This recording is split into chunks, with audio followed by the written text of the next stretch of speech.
find my way, find my way. On my way, on my way. Dream my way, dream my way. Never a surrender. I find it never fail.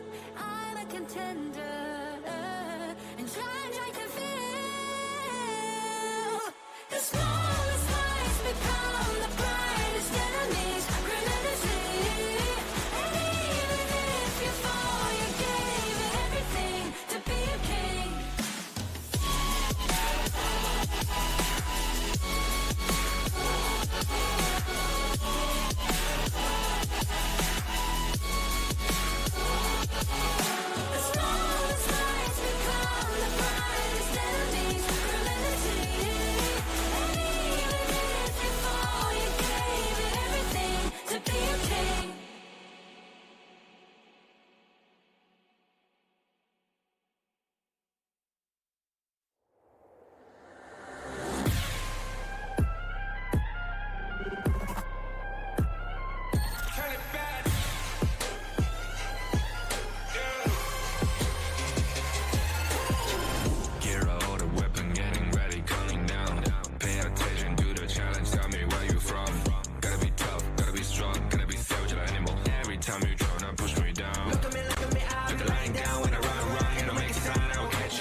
It's our honor showtime.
It's our honor showtime.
my way.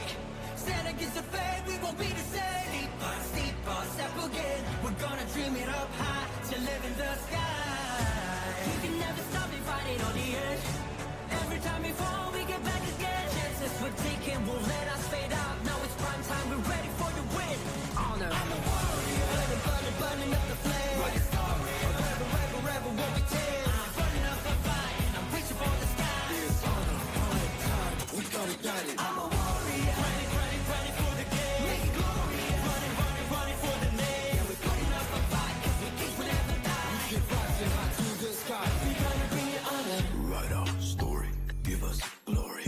Gotta take it, all that I can. Soon enough, you'll know my name. Fortune and fate, we're not the same. Yeah, this is our stage, we dominate. I got lightning running through my veins. Not a trace of fear, my heart, eyes burn. Living to flames, all the chains will break in man. So it is better we are kings, we on our way. We on I'm a warrior. Burning, burning, burning up the flame. Write a story. A rebel, rebel, rebel won't be tamed. I'm putting up a fight and I reach for the skies. It's honor, prime time, we gotta get it. I'm a warrior. Running, running, running for the game. Make it glorious. Running, running, running for the name. Yeah, we're putting up a fight 'cause we kings will never die. We keep rising high to the sky. We gonna bring it honor. For honor, we beating the odds. For glory, we never back down. For honor, we beating the odds. We got the honor, we got the honor. 'Cause we are the kings, it's honor showtime.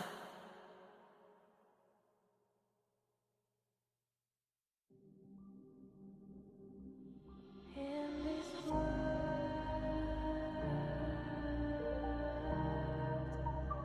only ones in this world,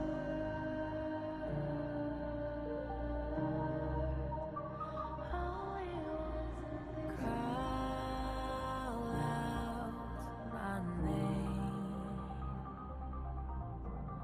cut through the sound of the rain. No matter how I feel the flame, you know I feel the darkness and the pain. All of the ways we tried to break free from the night, you know we made it out, we found the light. I fly so high, light up the skyline. Let's do it this time, like it's a whole new vibrant world.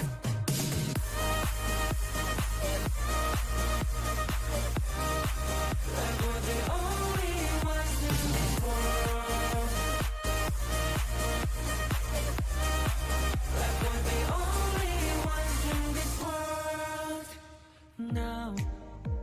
Now I see that I got everything I need. It's alright, I'm on fire, I'm alive 'cause now I fly so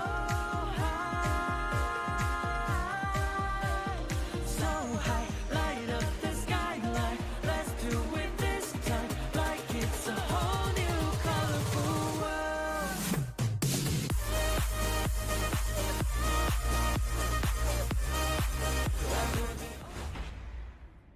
Yeah, I'm ready for what? Yeah, I'm ready for.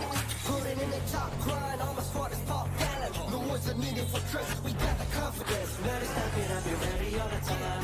Now, take a breath. You're my biggest smoother than ice, you gon' pay the price. Set the trap, got my body's in the back, you better think it twice. Coming on never. Casting off the shadows, yeah, I'm on my way. Stand against the fate, we won't be the same. Steeper, step again. We're gonna dream it up high, to live in the sky. You can never stop me fighting on the edge. Every time we fall, we get back again. Chances we're taking won't let us fade out. Now it's prime time, we're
Waiting in the wings, looking for the right approach. He will be spotted. The board is going to be set up in here. They have the boat. They go in. But Justy with the steal, and then out with the box. Dragon trying to flash away. Musa King gets picked off. They find him, but now Chess looking to protect Guyu, who's on the chase. Wants to get it, and Musa King is down for the count now. Justy trying to find Ji-Hong, goes in, taking the top T3, and Justy single-handedly looking to go and close this game. They find Ji-Hong, but the pass to keep it alive. But can they survive? Chaz is taking tower shots, and the boat will take him down. And Blacklist Internationals off of the ace will be equalizing in this series as they take game number 2.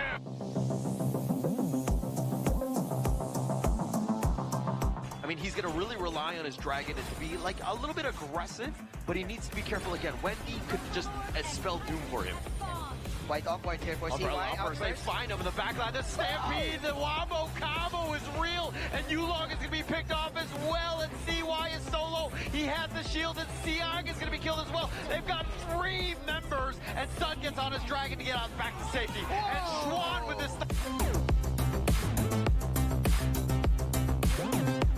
This is going to be a tough one, but now they're kind of dancing around. Waypick gets back to safety. The pushback onto CY, who just wants this Tyrant. It might be a bit of a 50-50. And now with that overmove, they find Muji. That's the pickup that they want. And now CY with that battlefield command. But the Umbrella Offer stopping all of that. They have the Stampede. They kill Schwan. They find CY. A triple kill going the way of Yulong. And now APG on the run.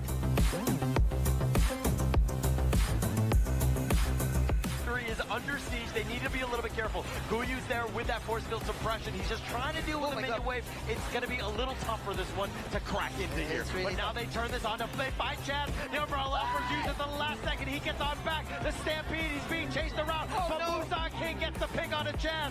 And now Guyu, he's going to be there. But the base is going to be taken out. And Justy with the backdoor play. Justy. They got what they wanted, but on the backside, Guyu is there, tries to go for the pull, but he's taking a lot of damage, and Justy with that damage is doing some serious work, and Chad with the box, the 4-man box locking him in, the Cannon Blast's gonna be off, but Justy's gonna be killed first, and now Ji-Hong trying to just outduel this one, not able to do it. Phoebe is down for the count. 4 members from HBSC are down, and it's only Musa King remaining.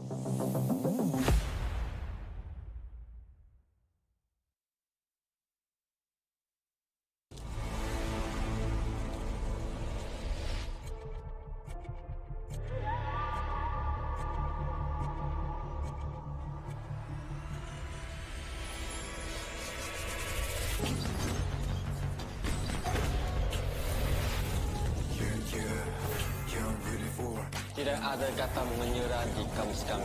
Putting in the top grind, all my squad is Paul Gallen. The words are needed for trust, we got the confidence. See you flicking, slipping now, how you couldn't copy this. Magkakasama palagi, kami ang PPL.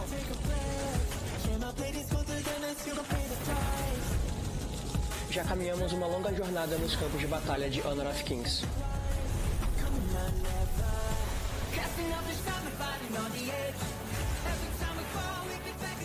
Semalam telah berlalu, hari ini kami baru kejuaraan.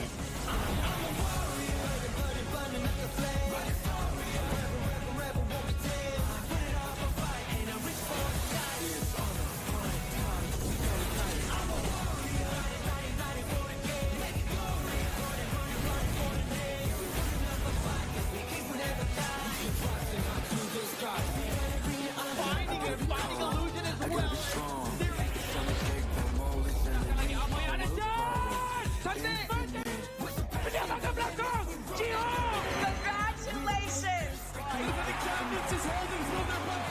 Without form, here's the Sapper and the Lord. The app, and then he going! Inte roubo! Simplesmente!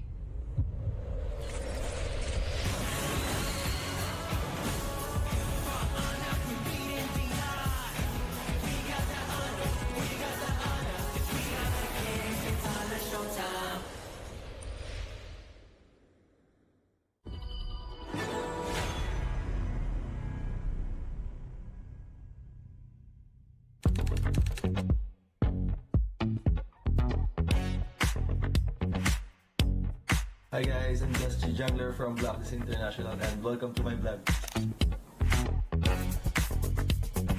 So, first of all guys, when I wake up, I drink water. Just need this in every day. And then after that, I'm going to wash my face and also to brush my teeth. But I think there's some people here. My roommate Golden guys is inside. Hey Golden! he's saying he's taking a bath. In the playoffs? Yeah. For me, I think the venue, because I think it's like so much bigger compared to the other venue, and also there's so many people will going to support and also watch us. So I think that's the most exciting part. And also the SB19 one, because they're going to perform at the Grand Finals. So I hope we can make it to the Grand Finals. After I wash my face and also brush my teeth, I go to exercise always in the gym. Because there's a gym here. Can we go to there? Oh yeah, sure. Oh, alright, let's go. Let's go guys.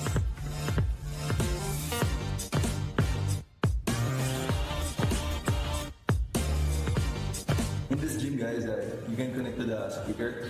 I love the speaker compared to the headphones or AirPods.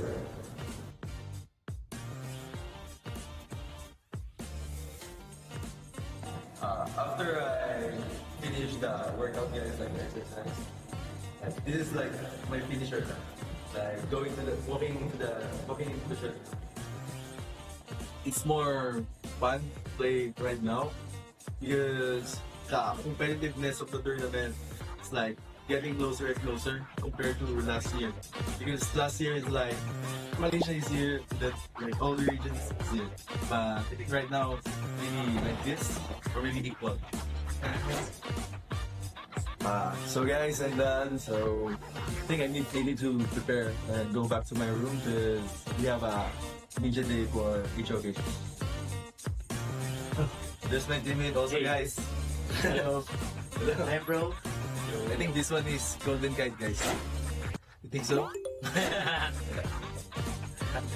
I'm going to take a bath, guys. Bye. Let's go, guys, to the ninja day.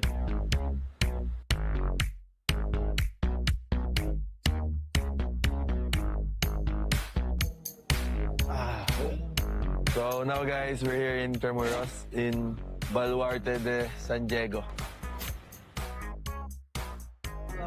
This one is avocado and mango guys, flavor, so good. Should try.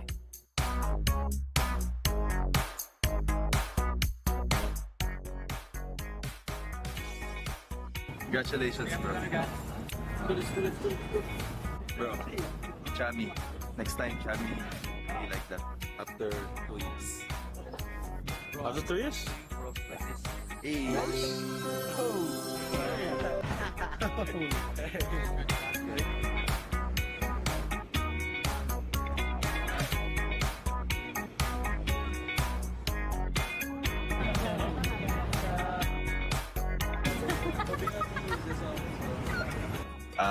Hi guys, we're still here in Tremoros, doing some video shoot and like that. Yeah, it's for because it's a VJ3 right now, and this one is for, I think, for the trailer for HOK playoffs.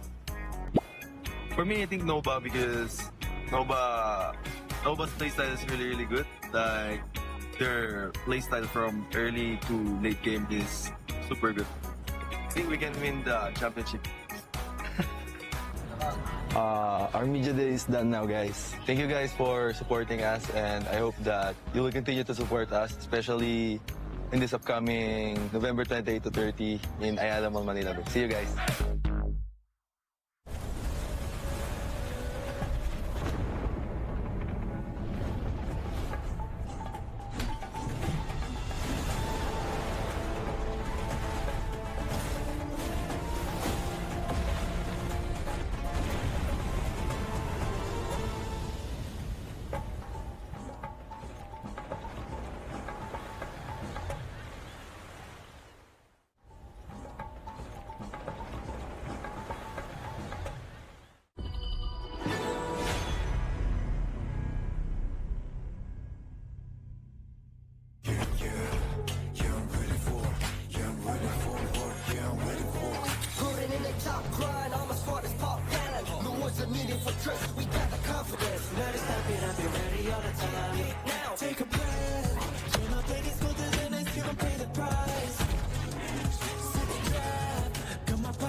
waiting in the wings, looking for the right approach.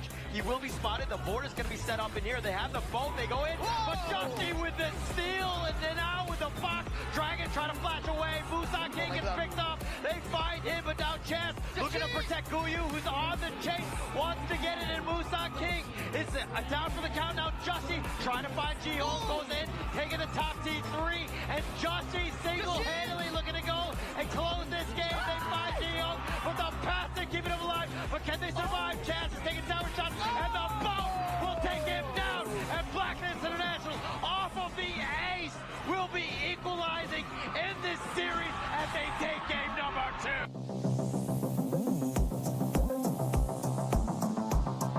I mean, he's going to really rely on his Dragon and to be like a little bit aggressive, but he needs to be careful again. Wendy could just spell doom for him.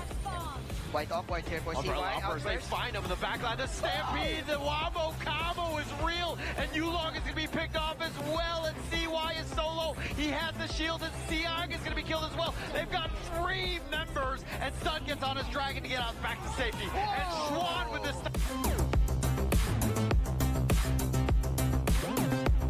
This is going to be a tough one, but now they're kind of dancing around. Waypick gets back to safety to push back onto CY, who just wants this Tyrant. It might be a bit of a 50-50, and now with that overmove, they find Muji. That's the pickup that they want, and now CY with that battlefield command, but the Umbrella Opera stopping all of that. They have the Stampede, they kill Schwan, they find CY, a triple kill going the way of Yulong, and now APG on the run.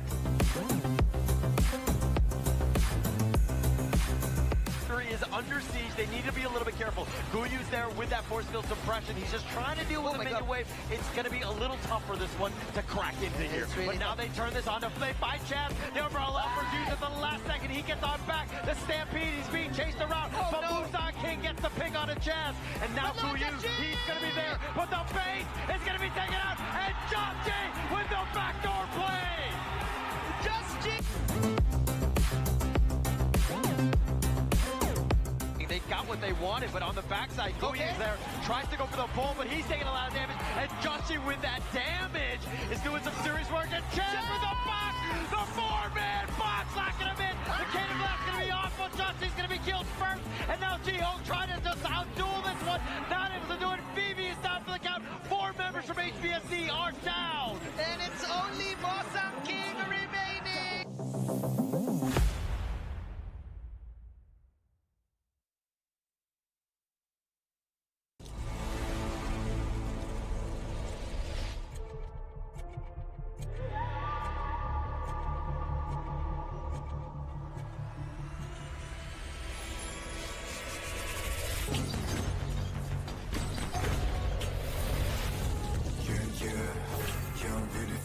Tidak ada kata menyerah di kamus kami.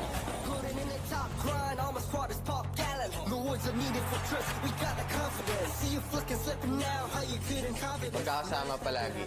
Kami ang PPL.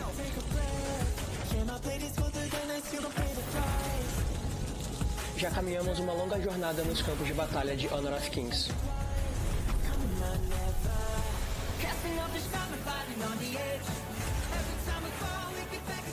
Semalam telah berlalu, hari ini kami buru kejuaraan.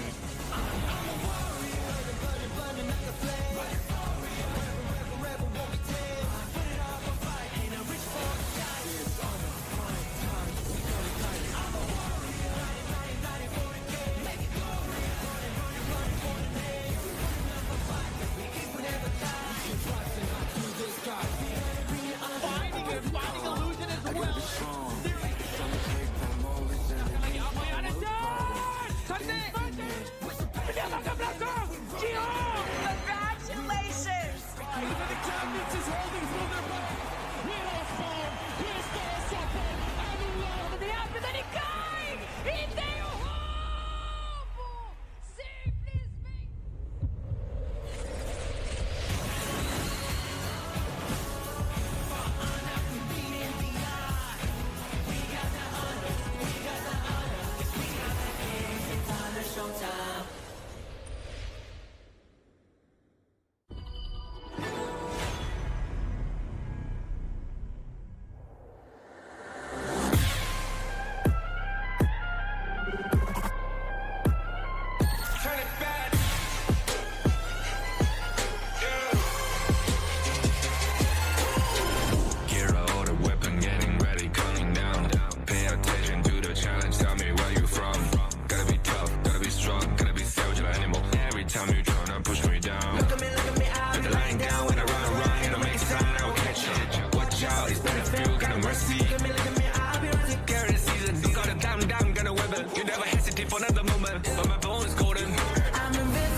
Kings, it's an honor showtime.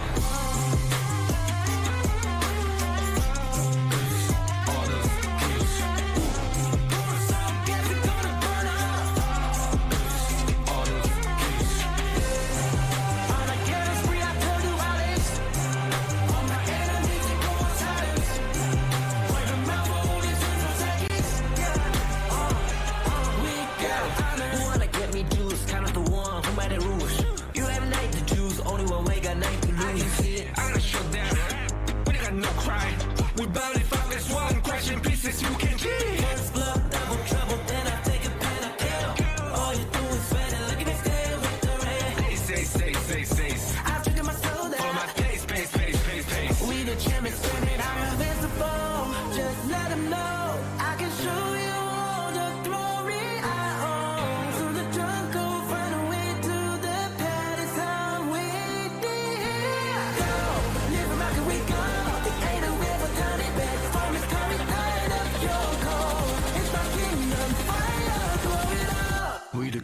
lights are on, it's showtime.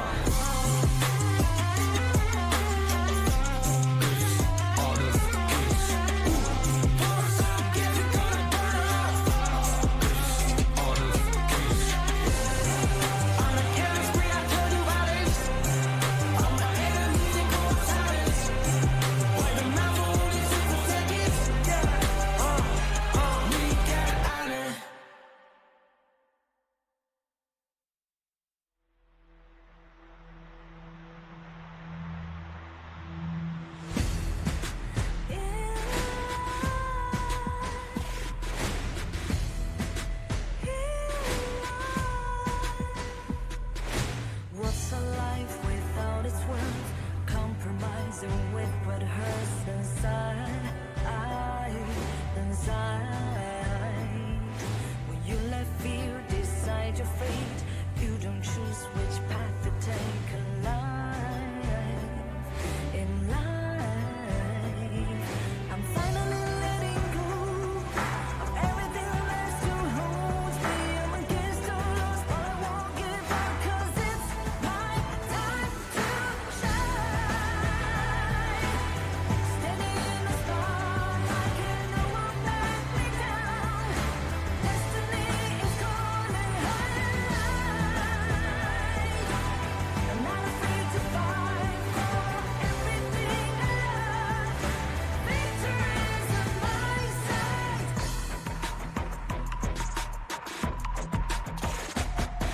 The more we lose, the more we gain.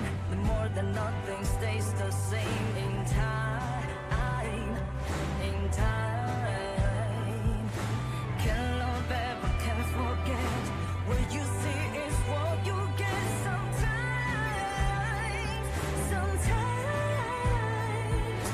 Gonna show the world tonight the light that shines inside us. We're against the odds, but we won't give up, 'cause it's our time to shine. Standing in the spotlight, can no one back us down. Destiny is calling higher. We're not afraid to fight for everything we love. Victory's on our side. Takiki-takiki-takita. Takiki-takiki-takita. Takiki-takiki-takita. Takiki-takiki-takita.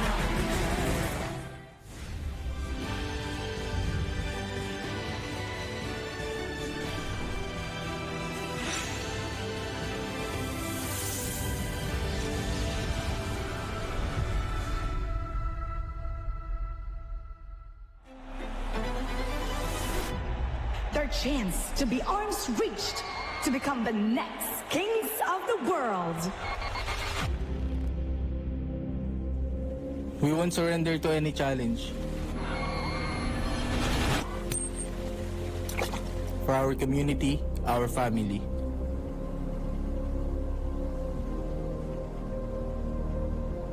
Every match, every failure, every rise, it all builds us for this moment. We are here to show you the best twists are just beginning.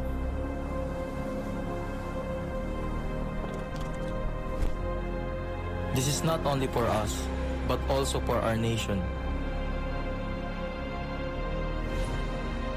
Now we bring our dominance to the world stage.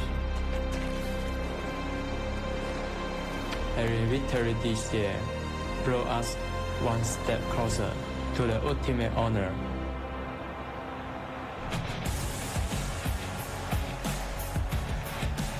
No one can stop us from taking the throne.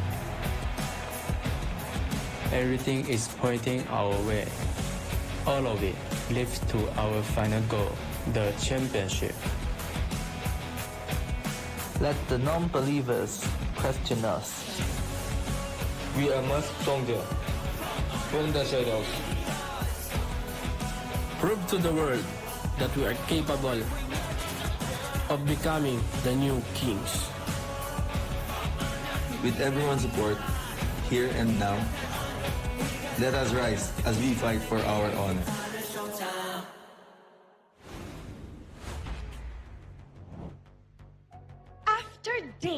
of blazing through the fire, we've reached the final stage where history will be made, heroes will be born, and kings will be crowned.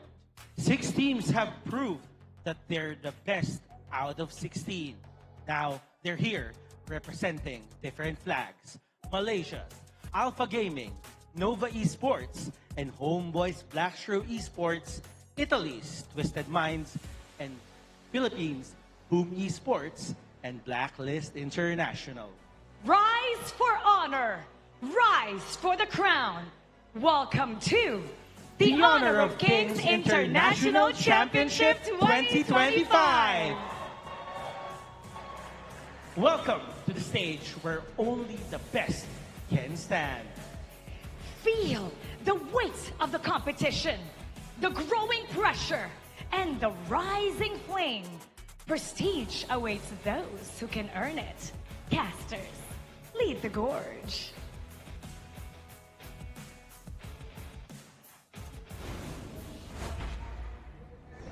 After days of competition here, we went from 16 teams now to only 6 teams here in the Honor of Kings International Championship 2025. This is Knockout Stage Day 5, where we are at top stake currently, but I am your caster and also Desso's analyst for today, Sagi HOK. Alongside of me is the Voices of the Gorge, featuring Kindofu and also Blamoba. That's right, it's your favorite kind of tofu, and it's going to be a very exciting day. Oh, absolutely. We're into the knockout day number 5, lads. I mean, it's getting very close to the end of the KIC 2025, and it's only going to get harder from here. Exactly. And we talk about KIC being such a phenomenal event and a prestigious one going towards the year end. And so far, it's been 2 weeks. We got our break. The players got their breaks here. From 16 teams all the way to 6 teams, it has been a tough journey here. But which was your favorite series so far? I think, you know what, for us, I think it might be the Boom Kagendra one. Ooh. But that's also because it's one of the 2 teams that are from PKL left at this stage in KIC 2025. I don't know. It has to be Blacklist against Homeboys Black Shrew Esports as well, right? That full best of 7 went the country mile, and obviously HBSE were able to take it in that final round. So Blacklist hopefully climbing up for a vengeance on that one. Oh, man. The storyline in this tournament has just been phenomenal. We've seen growth, we've seen excellence coming in for these teams, because you know what they're playing for? It's not just for the glory only, it's also for a lion's share of the total $1 million here with the champions.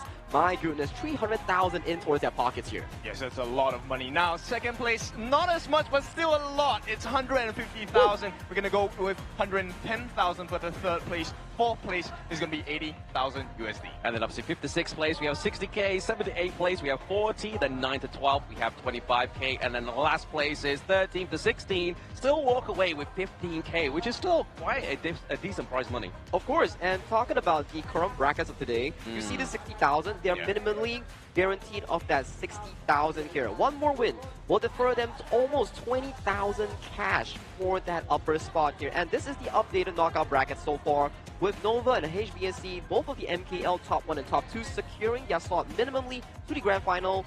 That will be on tomorrow, but our focus here today is to find out whether Blacklist International and Boom Esports can break the curse and make it past the top 6. Yes, it's a very important day for the PKL teams, because they are the last 2 hopes. Is going to be Blacklist against Twisted Minds, and we're going to have APG against Boom. This is the timing of the matches. We're going to start off with Blacklist going up against Twisted Minds. This one is guaranteed a banger of a series. Oh, absolutely. I mean, you couldn't have written this one better, right? Obviously, 2 PKL teams into this part of the competition. Going up against Twisted Minds, the KMW Hopeballs, and then obviously APG, 3rd seed of the MKL. Going up against Boom once again. I mean, this has been quite a bit of a history so far, just within this tournament. That's true, and we talk about APG and also Boom Esports.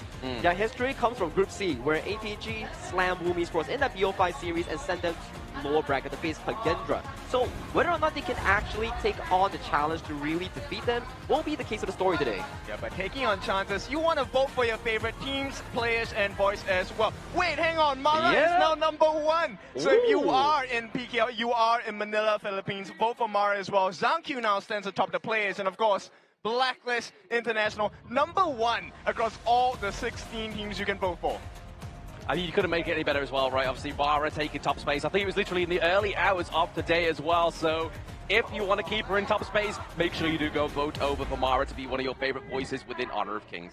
Well, talking about top one, right? You do see the fact that, okay, Mara has overtaken Linger in that talent prediction. And also, towards the side of the teams, APG has been lowered by Blacklist International to first and second. And will that be the story of today for Blacklist to defeat Twisted Minds in the upcoming showdown here, where embers are left burning? We talk about embers, we refer to KMW's last hope, Twisted Minds, and also, do we get the first ever team, Blacklist International or Boom Esports, piloting and moving towards that top 4 spot? I mean, at this point, it's time to prove your worth, right? You want to make sure that you have your best performance today. The players have already arrived in the building. We'll take a look at Blacklist International first. I have really high hopes for them. But the challenge is not going to be very easy because they're going up against Twisted Minds. Yeah, I mean, they've been able to take it, almost take their homeboys Blackshore Esports, right? So I feel like Twisted Minds is definitely going to be one of those teams that are looking to prove themselves and not fall in the competition just yet and break that top 6 curse as well. That's right. And these two teams, they come from the same style as well, whereby we saw Blacklist International. They lost the Game 7 against HBSC. That's number 1. But KMW Twisted Mind, they won and had to go through a full best of 7. Game 7 against none other than Bigatron by Vitality to make it towards this stage right now. And this will be their featured head-to-head for both teams. So this is going to be a very interesting one, because if you take a look at the stats across the board, there's only one stat that looks a little higher for the side of Blacklist International, and that is the average kills per match. But we all know killing is great in this game, but you need to take objectives off of that. You do indeed need to take the objectives, right? So obviously you see here Blacklist, they do like to brawl, they are a team. I mean, it's PKL, right? Obviously last year, or at least in the spring, they looked very brawly. Going into the fall series, they've definitely made it and kind of maintained and nurtured a brawl etiquette, but still been able to come out on top of some of these teams like the MKL. When we talk about Brawl, we have to feature both of the junglers here. When we talk about jungle, it always comes down to one thing. Whoever's team can play better towards the jungle tempo will really foster this early lead for their team, for these jungles to get those early game objectives here. Of course, Blacklist Just G going up as Twisted Minds Clean, one of the few players to have a vast variety of the hero pool in the best of 7 series. Yeah, very important to have a deep hero pool in this particular series, because there is a very high chance we're getting all 7 games in this particular one. I mean, Blam, what is your expectation for both of these junglers? I think nothing less, right? It has to go the full mile. Obviously, we are into an elimination. Tournament life is on the line for both PKL, top seed number 1, and the KMW hopefuls here, Twisted Minds. So really, we're looking at hero oceans, not pools. Hero Ocean, very well said there, Blam. It's a test of how much heroes you can actually bring out and the strategy depth to really bring out in a long-form format in the global ban pick and also the ultimate battle strategy here. But we talk a lot on these teams. Why not we introduce you? The first team that's coming up for today in our books, it will be Blacklist International.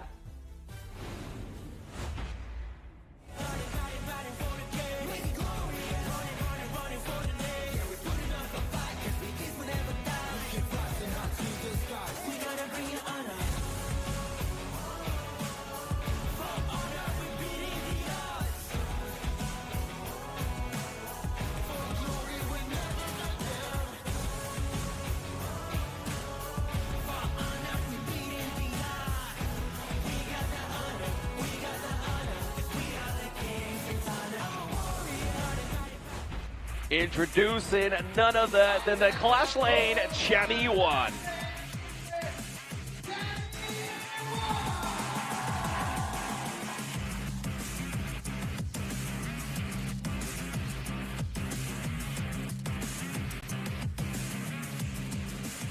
Joining him into the jungle is going to be none other than Just Chi.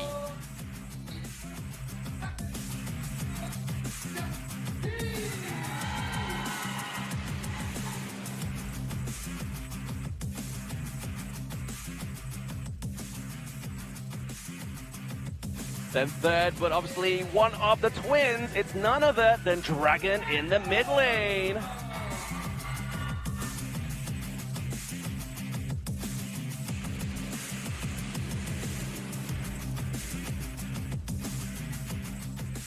Completing the couple, it's going to be the twin Golden Kite into the farm lane.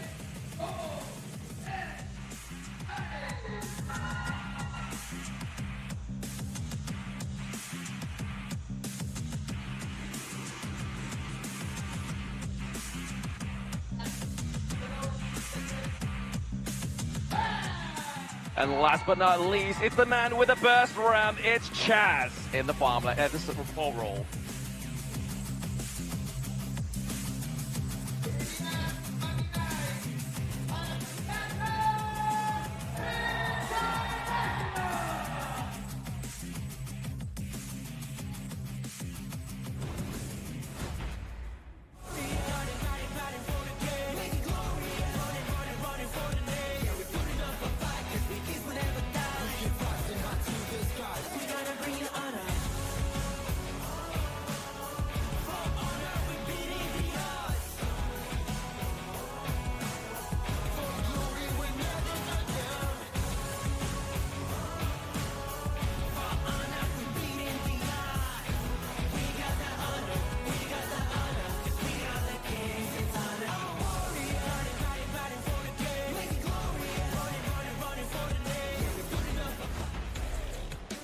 It is time to put them all to sleep. It's Twisted Minds in the Clash Lane 90.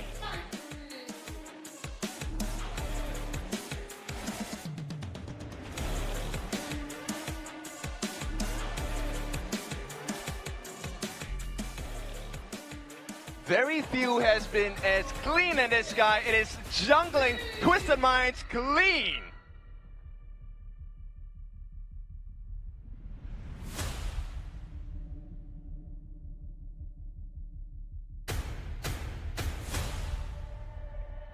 And in the mid lane, the waves, the guy that makes it all happen, Twisted Minds, Hailang.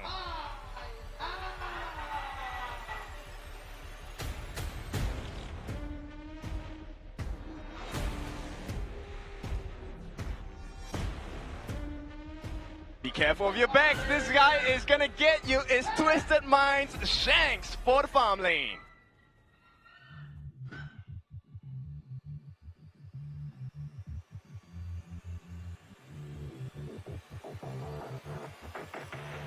And of course, the one that supports the entire system in the room, it is City Boy.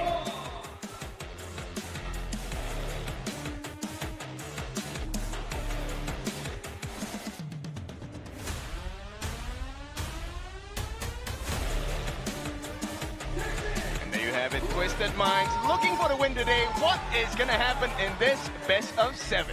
It's going to be interesting when we talk about Twisted Minds in this setup here, but do bring me over to the opponents here, Blacklist International. I mean, they've been introduced once already, right? But let's go through them again. The guys obviously in Blacklist is Chami1 into the Clash lane, Dragon into the mid lane, Just Chi into the jungle, Chaz as their roam, and then Golden Knight as their farm.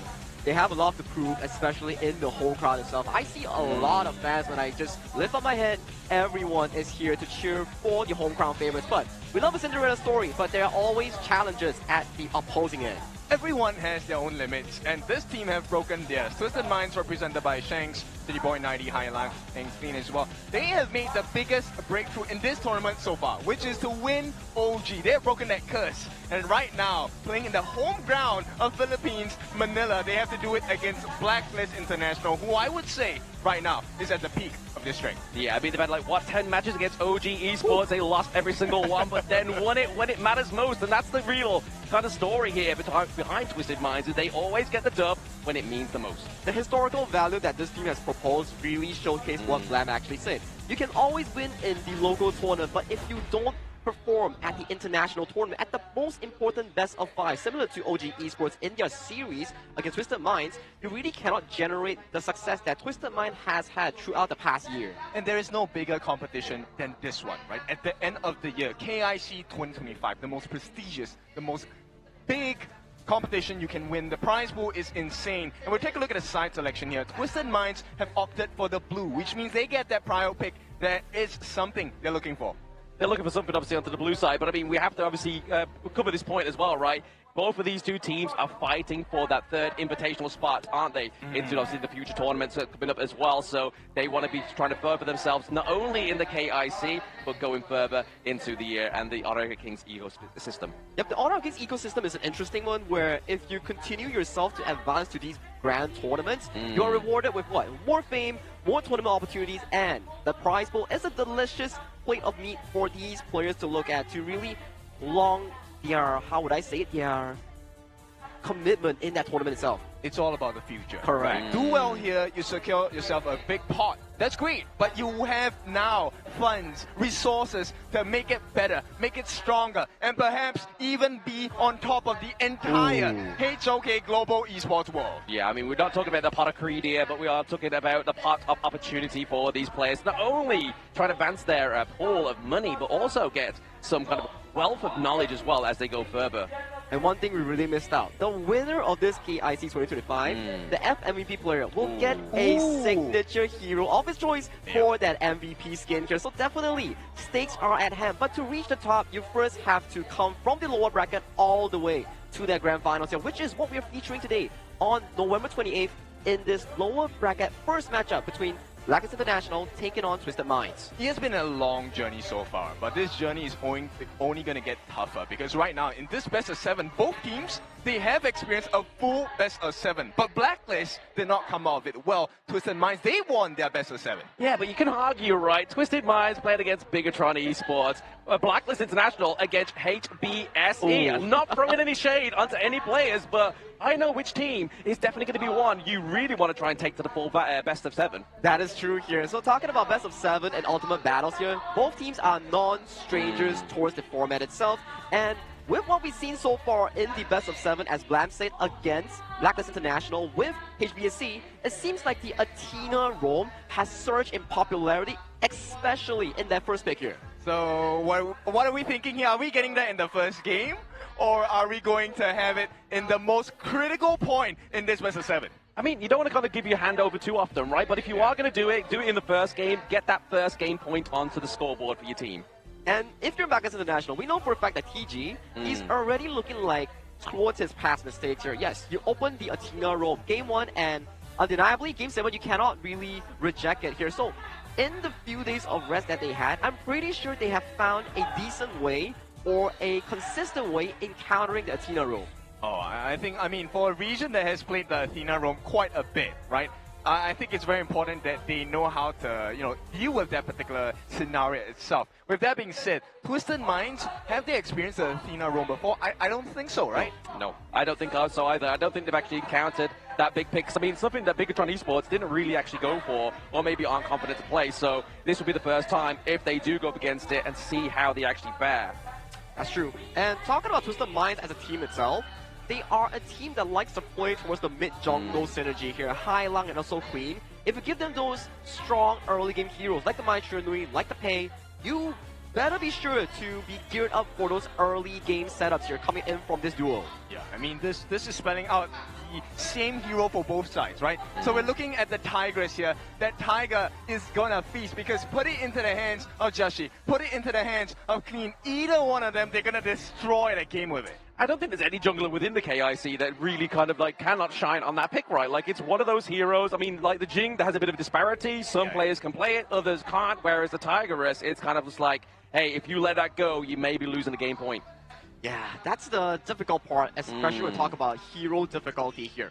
For the side of Tigress, which is known as the Pei, it's more towards the decision making that you do and how much macro knowledge that you have. But there are also exceptions as well. We saw how Queen and Dao Dao, when added with those item swaps, those fast ham item rotations here. So we might see the same thing here in today's highlight with Just G and also Queen in the head-to-head. So at this point of the competition, we've seen what makes the difference between a good team and a great team, right? So good teams, you have the strong picks, pay very fast, very quick with rotations as well, but you need to allow your team to catch up because you don't want to enter a 1v5 situation all the time, right? With that being said, I feel like both teams, they already know how to make those initial rotations. Right now, it's about what kind of mistakes do you punish and what kind of risks do you get away with in this particular series? That's what it's all about, right? Obviously, taking those early game risks, as we've been seeing for a lot of these teams throughout the KIC as well. Do they decide to go for a level 1 invade, depending if they go for the Pei, go for something a bit more aggressive to try and steal away either the Azure Golem or the Crimson Golem? And then it's down to the enemy team. Do they punish or do they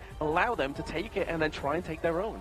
And so far, based on our observation of both teams, right? Twisted Minds, yes, they like to play the fast tempo early game skirmish strat, but from what we saw in the HBSC and Blacklist series, for me, yes, HBSC did win, but Blacklist International, the way they control the river, the way they go for those early game team fights, the way they rotate has been really phenomenal so far. So it will be a heavy clash between these two teams for that river control. I like they use that word because that's the next lane we're going to explore. The clash lane, one of the most prominent lanes, and to be honest, these two teams, they have one of the strongest clash laners in the entire KIC 2025. I'm talking about Chammy 1 for Blacklist International. I'm talking about 90 for the side of Twisted Minds. Both of them, they've shone really bright right now in this 1v1 matchup. I mean, is it going to be an absolute beatdown, or is it going to be just scuffles here and there? I don't want to be the bearer of bad news, but the Agudo cosplayer was throwing up like a score line for a best of 9. He's not going to get a best of 9. He's getting a best of 7. Don't get too ahead of yourself, man. Best of 9 is definitely going to be, how would I say it? A very stressful and long format here. But today we're playing the best of 7 series here, featuring these two teams, as we do apply the global ban pick rule as well. Do bring me over, Ken. What is the global ban pick rule? Right, so to make it simple, if you're new to HOK, you can only play that hero once in the entire series, unless we reach the ultimate battle. But we'll talk more about it later on. So the global ban pick, if you're going to pick a Lady Jin, for example, in game number 1, you will not be allowed to use it for the next 5 games, at least until game number 7. But we'll talk about this ultimate battle setting. What does that happen for us? Well, that's where it all reverts back to what we know from 2024, right? Go back to the blind draft, back to basics. You can draft whatever you want to. Obviously, there's a side selection that takes place. Both coaches decide where they want to go. Then they have 3 minutes to lock in that draft, and then they've got to hope for the best that it's going to be the game-winning draft it is to win that best of 7. One more difficulty added to that. You don't know what your opponents are picking. So we could have mirror matches. We could have very big counter matchups as well. That's the big brain part about coaches here. You have like the biggest brains in the world, whereby in game 7 itself, you're thinking like, do I go for this specific counter towards your ultimate battle draft, or do I draft the best possible comfort draft for my team itself? So it's very like random in this sense, because it's like a game of rock, paper, scissors. But it's the biggest challenge, but it's the most satisfying challenge. Maybe not for the players, but for us, right? For us, for the audience, this is exactly what we want to see. I mean, if there's any way to prove that this was the tightest series ever, it has to be game number 7. It has to be ultimate battle, because we've seen when it comes down to an ultimate battle, we truly see who the stronger team is. Correct, Jack, because it's literally no holds barred, right? Like, they can literally go ham. But at the same time, I don't want to go to be the bearer of bad news, right? But at the same time, Blacklist doesn't have the greatest stretch when it comes to that best of 7. That ultimate battle, they need to definitely brush up their game and brush up, whether it's kind of pre-show jitters or it's just kind of like what's on the line. That is your last round. It's got to be definitely ironed out, especially in this series, because they may be facing elimination. I'm going to put you guys on the grill here. Your predictions for today's series here, gentlemen, and who are you siding on? Look at that. I came all the way from Laguna just to see Linger in person. What a big fan. Guy is committed. Yeah, where is he seated at? Oh, okay, he's seated at the front row as well. I mean, okay, to bring it back to your question, I feel like it's going to be an exciting series today. You're dodging my question here. Smart approach here. But, okay. For this series, from our expectation, it's going to be a heck of a series that will go to the fullest extent only if both teams bring their A game today. We've seen the potential of many teams, but if you aren't able to bring it towards the tournament lineup, the tournament setup, it really doesn't generate much value. I think at this point, okay, so I will answer your question now. I think the scoreline has to be a 4-1 score. If you're not going to get a 4-1 score, it's going to go the distance. We are going to head into the ultimate battle, because these two teams are very clinical at this stage. I mean, the growth of Blacklist International has been insane. We've seen the breakthrough of Twisted Minds as well. Both of them know what to do, know how they're supposed to do it, but can they do it? I mean, there could be some libidos growing with those signs, right? They're saying the Filipino junglers are the hottest junglers within Honor of Kings. So real big statements here, and real big statements for Blacklist to live up to. Just G Carl. And we always see these two bring a crowd towards the entire stadium. But of course, it's not just to support their favorite players, it's also to support the homegrown talents, the team itself. Blacklist International bringing the competition to Twisted Minds here. 2 interesting storylines. If Blacklist International wins, they survive another day and potentially can book their slot to their top 3 or to their grand finals. But KMW's very own Twisted Minds, after putting defeat on towards OG, they now carry the entire region's stress on their shoulders to really prove themselves in KIC itself. So both teams have brought a lot of things on board. They've brought their energy, they've brought their players, they've brought their stretch. Right now we have a request to make of you in the audiences as well. If you have the time, if you are free, bring down yourself in person. Meet us here in Manila, Philippines. We are at Ayala Mall's Manila Bay. We're not that far away. You're going to see, I mean, this place is packed so far. And we'll see if that's going to be a big support coming in for the side of Blacklist International as they make their stage against Twisted Minds. It's not only the chairs that are packed, right? Like, if you look up, there's people all around us. I feel like I'm kind of being honed in on, like, I've got a piece of, like, fresh meat, and there's loads of birds just, like, waiting to pounce on me here. So you definitely want to get in down to the mall and get some space where you can actually see the stage and see the action go live. And action will be going live soon as we see the issues have been resolved. On towards the stage itself, we will be going into the pick and ban shortly for game number 1 between Blacklist International and also Twisted Minds. With my expectation of this game 1 here, do you think that the Dolia and also the likes of the Athena, will that be the primary point of contention in this game 1?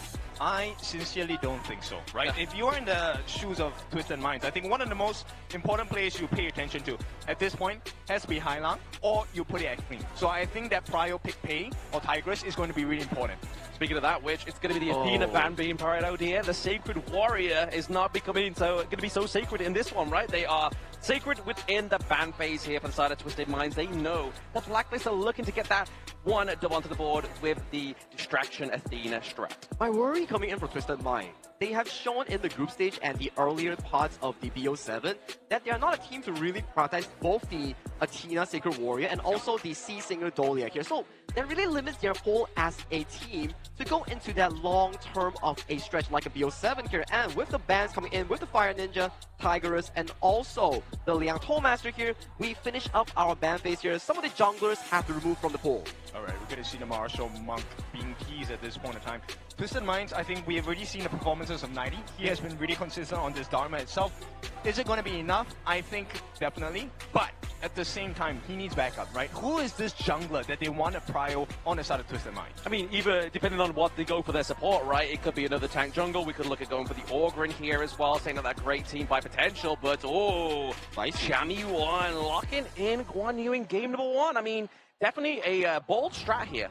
2 FMVPs here coming in from both teams. Twisted Minds 90 back in KMW Spring. He was the primary target in that spring season that brought the victory coming in for Twisted Minds and also Blacklist International. The recent FMVP Chami 1 here. You can see the priority on the pick and ban itself to focus on both of their Clash laners in this early game itself. Lovely. They also pick up the Arlie, the Parasola at this point. But I want to revert back onto this Guan Yu because we have seen the Guan Yu War Saint being countered so many times. The Mai Yin, the Charlotte, right? These are big counters. So the fact that Twisted Minds have actually allowed the War Saint out on the side of Blacklist, I'm not sure if this is the formula because you are giving Chami 1 one of the best Clash laners this War Saint. I mean, and his performance has been pretty on point as well, right? With the Guan Yu, obviously, as you said, their FMP performance for the side of Blacklist. But it looks like they're going to be giving over the Mudsu here to the side of Twisted Minds. So it's feeling like the Orgrin is a potential setup here. Obviously having the Cannon Blast, having the Truth Mantra, some great team fight setups here for the side of Twisted Minds. And there's also a potential for the side of Blacklist International to really pick up the likes of the Luna on this third pick here. Because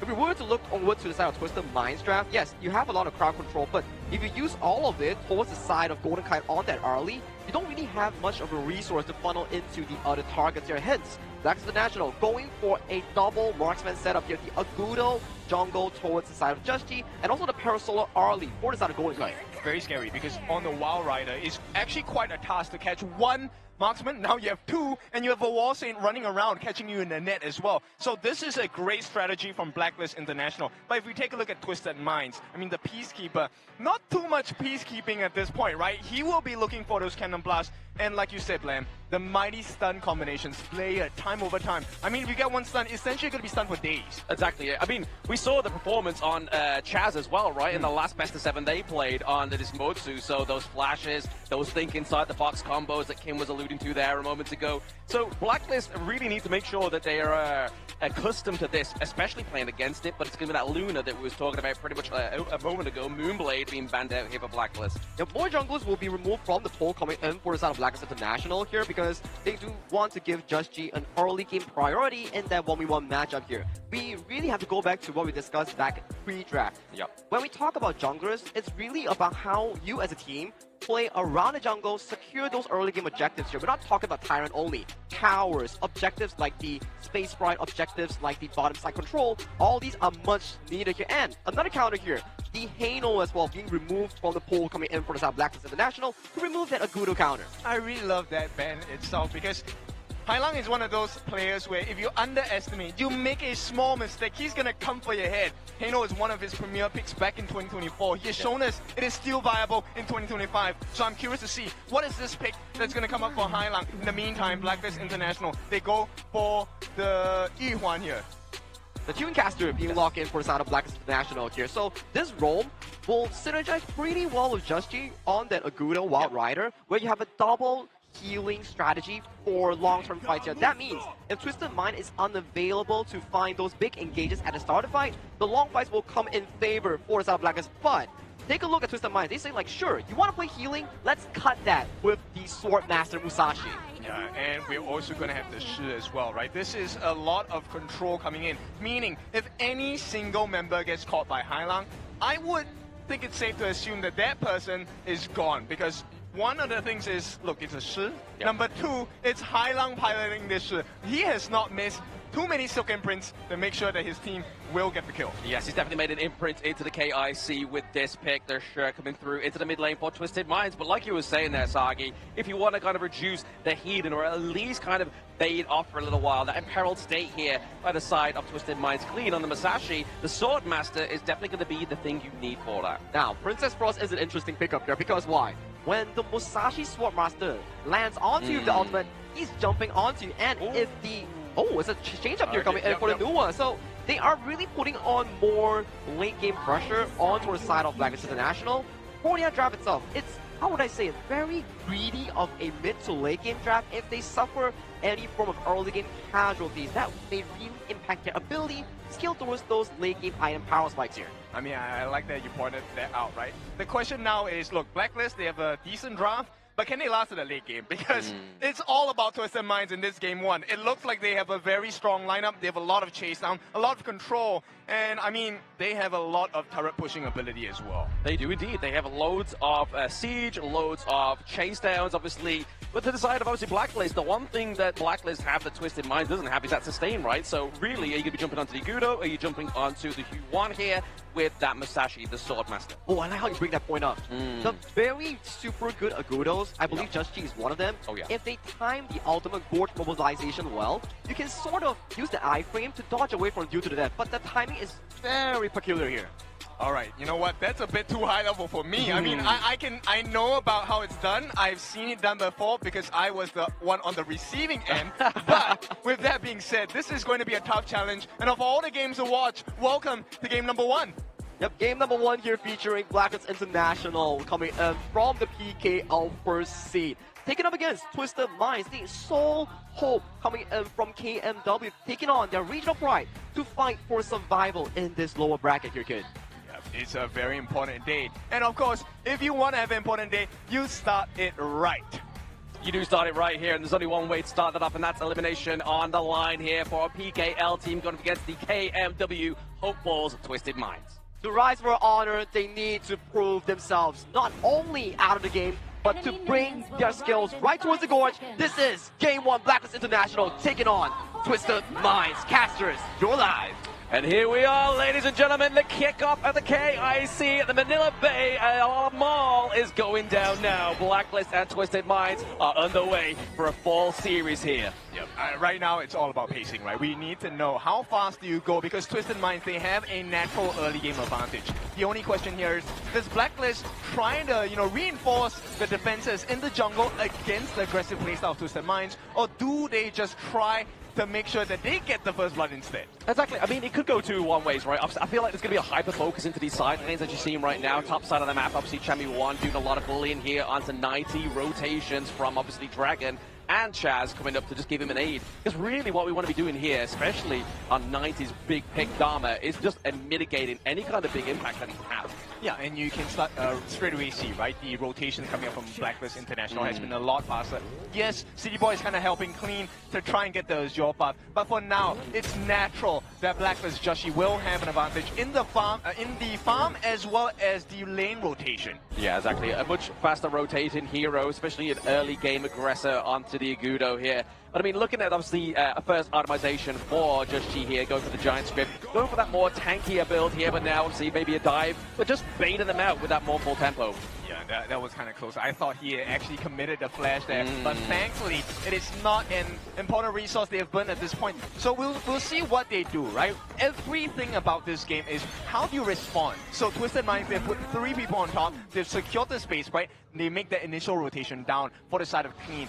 But Blacklist, they also do the same kind of movements. You actually get the initial wave clear by Joshi in the mid. Exactly, but I mean, I think they have a bit of an upper hand here at the side of Blacklist, right? Obviously, Dragon on the Nua has the emergence. They can get up and down that gorge a lot quicker than the likes of the Shi. Oh yeah, that's true. Shi is also someone that, you know, puts yourself in a risky spot. It's a double-edged sword. You can get the catch, but you'll be easily caught as well. Exactly here. And I mean, just kind of just making sure that Shanks has a bit of an advantage here onto Golden Kite down to the bot side of the map. Obviously, he can get rid of those soaring signals with the Maple Dance as well, but what he cannot block is those Spirit Wolves. Oh yes, that one is going to be quite the difficult situation to deal with, right? Because Arlie is a single target burst hero. That is the whole kit of the Arlie Parasolar. But with this pack leader on the channel itself, Shanks, he knows what to do. Right now it's about getting the stun. If anyone on the side of Twisted Minds can get that big stun on the Golden Kite, it might spell disaster for them. It could do, but I mean, at the same time, the fact is that they have Chaz onto the U1 as well. He could be the saving grace, right? Using that more full tempo, just to kind of mitigate any kind of interaction or engage from the side of Twisted Minds onto that Parasolar. I want to see what this first initiation will come and be like from both teams, right? Chami1 so far keeping pace in terms of farm and EXP alongside his, you know, opponent 90 in that Dharma. Yes, obviously getting that space right down to the top side of the map means that that rotation from Clean was very fast, very clean, as we're going to be heading into that 4-minute mark very soon. As you can see, big prio into this mid lane here. Oh, the secret press, and it's going to be the takedown onto Chaz, and now into the back line. It's going to be 90 with a pickup as well. That is a 2-0 trade here for the boys in Twisted Minds. Yep, they are the one in control of their fate at this point. Twisted Minds, a big start to the game. This is going to get them a 1,000 goal lead. Not the biggest of differences just yet, but we have seen what Twisted Minds can do with a goal lead. And so far, you know, I was about to say, Twisted Minds, hey, nothing's happening yet. They haven't slowed down the side of Blacklist. But you know what? I didn't speak, and you know, if I had, I would have spoken too soon. You know what they say, if you say it best when you say nothing at all, right? But then Twisted Minds comes through with that one. But I mean, we're talking about that gold lead being ever so slightly around about 1k. The thing that's really going to upset that is the takedown of this Tyrant. If Twisted Minds get this, it enhances that gold lead a little bit further, because that enhanced damage for temporarily here for the side of Twisted Minds. Yeah, the thing now for Blacklist is, okay, how do you respond, right? Do you try and take a turret? Do you try to take a team fight? Which obviously, if you take a team fight now, not the best idea. It does work, but you need to have a miracle happen at this point, because the goal lead is still at about 1,000 for now, but it's going to start stretching a little bit further in, of course, advantage to Twisted Minds. Yeah, Twisted Minds is trying to stretch Blacklist sort of like thin and wide here so far within this one. Obviously the nice hit with the Cannon Blast there, trying to get the fall onto Dragon, actually using those creation blocks to push them away here. And now Chami1, once again, I feel like this is the way that Blacklist gets around Twisted Minds' trap. They just push them away rather than bringing them to them. Yeah, the biggest thing here is that they're trying to force goal sharing, but right now, they get a nice setup from the side of Chance. It could spell end for the side of Twisted Minds. But now, look at what they're doing. Blacklist, on the bottom side, they're given absolute freedom to the side of Golden Kite, and you know he loves this kind of spaces. If they can make this defense at the top, it'll be great.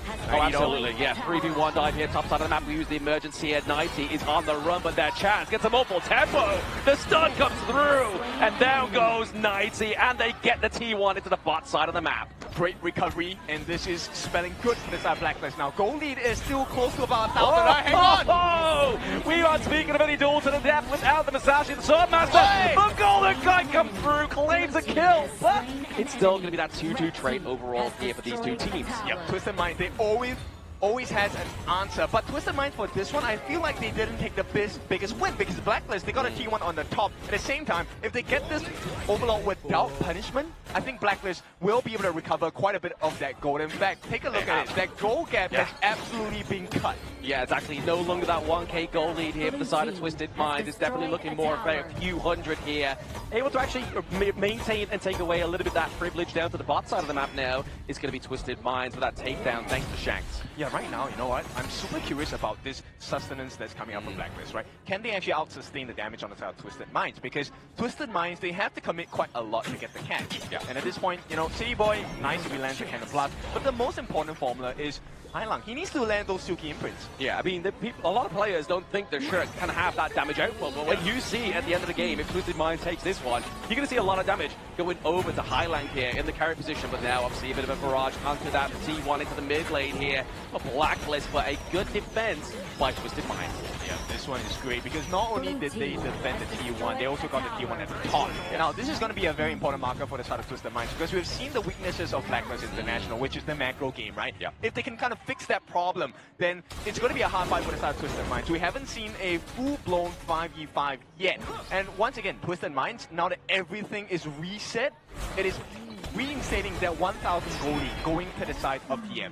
They've done very well to recover it, right? They've definitely made the miles and stones and turning everything here for the side of Twisted Minds to get that goal lead. But nice catch here. Takedown thanks to 90 is going to be taken out. That huge damage output for the side of Blacklist. That Dragon getting taken down. Exactly what you expected out of Twisted Minds. They need to make sure they shut down Dragon. Every time he gets taken down, it's another timer put on top of this Blacklist International mid laner. Dragon, one of the two twins available here, looking to have a great stage, but so far it is all in control of DM. Look at this, a little bit of a pincer movement around that ball camp as well, looking to try and get that Silk Imprint onto Chaz, but he uses the unending sorrow to block that one out. But now it's going to be an attempt here of 90. He's trying to get them into those walls, but no success so far. I mean, that movement by Champion 1 is very important, right? You want to make sure that he was in a very awkward spot because you can only choose one direction to use your ultimate, right? You can't catch everyone when they're in a circle. And with that being said, Blacklist did try, but Twisted Minds, I wouldn't say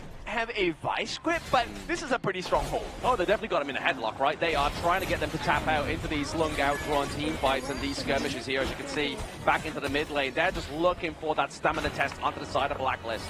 I mean, we have to take a look at the itemization at this point, right? The biggest thing for me now is how sustaining Clean can be. He already has the Active Torment as well to protect the Kira, so he has plenty of physical pierce, but also physical defense as well. And I feel like that's going to be a big difference maker here. Oh, absolutely. A big difference maker for the side of Twisted Minds in terms of that, but there's a full twist through here for sure. He is able to go in with a multiple tempo. They get the takedown on the City Boy. Big crucial engage come through top side. Behind enemy lines.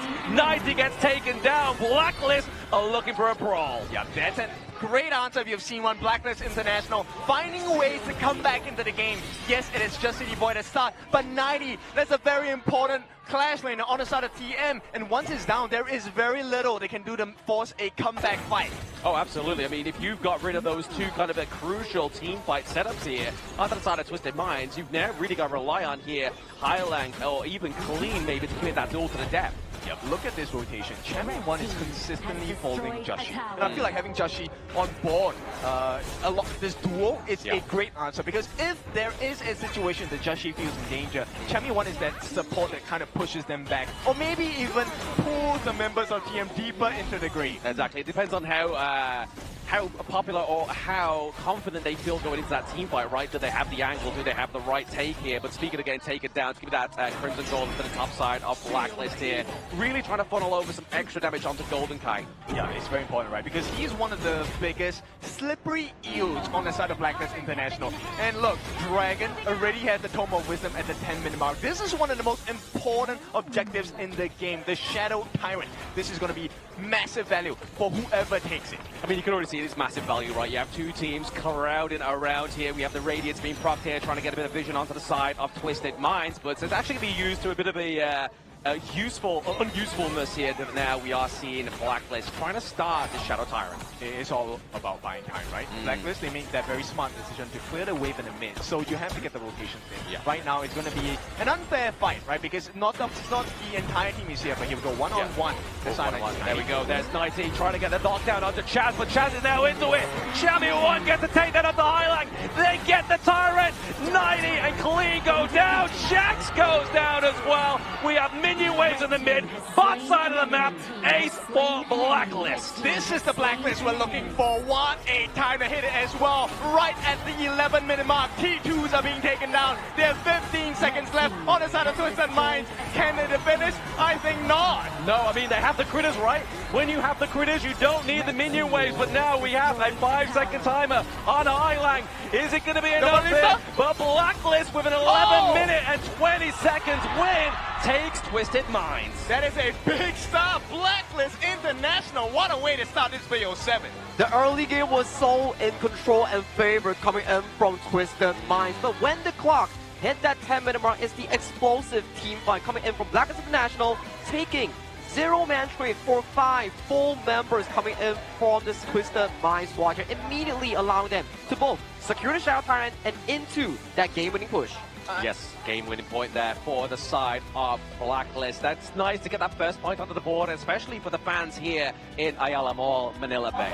Yeah, it is a very important one because, look, I want to question how long has the PKL squads been, learning HOK? That's the first thing. But the growth they've had, do we expect this kind of quality to come out from the PKL #1 team today? Well, for me, it's been 1 year and 6 months. Yeah. So that's equate to 18 months of growth coming in for the roster of Blacklist International. And for them to really generate into such commanding rotational advantages has been phenomenal thus far. We always say back in spring, like, hey, your mechanics might not equate to the world's best yet, but after improving from KWC, improving from spring, getting that fall champion, coming into top 6 itself, and with the opening game, they are looking ferocious in their team fights. So the thing here is, okay, obviously, I don't think this is the strongest that we have seen Twisted Minds at. Correct. But to lose game #1, that does dent your confidence a little bit, right? So the question is, how much are they going to try and recover in the game #2? I mean, that's the whole point and the problem of the global ban pick as well, right? Anything they tried in that one, and they had some great picks, especially onto 90, onto the Dharma, as well as obviously Shanks onto the Chano, right? Like, those are some big, expensive picks that have been already taken off the side of Twisted Minds, and they didn't get the first game dub, which is also going to blunder their confidence. But let's take a look at that post-game analytics here. We saw the early game coming in for Twisted Minds with Highlang and Queen finding those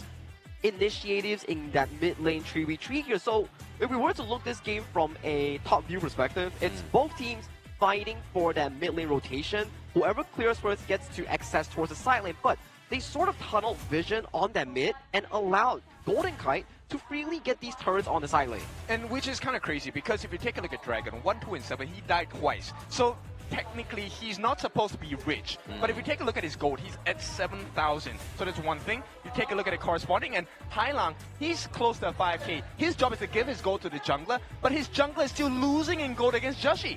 And the problem is as well, right, when you have so much sustain and so much healing onto your enemy team, you kind of force in the mid lane to build that Venomous Staff, which means that the damage output's not going to be quite there in the early game for the sure pick. And a lot of times that we observe in the game itself, there were really some errors coming in from Hailang Shi, which we can really explain from Game 1 jitters. He was flashing forward, but the combos just weren't coming out from the Shi itself. Yeah, this is very rare to see of Hailang. And I mean, this is the first game, right? It might not mean the end of the world for Twisted Mind, that's a guarantee. But at the same time, this is a huge boost of confidence to Blacklist International. They are here, they're live in person, home ground support, home ground buff. I mean, this was the head-to-head we was talking about in the introduction, right? Is that clash lane. Chami1 got up against 90 here, but obviously it's now into the mid lane, obviously here. Now we have Highlang and Dragon, which is obviously what you were talking about moments ago, right? Yes, he died twice, but the fact is he got that Tome of Wisdom here as well very early on, whereas Highlang, he needed the anti-heal.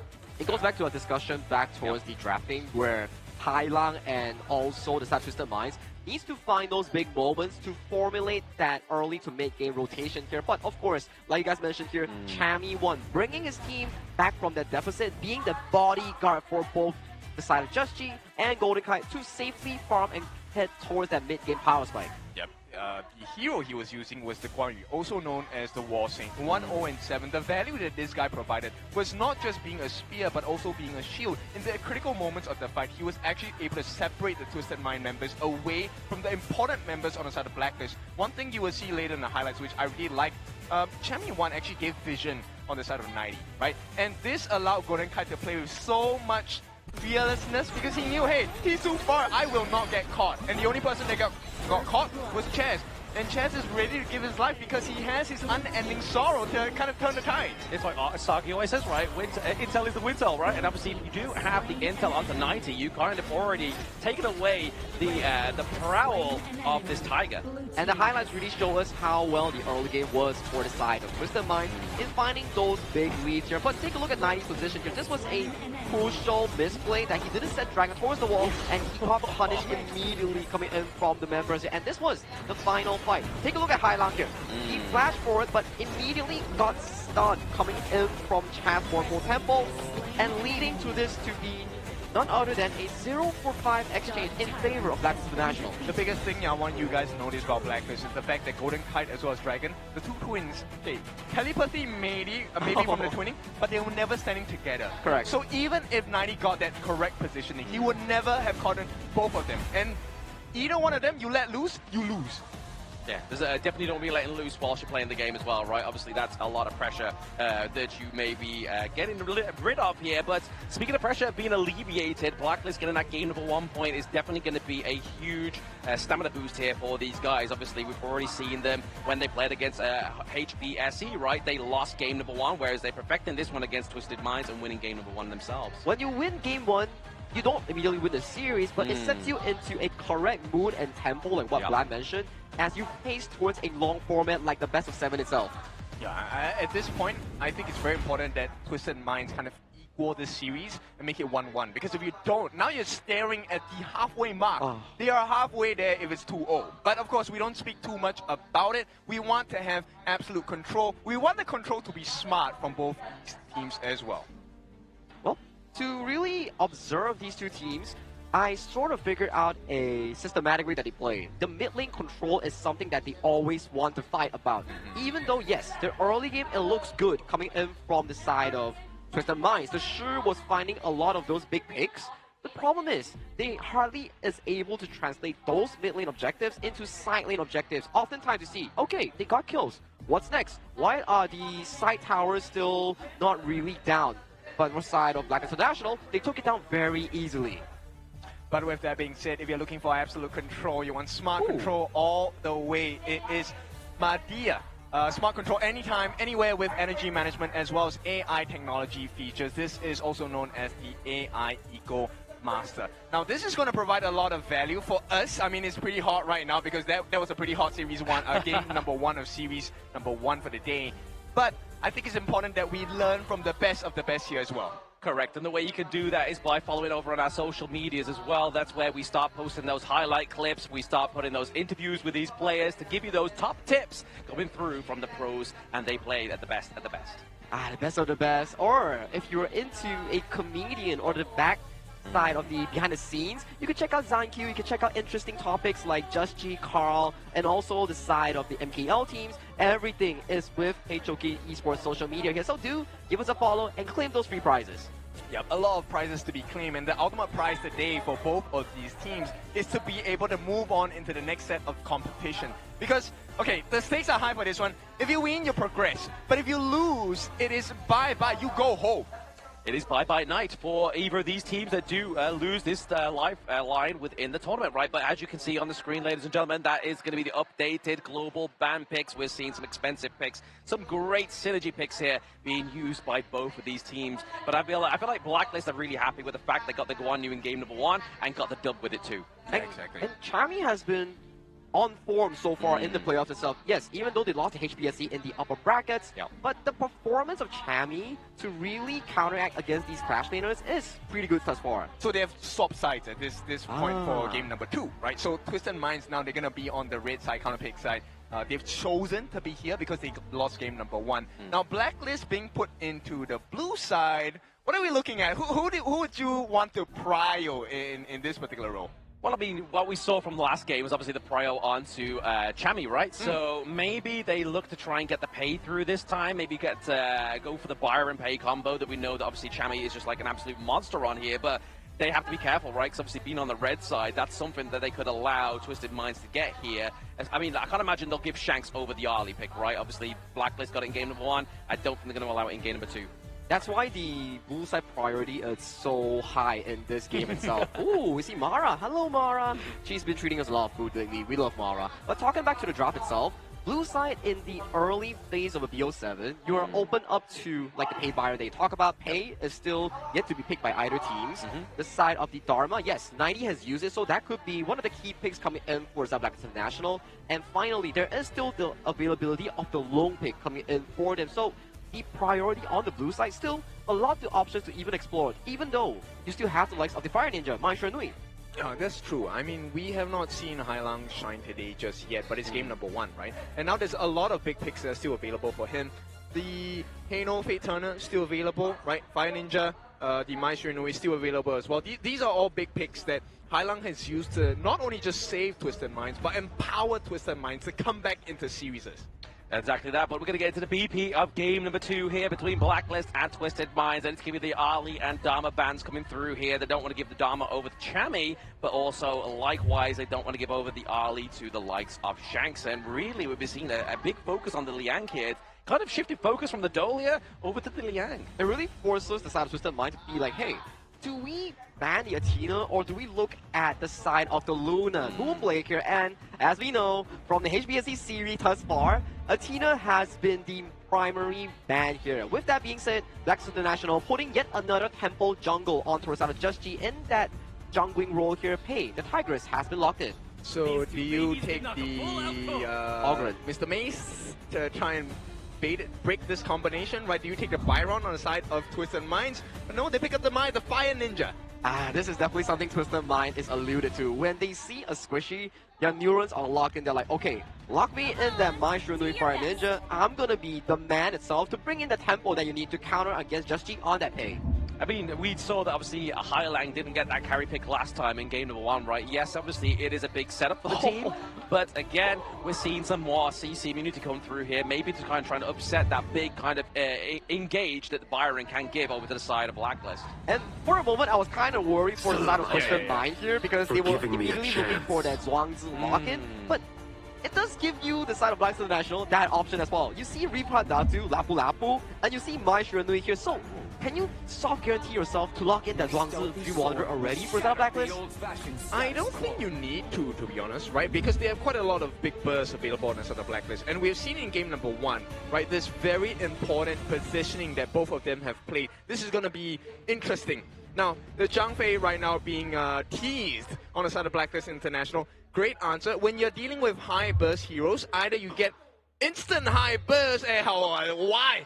Why are you playing with my heart? Yes, I want to see the Zhonghui, I want to see the Void Caller, but no, we're going to get the Beast instead. Still, same fundamentals, big tank to deal with the big burst. Yeah, I feel like that was just fan service for you there, Ken. It was just like, you know what, let's just highlight it, let's get his little heart going. But at the same time, Twisted Minds has got fan service here potentially for Keke. But again, teasing us, but it's going to be 90 taking the Mai here, going for a little bit more controlled dive potential. I'm not going to believe these pro players when they are like hovering those heroes anymore. It's just teasing us at this point. We will only talk about it when they actually lock it in. But the Mai Martial Genius being locked in for Twisted Minds here does give for the side of TM's 90 a very strong 1v1 matchup towards the Clash lane. As you can see, the potential counters towards the Mai is oftentimes coined as either the Byron or the Charlotte that they potentially ban in this phase. Yep, I mean, potential? No, it is now locked in, confirmed. So this is going to be a tough one for the side of Blacklist, right? Still many options to explore. They ban out the Jing as well. I think that's a great answer. You don't want to give Clean one of his, I mean, arguably, if not the strongest jungling assassin hero he has in his picks. Yeah, I mean, they could potentially still go for maybe another jungle tank pick here for the side of Twisted Minds, but Shanks picking up the Lady Sun here, potentially. Obviously, the grenade, it's going to definitely fall hard, but when we think of Lung, we think of Consort Yu. Thanks to that, Protected Winds, the Woodland Ranger comes through. And to really look at the Woodland Ranger coming in from Consort Yu, yes, statistically, it does really well into both Bloom and Pay, but you have a Light Plume on Brosa, just charging into your face here. You're forced to use that spell 2. And then we might see Blacklist International lock in something like a Lady Zen, long range mage to really counteract against this, I would say, close to mid-range of a marksman coming in from Twisted Mind's farm lane. I think this is a very scary pickup from the side of Blacklist International. So they have two very big sustains here. One in the form of the Ambrosia, the Night Plume, or you do have Zhang Fei, the Beast. But for now, it's going to be Cascada locked in as the final pick for the side of Blacklist. The Lady Jun pick. Is it going to be enough? Because Twisted Minds have now gotten one of the strongest and best performing assassin junglers, the Fade. Battlefoot. Wow, this is such an aggressive draft coming in from both teams. You can see the fact that, okay, Blacklist International, they want to play with both Pei and also Zhang Fei to engage in that early jungle-centric rotation here, but they really lock in these two things, Mai Shunui and Lapu Lapu. This will really equate that early game that has been brought by Blacklist to force a 50-50 here. So these players will be the primary focus going into that river brawl. I want to give you the high risk that Twisted Minds are taking right now.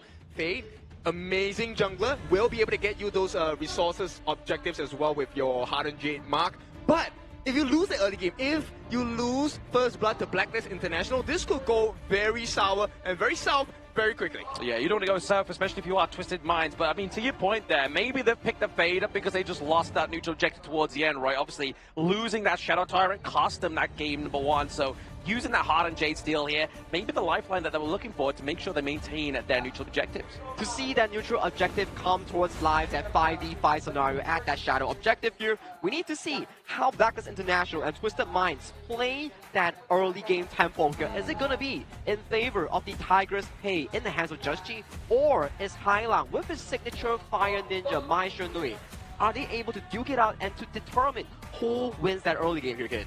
Yeah, I mean, so many different factors to consider. And to me, I mean, I like this Lapu Lapu pick, right? The Reef Datu, we've seen it come to a lot of success to many of the teams in KIC 2025 so far. With the big ultimate setup stunts, it's going to be critical.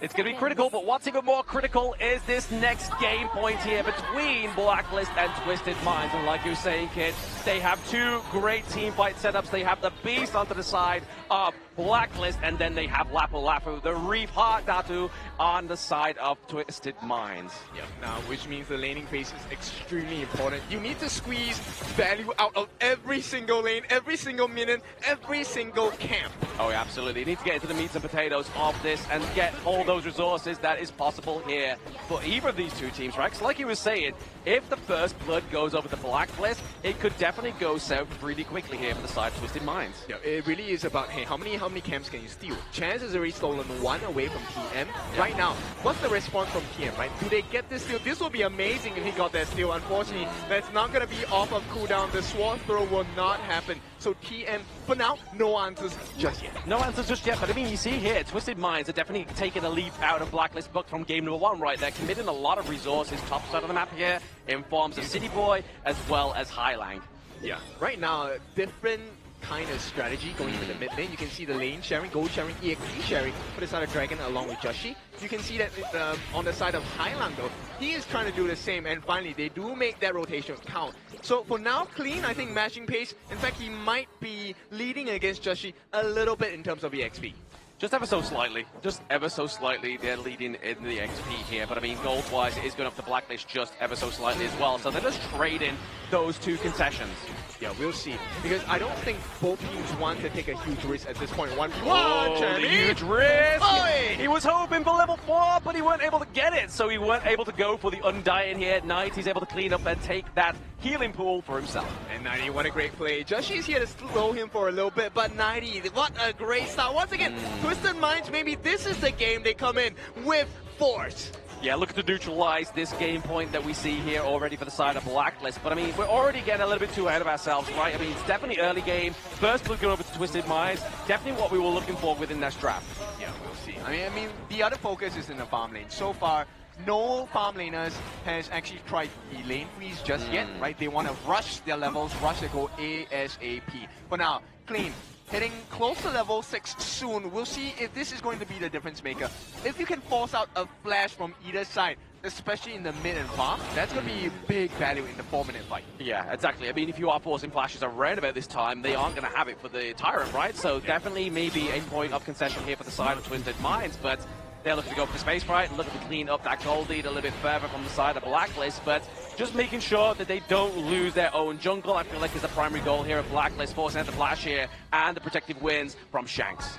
That is not going to be available for the next 2 minutes. That's a long time in HOK. It's a long time, but I mean, Clean, he doesn't need the smite, as we've already alluded to. He has the Heart and Jade Steel as well. So coming into about 45 seconds, these neutral objectives come onto the board here. He still has a horse in this race. Okay, so we will see Blacklist really trying to force that slower rotation coming out from the side of Twisted Minds, right? Keeping 90 in lane, that's going to be very important. Now, if they can find some value with a kill at this point, it will be important for both teams. You can see they're already setting up for Twisted Minds, but this is the beast. It is the beast, but he misses out his unbridled outburst here very early before that Tyrant, so I feel like that's an actual good point here for Twisted Minds. Yeah, you know what? Actually, I think Twisted Minds, they should have this 4-minute Tyrant. I don't think as Blacklist you want to contest that because, look, Heart and Jade Mark, very hard to get rid of it. Essentially, it means you have to take clean out before the fight even happens. Exactly. I mean, he's already looking a bit better than Bruised there. He has lost one chunk of his health bar, but I mean, look at that T1 down to the bottom side of the map. The RC and the Blacklist trying to go for big pressure, but there it is. Jungle getting taken down at that 4-minute mark is going to be scary for Blacklist. Wins all over the place for the side of Twisted Minds, and the protecting wins, no, this is the finishing wins coming in. They can take down Joshi. That's going to be a very important marker for the side of Twisted Minds. They can take this as your goal, they'll be great as well. It would be great, but nobody's starting for the Tyrant here. They're just trying to force the Dragon into the pit. They force out the flash here. Looking to steal away the Azure Golem. The Art and Jade still does come through, and Clean gets it. Big start for the side of Twisted Minds. I really like this. Now they're ahead by close to 1,000 gold. But Golden Kite, he has vision now. It gets caught here though. Yeah, but he has the infinite vastness, right? This is the key thing about the Loon pick. You can take to the sky, become a dragon, and save your own life. But there we go. They're stealing Azure Golems away. And look at the start for the Tyrant here. A good play by Blacklist. Not what I thought would happen. Nope. They actually get the first Tyrant. So Blacklist, great answers. But now they have to deal with the pressure of Twisted Minds. No, they know the Dragon doesn't have the flash. But there it is. The Destructive the Loon.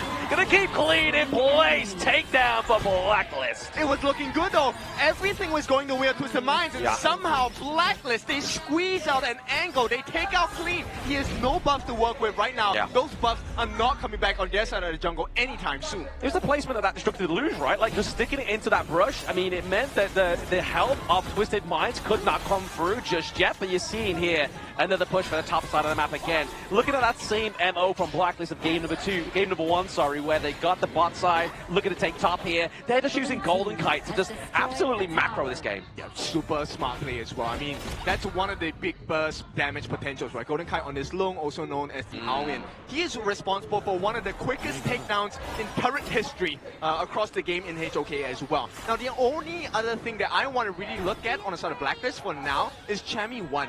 Nobody has shut down this guy too much just yet. He has only fallen the once. Yeah, only fallen once, and that was, what, the first split of the game where he had no help top side of the map there. But, I mean, you can see right now, Highling just trying to alleviate that pressure, but using that space sprite very nicely here. Golden Kite, like, this is one thing you never used to associate with Golden Kite. This is macro playstyle. He's huge. Yeah, exactly. He's kind of getting all of the gold across the gorge at this point. It's going to hurt them quite a bit. Twisted Mind, they should. Oh, they actually got it stolen away. That's a huge marker. Right now, it's all on 90. 90 on the side of Twisted Minds. He needs to be responsible to take the T1s. Also, hopefully force Champion to 1v1, but that's not going to be easy anymore. Oh, the unbridled Embers into the back line. He's going to catch up Highlang. It's going to be the blow inside. They get the takedown, and now the Stampede comes through from the Beast, forcing the flash. They get the T1 into the mid lane. Is this going to be a saving grace here by 90, forcing out the infinite vastness right now? Needs to get in the fear. Not quite. The flaming bombs comes through, and Blacklist with a T1, 1 kill, 2 kills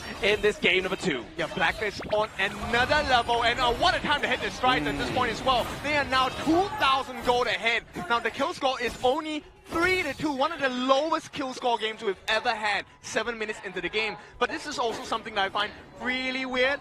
Blacklist have a decent control, map control. We have not seen this in KIC 2025 for them at least. Exactly. I mean, Golden Kite's definitely playing to a golden standards here. It's that farm lane. I mean, maybe Twisted Minds wasn't expecting Golden Kite to play this way, right? Maybe there was like, right, okay, he's onto the lung. Maybe he's going to play a little bit more of an assassin playstyle, but if you can't find him, you can't force out the infinite fastness. Yeah, and the craziest thing is that right now, Joshi is close to 1,000 gold ahead of Clean.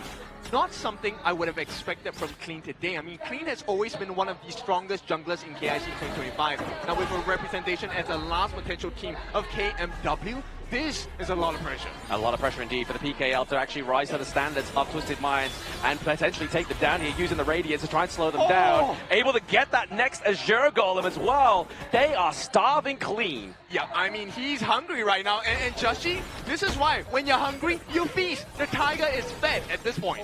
He's looking for that Shanghai Lumbia right now. He's liking those rolls, but he's not been able to get them just yet. But maybe here, T2 takedown for the side of Blacklist when they have just Chi. Shami 1, it's going to be a fast takedown. I mean, we've had a lot of fun over the recipes of Filipino foods this past few days. You know, we had the IKL for lunch the other day from, you know, Blacklist and Boom. But right now, it looks like KMW is on the menu as well.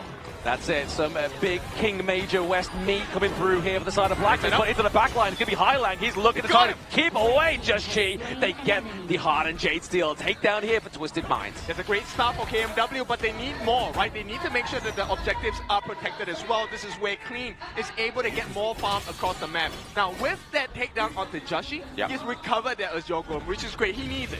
He does need it, but for how long is he going to have it, right? Do they try to go for, obviously, Just Chi's Azure Golem in moments notice, or are they really going to try and focus this next Tyrant? But I mean, that damage going over to Blacklist, if they do get this Tyrant, is going to be a hard contestation here for the side of Twisted Minds. Yeah, it is, because then you really get that aggressive fighting power and prowess you're looking for. So the fact that number one, Joshi is not on the map at that point in time, they still got the Tyrant, that's a big win for the side of Blacklist International. Now, Golden Kite, if they can force this out.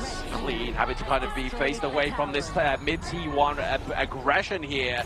Trying to force Golden Kite has obviously got the ultimate off of him here as well, which is going to be a good point for the side of Twisted Minds. But Blacklist, I feel like now it's their game to lose. Yeah, I would think so too, but we know about that 10-minute marker, right?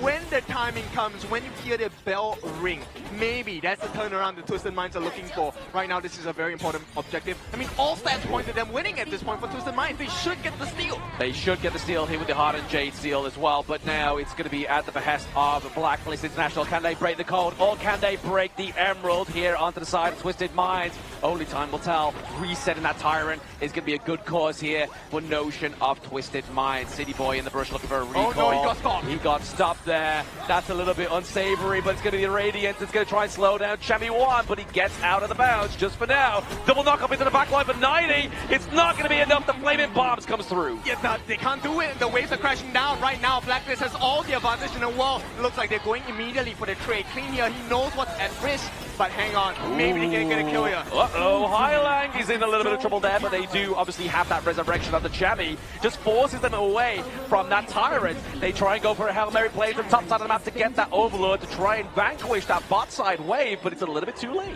I think at this point it's okay, because it's damage limitation for Twisted Minds. This is strength in numbers for the side of Blacklist. They only needed 4 members. They had the potential of the chance to steal as well. Yes, he got the stun, but got it off at the wrong time. Now, with that being said, Twisted Minds, now they're behind by 2,000 gold. Blam, is this something that they can't come back from? I feel like they can collect it. Obviously, if they force a fight with this Shadow Vanguard into one of their selected lanes, maybe here we could be getting some prime pickoffs here. But I feel like it has to kind of like rotate a Notion around Dragon. If you get the takedown onto Dragon, you get rid of that Destructive Deluge. That's a lot of damage onto the side of Blacklist that gets taken away. Which I like that you pointed out, right? I think so far, Dragon has been one of the guys that has set the pacing for the side of Blacklist International. Not only getting the freezes, the stuns, but like you said, Destructive Deluge. It brings the control, but more importantly, it brings the damage, which is, for Twisted Minds, not what you want to experience at this point in time. Exactly. When your only tanky hero is the likes of the Lapu Lapu here for the side of City Boy, it's going to be hard for you to contest that damage coming through for the Destructive Deluge here, but a lot already be resourced there to try and get a takedown onto 90, but back into the mid lane, looking for an invade into that Crimson Golem territory. Yeah, it's all about the information right now. They're going to get the T1 at the bottom. That's great news for the side of Twisted Minds, but they need a little bit more, because take a look at what Blacklist are doing. They're actually trying to pull them in towards their Crimson side with that. That could spell potential death for any one of the Twisted Mind members. Yeah, and they've kind of backed up here. They're like, you know what, let's not lose everything for that Crimson Golem. Back up and now in 1 second, looking like they're going to feed it over to Shanks here. Because we look at the team side of Twisted Mind. Shanks hasn't really done anything just yet that's really kind of like stellar or even got a takedown. Yeah, I mean, okay. Maybe this is the winning formula. Take a look at on your right-hand side of the screen. City Boy at the bottom right, he has the Howling Wind, right? So maybe if they get the timing of the Howling Wind right, they might be able to catch Blacklist International off guard. But for now, it needs to be like a miracle play or something because Chammy1 has given them every shred of information of where Twisted Mind members are at. Yeah, it's like he's knowing how City Boy is going to go, what the rotation, what brush is going to sit in.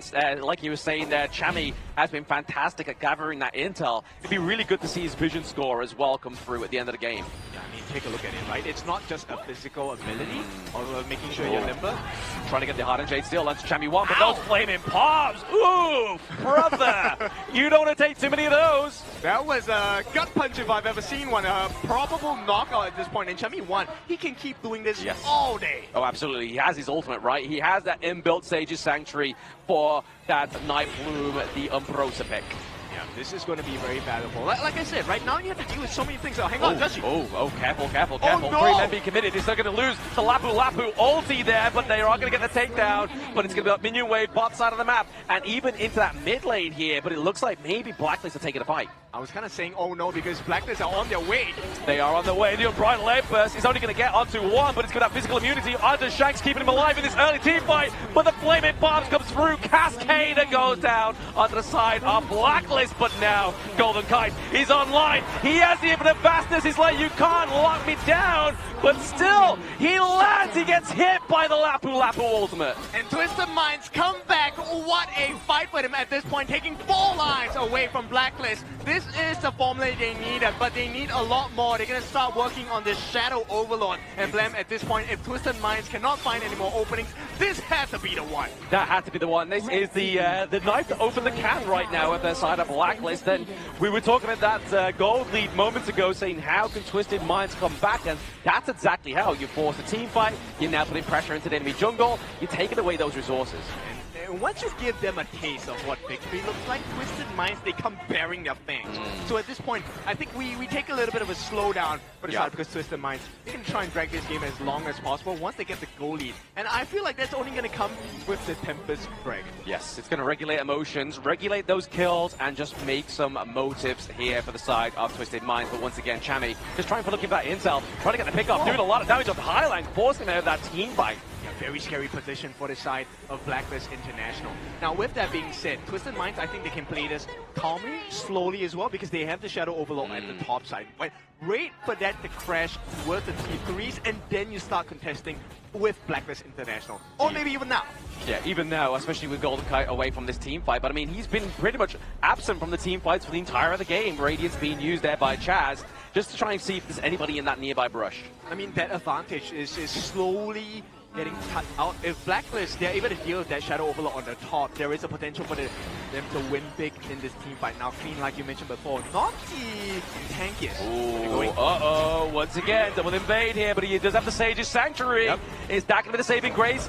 Just Chi comes back, and is he going to go down? No, Golden Kite is, however. This is Twisted Minds, pushing that mid lane, pushing top side of the map here, looking to aggress their base. Yep, they're pulling them in all different directions. Twisted Minds, they have taken another T2 in the mid. It is now open for the T3s as well. Twisted Minds, they smell blood. They want this. They do want this, and they are going to go and try and take it before that Tempest Dragon even gets onto the Gorge here.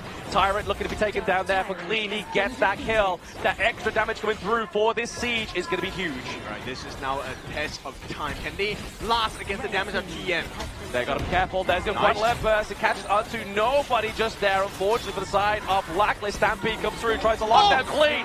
He gets taken down. Chammy1 with that built-in immortality. Yep, crazy stats and movements coming in, and that was crucial from the side of Chammy1. Right now, it's about damage limitation. Twisted Minds, they got the biggest reward. They got the T3 in the mid. But what more can they take? Because Blacklist are returning, and they're coming back with such force in the mid lane. Exactly, and more importantly, they got the boys in blue. They have the minion wave into the mid lane here, trying to use that Opal to clear them out, but they get the T2 here. Can Blacklist formulate some kind of comeback here, get that dominance going into their favor, into that mid lane? I mean, I think it's dependent on the next decisive objective, right? If you take a look at what's happening now, I don't think they can push against Twisted Minds. Yes, you clear the jungles, get the buffs. That's the maximum extent of structural and map control you can do. At this point, I think you have to be patient, right? Wait for that Shadow Overlord, and then you plan your next move. Wait for the Shadow Overlord. I mean, we are getting very much closer to that Tempest Dragon territory, right? We do have a minion wave pushing top side of the map here as well, but looks like Clean's just going to kind of clear that up, get some gold resources over to himself there as well, because he's not currently, actually he's 6 slotted itemized here as well. We do obviously not see that Unbridled Airburst not just come through there for Chaz. We heard a boom, but it wasn't the right one. We'll see how this is going to be like, because the Unbridled Airburst is such an important skill here.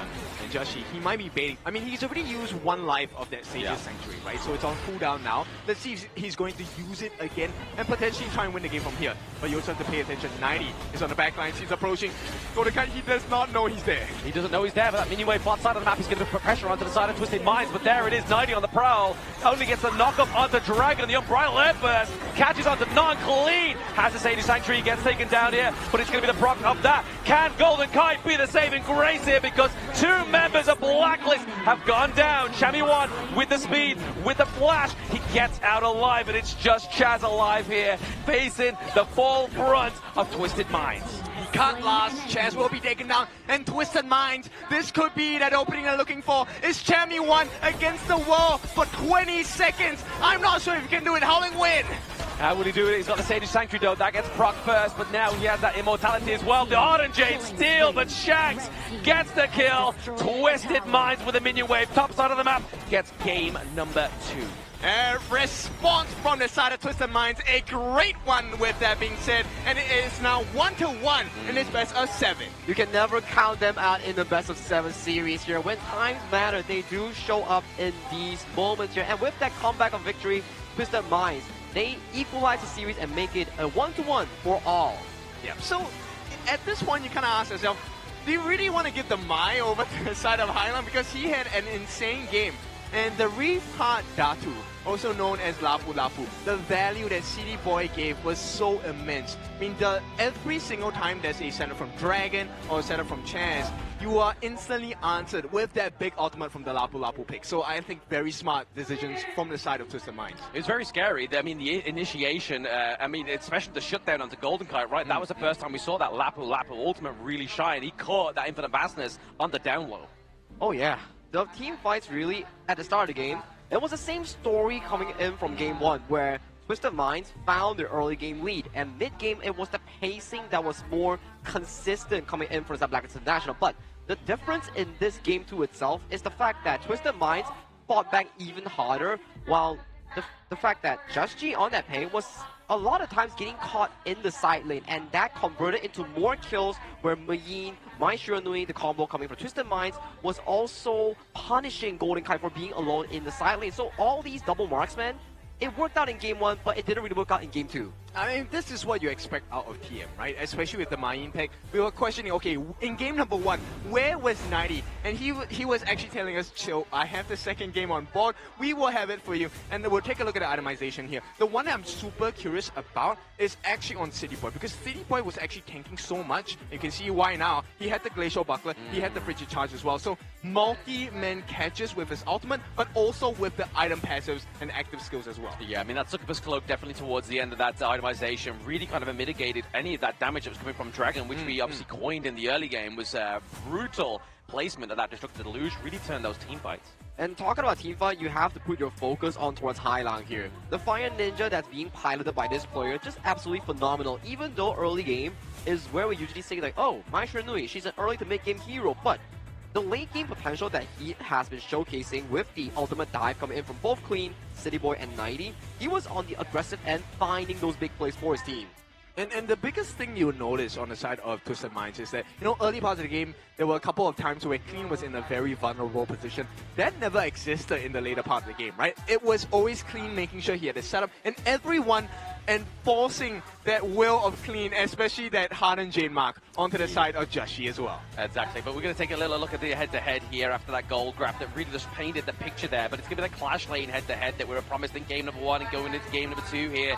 Chammy 1 actually having a lot of the most damage onto his team at that 99k damage. I mean, I didn't even know that Umbrosa had that damage output potential here, especially when you have the likes of a Lung and a Cascader on your team. You can check out the itemization coming in from Chammy 1. He knows for a fact that with the Undying ultimate here, he's capable of going towards the backline, finding the Mai Shiranui, finding the Conjure U. Hence you can see Siegebreaker, Axe of Torment, and also a breaker here coming in to really complete the build itself. But you gotta give him props.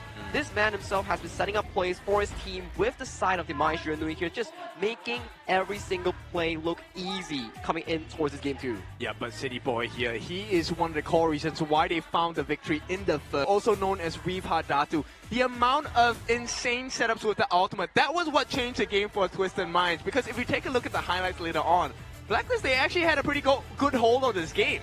They did have a good hold on the game. Blacklist, like we said, at one point in the game, it's their game to lose, and exactly that happened there. But I mean, the no-death run here from holding about 4,000 prior to this fight. We see Chammy 1 immediately going in and assassinating Silent Shanks here, but the backside here though is clean finding Dragon. And with Chaz and Golden Kite at towards the backside here, Golden Kite did I would say, a questionable re-enter with the Infinite Passage here, which resulted in Blacklist International. They cannot handle the strength of Twisted Minds. And when you give them an opening, it's not the smallest opening, but it was an opening nonetheless. And when you give it to them, they will come back and bite you. So right now, we are head-to-head. It is Blacklist, Twisted Minds, 1-1 in this best of 7. Yes, that 1-1 now would be the scoreline here between these two teams. But did we expect anything less, right? This could not be a 4-0 sweep, even if these teams tried their hardest, because tournament life being on the line, you know for a fact that Twisted Minds and Blacklist, they're playing to go and progress further in this bracket.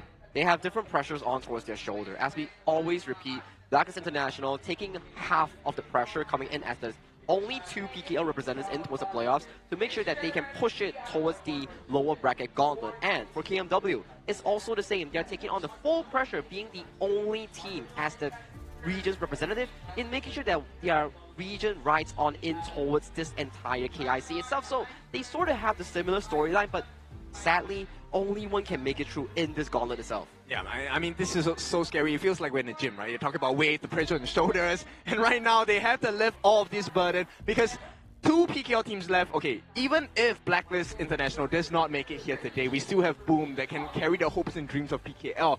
But for KMW, they have to make this work now. If they're gone, it's over. This is going to be a PKL versus MKL journey to the end. I mean, I don't know who Jim is. I thought he might be our 4th co-caster, but I don't know what Jim is. He spelled it J-I-M. But let's look at the Global Blam picks up to date here. Obviously, not getting the dub here with the pay is going to be a hard-fought loss here for the side of Blacklist International. We gotta give props towards the side of Twisted Minds. They do draft in towards their comfort here. Yeah. The Fire Ninja Mai Shiranui has always been a point of topic when we talk about Hailang as a mid player here. When times are rough, when times are difficult, he whips this pick out and they could always find the win thanks to their IGL, which is Hailang himself. Yeah, I feel like, you know what, in this game number 3, I'm feeling for Twisted Minds. It is time to bring out the Ogren, put the Lady Jun in the mid, because right now there are very few answers to the Ogren pick. If Blacklist gets, Twisted Mind get that Ogren pick. So right now, we'll take a look at it. Blacklist, they want to choose the blue side again. There's something they're looking for. Is it their turn instead to also use the Ogre? Because big counters like the Musashi not available anymore. Yeah, and respectively onto the side of Blacklist as well, right? They don't no longer have the Lady Jen, but they still have the likes of, obviously, they could go for the Sheriff for themselves, but they could also lock in the Princess Frost, which kind of emulates that same kind of thing as the Lady Jen. That's true. So for this upcoming pick and bans here, the planning goes back to the bans again. So for the side of Blacklist, you default have to take away the likes of the Arlie and potentially the Pay here. These are solid bans that you do not want to give away towards to the side of Twisted Minds because they pilot these picks super duper well. And on towards the flip side here, Twisted Mind on towards the red side, they will have to take in one, the Athena roam that they don't really play thus far. And the second one might be pivoting towards the likes of the Mai Shiranui or potentially the other picks they have more high value, especially the Clash Lane. Yeah, I feel like going for damage is definitely a great answer. I mean, both teams, I think they've figured out their kind of positionings, right? Right now, it's all about can we catch the important targets. We've already seen game number 2, Twisted Minds all the attention was on Golden Kite, right? Golden Kite or Dragon. So they really love the twins. Not the kind of TLC we're looking for, right? This is not tender loving care. It's more like tables, ladders, and chairs for both the twins. So we'll see how this is going to be like, because Twisted Minds, I feel like they found their form. And Blacklist, if they don't step up, this is game number 3 going in the hands of Twisted Minds. I mean, with the heat that Twisted Minds brought on that one, it could be even tenderloin chicken, right? Like, that was looking like some tasty buffet for the side of Twisted Minds. I mean, I even coined it. It was the KMW buffet for the side of Blacklist to have, but they flipped the tables. It's like, you know what? We're not hungry. We want famine. They're not hungry, but I'm hungry here. All the chicken talk in here, all the adobo, all the barbecue here, putting me into much more of a hungry spot here. But let's ignore the fact that I'm hungry. Let's put our focus on towards the hungry teams here, looking for that Game 3 victory here. This is the final game before we head towards the break for them to reset their mental, reset their strategy here. So this will be an important one going in before that. I think if we are heading into a break in this particular best of 7, the best situation to walk away in hand is, let's take the dub, right? Both teams obviously want to win. Nobody drafts to lose. It's all about, can you make that draft work? So we take a look at what the options are left for both teams. Blacklist, they take out the pay. This is one of Clean's strongest, if not strongest, jungle heroes. Twisted Minds, they give the respect back to Dragon. Look, he had a pretty dominant game 1, decent game 2, but you don't want to give these 2 picks. Athena and Mai, no way. Yeah, that's definitely a no-go going into this game number 3 here between Twisted Minds and Blacklist International. But now, what do they go for here onto the side of Blacklist, right? Obviously, they have the Lung, but they look to go for the Luna this time. So, if you are following Blacklist International, they oftentimes will like to go for the side of the picks known as the Luna as a counter bait for the side of Twisted Minds here. They will be telling the Twisted Minds, hey, the Luna is open here, do you want to pick it? And then once the Luna is locked in for TM, they will go for the Organ and Daji counter here for the side of Blacklist. Well, I think we're looking at the Twilight, or we're going to have the Wild Spark here, the Nerta and the Yangjin, 2 available options. And Twisted Minds, I think if there's any team you have to be afraid when these picks come out, that's scary. It has to be TM, right? It has to be them. Right now, Blacklist, I feel like they're in a very tight position. Because, whoa! Okay, the Forgotten Blade. The KMW hopeful, the Elaine plays here for 90. Very interesting pickup here. Usually when we see the 1-2, it will come in the form of the Dolia into a prior pick here. As we see, prior pick, yes, it's not going to be the Forgotten Blade Elaine. It will be Aoi and Long being locked in for the side of Twisted Minds. This opens up Blacklist International saying like, hey, I don't think you can go for the likes of the Daji anymore or the Ogren. Let's lock in the Luna to potentially prepare for the Twilight and also the Wild Spark that will be locked in for Twisted Mind in this 3rd pick. Okay, I think that's a great pick. You want to be able to tank through the damage, but we have seen the potential of Luna, right? The Moonblade, one of the biggest strengths is the fact that she is able to control, get the damage in left, right, any angle you want. But Blacklist, they're going to try and mitigate this damage input from the side of Twisted Minds that is going to take the Byron. Yeah, the Byron come through here as well. Obviously, we didn't get it with the pay, right? Obviously, it was something that was banned out. So obviously, Spark Mace comes through this time around.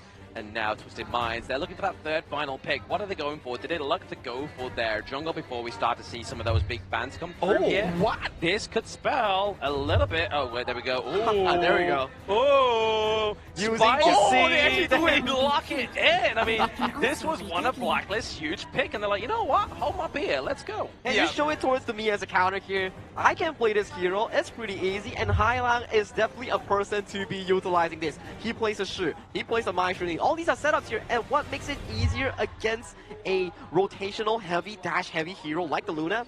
I got you on lockdown with double ultimate coming from the Dolia here. Blacklist International might be tasting their own medicine. Yeah, this is a very scary one. The Heartseeker for Daji is, for those of you that are new to the pro scene, look, Daji is rarely picked, right? The fact that number 1 she's picked here means that she has immense value. Why? Because if just she goes in unawares, 1 stun, 1 ultimate, you are gone, my brother. Oh, absolutely. That charm is definitely a hard one to come through here, but I think it is good that Forgotten Blade that gets picked up here as well. I mean, getting paired with that Dolia, that used to be the tried and tested combo when you saw the Dolia come through. At one point in time, the Elaine, the Forgotten Blade came through with it. Now, if you're Twisted Minds, your composition is a very late game team comp. Yes, it makes a lot of sense, but if you falter against the Byron and Liang combo that's being committed coming in from that Blacklist International, you might not see the day that you will use the Heartseeker combo in tackling that backline itself, because this is a super fast tempo game coming in from Blacklist. There is no late game. What is late game? We are breaking you at 10 minutes. Okay. The Mad Lash, baby. Oh, he's going in. Literally is debut pick, I believe. It is. Yeah, this is debut pick for Xuanche on KIC 2025. This is one of the most aggressive and irritating members. Like, you can put him in the jungle, put him in the roam. He's so hard to deal with. Once he gets that leash on you, you are going to be a pet. Yeah, and he's recently been buffed as well, right?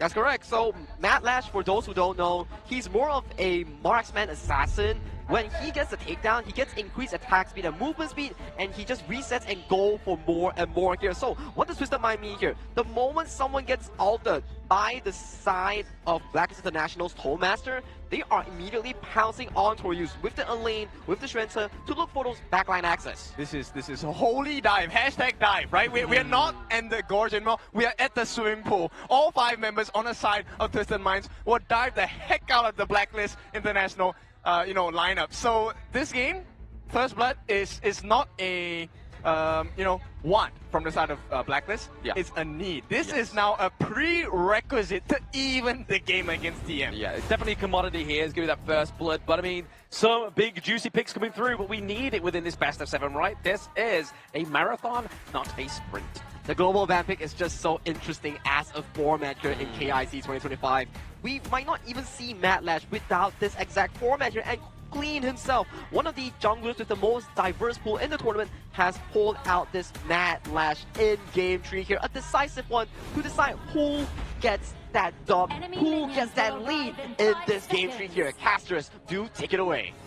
Yes, we are into the game before break point here between these two teams, Blacklist and Twisted Minds. Twisted Minds going with a few zesty picks here with the Dachi, the Heartseeker, as well as the Xuanche. The Mad Lash, I feel like that is going to be a name coin for anybody in the UK doing a pub crawl. I mean, okay, look, at this point, I feel like this game, in terms of draft, is very much skewed towards Twisted Minds. They have the damage, they have the burst, they have the dive. Everything on paper looks great. So this First Blood, hang on, 90! 90 maybe going in here, obviously gets a level 2 before Chami1, but I mean, you have to put respect onto Blacklist as well, right? This is Chami1 on his Byron. That's going to be a lot of damage, obviously, onto the side of Twisted Minds that he's going to have to mitigate, but if he's able to sustain it for his teammates, you're really looking at damage. You're really looking at Just Chi here on the Luna to come through and just clean up shop. True, I feel like this is a numbers game at this point, right? Yeah. In the early parts of the game, if Twisted Minds do not put the appropriate number of members against Blacklist, they lose. They lose every single engagement. In the later parts, no matter, they have the items, they can dive individually, and they can continue to dive because of the Celestial Melody coming in from CD Boy's ultimate, right? Yeah. But until then, you have to play the numbers advantage. You have to be in a 3v3, 4v4 situation against Blacklist. That's what we're getting now, numbers advantage. Yes, top side of the map here, just force away that Storm Strike there. Sparks Mace, but there it is! Chami comes in, swinging the Mace. There it goes, double kill. Going over to the side of Blacklist. They pick up another one, baby. Yeah, how many do you count? Too many. And that is where Blacklist, they understood what the win condition of Twisted Minds was. And the biggest thing, this guy did not really show up too much during the initial stages of KIC 2025. But boy, Dragon is here to feast the Frigid Priest and caught the most important member on the side of Twisted Minds. Yeah, that's scary, right? I mean, you're already kind of like looking at Just Chi and Chami into these team fights, but what you're not looking out for is Dragon on that Princess Frost landing those Frigid Prisons. I mean, you can't say, oh, hang on, another one! Even more, we have the winter is here, and that's not what we want here in Manila. We want to continue that sun, baby, but now for Blacklist, it's exactly what they want. I mean, this is going to be a thriller here in Manila, and Blacklist International 4-0. This is 2.5 minutes, by the way. 2.5 minutes, 4 kills onto the board, 2k gold lead here for Blacklist International. Yeah, this is crazy. Now, 2k gold lead. This means they are having, look, it's almost, 1,000 gold per minute? That's crazy. Oh, absolutely. It's a big step up here for Blacklist. They're playing an early game draft here very well. Yep, this is scary, right? So we'll take a look. Now they have found initial success. Oh, another suppression. one. Speaking of which, we're getting ultimates out the wazoo. But there it is. It's going to be the attack on Sunset getting the escape here for 90. This is the lifeline that we're looking for. Twisted Minds. Now that they have survived this combination, you know it is possible. The only thing is, okay, if you can survive it, what's next? You have to Defiant. And Twisted Minds, so far, Defiancy not yet found. We'll see what the answer is later. Yeah, I mean, to be honest, that's the way you want to get rid of 90's Death on Sunset, right? Is the fact that you can't use it aggressively, you're using it defensively, and that's exactly what you want, because then your backline is safe, which is Dragon and Chaz. But here's the thing, City Boy was not in there during that time. So when City Boy comes into the fight later on, this is where we see the true test. Blacklist, great. I love the fact that you have a 4-0 against Twisted Minds at this point, because this is unexpected of the draft. But later parts of the game, Twisted Minds will destroy you. They may do, right? But I feel like it has to come from as well as clean, right? Like he should be... Yes, he's been quite absent into these team fights, so you should really be thinking that that gold lead is looking a little bit more heavily in favor of him, but Just Chi is about 1k gold ahead, so if they get this Tyrant here for the side of Blacklist, it's going to spell trouble here for Twisted Minds. I mean, it's all about being stationary, right? That's what Blacklist wants for you. You stay in the power of word for the side of Chess. He's going to take you down really quickly.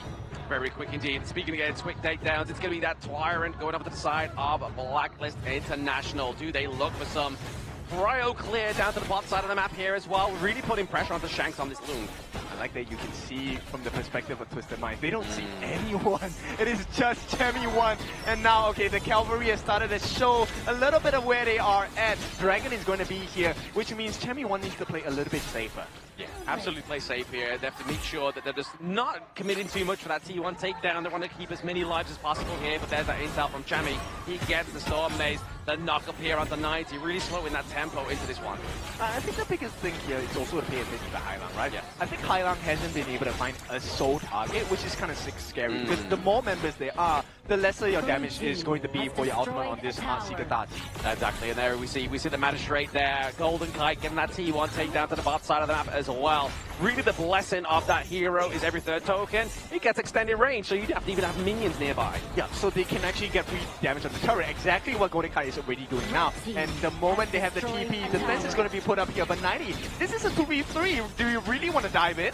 I mean, they're looking for it, right? 90 there now gets the backup of City Boy into those team fights. They were really looking for that T2 trade for the T1 top side of the map and weren't able to quite just get it now. But there's going to be the death on Sunset here for the side of Twisted Minds. Celestial Melody goes over, but the suppression, the cleanup to City Boy gets taken down. Minion Wave bot side of the map should naturally break that one. Yeah, take a look at what they're doing. This is exactly what I'm talking about. Golden Kite going to get free damage. The T1 in the mid secured, and what does that mean? That means your map is open, Twisted Minds, and you might not be able to take the perfect fight.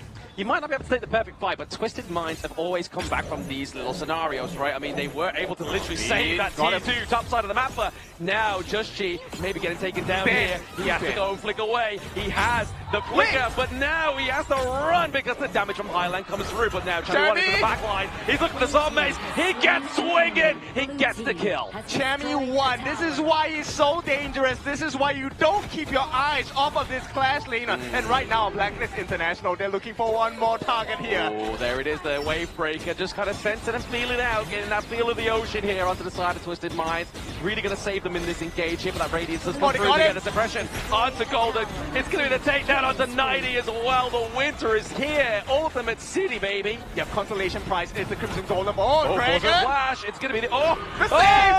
Okay, Shanks gets consolation prize there. Okay, that's a big one for them, right? Getting the kill and making sure that Shanks survives because he has the Crimson buff as well. That's important. Twisted Minds, they have survived, but they have only survived. Where is the comeback? Where is the opening that they're looking for? Yeah, they survived the battle, but are they going to survive the war here? Blacklist are looking to bring every general into the base of Twisted Minds. Yeah, and right now, this is still in the timer of Blacklist, right? They have hit that initial marker. They're looking for the next upgrade on their ultimates, specifically Dragon as well as Chance, right? This double ultimate setup is going to be huge. And until that 15-minute mark, that is when Twisted Minds will start being a little bit too big for Blacklist to handle. So I want to see, can they last the battle? Because if this game ends before 15 minutes, you know it's a Blacklist win. Oh, absolutely. I mean, look at that gold ranking as well. That's definitely a Blacklist win now. Putting the pressure on 90 there, and that's suppression. You can't get to the Sunset if you get suppressed. And Blacklist picking up another kill. That means the back line onto the side of Blacklist International is going to be safe. There's 20 seconds of pain for the side of Twisted Minds as well. T3s are the targets right now. Blacklist, they're dealing the structural damage. They're going in. Structural damage, but also back shots, baby. We're getting Twisted Mind takedown. Highland goes down 90 as well. We get 2 of the turrets as well. High ground city. Too big to handle, too much gold, too much equipment, and too much pain.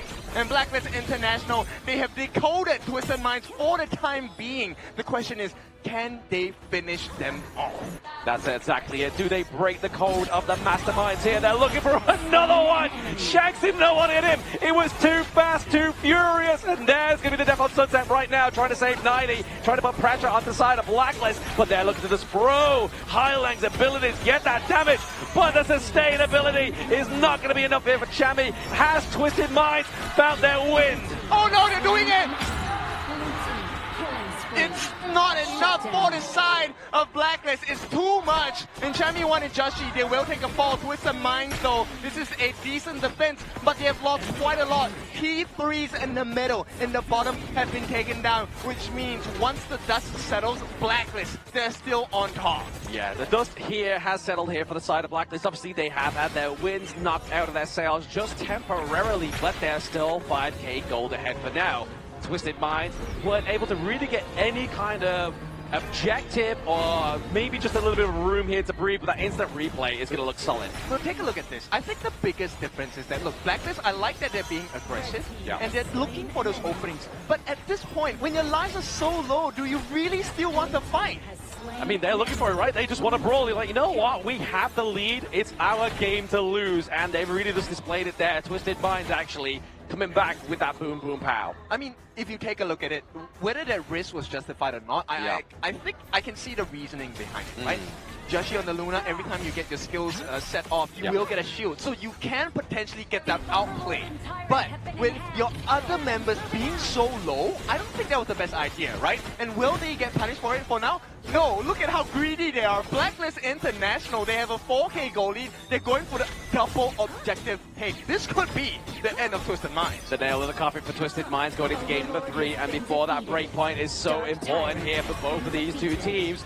But Blacklist are looking like they have the solid golden pony in this race for now. Getting the Tyrant, getting the Overlord here, both Shadow Barons. And it's so apt that you might have the golden token to finish this arcade game. That is this 5v5 against Twisted Minds. Game number 3 does not give you the win just yet of the series, but it puts you in a super great position. It does indeed, especially if you get the next point and then the following point, then that's it. You are literally at home stretch for Blacklist International. But I feel like Twisted Minds, they have that 5 minutes left on the board, right? We're getting about 4 minutes, like you were saying earlier, Ken. If they get to 15 minutes, it could spell trouble and disaster for Blacklist. You really could. This is the last potential attempt here for the side of Blacklist before Twisted Minds find their power spike. It is going to be quite a lot of damage. They have taken a T3 down a healthy amount. It is now an empty base on the side of Twisted Minds. Can they twist their fates? Can they come back from this? We see the Night Po emote being spammed here by the side of Blacklist. They're looking to go in for the full assault onto the Crystal. Now it's going to be that door to their Death on Sunset, but getting catched by the suppression is going to be what cleans and opens up the Crystal of game number 3 to Blacklist International. Clinical strike from Blacklist International, and that's exactly what we want to see from them. They ignored the fight, went straight for the Crystal. This is where quality needs to be at the highest because we're in the final stages of KIC 2025. The idea was great coming in from the Daji and also the Mad Lash coming in from the side of Twisted Mind, but when it comes to execution, I love the Liang Princess Frost combination coming in for the side of Blacklist International. Just so darn consistent in those plays, which the most important one was the top lane one. Yeah, I think it's super funny because we never really got to see the Princess Frost Liang combination in the group and knockout stages. Suddenly it has burst onto the scene, and burst it did. I mean, the amount of heals, they got 90 on their lane. They got him once, and it looked like it was a purposeful catch because they had the refresh, they had the heals coming out from City Boy as well, but it was not enough. It just wasn't enough, but that suppression is so deadly. I mean, that one time where we saw Shanks get caught out, right? Like, he was just like, woke up one morning, got hit with the flu, and then that's it. He was down for the recount. That was really unfortunate coming in for the side of the lane for Garden Blade on the hands of 90. where we see actually, yes, there were few moments. If a lane got the double ultimate to soar up to the sky for the second Death and Sunset, it could have worked. But due to the fact that they lost that early gameplay at the top side, which resulted in this monstrous lead for Blacklist International, we say like, yes, if Blacklist loses early game, the game is very difficult for them because of their super strong early game lineup here. But they never lost. Yeah, they never lost at all. I want to point you in one direction. Take a look at Joshi on the left-hand side of your screen, right? So we normally compare, hey, jungle versus jungle, they have a lot of gold. No, this is Joshi against the entire lineup of Twisted Minds, right? He is on top of every single person, inclusive of Clean, but it's also one person that couldn't do anything, and that was Hailang. He never got the chance to kill him off. Now, I want to point you in towards another direction here. The Dragon, the player on that Princess Frost, I just gotta give him so much props here. He was doing so much plays later that we can see towards the highlights here. Ultimates coming in from Chaz, yes, splendid, and he followed those Frigid Pigeons, beautiful, but the problem is, for the side of Twisted Minds, they often got caught without the presence of the Liang. It was a single Frigid Prison that was set up by the splitter itself that led towards this monstrous goal lead of 7.8k at the 11-minute mark. Super crazy game at this point, right? And a lot of you might wonder, if you're new to HOK, why do they keep taking out City Boy? It's a roam. It's one of the squishiest heroes out there. Why is that so important? It's because there is no refresh, there is no heals coming out, there is no disruptions coming out as well. And once City Boy was down, instantly you win the numbers game, 4v5. How do you lose that? Exactly, that's going to be scary. When you get rid of the healing, get rid of that wave breaker that was really trying to be used as that intel into those brushes, and just definitely really came into fruition here, but we're going to have that jungle up once again. It's going to be Just Chi going against Clean, and the Mad Lash wasn't looking too mad. The idea was great coming in for this pick here on towards Clean. You want to punish the Lunar for coming in, land the hook with the sure hit ultimate to fling her behind your backline here, because you have the Daji Heartseeker in utilizing that on hit, the direct stun on towards your opponents here. But due to the fact that Blacklist International, they really got this heavy lead, that 4 to 5k only at 7 minutes. The game was already super duper hard coming in for the side of Twisted Mind, which allowed this pick, Mad Lash, to be unavailable in those games here. But Chaz on that Liang as well, the combo of the P-Frost and Liang, the key member in bringing those big plays towards us live at Manila Bay. Yeah, I mean, maximum value extracted by Chaz. You thought his mortal was good? No. We have the Liang, the Tome Master, 1-0 and 11. It's not about the damage, it's not about the damage he took, it's about the setups. Every single catch with his ultimate power word control, it was used on the most important member, which was the first part of the dive composition, the Elaine. Beautiful. Many a times when he caught 90 out, it was 994. Yeah, I mean, that's the thing as well, right? Like, this is the thing that really kind of upsets me to say, is the fact that we've seen back-to-back MVPs for supports, they clearly do matter, right? Like, I give support players a lot of chip when we see a lot of support mains, but you're going to see a lot of great suppressions in this highlight. Charmy one with the Flash Storm Strike here, catching on a 2 here, and the Frigid Prison capturing the tail of 90 here really set the pace of this early game that we prize Blacklist International's comp here. If they were to fall behind, this game will be super duper hard for them, but they ride the momentum, and every single play from here on out was so important. But this is the one I want to highlight here. Yes, we saw Blacklist International capturing Shanks here, but check out how they actually won this. Take a look at Dragon here. His spell 2 on the Princess Form was just so key in capturing multiple members here, 2 key members at the back line. Yeah, very important at this point. And the most important part of this was just understanding that level differentials are so important in HOK. The difference one level can make can lead you to a situation where the timers don't really matter anymore. Exactly that. I mean, just look at that base takedown of that game at number 3. Definitely a decisive. I mean, if anything, the symbol that Blacklist is giving here is like, we want to break. We want to break because we've had 2 11-minute victories. And what better way of going into the break after this than a 2-1 sweep victory coming in for the side of Blacklist International. But however, this is only halfway through the best of 7 journey here. It's only the start, 2-1. Yes, Blacklist is leading here, but we saw how Game 2 actually went down. You can never count out Twisted Minds. Yeah, you definitely don't count them out. Twisted Minds, one of the teams known, very notorious for their comeback factor, right? We've seen that many a times, not just here, but also in Major West where they reside. They have now broken the curse, taken away the chances of OG, now representing KMW with that sole membership. Now, can they do it against PKL? And of all the teams to do it against PKL, it is now the #1 team from PKL, Blacklist International. Definitely going for the rundown into the lower bracket, right? Looking for that Cinderella story for Blacklist International as they lost against MKL's first seed, but now they're looking to make sure they're bringing a Thunder into the lower bracket.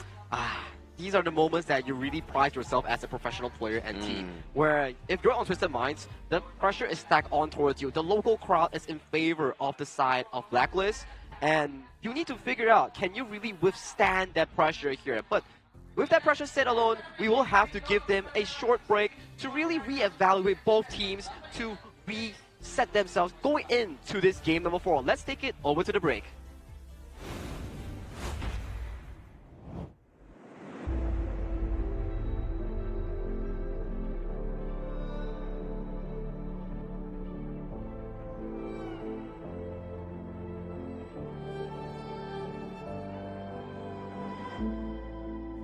Strangers to the fallout, it's what got us here. Ever changing, some chameleon, blood, sweat, and tears. We'll never make it if we fall to everything that brings us down. With a comeback is now. Blood, sweat, and tears. Fight for what we want.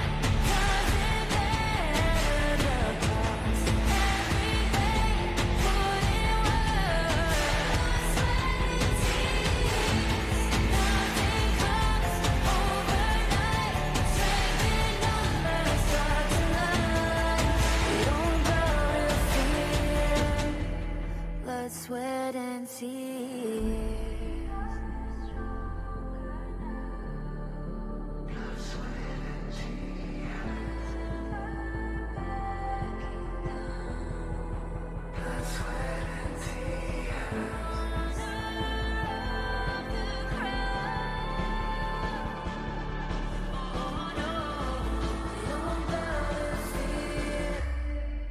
Blood, sweat, and tears.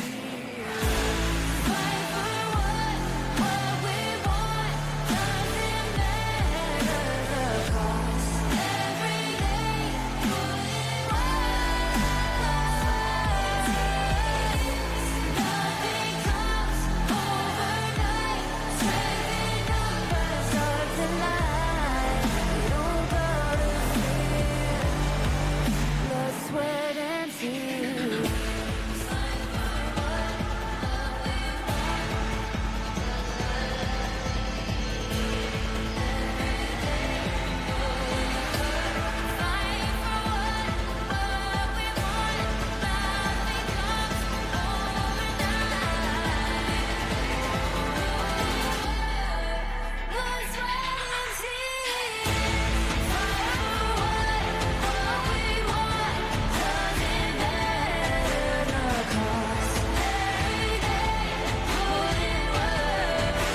welcome back to the Honor of Kings International Championship 2025. This is day 5 of the knockout stage, and you can see our big stage here in Manila Bay of Philippines here. And so far, gentlemen, do update me on what is going on in the series.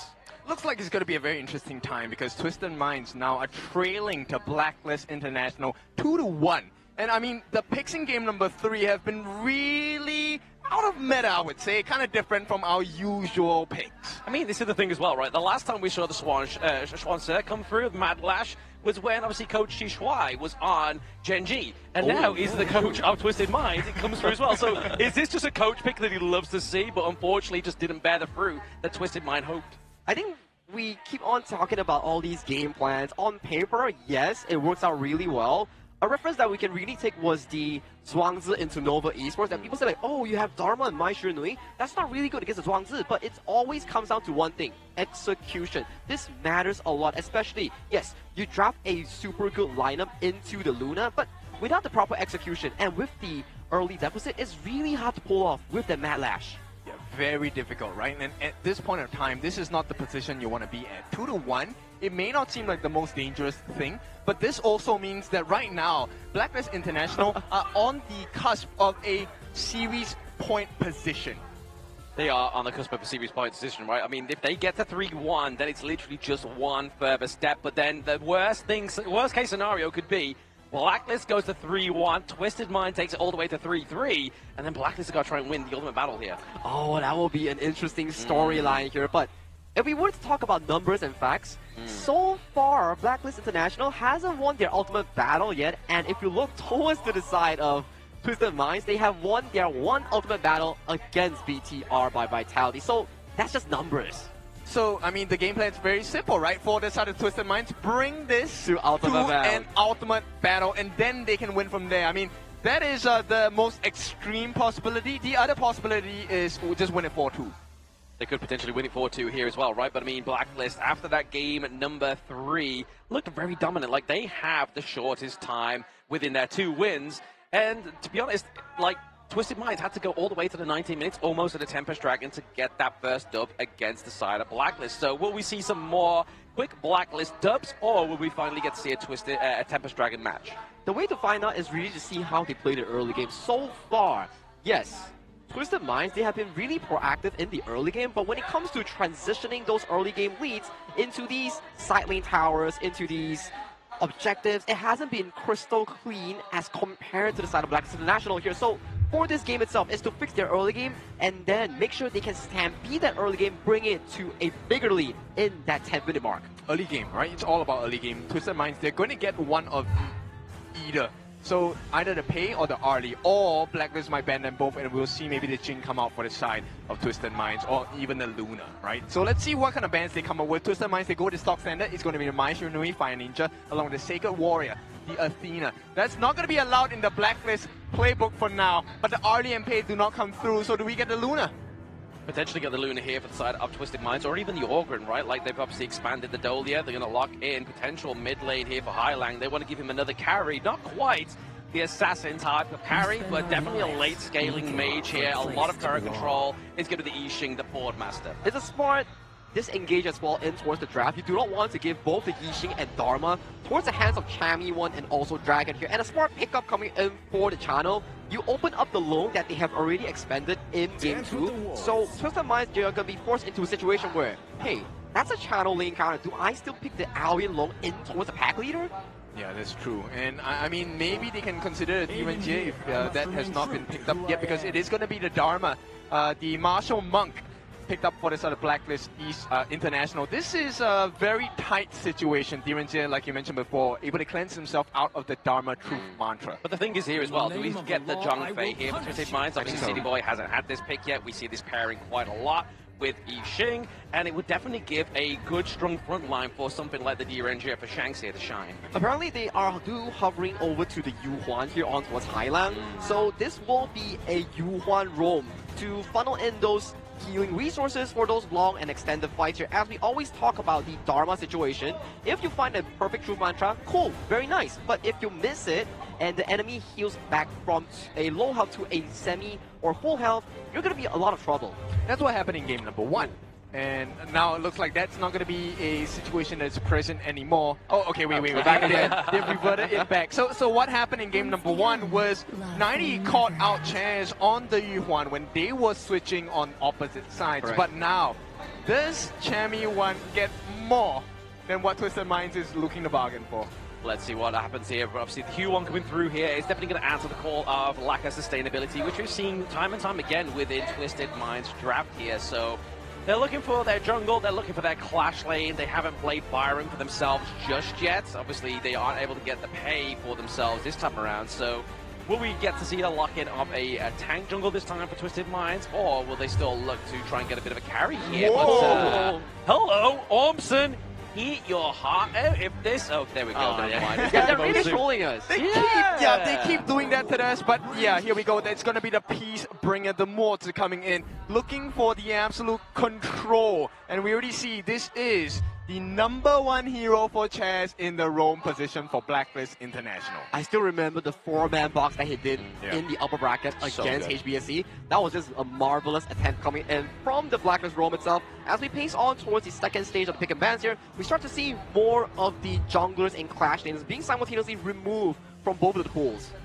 Very important that you take away the tank junglers, right? Twisted Minds, I feel like this, they don't even want to go for the Ogren. So Ogren and Menki are all taken out. Does this mean they will go for the Dun instead? Yeah, Belligerent may be coming through here for the side of Twisted Minds again, which just add to the sustainability, right? Like, maybe they go for the Dun in top side for the into the jungle here and still have some great initiations with the likes of the Byron here for the side of Twisted Minds.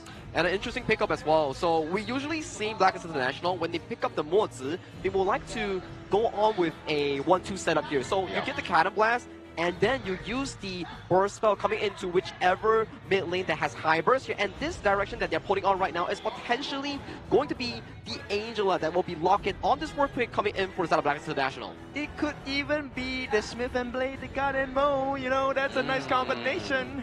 It is a nice combination, but I mean, you need to... What? Are you serious? Oh my god. We got teased with the Lucian, so maybe it might not be the guy. There we go. Let's sit it down, lads. Blacklist, stop it.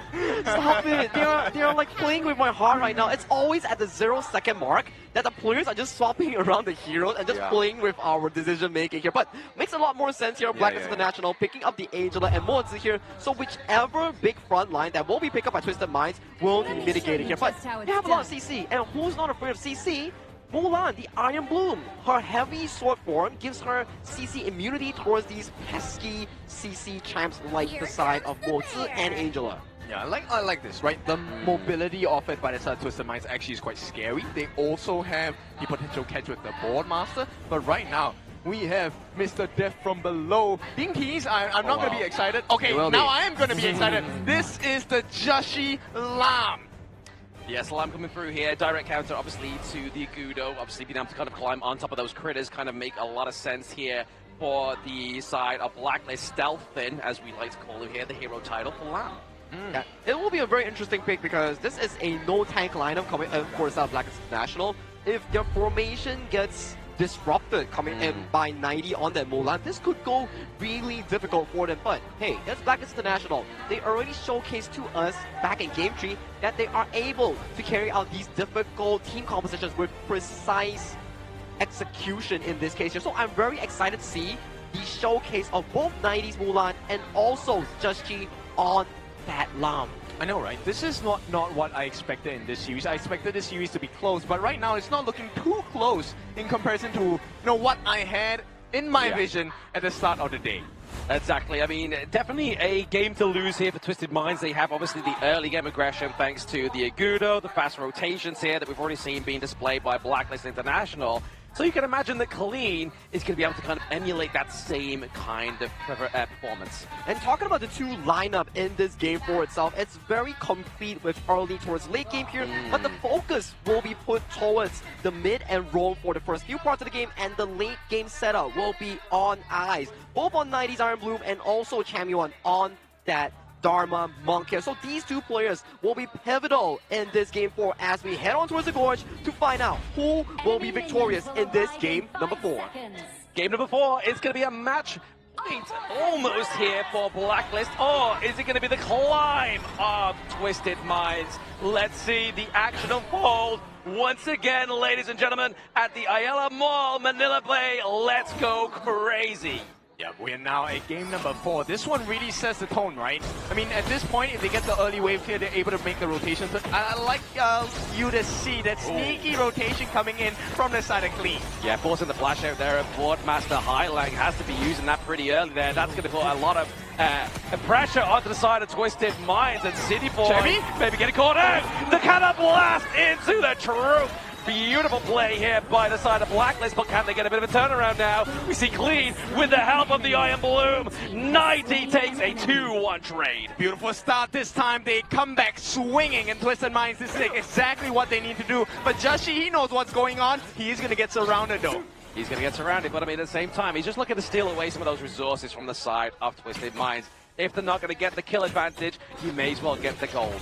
Yeah, that's true. Right now, we'll take a look at how this laning phase is going to go. Golden Kite, he wants to try and rush this lane itself. You can see that already Golden Kite, I think he has taken that Firehawk at the bottom. With that, he will have the level advantage against Shanks. The scary thing here is as well, right? I mean, Golden Kite is one of the only players within KIC2025 to get a pentakill, and it's on a Dish Chano. Yeah, that's a very scary stand, right? And to go up, like, I'm not the biggest believer of stands, but for now, Golden Kite, he has put that belief in me. Yes, exactly. Imbuing the faith of the PKL fans as well as Kindofu, your favorite kind of tofu. Not quite Crispy Sisig here. I mean, it could be very flavorful at this point in the game, right? We'll take a look at how this is going to turn out, because even though they have the kill advantage on the side of Twisted Minds, look at the gold. It is neck and neck. There is no difference to speak of at this point. No difference indeed, right? But I mean, we look at the distribution of those buffs here. Obviously, we see both the Crimson and the Azure Golem going up to the side of Twisted Minds, and just playing a bit of a catch-up here as well. I mean, there's one thing that... Oh, hang on. Oh, the force and the flash here. It's going to be the soaring shot, but then the Gorge mobilization. Takedown onto Golden Kite to the bottom side of the map here. Chaz maybe getting lost here into the source, but it's got that cannon blast.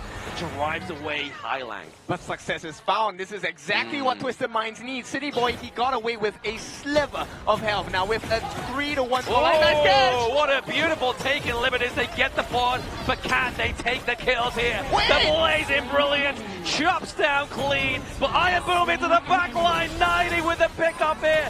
The think inside the box ain't gonna stop you when you have CC immunity. Yeah, you can try, but they will never be stopped. Twisted Minds just keep coming back. 5 kills. Oh, can Chubby1 get the pickup? He does. He is the Night Prowler. Yeah, this is so insane. Every time it feels like Twisted Minds have gotten one up over Blacklist, they keep showing up. Chami1, what a response. Getting all the buffs onto his hands as well. Now, Golden Kite, this story has not been great for him so far in this first 3.5 minutes, but Blacklist as a team, they are recovering well. They're recovering well, but the fact is that Golden Kite's been able to hold off this 2v1. But I mean, it's at the fact that he has those Spirit Wolves as well, right? Like, able to take this one a little bit with an ease here, especially against such a mid to short range hero like the Mana Straight into the bot side. Okay, so we'll take a look at the resources available, right? So common spells now, only Golden Kite does not have his flash. Highlang and 90 though, they have taken away their flashes. There is no 4-minute flash available for them. This dwindles their attacking or escaping power. Yeah, exactly. Now we're getting those tyrant fights here between these two teams once again. Blacklist dwindled their gold lead that they had ever so slightly, but it is the pendulum swinging between these two teams. Chami1 just trying to do some damage onto the back line, onto Clean. Yeah, it's all about the vision game we talk about here. City Boy knows that Golden Kite is around. Yeah. But here's the thing, Golden Kite, okay, ball lay down. Okay, we do get the cannon blast. It's going to stop that multiple tempo for now, but it's going to be the inevitable beat coming through. Dragon gets taken down, but can they claim some kills here? We saw that Chami try to go for a bit of a Hail Mary play, but now we're seeing Blacklist turn into a bit of a whitelist here. They have been taken down, and Team 8 to Twisted Minds. Big wins. It's just Joshi left. He's going to get the return kill onto Highlang, but it's not going to be enough. The T1 at risk in the mid, saved by Joshi. But this one, it might not be enough. It might just not be enough here for the side of Blacklist. They are down around about 1.2k gold at this moment in time against Twisted Minds, and they've just lost that T1 down bottom side of the map, and that T1 into the mid lane is looking battered. Yeah, I mean, it's so smart from the side of Twisted Minds, right? They took that fight at the best time possible. Yeah. They knew that Joshi was not around. He needed to get those buffs because the Alarm does need CDR. He does need the mana regeneration as well. We'll take a look at that instant replay. So knowing that number one, Joshi was not around, and to melt down the number one tank shredder, Dragon, in the form of the Scorchet or the Angela, smart moves. Yeah. And the fact that, look, they even caught Chami 1 as well. I think that was the biggest win so far for Twisted Minds in all of the games. So yeah, going to be played a little bit overzealous here. Is going to be Chami 1 onto that Dharma. We haven't seen a Prime pick up just yet. Obviously that 1v1 at the top side of the map here, but we're looking for a little bit of an engage once again with Twisted Minds. They're looking to unsettle the balance of that top side of the map. They're really looking for an early game win here. Yeah, this is where it needs to be won, right? We have seen Blacklist International win all the early game parts of all the games in the series so far, but if they can get this, that would be great. Unfortunately for them, they have to trade off the T1 at the top as well. Everything in favor of Twisted Minds. Yeah, they've got to hold on to this T1 into the mid lane as well, right? Like, that's going to be their sort of saving grace within this 6-minute game so far. But we see here, man, 90. He's been putting a lot of pressure onto the side of Twisted Minds, onto Blacklist, sorry, but they're going with a 3v1, almost able to sustain that damage, but does fall short. Yep. They trying to make some space, and this is where the dive will happen, even with the backdoor protection as well. Ooh. The T1 still stands for a little bit, but for now, I think, you know what, Blacklist, you can kind of consider that T1 in the big gong. Oh yeah, absolutely. Just a little tap here from maybe the Magistrate's third token here, but now we're just seeing them use the more full tempo, just push them away, get that minion way through. There we go, but then bot side of the map here, Just Chi wasn't just having a lunch snack, he was trying to go for that T1, and it looks like they're going to get it for the team. We might see a replay, right? The last time we saw Joshi's Lam, it was the backdoor of his life. Yes. He got the win over the Homeboys Black True Esports base in Crystal at this point. So Blacklist, we'll see. Nice setup. Okay, the board has been committed, pushing them into the back line of that board. They do escape. Chami 1 catches no one but the minions, and then once again, a little bit overzealous here for the clash lane of Blacklist. But this is where Twisted Minds have forced the errors out from Blacklist International. They can come back into the series, but Joshi, he's going to try his best to hold this game, and hold on, they will. Yeah, trying to hold the fort here. He's going to be Just Chi, looking to try and just put a little bit of a Trojan horse here, like we saw last time they played against, with this lamp against Homeboys Black True Esports. But we see here the Dragon just being used, that blazing brilliance to clear out these minion waves, but you can't stop it when you got a party of sprites. Yeah, there's no way, right? And you also have Shanks on this defense here too, just making full use of his passive. For now, it's all about a setup. They did land nice stuns. Oh, Joshi! Nicely done, backline. Takedown here, sustain. Being taken off the board here for Twisted Minds. Looking for a little bit more, trying to contest that Azure Golem, but it goes over to Chami 1. Yep. I mean, not the ideal target, but still, at least not giving it away to Twisted Minds. That's the win for this Blacklist. Yeah. But 90 points. This guy has been on a tear this game. Absolute map domination. He's everywhere.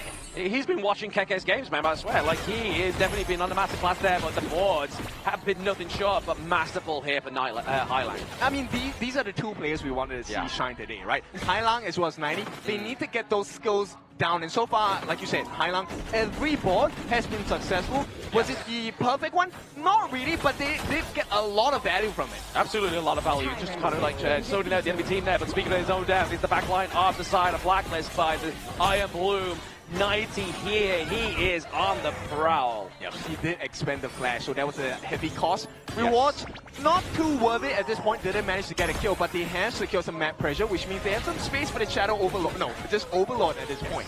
The Overlord at this point, going into the 9-minute mark. In a minute's time, we will get those Shadow objectives come through here. So just getting this Overlord before that next point is going to put some pressure on here, but Chami has to be careful, don't get caught out with that CC. Has to force the flash, not flash, sorry, has to force the way out of there. Chaz with the flash, trying to get the setup here for Dragon. Yeah, you can see Highlang operates as both the offense and the defense as well, with the board, making sure that they get the defense and the save going on the Clean. You cannot afford Clean to be taken down right now because we're 30 seconds away. Oh, there's the cannon blast on the City Boy, feeds him through the depth from below, just get countered there by the more full tempo. Okay, that's going to be a big ultimate down, and 10-minute mark is coming. So which means this might be advantages for the side of Blacklist International. I mean, the goal difference is just about 1,000 at this point. 1,000, not even that at points at the time, right? They're looking around about 600, 700 gold right now, but maybe a big play here for Chaz. They know how scary he can be with those cannon blasts. 10-minute marker is here. They're going to try and rush this down. All eyes on 90 though. If he gets the flank, it could be dangerous for the side of Blacklist International. Can he get the flank, or can Shanks get the shank here is the potential answer for the side of Twisted Minds. They're looking for that Shadow Tyrant, trying to get the Cannon Blast, but it's going to be 90 into the backline, doing so much damage, but the blazing brilliance. The cost of the side of Twisted Minds might be a little bit too great here, but Dragon down, Shammy down, they're looking for some more. Yep, they got a reset on the Tyrant as well, but this one looks clean for the side of Twisted Minds. They should be able to get this full reset happening, but Clean doesn't have the Doomsday. He does have the lifesteal available as well. The team will help him tank it up, which means Blacklist International now have to deal with the onslaught of power from Twisted Minds. Yes, that temporary damage up and the movement speed increase here given over to the Shadow Tyrant is going to be something that really could catch the side of Blacklist up. I mean, they're able to get that Crimson Golem away from the side of Twisted Minds, which is going to be that minor victory we're really looking for here for the boys at the PKL. I mean, look, this is the version of Twisted Minds that we wanted, right? This is the same quality that Blacklist International has shown us since game number 1. And now that we're getting a stronger Twisted Minds in this game number 4, this is what we deserve. Very strong, very dominant. They're looking to just keep that pressure onto the side of Blacklist. Not able to get that Azure Golem, though. Does go over to Golden Kite, so they really are. They're getting it. They're not getting it, but they're taking it away from Just Chi here. Yeah, I mean, it's just damage limitations from the side of Blacklist International. I mean, we've taken a look at the strengths on the side of Twisted Minds. Look, the turret kick is just insane. A blind Gorge mobilization to push them away because they will not have that Primal Bond in about 30 seconds. They're just looking to pull attention away from Blacklist International. Yeah, just looking to put pressure on Blacklist International here. It's going to be Twisted Minds with around about that just under a K gold lead right now.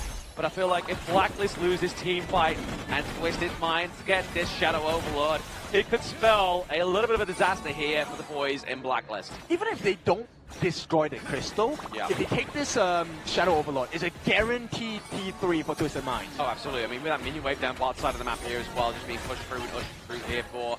With 90, that could be the open door, but do we have to send away Golden Kite to get that one? Yeah, they now know Golden Kite is not here. The pentakill guy is not around. This could be a fight that they could win. Twisted Minds, all they have to do is time it well. Yeah, the pack leader has now returned to his pack. Can he make an impact? Is what Golden Kite is looking for here. Basing around this Shadow Overlord. It does get reset once again, but we're looking for the contestant of that Crimson Golem goes over to Golden Kite. Yeah, right now it's all about making sure that you get important catches, right? If you force out big ultimates like the Unending Sorrow from the side of City Boy, or even the board from Hailang, that will be, you know, the biggest win for the side of Blacklist because that puts them in the best position to win the team fight. Exactly. I mean, to be honest, you could even look at 90 as well, right? Like, he's been so scary with those flash engages. It's been so harsh onto the side of Blacklist. Yeah, I mean, the same formula is the same, right? Get rid of Dragon. Once there's no more tank shred, you win the fight instantly. And that's what Twisted Minds are looking for. But oh, it's not going to be that easy for the Blacklist anymore. The double pickup Daybreaker for Shanks, as well as the Blood Rage for Clean. This is a great fight for Twisted Minds. Yeah, a little bit more sustainability given over to the side of Twisted Minds Clean, and then damage over to Shanks here with that latest itemization. But the Cannon Blasters connect on the Clean here. Oh, nice catch! A bit of a catch on the top side of the map here. He does able to outflank 90 on the Mulan, gets taken down. Is this the Blacklist comeback here? Yeah, they're looking for an opening. He just needs to find an open angle. In fact, they don't even have to fight. They can actually just take the Shadow Overlord and make a beeline for the top side of the map. At the same time, they have to put pressure into that mid lane, right? Like you saw Just Chi cast that wave, because if they weren't, they'd get that T2 into the mid lane, which would be really detrimental to the side of Blacklist. Yeah, Chemi 1, he's waiting. Oh, hang on. Gorge mobilization does get procced here, gets takedown onto Chaz. That means they are down handicap there, but it is going to be the takedown of the Shadow Overlord, but Just Chi falls in they just time. It's okay. It's right now neck and neck, right? Balance, 90 did take a fall. Just Chi and Chaz are felled as well, but Just Chi did secure that Shadow Overlord, so they will have that save. Right now it's making sure that Twisted Minds does not get the T3. Exactly, just trying to mitigate that crowd control, the collateral damage here for the side of Twisted Minds. If they're able to get the T3, it could spell a disaster here for the side of Blacklist. Definitely the pressure that can't be reversed because they do not respawn. Yeah, right now it's all advantage to Twisted Minds. If they get this Shadow Tyrant, they could pick a great fight against Blacklist and could potentially turn this whole thing around. Yeah, they got the neutral objective here, so for the next 85 seconds, they are going to be packing a little bit more of a punch here onto the side of Twisted Minds, and now you're seeing that goal difference come through, but look at Joshi, man. Even though he's died quite a few times, twice, he's still maintaining that goal lead over Clean. Exactly what you want to see, right? This is where the goal lead is so important. Because this also means that Joshi, if he gets an opening onto the backline of Twisted Minds, you can be sure he can really just press a button called delete and they will be done. Yeah, and at the same time, we're looking at Golden Kite getting into that late game as well, right? Obviously, he has a Daybreaker that's been built there as well, looking for that last final item. Has the Sun Chaser, going to give him a little bit more damage, maybe go for a little bit of lifesteal here because sustainability onto the side of Blacklist going into this late game is going to be scary, but Just Chi, he's just making sure that Vanguard, top side of the map, gets the job done. Yeah, right now they're searching for him, right? They know he's looking for a split push, which is why they're so intent on looking for getting that advantage in numbers. If they get rid of Joshi here, it could spell disaster for the side of Blacklist International at the same time. Look, I'm all about City Boy in this game. Yeah. The heals coming from the Unending Sorrow might be game-changing for the side of Twisted Minds. Game-changing, but the Radiance would get hit. He does obviously use a CC immunity, cancelling out that Cannon Blast, but bot side of the map has to be answered here by the side of Twisted Minds. Yep, and look at the patience with Joshi. He is just waiting in the sidelines. This Shark is ready for the bite, but if he gets it, this is going to be a deathly bite. Yeah, I can say, because he's just kind of like waiting in the wings, but he's giving comms over to his team. He's like, guys, I'm going to sit here, and then we're going to give comms. We still see 90 trying to look for him here as well. Finds him in the brush, but it's not going to be enough here to get the takedown. Yep, nice check from the side of 90 as well. This is going to alleviate the pressure and in fact balance it and maybe give them an opening, an angle to find into the chink of the armor on the side of Blacklist International. Yes, looking for that chink in the armor here is going to be Twisted Minds potentially. Looking just to give over some more damage over to Shanks here, gets the Crimson Golem as well. They're just looking to kind of like formulate everything into their itemization, into their pockets, then to take one last team fight potentially. Okay, I'm just waiting now because if you take a look at the gold distribution, yes, recovery on the side of Clean in the jungle. But right now, with a 6-slotted Joshi, yes, this could be a very difficult position for Twisted Minds, especially when they don't know where he is. So whatever that's happening now that City Boy as well as 90 have gotten attention of where Joshi is, this is great information for them.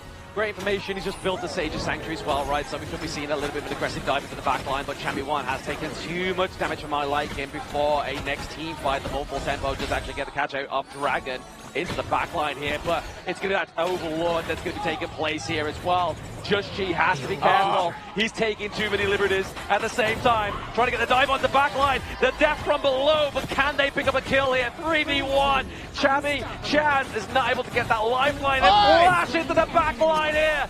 It's going to be 90 with that ultimate. Is looking for another pickup. That's 4-0 here for the boys of Twisted Mind. Take that as a team ace. Yes, and the doors are wide open. They have a wave on the top, on the bottom as well. Twisted Minds should secure this, and it's T3 broken. Crystal explodes, and it will be a draw now, 2-2. 2-2 scoreline being neutralized here by Twisted Minds. Definitely what they wanted after that break. Maybe the break was the debuff for Blacklist, and what exactly Twisted Minds needed in this one. 90 was so clean on that Mulan Iron Bloom here. A lot of these plays was really initiated by him in towards the early game, and the final heavy sword charge on towards the Flash really set the gameplay coming in for that final push here. Definitely well-deserved break, even for both of these two teams. This is exactly what we need out of 90, right? This was the biggest difference between him in game number 4 and the first 3 games of the series because he was never around. 90 was always caught off or taken out in the team fights. This is the first time, and this is the quality that we deserve of 90 going into this best of 7. Absolute quality. I mean, Clash Lane, we was waiting for pop-off, right? Like we were saying that entire game. Where is 90 in this series? We are waiting for those plays, and definitely on the Iron Bloom, on that Mulan pick, he served. He really served. I think from the early game itself, you can see his rotations against Chammy 1 and getting that double kill. And then in towards the mid game here, he was actually pulling a lot of pressure coming in from the map itself, making sure that if you want to commit towards this Mulan, it's either you better send 2 or 3 members. If not, she's just going to get priority over the waves and then setting the pace going into those big team fights. Yeah, the biggest difference here is that, look, when Joshi is in danger, right, you need someone to stave off the attention of the 4 other members. Not an easy task, but he himself, 90, was able to hold off 4 different members of Blacklist. Not just hold them off, get the kill onto 2 of the members on the side of Blacklist International, wait for his support City Boy to come in with the Yuhuan, and then finish the job getting a full ace before marching calmly towards the end of the crystal for Blacklist International.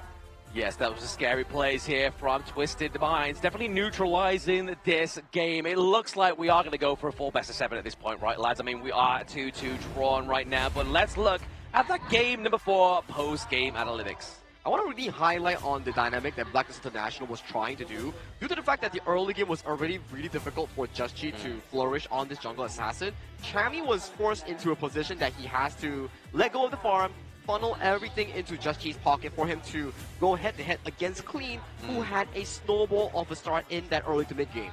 Yeah, very smart thought process from the side of Twisted Minds, right? And I think there is without a doubt, this is 90's MVP game. Look at the damage he dealt. 80,000 over the course of 18 minutes. I mean, I was thinking, okay, this might be a Tempest game, but 90, no, he was not patient. They wanted to make sure that Blacklist knew that they had a series on their hands. Yeah, he definitely want to spell bye-bye night on the side of Twisted Minds. He didn't want that Tempest Dragon because he knew that it was going to cut fine, but once again, in the same fashion, Twisted Minds has to get to this late game point where they have to pop off, but Blacklist really played a not-so-good early game in that one, which really got them the pressure. The early game was always in the favor out of these 4 games. In the favor, aside from that Liang game, was Twisted Minds finding those big catches, formulating that lead, and with the delay of the mid-game 10-minute team fight, and then Black International will slowly but surely grab it back into their favor here. But this game, Twisted Minds, everyone knew the mission. It is to shut them down on their first engage and then slowly play the healing here. Hence, we have this head-to-head between Twisted Minds 90 and also Chami 1. Chami 1 was silenced this game by 90. Yeah, a rare situation. So far we have seen Chami 1 pop up quite a lot of times, but the biggest difference here, the GPM. 90 was showing up all across the map. Number 1, he's getting the wave pressure, but he's also getting the gold. And if you take a look at it, the participation in kills, a little bit lesser for the side of 90 because he was making things happen across the map. That's what you want out of a Clash laner. He may not show up in the fights, but he needs to make sure that the gauge is in your favor. Yeah, but speaking of MVPs here, it has to be Clean, right? This one with the Agudo, definitely putting the pressure onto the map of Blacklist, here, showing up that wall rider and how it's played. We have that 7-1 KDA, damage taken % as well. That's a lot of damage taken on a pseudo-tank marksman like the Agudo here. You know he was in the spotlight, but not in a good case here. He was always being targeted by the side of Blacklist International. They're like, why isn't this Agudo dying? I'm using so much of my spells. Just for the fact that Iron Bloom on towards the side of 90, getting those miracle flanks and making sure that his jungle had the game of his life. Yeah, I mean, important space build. But another player I want to highlight, even though they're not part of the MVP screen highlight, the amount of balls he landed was so critical for the side of Twisted Minds to be able to gain control of this game, right? The burst damage, heavy sword stance for this Mulan, how important was that in this game? So important. So important. Like Blam said, you have so much crowd control in the form of Dragon, Chami 1, and Chaz. You take a look at these sort of situations, Chami going in for a 3-man troop, immediately silenced by 90. This is a crucial one. If 90 wasn't there, this could have gone so bad for the side of Twisted Minds. And the same issue then pops up again. Dragon, the moment he's taken down, there is no more tank threat. There is no answers. Look at that. I mean, on the right-hand side of the screen, 90 was just holding and fending off multiple members, getting the kill on the Golden Cut as well, who was your main source of damage, by the way, on the side of Blacklist International. Yeah, I feel like Iron Bloom's not a fitting title here. It's more like Iron Dancer. The way that 90 was just dancing around those team fights into the back line, just putting so much pressure on the Blacklist was crazy, but again, just another Clash lane pick we don't see come through too often. But when you need that CC immunity, when there's so much control onto the enemy team, it's definitely the pick that you want to go for updated brackets right now. It really is a KMW special, the Iron Bloom, to bring it out when things matter the most here. But talking about a bracket here, Blam, it has, once again, been mitigated into a neutralized 2-2 for these teams. A final BO3 will decide who takes it home and go forward in that lower bracket. I like what's happening here because, you know, this brought me to a quote earlier today, right? When you're not tired, everyone can win. Everyone can be a champion. But now we're going to a best of 7 potential fully, which means fatigue is going to set in. When you're tired, that is where champions are shown. That is where you see whether you have the mettle, you have the strength, you have the power to prove that you are the best out of the best, because in KIC 2025, we want only the best. Exactly. I mean, endurance is definitely the name of the game here within this best of 7, as we've already coined it many, many times. This is a marathon and not a sprint, and you are going to start to see here with the global ban pick update right now that some of the expensive picks onto the side of Twisted Minds and onto the side of Blacklist are not going to be able to get picked again unless we get into that game number 7. But here it is, ladies and gentlemen, at home. You can see what heroes have been played for both teams.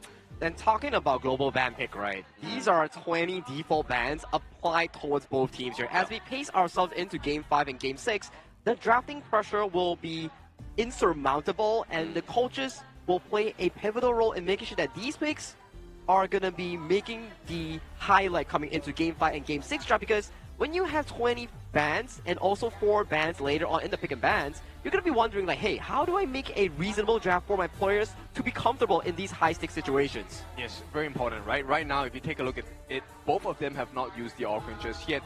I feel like, you know, Blacklist International's hero pool is starting to do it though. This is going to start getting even more difficult for them, because Twisted Minds, we know for a fact their depth, like you said, not a pool, it's an ocean of heroes to pick from on the side of Twisted Minds. Exactly. The ocean needs to be accessed or even drained here to get some salt picks for the side of Blacklist or Twisted Minds.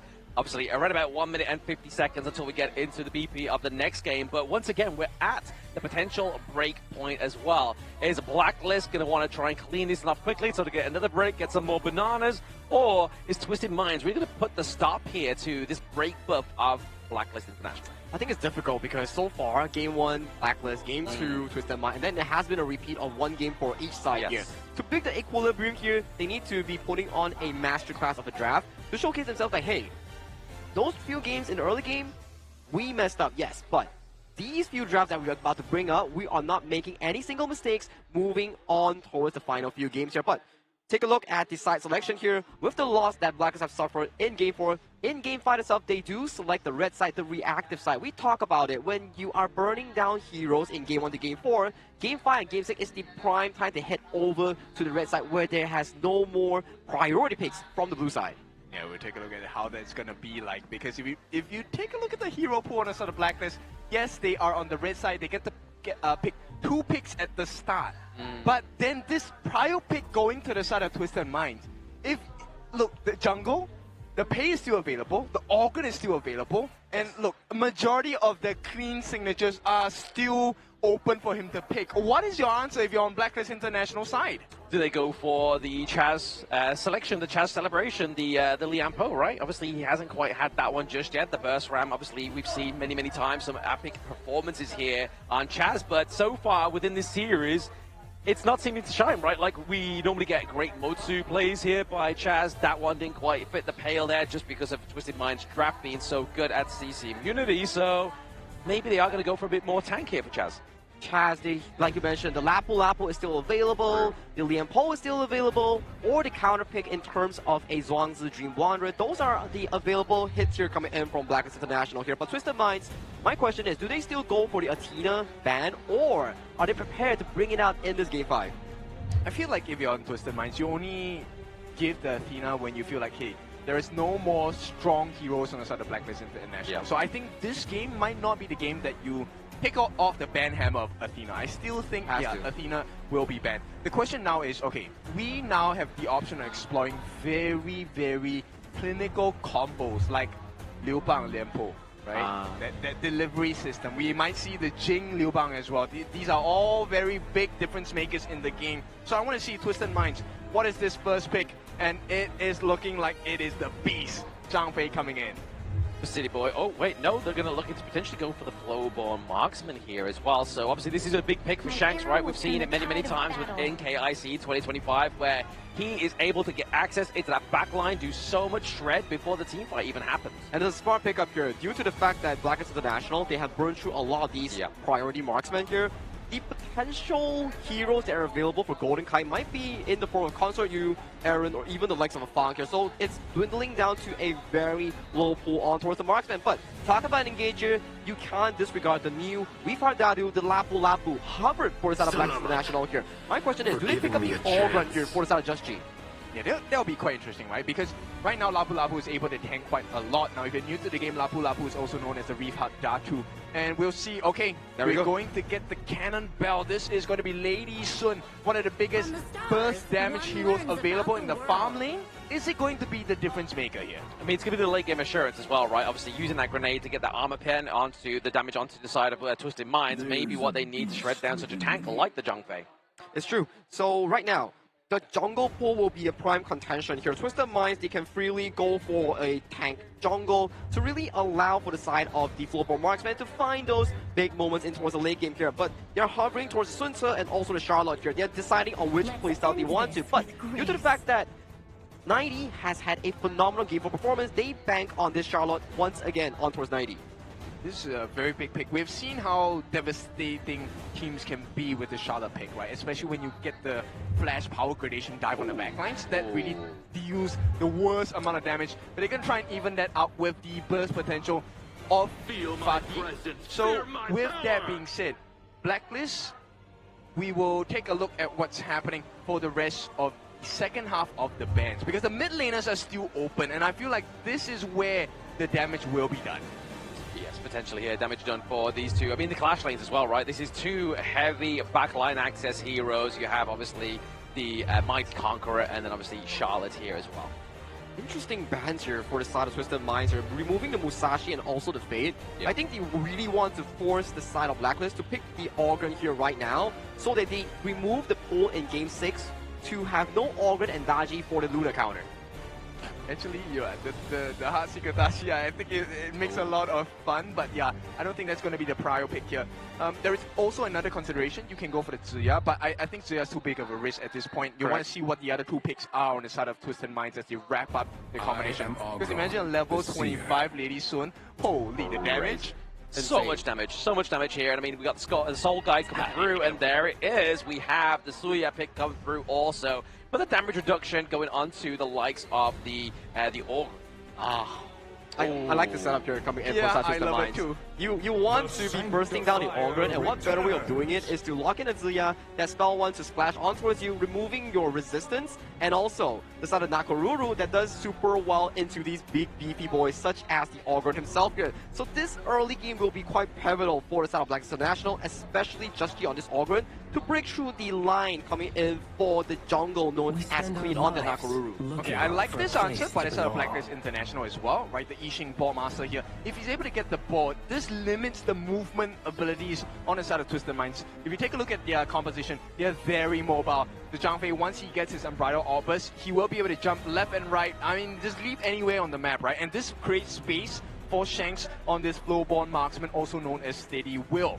Now, so this game, I feel like Dragon, once again, a lot of expectations. If he hits those boards, this is a Blacklist game. If he doesn't, oh, you know what's coming. Twisted Minds are going to come for your neck. Exactly. I mean, the interesting thing here is going to see how Clean plays on the Nakoruru, the Hawk Whisperer, right? Obviously, this is a hero that can actually do very well against tanks. And obviously, onto the side of Blacklist, you're looking at Lapu Lapu, the Reef Datu, as well as Orgrin, the Soul Guide. So there is plenty of tanks for Clean to be targeting.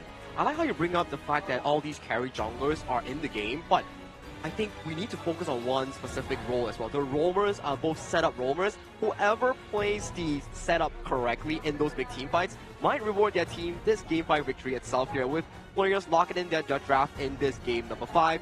We will be slowly but surely heading on towards the gorge to decide who gets that lead in the series here. This lead is so important because it puts so much pressure on towards your opponents in the best of 7. I think the biggest difference maker is if City Boy takes Smite.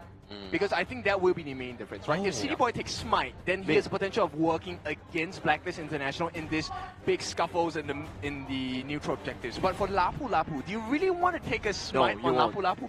Wait, why not? Because Lapu Lapu wants to look for those flash engages with that ultimate here. So removing the Smite will be quite detrimental for them in this case here. And I like the fact that you bring up the Smite onto Zhangfei. And when you're playing a jungle-centric carry lineup like the side of Twisted Minds, with Smite on your hand, you allow the mid lane to go for that Knowledge Gem start to funnel more gold into towards the jungle carry. The KMW fans are very happy with your setup because it looks like KMW are looking a little bit stronger in this later part of the tournament. And if it's following what has happened so far from game 1 to right now, game number 5, when it comes to late game, who wins? It is Twisted Minds. Exactly. I mean, to be honest, Twisted Minds, they were top 4 within KWC right there, looking to kind of get back into that top 4 spot as they were in their prime of glory, especially before being defeated by OG Esports, who are no longer with us in this competition. But this is now Blacklist to try and win this one, and we have a Lapu Lapu in the audience here. I mean, where did he come from? Nobody knows. Probably for the sea. Yeah, I'm guessing as well. From the Hero Ocean, the pool that we've been trying to pull from. Yeah, I mean, he has the shield, the sword, the full kit as well. And now, this is where both teams need every single thing. You need to be the sword, you need to be the shield, and you need to get the win. And you need to maintain your composure here in a 7-game series here. If you lose focus, if you lose composure, it will be detrimental in gaining that lead that you need to finish off the full 7-game series here. Who miss-ups, who makes those mistakes here will be punished heavily before we go into this game 7 here. The nerves will be wrecking for these 10 players. Exactly, especially if we get into that break as well. There's these, whoever loses this one, they're going to be feeling the heat, but that's for them to decide, right? Who is going to come out on top of this one? Yeah, I mean, guys, pick a lane, right? I feel like this point, the lane matchup is the most important. Which lane should we look at? I feel like with the side of Blacklist International drafting the Lady Sun into the Floorball Marksman, it favors the Lady Sun along with the superior laning phase here. If Golden Kite falls behind in the laning phase, that will be a big hole for South Twisted Mind to claw into here. And with the jungle matchup that we are featuring here, Just G into Clean, if Just G is able to win out the early game and shut down this Nakoruru, there won't be late game for the side of Twisted Mind. But hey, I'm no player myself. It's for them to really execute and show me who's the boss in this game number 5. Yes, game number 5 coming through once again. Blacklist International and Twisted Minds playing for tournament life again here now. But first, we're going to get a little bit of a breather here. We have requested a bit of a pause. Yeah, we want both teams to be at their best, right, at this point. So this is not just the players' equipment as well. We'll take a look at how this is going to be like. Now, with that being said, this still then adds on to the tension, adds on to the pressure, because now it starts to really sink in, right? Hey, we are now at game number 5. The score is 2-2, neck and neck. Whoever wins this next game, you're at series point. Yes. And that's a lot of pressure. That is a lot of pressure to be sitting in your break thinking, like if we lose next game, it's Jova. It's really Jover here, or they could really come back into a game 6 situation and bounce back even stronger here. But hey, you're Blacklist International, you're playing for your fans here in Manila Bay. You need to do whatever it takes to come back, and you have the iconic hero there, Lapu Lapu here, representing the stage, cheering on the local crowd. What a Giga Chat, look at him, look at him. He's built for the part, He's built for the part. Yeah, he is looking strong. Now with that, is that going to be the change that Blacklist International are looking for? Because right now, on the side of Blacklist International, they do have the Reef Hadatu, they do have Lapu Lapu. In the audience as well, right? So they've got Lapu Lapu here in spirit onto the Gorge as well. Is it going to be enough for Blacklist? I feel like, is this the first time they played the Lapu Lapu? I think yes. I haven't seen before the side of Blacklist International actually bringing out Lapu Lapu. We could be wrong because it's been a few days until we actually are here to witness the 3 Grand Finals days itself. So I'm very interested to see how Blacklist International and Twisted Minds really conclude this final of a series here, because we know we've been repeating this time and time again. Blacklist, they want to be the first PKL team to punch their tickets in towards the top 4 here, and Twisted Minds, with the regional hope on towards their shoulder, they cannot back down without a fight. Exactly, that would be history in the making, right? Like, if they can punch through the top 4, this really kind of resounds a huge message going into 2026 Honor of Kings Esports. Yes, I think this is the best performance we've seen out of any PKL team in any international competition so far, right? So, I mean, this is the dream for PKL. Fans, teams, coaches, what have you, the entire region, everyone is looking at Blacklist as well as Boom. So if Blacklist International is able to pull out a big win against Twisted Minds today, that will make esports history in honor of Kings Global Esports. it's really down to the players themselves to decide. History, who will rewrite it and who will tarnish it in this case here? Will it be Twisted Minds breaking the hopes here of the PKL fans, or would it be Blacklist International breaking KMW's dream of making it forward in this grand stage of KIC 2025, which I am really interested here because both teams, their growth, their leveling in towards the entire year has been phenomenal here. You check out Twisted Minds. They were often overshadowed by OG Esports, despite the fact that Twisted Minds, they were the winners of spring, but no one banked on their growth in the side of KWC to hit that top 4 marker here. So for them to represent KMW in this stage, it's already something that they want to prove to themselves and the world that they are the true KMW representatives. Exactly that. They need to prove this to themselves, prove this to their fans over in the KMW. It's been a long time since we've got a W within the international stage, right, with these teams, and unfortunately, OG Esports, maybe our spearhead, they're no longer here with us.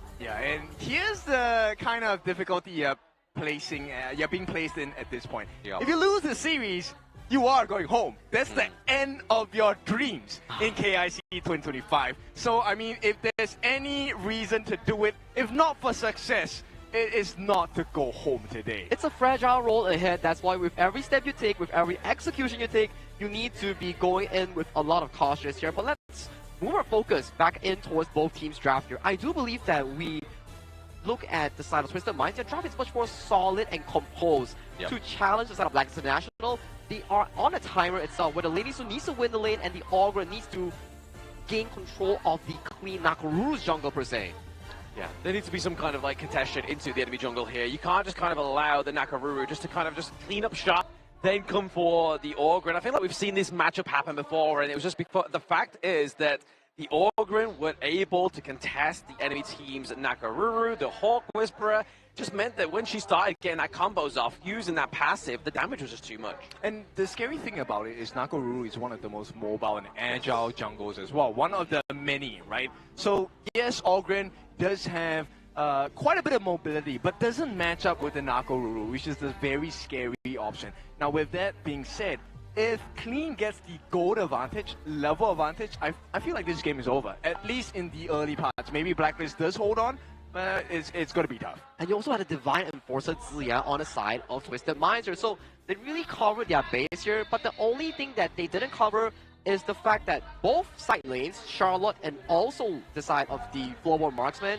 and also the Ziya and the jungle itself, these are very greedy late game picks here. If they falter in the early game, they could be finding a big cliff to climb to even come back into the later stages with those items that they need. Alright, so let's talk about the Mighty Conqueror. Since we're exploring the clash name for the side of Twisted Minds, I think it's only fair we take a look at the Blacklist International as well. This Fatih pick, Mighty Conqueror. How does that work out for you? Because it's pretty much a mid to late game pick as well. It is a mid to late game pick as well. Honestly, like, if they start to get the shutdown, or maybe Chami just decides to take the role of what Golden Kite's been doing, right? Goes for the macro, really just puts the pressure onto the top side of the map there. I feel like it's then at the behest of Twisted Minds if that would be the case. I want to add on to the point as well. We talk about Mighty Conqueror, we talk about Rose Fencer. Their primary idea of these two picks is to jump towards the backline and find the backline assassination on towards the Lady Sun, on towards the Ziya, on towards the Floorboard Marksman. Once these pesky late game heroes are out of the equation, that's where these two long fighters will scale better into those team fights here. So whichever clash lane gets the perfect dive will set the perfect pace for their team.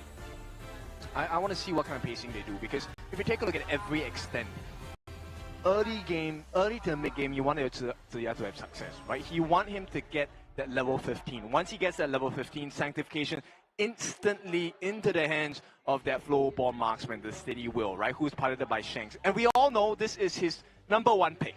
I think he has found more success with the Floorboard Marksman than any other farm laner in our KIC 2025 so far. Oh, absolutely. Using the Arrow Storm to perfection, just constantly just battering the enemy team before even the team fight even takes place. I mean, you can kind of see that the damage come through here. If we get a lot of damage onto the likes of the Augur and the Soul Guide, the Nakaruru coming into the team fight clean there, it could spell disaster.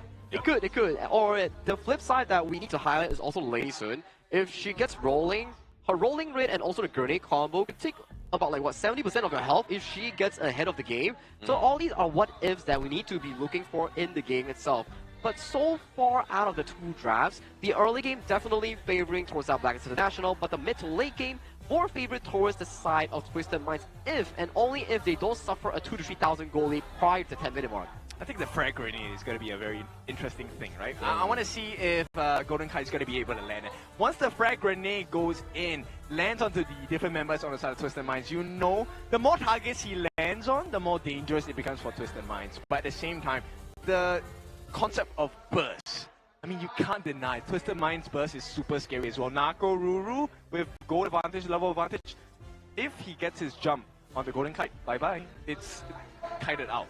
Exactly. I mean, to be honest as well, though, like the fact is that with the rolling raids, obviously could be able to kind of be used here by Golden Kite to just force these turrets through, just kind of like get that little bit of extra little bit of chip damage onto the turrets when they're kind of literally hanging on death's doors there. So maybe that's what we'll see here from the Lady Sun. Those 2 kind of functions is going to be the extra damage on armor pen from that grenade, but also the rolling raid to get rid of those turrets. But hey, if you're in Manila, if you're in Philippines itself, why not just come by over to Manila Bay here at the Ayala Mall to find out who out of these 2 teams will make it past the top 6 marker here. It is a place where you can witness history itself in the making here. 1 team rises and 1 team will fall towards next year, 2026. Yeah, man, it's all about the lion's share of this prize pool, right? If you guys didn't know, you're new to this competition for our KIC2025, there is $1 million USD prize pool on the line. And with that being said, the champion takes a lion's share, 30%, 300,000 USD. Yeah, that's a lot of doll hairs, right? That's more than I can probably count in my sleep. But these teams will obviously be splitting it amongst the 5 players, and all well-deserved as well. So definitely life-changing sum of money there, especially if they've got families they're looking after you for, you know, stuff like that. So plenty for these teams to be playing for, not just pride, honor, but also for family. Yep, to play for your family, like these lion's share of money here, like 300,000, man, what can you buy with it? A new car?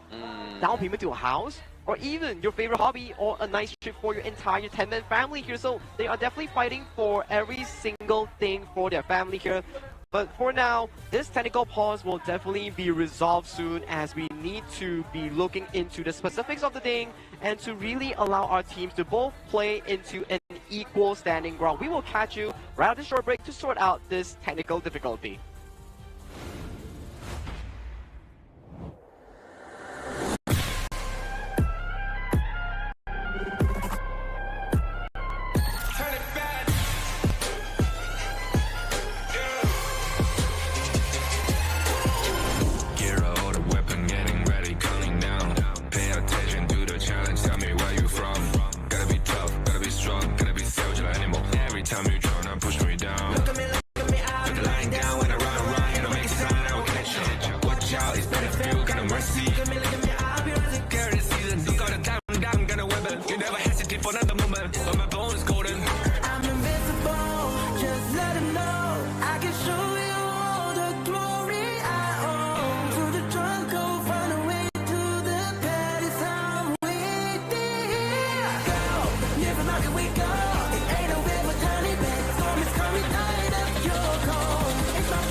Kings, it's our honor showtime.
Kings, it's our honor showtime.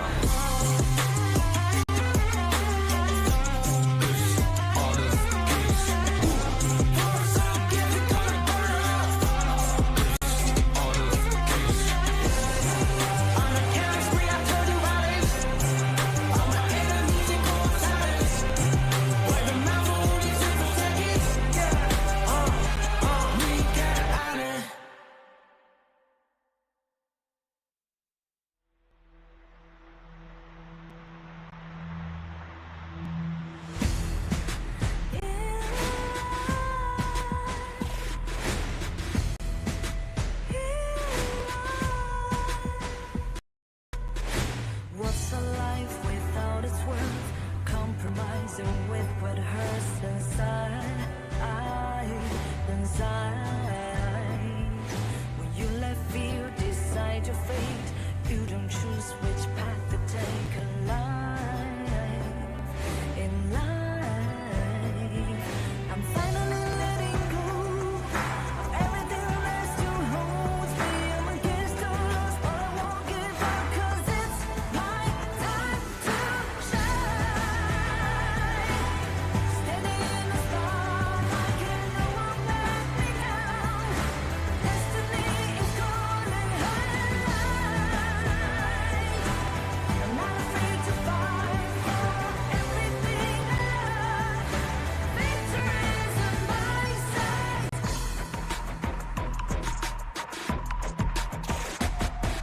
The more we lose, the more we gain. The more that nothing stays the same. In time, can love ever, can forget. What you see is what you get. Sometimes, gonna show the world tonight. The light that shines inside us. We're against the odds, but we won't give up, 'cause it's our time to shine. Standing in the spotlight, can no one back us down. Destiny is calling high. We're not afraid to fight for everything we love. Victory's on our side. Takiki-takiki-takita. Takiki-takiki-takita. Takiki-takiki-takita. Takiki-takiki-takita.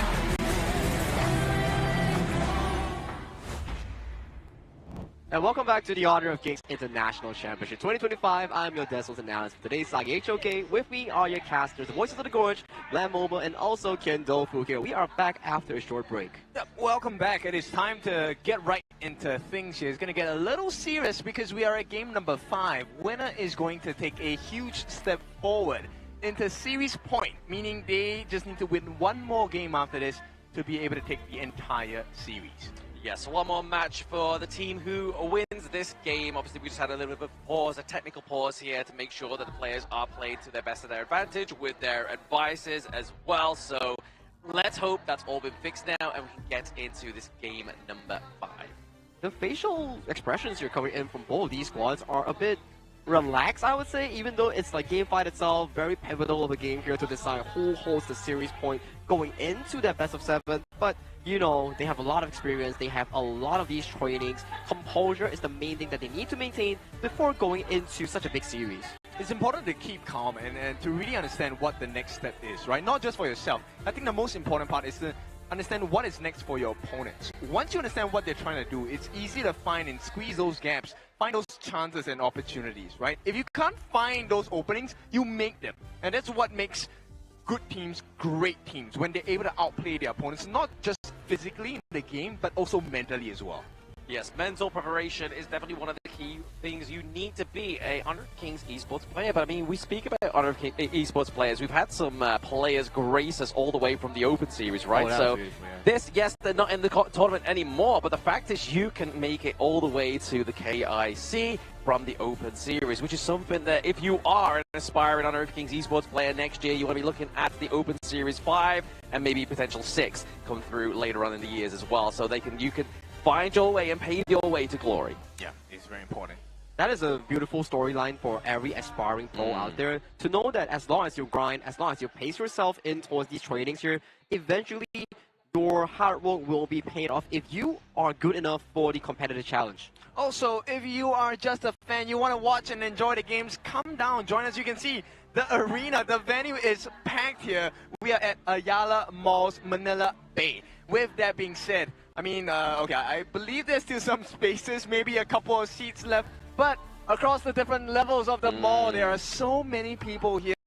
So join us in the fun, in the action, and we hope to see you here because we want your support, especially for PKL fans. And if you're a KMW fan, which might not be the most majority here, but still, come down, give us some support. Yeah, exactly. I mean, you might want to fly over from the KMW regions, but it might take you 17 hours. I'm pretty expertised in that one, but you may be here by the end of the series. Or if Twisted Minds actually win this one, you may be able to get to see them tomorrow. if you start booking your fight now, if you're a Twisted Mind fan, Jet 2 holiday. you need to make sure that they win the series, and when you arrive, they will potentially be playing tomorrow here. So maybe if you're a Twisted Mind fan and you're from all the way from Europe here, consider booking your tickets after the series actually ends to decide whether you're like, are you going to head on this long journey? Nothing beats a Jet 2 holiday. Yeah, you should have bought your tickets last week in order to make it here. But in any case, I mean, jokes aside, of course, we're looking at a prime position for both these teams, right? And to achieve a prime position, I think is going to be a little bit of a challenge here because both teams, I think, they've taken up a roster that doesn't allow too many mistakes. Right now, especially in the jungle, if you're clean on your Joshi, I cannot imagine the pressure that you're under, right? You make one mistake, lose one buff, or even give a kill over to the opponent's side. Yeah, that's it, man. Yeah, it's going to be a hard one for you to come from. But I mean, I do like the Hawk Whisperer. It's a hero I like playing personally, especially with the latest rework with her ultimate, right? Like, if you click the ultimate, you get to fly over at least one wall. It gives you such a great advantage position to actually just, like, lay the smackdown on your enemy team. You get better flank angles, and with your passive itself, you get to traverse the gorge even faster compared to before. So this Hawk Whisperer Nakoruru is much more of a strong contention point coming in from the side of Twisted Minds if they look to really play for those late game markers here. But that's a very greedy late game composition that has been built by TM here. It's really their bread and butter. When they are at the Death's Door in the best of 7, they often go towards these long scaling compositions that really allow them to flourish in their late game, but and only if they are allowed to go to late game. If you check over to the side of Blacklist International, Lady Sun, Ogren, Yixing, these things spell one thing. They are ready to box you and fight you out for your early game tempo. Yeah, it is. And this could easily turn into a horror movie, right? Hawk Whisperer, okay, maybe not as scary, but can you imagine being alone in the jungle at night and suddenly a whisper comes in your bed? Oh, that's scary. That gives me nightmares. Now, we will take a look at what's happening here. I think the players are getting ready. They're kind of testing their phones. And of course, with that, we'll see, can they achieve peak performance? Because nothing lesser is going to give you the win here. Yes, so you're going to have to definitely bring out all your performance plays here for either of these two teams, because whoever wins this one, we're back on the 3-2 scoreline here. We're back-to-back trading wins here as well, as you've seen within, obviously, if you've been here with the global ban update, it goes 1 team, 2 team, 3 team, 4 team, just back-to-back. There's no been a 2-0 so far within this one, which spells obviously a good sign for these two teams to go the distance and try and prove themselves in that ultimate battle, because so far, the story and narrative has been that Blacklist International have not been the most successful within those upper brackets. That's true, especially in the upper brackets, in the ultimate battle itself. Yes, you can say that, great, hey, HBSC, they won Game 7 here, but that is at the expense of Blacklist International going up 3 decisive games against them. But you have to cross towards the finish line, and we are back in towards the gorge here, ladies and gentlemen. Back into the action, finally, with these two teams. We are going to give you everything that you've wanted and more for the past, 15 minutes. We are getting Twisted Minds and Blacklist International back onto the gorge. Yeah, very different kind of mindset here. So the help that Hailang is giving, along with City Boy as well, to make sure that Clean gets the fastest start possible in the jungle, is definitely going to benefit them quite a bit. You can see a difference in mindset. Joshi and as well as Dragon, the both of them rushing in the mid lane to try and get the wave hit as fast as possible so they can actually have no contest in the jungle bus. No contest into the jungle, and maybe even try and look for that 2v1 top side of the map, as you can see here. Maybe even try and go for that space sprite. That's really been the kind of the key indicator of that early game. Yeah, and you can start to see the value that Hailang has as a the Divine Enforcer. Once he gets a single hit or skill usage onto any of the minions or jungle camps, he gets extra EXP if it's taken down within 3 seconds. So he's already at level 3. He's going to be ahead of the competition. Yeah, it's going to be scary depending on where he's going to put that sanctification, right? Does he give it over the Shank? Does he get over Clean? There's 2 big avenues there that you can see from these 2 options that Hailang has for his teammates. Right. This initial aggression, right? 2v1 against Chammy. I don't think Chammy is going to be in too much risk, but the thing here is he doesn't want to burn out his flash too early as well. Yeah, burn out his flash, obviously, once he gets to level 4, so he has that ultimate, which he has now. Obviously, he has that sustainability and attack speed that comes through very much early on, but you can imagine that the board being placed there, that would have been a nice little catch for the side of Blacklist. Yeah, that would have been a very nice timing as well. But unfortunately, or maybe fortunately, for the side of Twisted Minds, they make it out. And this is going to be status quo, because look at the speed of which Ailang is helping clean. Oh yes. A lot of fast away play here into the jungle. I mean, it's just really going to set up the pace here going into the 4-minute mark for the side of Twisted Minds. They are behind by around about 200 gold, as you can see there, top side of the screen. We now get a little indicator, which is very nice here. But now, Twisted Minds having to try and go for the space price 2v1 here, going to be a big contestation for them. Yeah, they just want to force them out of the way now. This is going to be extra gold given to the side of Blacklist International. But Dragon, he's looking for it. Goes in with the ultimate, but he does have the passive onto Dragon here, so he does have to overcommit if he wants to kill. We do see the Universal Orb in place down there, just to clear out the minion wave, put pressure onto Blacklist. They got him to use the flash, right? So that's going to be great timing, because at this point it's almost 3 minutes. Dragon will not have the flash for the fight, which means he is at risk, even if he does have his passive. Exactly. He not having that flash, he cannot reposition, he cannot keep himself safe, so really going to be relying on the likes of Just Chi and maybe even positioning of Chaz here to keep him alive, but passive still up. We have him at level 5. Roughly, we have a neck-and-neck goal lead into that jungle. But I don't think this is going to be a fair one, unless they get a kill or something onto, you know, perhaps Hailang. Hailang is already at level 7, abusing the fact of his passive, and here he comes 3v2, going to be backed up by Dragon as well, 3v3. Yeah, to put pressure onto the back line. The path of passive is going to get stopped there by that circle from the Suya pick now, but can they get the space sprite? And the answer is yes for Blacklist. Yep, so they will, but right now quite a bit of damage has been laid on, right? Joshi needs to get the lifesteal coming back up, gets to share the wave along with Chance as well. This is going to be valuable EXP. And you know what? Every little bit matters. Taking away the touch bars is going to be a value to Joshi, but both these teams, they need their first blood. They need the first blood, but maybe more importantly, going for this neutral objective first, because again, we're going to get that extra bit of damage come through for either of these two teams right now, and we're already starting to see Blacklist formulate around this Tyrant. Yeah, is it going to be enough? Because right now you can see that Crimson Buff has been spawned on the top side of the map. Defense coming in for the side of Blacklist. Oh, Jammy, he's being a bit jammy there. 90 has to escape ever so slightly. He didn't want to use the flash as well. So ballsy from both of them, right? If I was Jammy 1, I would have flashed. If I was 90, I also would have flashed.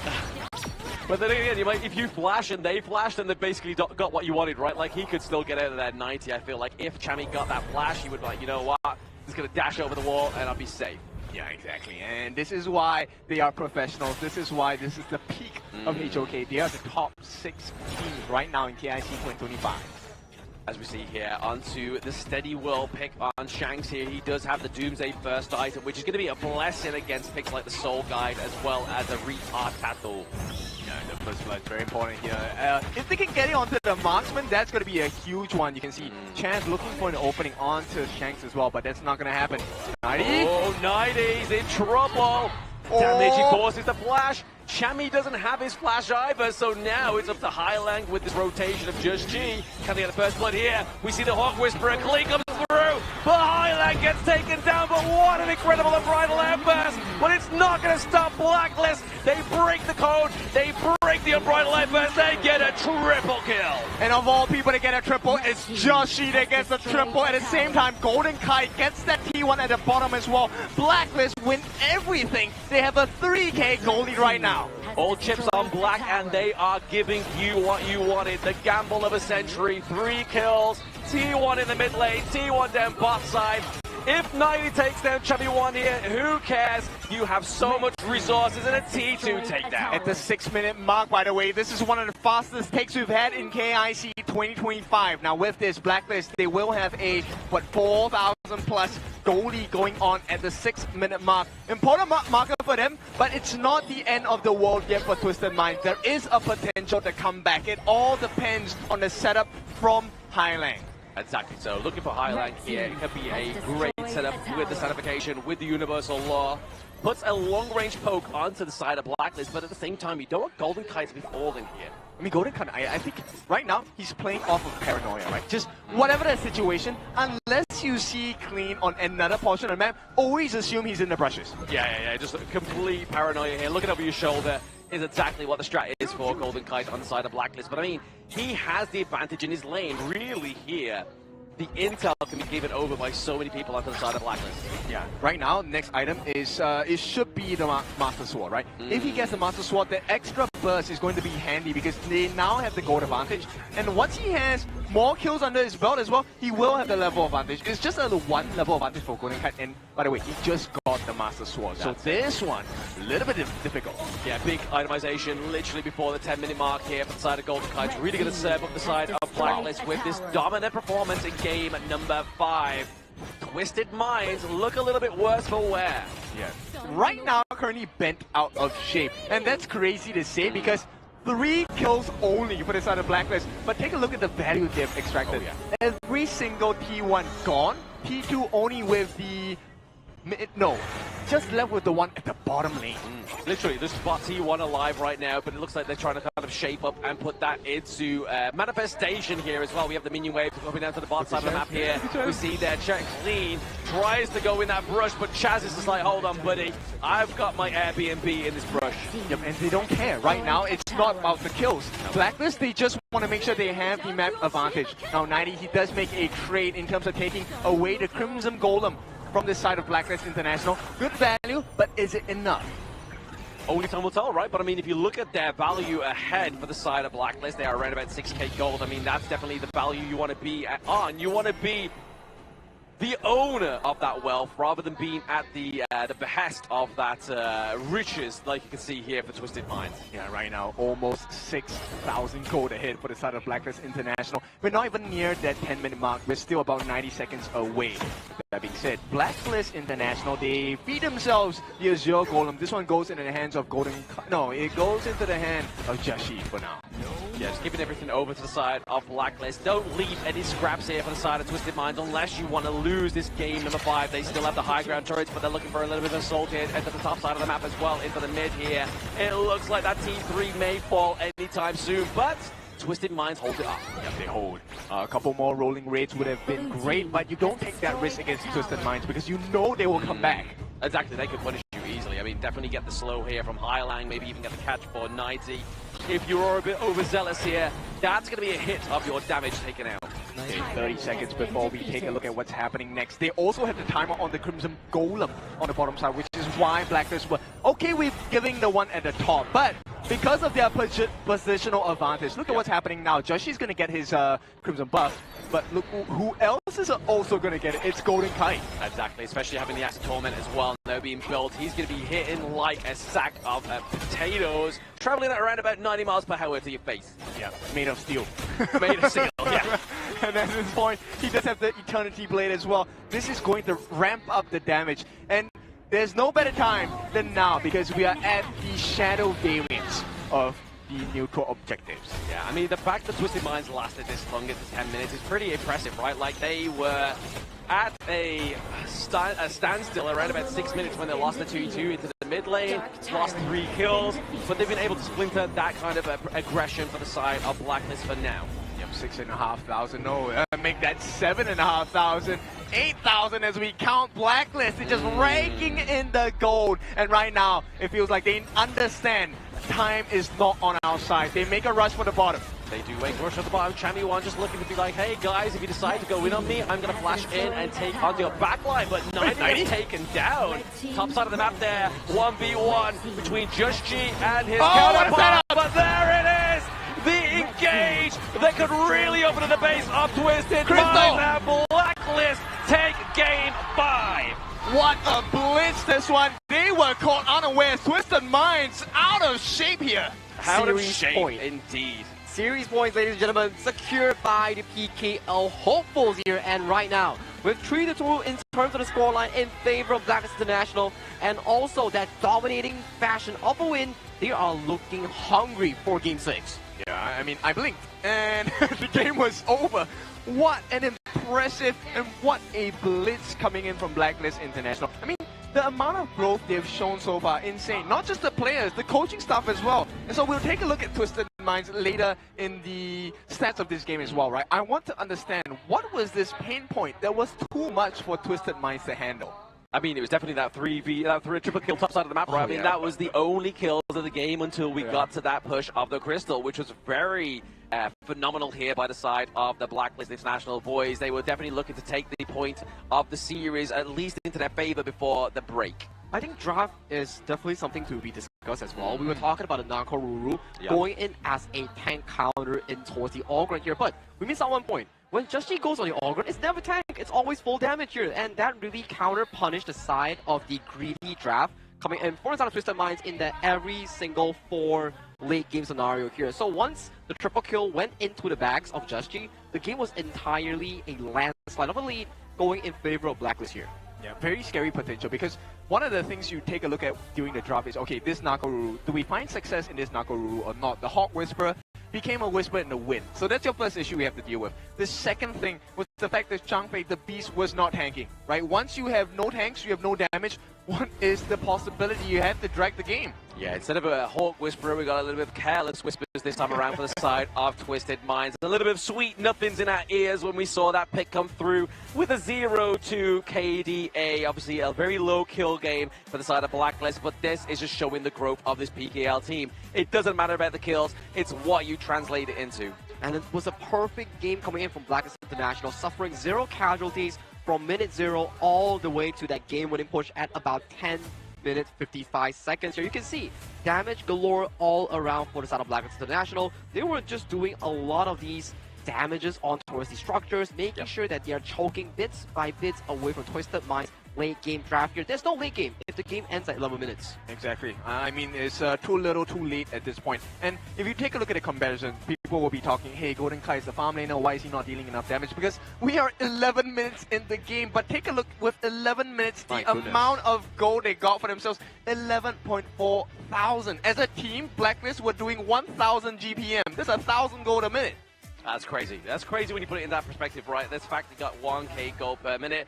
No neutral objectives onto the side of Twisted Minds. Only a single turret to your name really shows that maybe, just maybe, the endurance is actually onto the side of Blacklist. I mean, they must have been looking at a list at this point, because that list is pretty much black, and you have been blacklisted. And right now, the code is looking a little scary for Twisted Minds. We'll take a look at the Clash Lane matchup here. I mean, Chami won against 90. I would say the difference was night and day. It was, and out of this series itself, we were talking about the jungle direct head-to-head matchup and also the roamers here. But when we talk about 90 and also Chami 1, they are besting each other in every single game to be the anchor of the team, to make those big plays, or at the very least, limit each other in making those big plays in those team fights. Yeah, super clinical play from the side of Chami 1. We'll take a look at who the MVP is. It is none other than Ogren, the user himself, Shashi, bringing this Ogren to life with the help of the entirety of Blacklist International. Being the sole guide of his team, getting that 4-0-2 KDA, looking at that damage dealt, but also damage take as well, like really flex that damage build here onto the Ogren. You can see the deadly gains coming in from both the Ogren and also Just himself. Just whipping my sunglasses like, hey, what's up? Get the win in my bag now. What's up, homie? But let's check out the highlights of what exactly went down here, and I believe this was the key play here. They wanted to burst down Just in that attack here, but a very good board in separating the cavalry here and allowing Just to pick up clean, Thailand and City Boy formulating this gigantic goal lead up until this very last push. What a setup from them. I mean, look, this is where we talked about, right, Lem?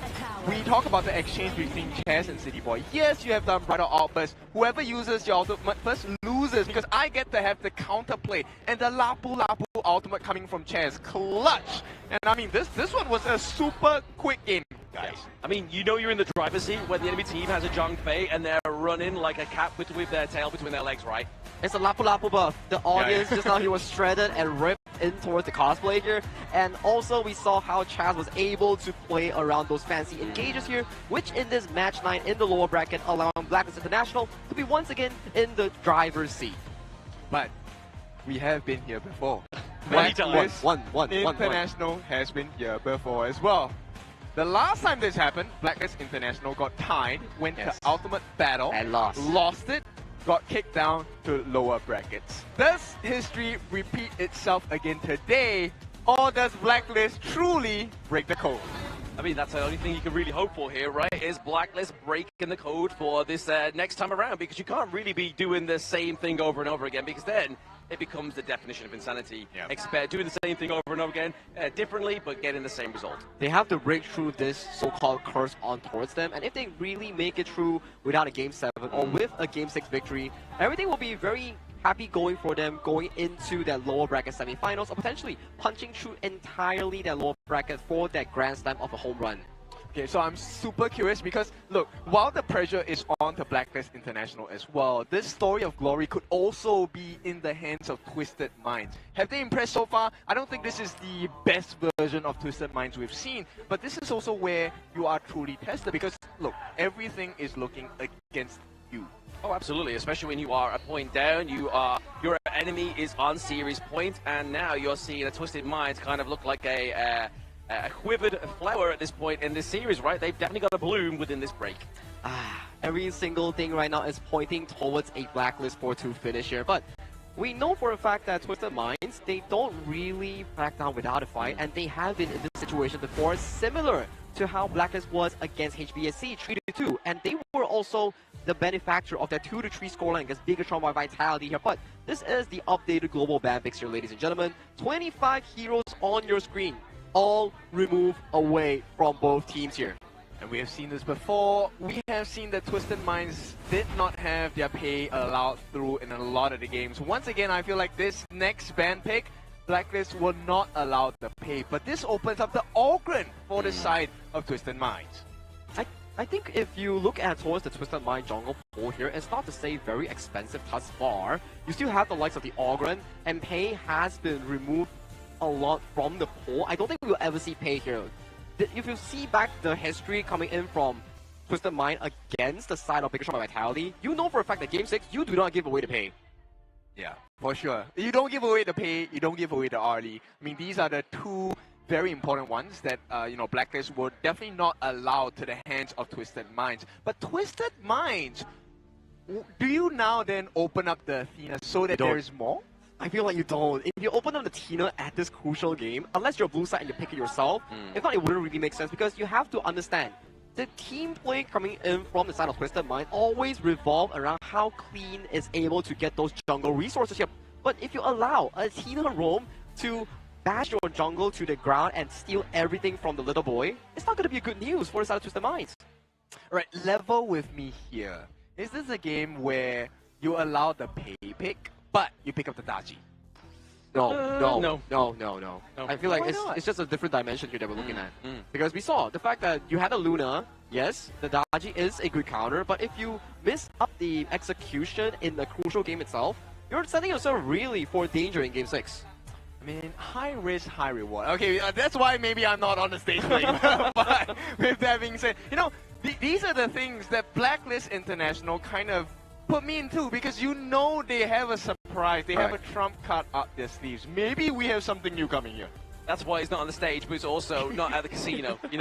We'd be dragging him away. Maybe Lone Sharks will be after him, but that'd be a case and point for another reality. But 6 seconds on the board here. Can the boys on Twisted Minds, especially their coach, draft something that's going to make this go to a full best of 7? I mean, Blacklist, with their history, I'm probably hoping that it doesn't.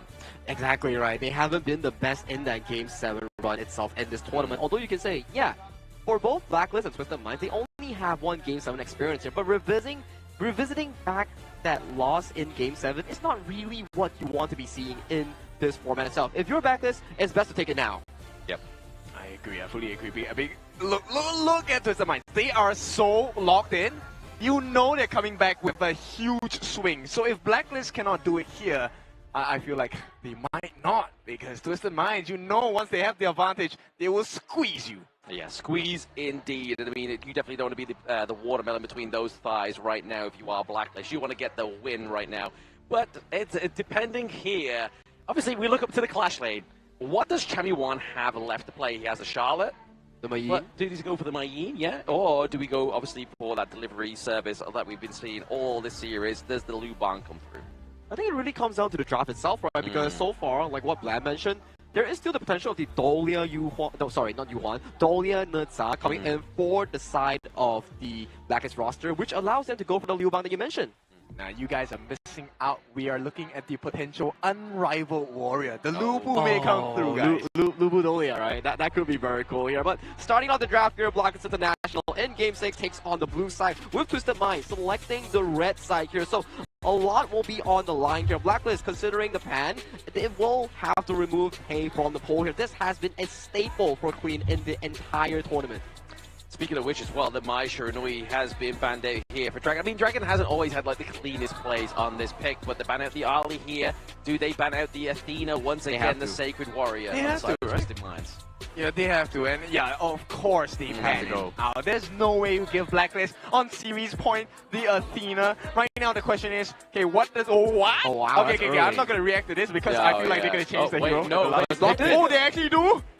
Okay, so Marco Polo being prioritized for Blacklist International here. Twisted Mind still has an option of going the Ao Yin Long here as a counter 50-50 pick here, because we know for a fact that this lane, it doesn't really favor anyone, but when it goes towards a mid-game decision, it comes down to how you play it here. But Twisted Mind is like, nope, we're disregarding the fact that you have a Marco Polo, we are going with a Nuwa for the late game highlight and a Byron. An early game setup here, we are dumpstering whatever late game plan they had in just now. I'm thinking Wallspark. I'm thinking Dahlia. True. I mean, we could still even get the Dahlia come through here as well. I mean, the Diadea is being hovered over. It actually hasn't surfaced at all, but we are going to get that sustainability and that infinite scaling here from the Diadea and potentially the Mai Yin for Chamiyuan. That's true here. So at the very least here for the Diadea, you already have a very good lane partner with Golden Kite for the Marco Polo Diadea composition here. You have a strong side lane if you can survive the laning phase here. But due to the fact that we are at global ban pick, 25 heroes banned, 5 marksmen removed from the pool here. Twisted Mind can only consider the fact that they have the Ao Yin Long or even the likes of a Fang to really tackle against the side of the Marco Polo, but they are hovering Lady Sun and also the likes of the Hou Yi here, pondering what they want to go, and it won't be the Lady Sun's direct matchup. Okay, I think that's a great answer, right? The Cannon Bell, I think, is really important in terms of the burst damage with the physical defense lowering as well. But at this point, the question is, okay, for the roam on the side of Twisted Minds, do you go with Ming?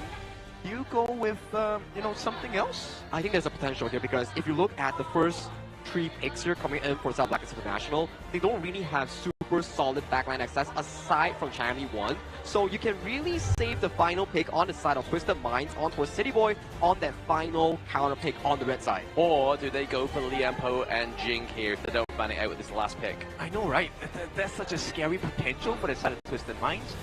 Look, I think this is one of the best possible situations. Twisted Minds, they're taking a huge risk with the very late game picks on the Lady Sun and the Nuwa as well. But if they last, I feel like TM, they can be able to turn this whole ship around.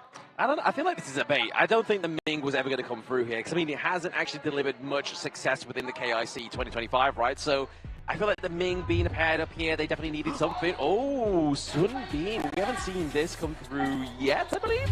This is an interesting one.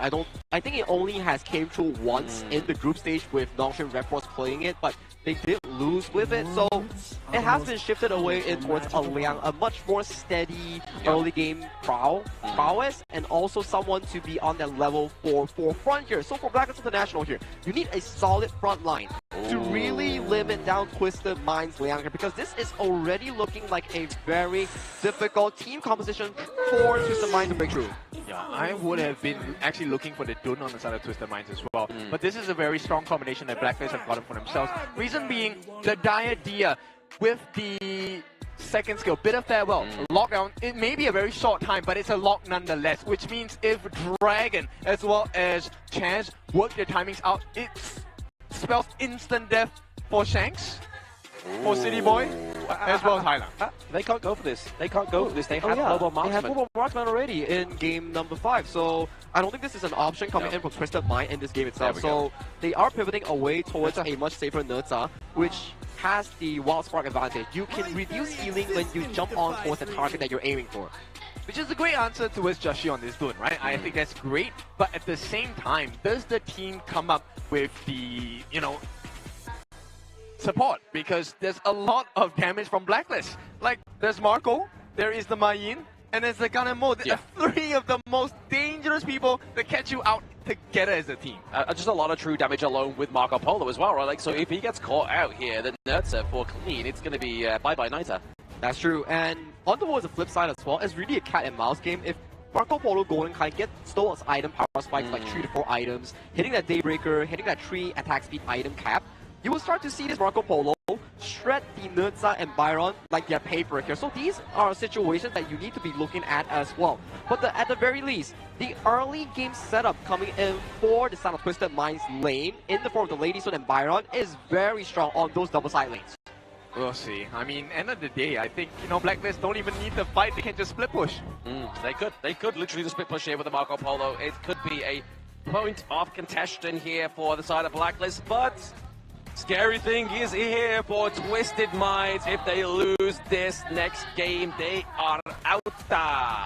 That's a nightmare that you do not want to be thinking here when you are at a 3-2 scoreline here. Everything is on the line here for Twisted Minds. They need to win this game if they want to fight for the ultimate battle. But for Blacklist International fans, they are happy they are in this position here as they take on the final point. Only time will tell if they can break through the lower brackets. Speaking of breaking through, it could be breaking point here for the side of Blacklist International. Or is Twisted Minds going to upset the wind? Yeah, this one is a tight one, and because this is my favorite matchup in the mid lane, Nua against Gun and Mo, we see who's the better long-range artillery here. That's it. Who can outpoke who could be the potential of this matchup into the mid lane, and already 19 not having a good matchup here. We are seeing a little bit of a rotation to give a bit of an edge onto the Byron here. Yeah, and it doesn't matter for the side of Champion 1, right? He can wave here really quickly. I mean, same thing for the side of 90 as well. Yeah. But right now, the trade-off is rotational speeds. Oh, absolutely. Rotational speeds, putting the pressure onto either of these two teams, maybe taking a few of these camps left, right, and center. But you're already seeing here, Ilang onto this Nua. He's looking just to make sure and buddy up with Shanks here. I think right now it's just a race and effectiveness of level 4s, right? So on the side of Blacklist, you're looking at Dragon. Does he get like the freshly forged couple blades combination onto the appropriate target? Ooh, speaking of appropriate target there, we see 90 being quite appropriate, getting hit by the Beth Farewells and the getting hit by the Splendid Revolver. Yeah, this is the concern, right? Sagi was talking about this earlier in this part of the fight. Same thing from you, and here we go, potential first blood. Not quite, not quite. I don't feel like that would be the case here. Champion 1 tries to go for a bit of engage. Maybe just trying to bait him into that turret, but he didn't want to use that flash. Yeah, I mean, the pullback is so insane from the whatevers as well. We'll see what kind of game plan they have on the side of Twisted Minds. Because Champion 1, I mean, he's a clash leader. He's so used to this 1v1, he doesn't really care. Oh, the Splendid Revolver and the Prima Barrage being used here. Hey! The pickup onto the side of Twisted Minds. Gets a double kill. It's going to be Golden Kite. This will be a dream from him if he gets out, but he doesn't. It's going to be the push, poke, and prod from the Nua, but now the belligerence comes through. Kill to Just Chi. And even a solo kill on the Shanks as well. This is a 4-1 kill score. Rotations are coming in for the side of Blacklist International. And Twisted Minds, they have done the response, but they're trailing by 1,000 gold at a 2-minute mark. Exactly. They were like, guys, we got clean locked in here. We have the Nua top side of the map. That means it's go for Chammy to get the knockdown onto Shanks there. So hopefully we get to see that or instant replay to see how he fell in the bot side of the map there, but this is again another Blacklist early game. It's the biggest trade because at this point, look at Champion 1, he did expand that flash, but so did Shanks. But Hailang is the main thing. He used his flash, still got taken out. 90 used his flash, also got taken out. So everything in deficit to the side of Twisted Minds. I mean, they both should be up still obviously when the neutral objective comes up, right? So maybe that's a little bit of saving grace here for the side of Twisted Minds, that could be the potential clause for that trade, but trailing behind by around about 1k gold is going to be Twisted Minds right now. Yeah, not the ideal situation for them, but they can definitely turn that around. This responsibility is on the City Boy. This responsibility is on the Clean as well. They need to land those skills. They need to get the anti-heal. They do. City Boy and Clean with a fast rotation top side of the map here. Just trying to make sure they're able to kind of curb the Golden Kite or maybe even take the wind out of the sail. Yeah, Golden Kite has really impressed me so far. Same with Shanks as well, right? But right now, putting up 1v1, it looks like Golden Kite is shining a little bit brighter than Shanks.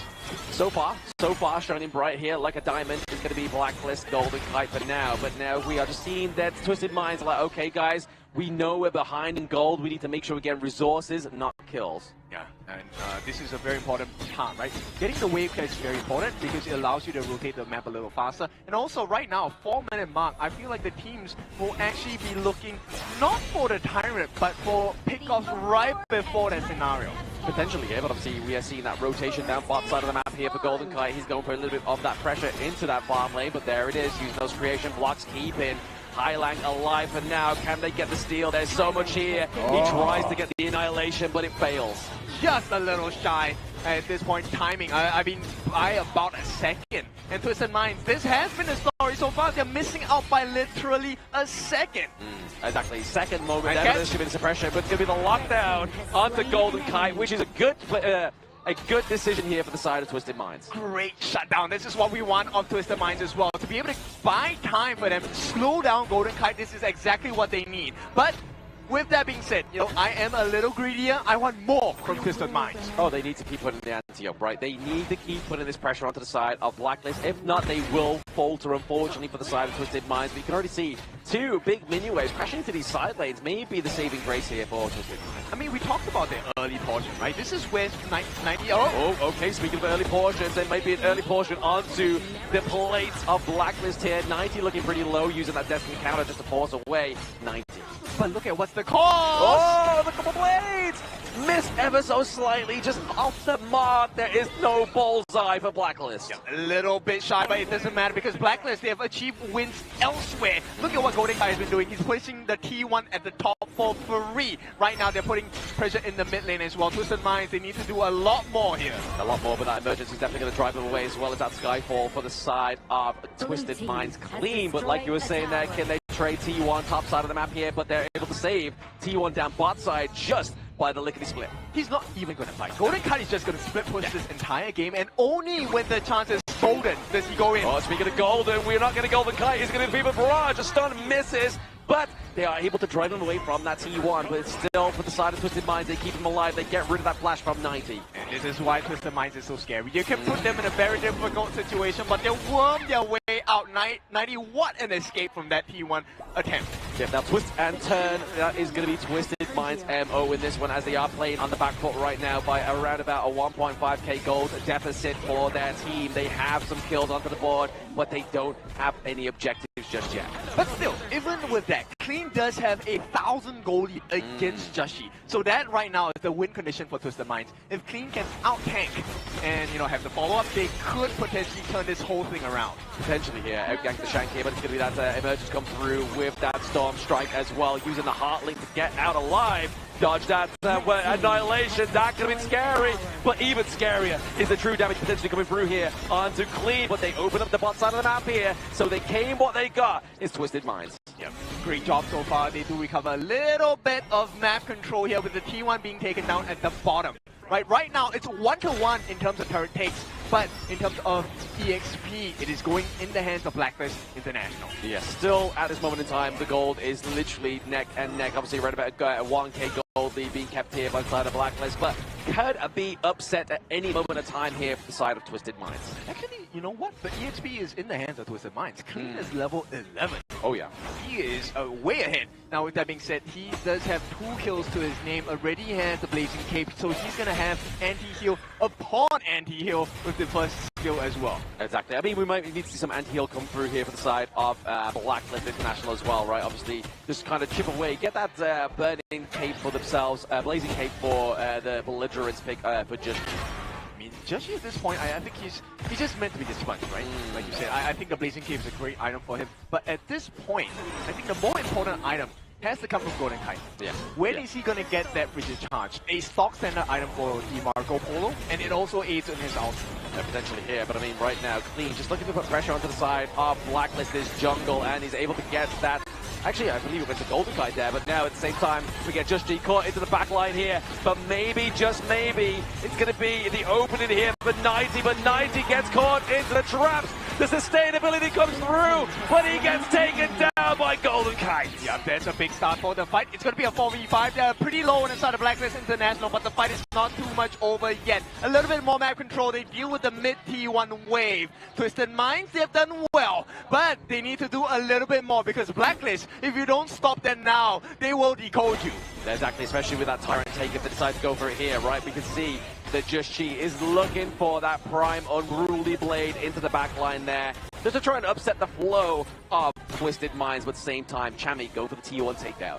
Beautiful start. Now, this is going to be great if Twisted Minds don't make a trade, but Twisted Minds, you know about what is happening here. So Blacklist, actually, they send 2 members up top. Golden Kite as well, Chad. They're going to limit the amount of structural damage by the side of Twisted Minds, and they also get this 9-minute Tyrant. So Blacklist, very much in control here. Very much in control. They could then decide to go for the Shadow Tyrant, and they're at 40 seconds time as well, but right now, it's difficult. Golden Kite, T4 goes the Frigid Charge. Actually goes for the Daybreaker. He is using his stun as a gamble. He is waiting on that to be the winning formula for Blacklist. Hey, maybe it's Golden Kite you want to take to the casino, right? I mean, if he's taking this gamble and it pays off big, it means that Blacklist International do make it into the top 4, which is history in the making. Yes, I mean, you talked about it. We have to do things differently, right? Yes. If you're doing the same things and expecting the same different results, then yeah, that is insanity. And right now, it doesn't look like insanity is the case. This is clarity for the side of Blacklist International. Yes, maybe a little bit of post-clarity here for the side of Blacklist International coming through at this moment in time, but that's going to be a contention for the neutral objectives. Looking to go for the Shadow Overlord. It's going to decide off Twisted Minds, but could there be a steal on their hands? The answer is no. No, they didn't make it fast enough. If Dragon was there, I think they could have gotten a steal. Unfortunately, he was just a tad bit shy in terms of distance. Now, Twisted Minds, they have a saving grace in the Shadow Overlord. This is going to help them limit and negate a little bit of map pressure. But 90, he knows they're all here. He's in the wing. He's like, you know what? Do I go for the strike here or do I let them show themselves first? But it's going to be Highland getting the front of that wind slash. Yeah, that was a little too close to a comfort for the PKL fans there. And right now, they deal with it. Look, it disappeared. And that was a Shadow Overlord, by the way. Yeah, exactly. He got rinsed down there, unfortunately, for the side of Twisted Minds. They were really open for a little bit more of tip-for-tap between those teams and that Shadow Vanguard. But they do have to clean up these side lanes. If they don't, this could be the pressure that is irreplaceable for the side of Blacklist. That's true. Your members will get respawned, but your turret does not.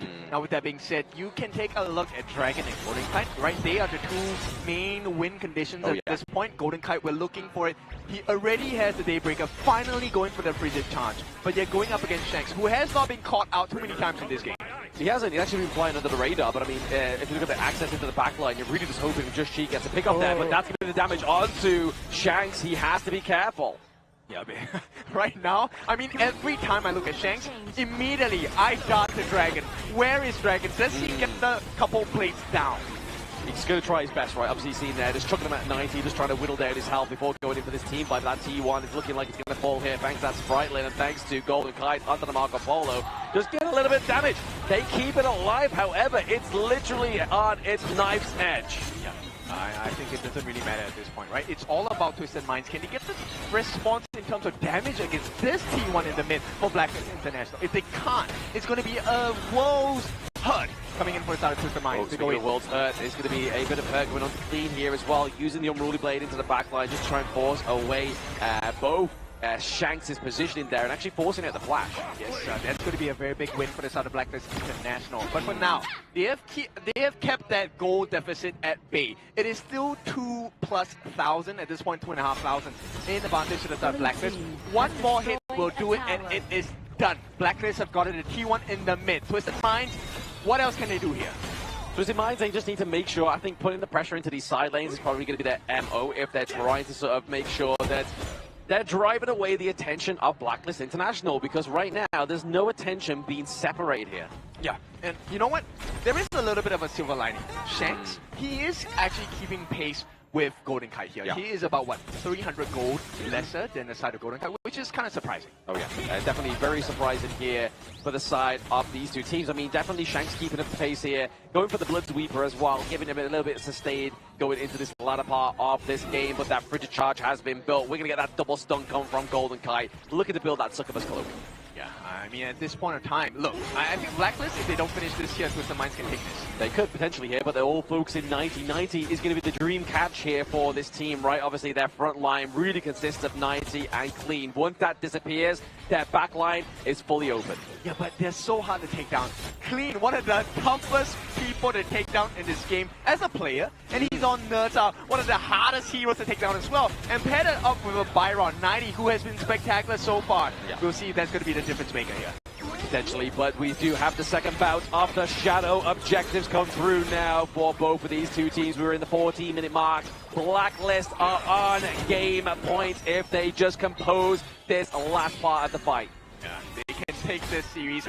All it takes is one more step. If you have just joined us, it's 3-2. It is Blacklist International. Your #1 seed from PKL, representing the pride of the nation, trying to extend their journey in the lower brackets of KIC2025. Exactly. The scariest thing is that Twisted Minds got here by beating teams from obviously the WKS as well as the KME. So really showing that they're not just an easy target. This is one of the big titans you have to slay, obviously, to beat it at the KPL. But it's that same time, Shanks steals away the Overlord. Yeah, that's going to be a very important marker for this side of Twisted Minds. But right now, the T2s are the ones under pressure here. If they can get some damage onto the side of T2s, Blacklist International might have just found the chink in the armor here. Yeah, they're looking to obviously just splinter away any kind of resources here for the side of Twisted Minds. They take away the Azure Goal and they're like, hey, yes, you get the Overlord, but we're going to take away that Frightful Blue buff here. But now we see the Storm Mace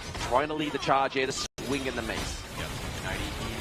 That big mark of success. He needs to be the cornerstone, right? Twisted Minds, they're banking that 90 and Clean, get the tank through, they soak the damage so that the rest of the members, like Hylang, like Shanks, can deal the finishing blow. Yeah, as soon as Just She falls, Chemi 1 falls, that's it. It's pretty much all she wrote for the side of Blacklist International. But look at the top side of the map there, the Vanguard is pushing that T2, so really, that pressure we were talking about moments ago is now coming to fruition here for the side of Twisted Minds. Yeah, and I think they're going to be very patient. If I'm Twisted Minds, I'm not bothered at all. At this point, slowly win the map. For every single Shadow Overlord we take one more turret. And by the time you realize it, your T3s are gone on the side of Blacklist International. I mean, by the time you realize it, the Tempest Dragon might be up, right? I mean, 16 minutes right now, 4 minutes left onto the gorge before that Tempest Dragon, who has not reared its ugly head just yet, could come through. Yeah, this will be the longest 4 minutes for the side of Twisted Minds because they want to drag this game. And for Blacklist, 4 minutes is not enough,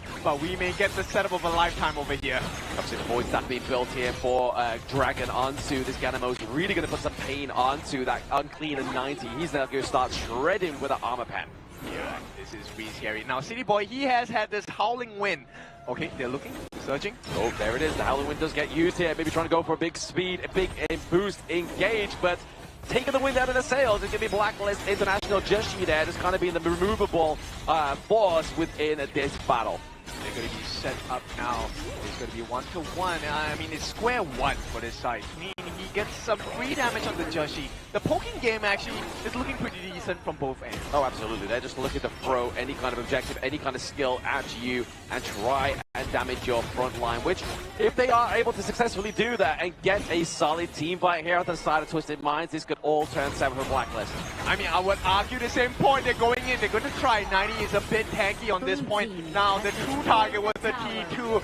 Brilliantly done by the side of Blacklist International. But Twisted Minds, you know they are on the tails of Blacklist International. Exactly. I mean, definitely the opening of a T2 there was what they were looking for. They didn't try and go for the engage until that minion wave was coming through. But look at top side of the map as well. We're looking for that pressure, but 90 is looking for that flank. But Chami is like, I've got checkmate here. I found 90. You try and get this T2. Let's try and get a team fight. They get it. The Unruly Blade into the back line. Oh! The wind slash connects. Clean taking too much damage, but now it's going to be another one. The access into the back line is going to be Chami Wong. We're not going to get anybody falling right now on either teams. The tension is high, but the T2 falls. Yeah, I love this. Both teams knowing the extent of their strength, but it's Blacklist who walk away with the W because they got that T2 in the middle as well. The map is looking very dark. It's looking very dark, and even darker when you have the night. It is dawn for Twisted Minds. And right now, Blacklist, this is what they wanted. One more bait. The Howling Wind is going to be used. They want to try and funnel for the steal, but it's a 4v5. Blacklist, this is an opening that they are very comfortable with. Yeah, you don't want to take that handicap just yet if you are Twisted Minds. You are lost out on one of your true key initiators, which is going to be 90 on that Byron. You still got 20 seconds until that lifeline's back up. Oh, history is being made here. They have taken the Shadow Overlord. This is the last line of defense for Twisted Minds. T3s are the only thing standing in between Blacklist and history at this point. And the problem is as well, if they have this Overlord and they survive it onto the side of Twisted Minds in about 1 minute time, we're going to get that Tempest, and this is going to be one of the longest minutes ever for Twisted Minds. Yeah, 60 seconds to decide your fate. Only one team will rise out of this particular situation. Golden Kite already has the Sage's Sanctuary as well. We have the Splendor onto Dragon. Right now, it's all about making sure that this T2 on the top falls, and then Blacklist will look like the start of a new dawn. Start of a new dawn. Is it going to be the takedown of that T3 down top side of the map now? Top side of the map not looking like it's going to be that same kind of issue here. The Annihilation completely off the mark, and now it's going to be the Vanguard that gets the opening here, but now they have to defend their base. Do Blacklist put the pressure on, or do they go for the Tempest? Just Chi is soaking a lot of the damage. Yeah, stay patient. They got the catch. They got the catch here. Chami Wong into the back line. He gets a takedown off the highlight. It's now Clean trying to make ends meet for the side of Twisted Minds. But the Fever Mirage, Golden Kite, Blacklist International, they make history. They make top 4, and they go through into the lower brackets. Deeper depths of the KIC2025. Welcome, Blacklist International. Absolutely cinema here for the boys in Blacklist and the crowd in Manila Bay, Ayala Mall. They make history itself, and being the first PKL team to punch their tickets all the way to top 4 in home ground Manila here, making history for themselves as they fist bumps Twisted Minds. This will be Blacklist International representing PKL, representing Philippines, qualifying to that lower bracket semifinals. The evolution of Blacklist International, this needs to be studied. They've been here for 18 months, and this is the kind of results they are already producing. Right now, the 5 boys that are special at this stage, they, like you said, punch their ticket, not for themselves only, they punch it for PKL, because this is the highest the regional PKL has ever achieved in an international competition. Exactly, and what a second win for them to have, right? I mean, Season 3 Invitational was not their story, and at that moment in time, when Nongshim punched their tickets out of the competition, I was like, this is the beginning of something beautiful for the PKL region, and here is the results. As we celebrate winners here, we do thank Twisted Mind from the KMW as they bid their final goodbyes to the KIC 2025 stage. But man, boys, that was a heck of a series here. The Game 6 itself was really neck and neck until the final few moments, where we saw 90 being caught out by the Fever Barrage coming in with the multiple of CCs, and at the final moment, Chami Wong going in towards the backline, finding the assassination on towards the highline, and immediately backing away towards safety, allowing all the crowd control to be expanded, giving the beeline of everything landing towards the backline, which allowed Blacklist International to win that Game 6. Yeah, I mean, everything worked in the favor of Blacklist International, and to do it in front of their home crowd. Oh yeah. Everyone recognized the situation. That last fight, the moment Chami Wong got his hands on the highline, you knew it was over. So yeah, absolute chef's kiss there. I mean, that Fever Barrage towards the end was just the pinnacle of that turnaround, the turning point, the boiling point for Golden Kite in that entire game. He was just waiting for his moment, and that was the golden moment. And it's really a rare phenomenon that you see a Marco Polo in a competitive setup go for the double stun setup. Oftentimes you will see Purify with the Frigid Charge, but he was really confident in his own play in setting up the big moments for his team, which allowed that Marco Polo with the double stun to find the value in these team fights here. But there it will go, ladies and gentlemen. Blacklist International taking the series 4-2 and coming out as the winners of this series. I need to point to you because we talked about this in the game itself. The fact that Golden Kite, he completely ignored the Frigid Charge. Yes, it's here now in the inventory, but it's the second last item he bought. He actually went for the Daybreaker first. He was looking for the damage. Absolutely, damage was dealt, as you can see here. We got 99k damage, and then Dragon trailing behind by around about 6k there as well. So really, you saw the potential that Twisted Mind just needed access onto that backline. Dragon, Golden Kite down, Twins down. That means they could just then go in. And the value of this particular draft is the fact that Chess exists as the Diadea, right? Who deals the most damage over time? It is the Marco Polo. Correct. Once he gets that 10 stacks onto you. And who's able to survive? Jashi able to. Where's your burst damage? Dragon. And you're doing this against a Nursa who has anti-heal. But you know what? We'll out-heal your anti-heal and we'll give the life back into Blacklist International players. That's why we have to prize the players and also the coaching staff here. Coach TG making sure in game state itself they don't make the same mistakes as what other teams did or what they did back in the upper brackets here. Hence we see this monstrous of a goalie here from start to finish, always in control of Blacklist International, despite the fact that we saw signs of life of TM getting those objectives, which is the Shadow Overlord. Yeah, story of backshots for this one. It's going to be Golden Kite as well as Shanks.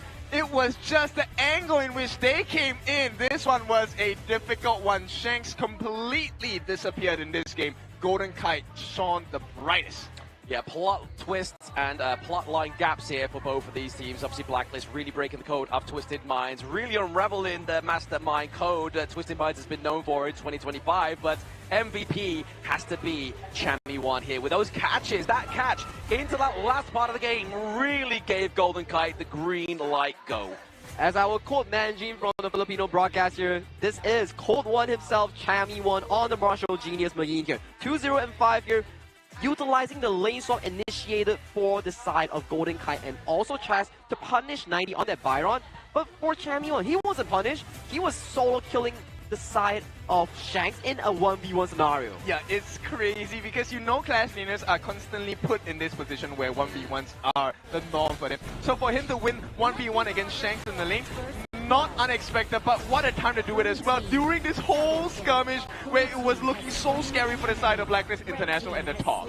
Exactly. Yeah. With the 4 kills going in towards the pockets for the side of Blacklist International, it was really a repeat of Game 5 itself. Getting the early prior and punishing whatever Twisted Mind is looking to do in dire situations.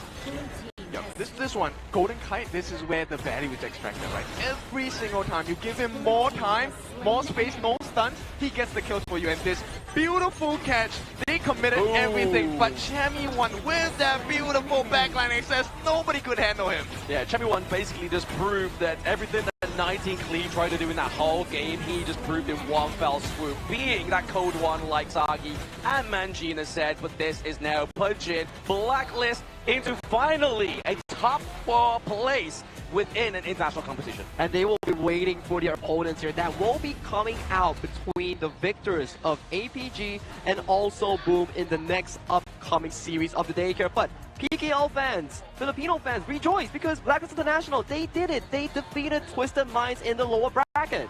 Yeah, and now it is time to take a little break. We'll talk about this next series because here comes your second PKL representatives. This challenge also as tough, also as high because it is Alpha Gaming that's going to be going up against Boom Esports, the second PKL hopeful. And it's not the first time these two teams have met, right? That's correct. This has been a long and winding storyline, and if Boom can actually like topple this, what a beautiful Cinderella story that will be. But hey, we get a bit ahead of ourselves. We need to check out what exactly is the Filipino Blacklist International team feeling right now. What better way of finding it out than to pass it over to Mara to interview the winning team of this tournament. Blacklist International has made it to the top 4. Congratulations, Josh G. Take a look at everybody here cheering for you. You have the home advantage. Everyone here came out here to support Blacklist International, and at match point, you got to use the newly released hero, Lapu-Lapu, a Philippine figure for Chaz. How do you feel about all the support from the Filipino community? Ayun, syempre, of course, madam, sobrang saya, ganun. Kasi rinig na rinig din talaga namin sila dito. Tapos, feeling ko, malaking factor din sila kasi baka nagugulo yung kalaban tuwing nag-cheer sila. It's really important for them because they actually hear your cheers, and he thinks it's a big factor because he feels that the opponent also hears it and it also affects them. Congratulations, that was so great. Now, before we head on to my question, it's nice meeting you again in stage. A lot of Filipino people are telling me that we look alike. But now that we're here in the international stage, let the world be the judge. Do we look alike? Okay. So now, moving to the question. Don't deny it from me. Okay. Don't deny it from me. All right. Now, each win that you're getting right now, you're getting closer to the KIC 2025 Grand Finals. How was the journey? How was the journey, or how did you adapt as a player? Or can you tell us more about how do you adapt as a team? Tingin ko, parang yung team ko kasi, like, every game, natututo talaga kami. Ganun. Tapos, siguro mga natutunan namin, secret na lang. Kasi baka makopya. Alright. I cannot translate that. That's too many words. Those are too many words for me. He feels that they adapt in every single game, and according to the specifics, they'll just keep it to themselves and keep that a secret. Now, Josh G, up next, it's going to be your Filipino brothers, Boom Esports, going up against a really strong Malaysian team, APG. What do you have to say to them to give them some motivation and words of encouragement? Ayun, Boom, galingan nyo kasi para pag nanalo sila doon, di ba, Madam Fer, na may top 3 sa Pinas. And also, feeling ko, kayang-kaya nila yung APG. Tapos ganyan pa yung crowd. He's encouraging them to do well because if they win this one, Philippines is guaranteed a top 3. And he knows that they can do it because take a look at all this crowd cheering for them. Now, Joshi, with all these people cheering you guys on, can we address now, on your end, the fans that made time, went here, and really supported you and really wanted you to go on to the next round of this tournament? Can you address them right now? Give them a shout out or something. Ayun guys, thank you sa pagpunta. And ayun, hopefully pumunta uli kayo bukas kasi kayo nagbibigay sa amin last. Oh, I will translate, okay, for the world, okay? He said, thank you to everybody that went here. See you guys tomorrow. Yan, galing. Now, Josh G, we gotta get them pumped up. They were doing the chant earlier. How about you do it this time? When Josh G says Blacklist, you guys say break the code. Blacklist! Blacklist! One more time! Thank you so much. Thank you so much, Joshi. Once again, congratulations. And there you have it from Blacklist International. And now, let us give honor to the team that has given their all. Let's call Twisted Minds Hailang. Let's give them a big round of applause. It is not easy to make it to the international stage and to make it this far. Hailang, a lot of people recognize your effort and your team's effort. Even from EWC up to now, KIC 2025, they recognize your strength and what you're capable of. What would you like to say to all the fans who support you and who are cheering for you? First of all, thank you for the fans for supporting us. And this time we lose, but next time we'll take it back. Hailang, thank you so much. This is part of the journey of greatness This is just a stepping stone. It is not the end. Your journey continues. And we still recognize Twisted Minds as one of the strongest teams in the world. Once again, everybody, let's give them the honor and give Twisted Minds a big round of applause. Thank you so much, Hailang. But the fight continues. We still have one more best of 7 to go. It's going to be APG versus Boom Esports. So don't go anywhere. KIC 2025. We'll be right back.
Hi guys, I'm Dusty Jungler from Blacklist International and welcome to my vlog.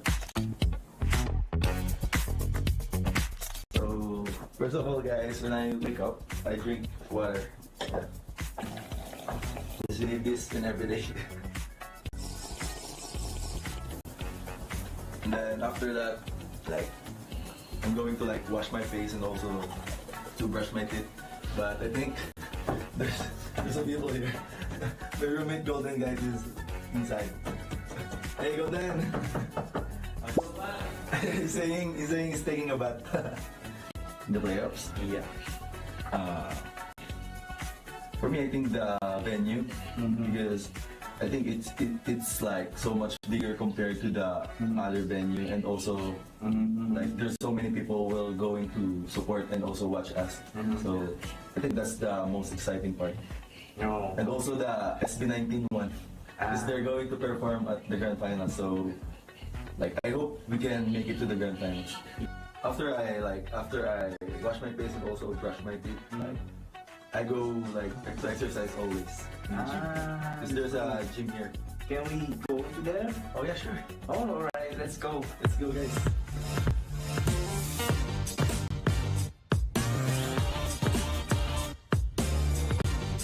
In this gym guys, you can connect to the speaker.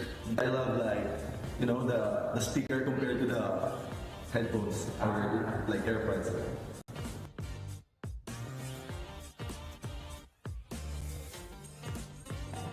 After I finish the workout guys, the exercise, this is my finisher. Walking into the shirt. It's more fun to play right now because the competitiveness of the tournament is getting closer and closer compared to last year.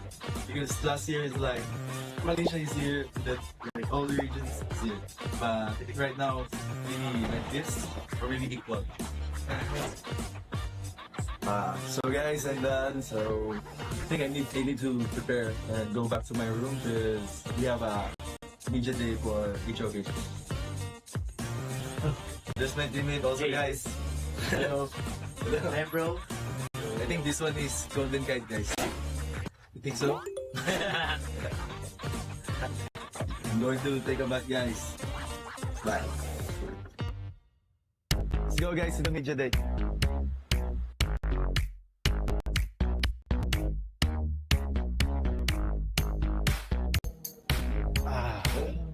So now guys, we're here in Carmuras in Baluarte de San Diego. This one is avocado and mango guys, flavor, so good. Should try.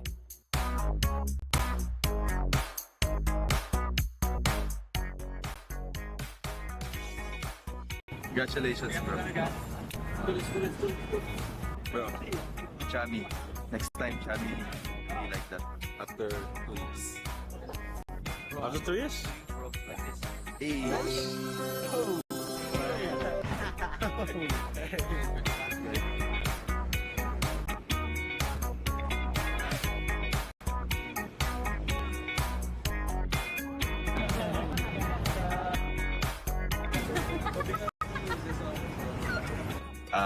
Hi guys, we're still here in Tramuros, like doing some video shoot and like that. Yeah, it's for the because it's a video day right now, and this one is for I think for the trailer for HOK playoffs.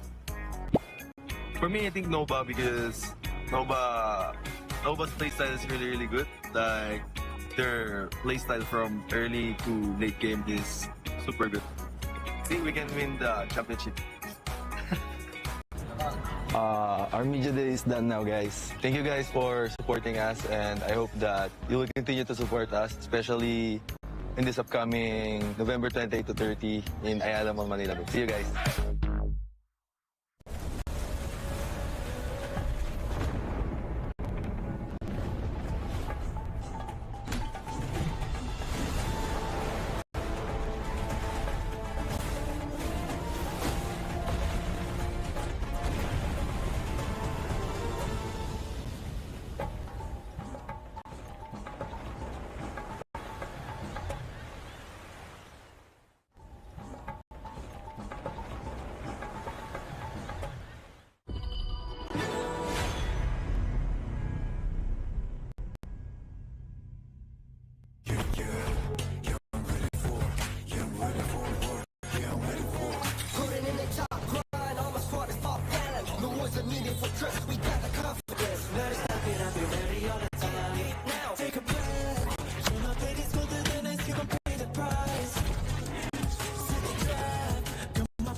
wings, looking for the right approach. He will be spotted. The border's going to be set up in here. They have the boat. They go in. Whoa! But Justy with the steal, and then now with the box. Dragon trying to flash away. Musa King gets picked up. They find him, but now Chess looking to protect Guyu, who's on the chase. Wants to get it in. Musa King is down for the count now. Justy trying to find G-Hole. Goes in, taking the top seed 3. And Justy single-handedly looking to go and close this game. They find G-Hole with the pass to keep it alive. But can they survive? Chaz is taking tower shots, and the boat will take him down. And Blacklist International off of the ace will be equalizing in this series.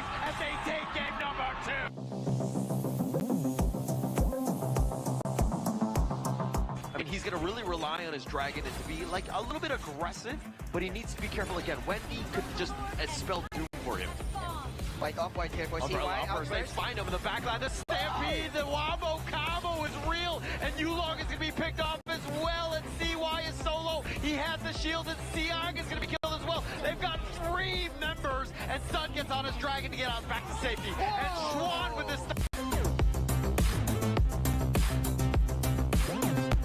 This is going to be a tough one, but now they're kind of dancing around. Waypick gets back to safety. The pushback onto CY, who just wants this Tyrant. It might be a bit of a 50-50. And now with that overmove, they find Muji. That's the pickup that they want. And now CY with that battlefield command. But the Umbrella Opera stopping all of that. They have the Stampede. They kill Schwan. They find CY. A triple kill going the way of Yulong. And now APG on the run.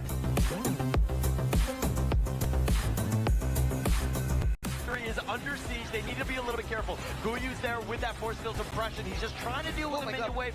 It's going to be a little tough for this one to crack into here. But now they turn this on to play by Chaz. The Umbrella offers use at the last second. He gets on back. The Stampede, he's being chased around. But Busan King gets the pick on a Chaz. And now Guyu, he's going to be there. But the bait is going to be taken out. And Justy with the backdoor play.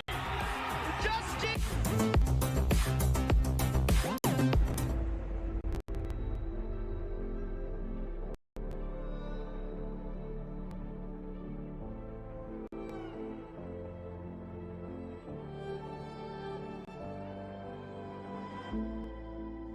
Strangers to the fallout, it's what got us here.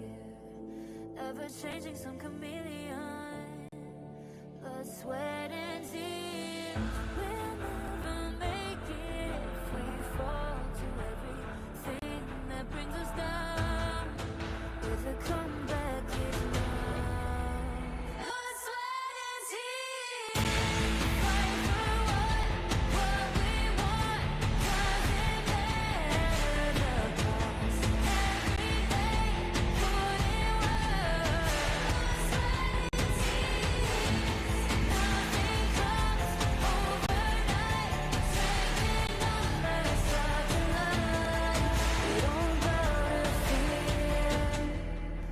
Sweat and tears.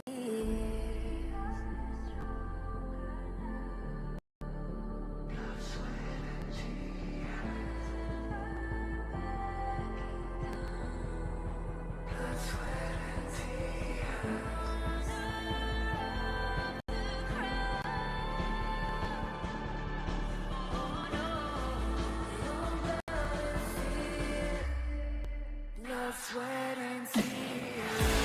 Fight for what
Hello and welcome back to the Honor of Kings International Championship 2025 here in Manila. My name is Sagi HOK. Alongside of me is none other than the Voices of the Gorge, Kindofu, and also Blam Moba. That's right, it's your favorite kind of tofu, Kindofu. We are back again, Blam. And since we're on the topic of food, it's your favorite kind of lamb, it's Blam. And we just had one slammer of a series there. Didn't quite go the full best of 7, but Blacklist finally were able to progress and get further into the brackets of the lower brackets, now being top 14. As we really do celebrate the advancement and improvement coming in from the side of Blacklist International and PKO as a whole,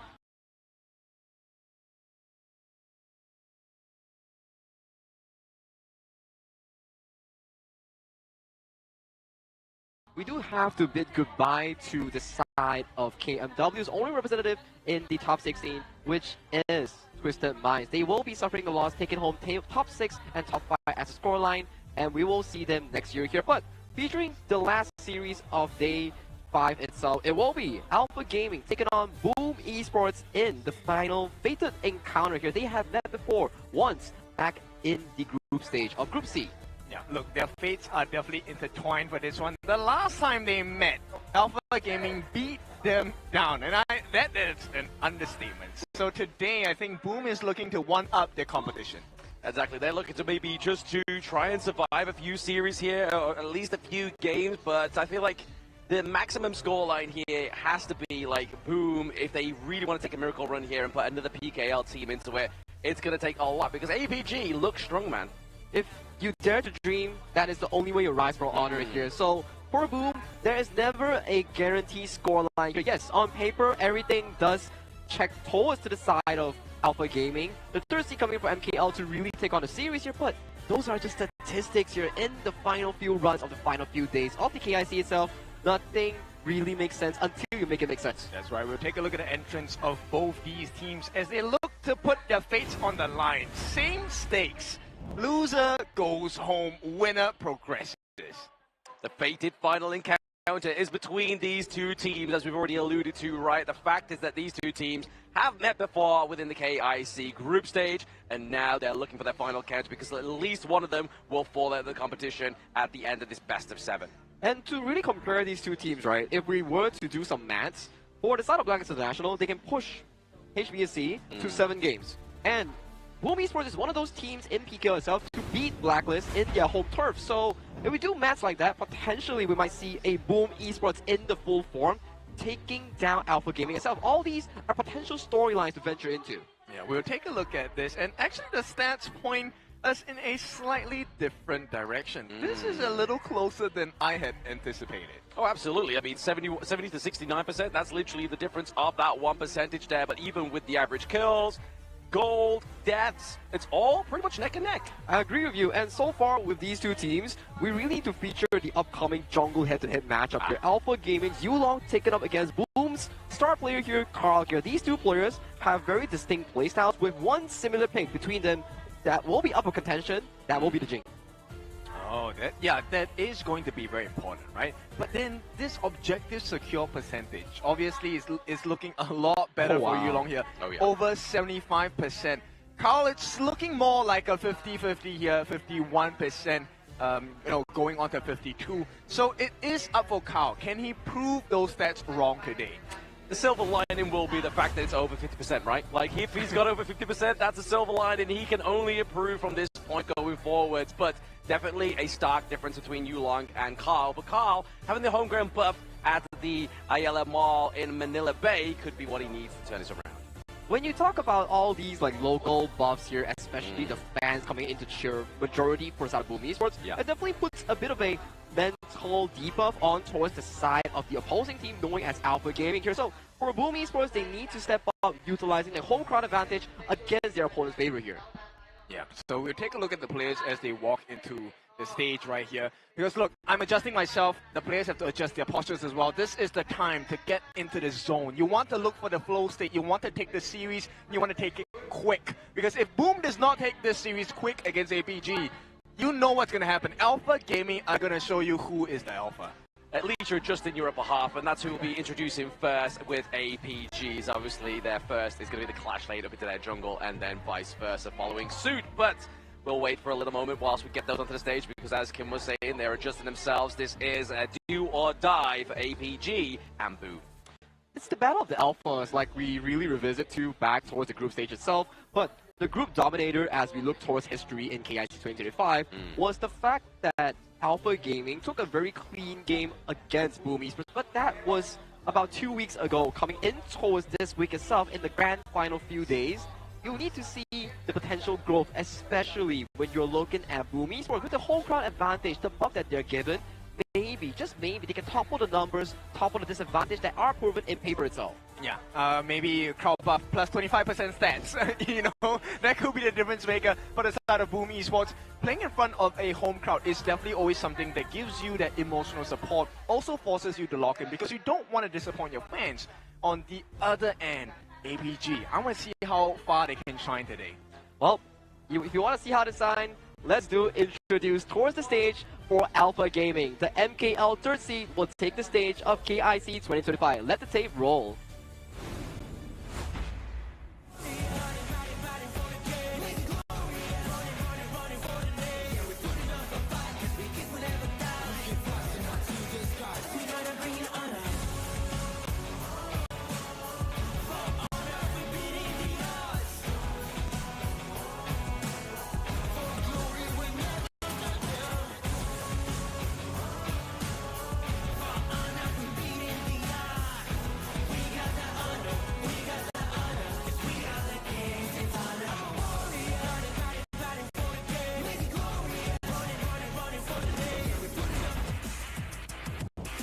And here we are, we're introducing the Clash Lane Menace. It's none other than Siang.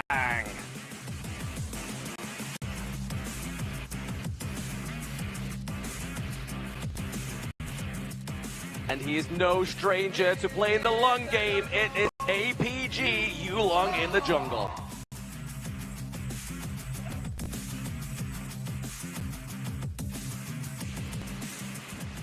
Young player, but still a bright star. It's going to be Shishan in the mid lane.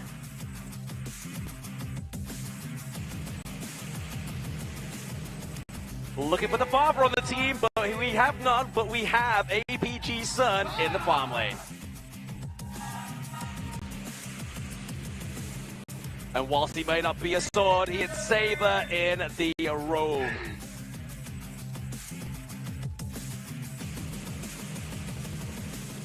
And here they are in their entirety, APG with Sun as substitute playing in the farm lane, but let's look at Boom, their opponents.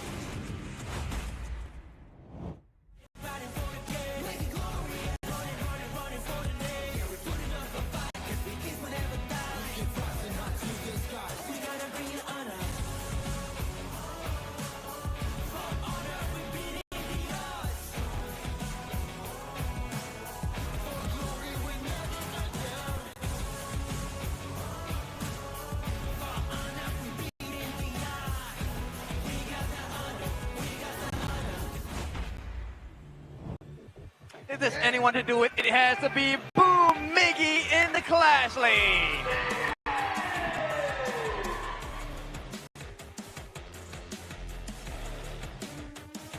Joining him, it is Boom in the jungle, Carl!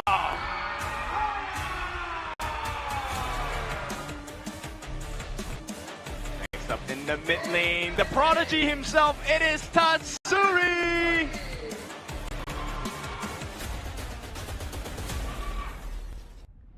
And the guy that has made all the difference, it is Boom, Danny in the farm lane.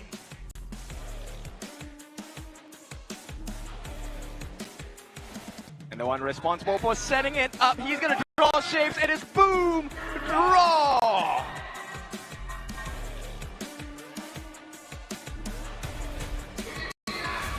And here are your representatives for Boom Esports. And you can hear the crowd cheering onto them as they take their opponent in the lower bracket run here, Alpha Gaming.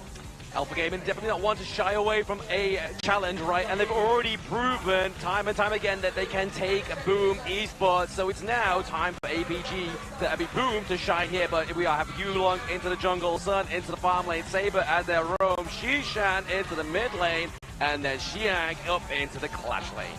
And it's a very interesting roster for this as a fact, but they will be taken against the home crowd favorites here at Boom Esports. Yeah, look, this one is destiny in the cards, right? Because if they beat APG today, they get the fated rematch with Blacklist International, and only one of the PKL teams can make it into the later parts, the grand final stages of KIC 2025. Top 3 on the line here. If you want to minimally secure one PKL team and make it a not full MPL Fiesta, you better be sure that this BO7 is gonna be a hell lot of interesting. Yeah, but we are in Manila, Philippines, guys. This is home court, home ground. They should have the advantage here for Boom Esports. They should, but I mean, you can see players like Xiang there. He's taking a little bit of a nap there. He's like, you know what, let me get composed, let me think, and just get my head straight in this one, because APG, I don't feel like they're going to be messing around with this one. They are looking for some clean victories. But there is also a concern here. For the side of Alpha Gaming, they have shown signs of weakness against Nova Esports here. Nova Esports has shown Boom Esports the way to systematically decode the side of APG. If they can learn from that the replay coming in for that team itself, maybe, just maybe, Boom Esports has learned a lot throughout the long break that they had. I mean, if you don't do your homework, obviously you're going to fail the test. So I think both teams have studied each other very, very much at this point. And look, this is the second team. We already have one PKL team going. What's better than one? It is two PKL teams. I mean, you talk from experience there, Ken, not doing homework, maybe. I mean, that's definitely a sure shine from experience, but definitely Boom need to have done their homework, gone against APG, because the last time these two teams met, it wasn't a fun time for Boom. It was very difficult for the side of Boom Esports. If I'm not mistaken, it was a 3-0 finish in favor of Alpha Gaming, with 2 games being an absolute storm, and one of the games being an equal tie until the very last moment here. But if there is a different matchup aside from the jungle to feature, I would want to shine light on both APG Xiang and also Boom's Miggy here. I do believe that these two players has had a lot of experience coming in from 2024 into 2025. Yeah, I mean, you may have a lot of problems in life, but they can say, no draw, that's a big problem. So draw is here to save the day for Boom Esports. Now, in this clash lane, Miggy against Xiang, this is another interesting matchup because both of them have given us superstar quality plays throughout the entire competition. And not only that, they're two different kinds of clash laners, right? Like, we see that Miggy, by his team, if they tell him to go, he will go in. But for Xiang, he's looking for those sneaky approaches onto your backline. And we saw from last time where Draw, within the BAM phase, he gets focused as well. So is that going to be the same problem here against APG once again? I think that may be the case here. But if we were to consider the fact that this will be a BO7 going down the line, there will be more of these hero priority that will need to be focused on. For example, if you're on the blue side, you have priority towards Mai Shiranui that will be being finessed over both Shisan and Tatsuri, or the Arlie in the hands of Son or also Danny. All these are available picks for these two teams. Actually, since you raised that up, this substitution for JD coming in, Sun coming in for JD, I think this might be a big difference in terms of the gameplay for APG as well, right? Sun not having been on the playing roster for a while, is he going to be ready to come up against Boom? Danny has had every single game coming into KIC. He has been on form. For me, I do think that Son as a player, yes, he wasn't really with Alpha Gaming for the majority of the season. He's loaned from the side of Todak as a substitute player here, but his experience coming in from 2024 has shown signs with Team Secret here, but I will do decide for him to let him do the talking with his mechanics itself. As we head on towards the game 1 itself, we see bans on towards Liang and also Dharma. For the side of Alpha Gaming, it will be the Long. And are we going to see potential Athena ban here? Nope, it's not going to be the case for the series. I think APG, don't worry about that. When we talk about doing homework, you talk about, what's the hardest equation to solve, and that is the Athena. It looks like that is going to be disregarded as the first pick coming in for the side of Boom Esports, looking like the Tigress pay. Yeah, I mean, they want to put focus onto Draw's draft here, right? But I mean, if you give over the pay to the side of APG first game, that's not going to be a match in heaven that you want to be coming against. Especially the side of Yulong, he's known to be all these jungle assassin assassin players that really strive when things matter here. But there you go. The Fire Ninja, Mai Shiranui, being traded back and forth towards the side of Alpha Gaming with the addition of the Byron Spark base here. So this is already a very strong 1-2 early game setup coming in from Alpha Gaming's draft. Yeah, they can even go for the Ukyo Tachibana as the final third pick in this particular game itself in the first half. But for now, let's take a look at what else Boom Esports has for us. They're looking at the DRNG for now. Not yet locked in, but like you said, draw. He needs his heroes as well. He has been tested. He has passed those tests. So it's DRNG plus the Beast, the Magistrate and Beast. Is this the correct combination for Boom?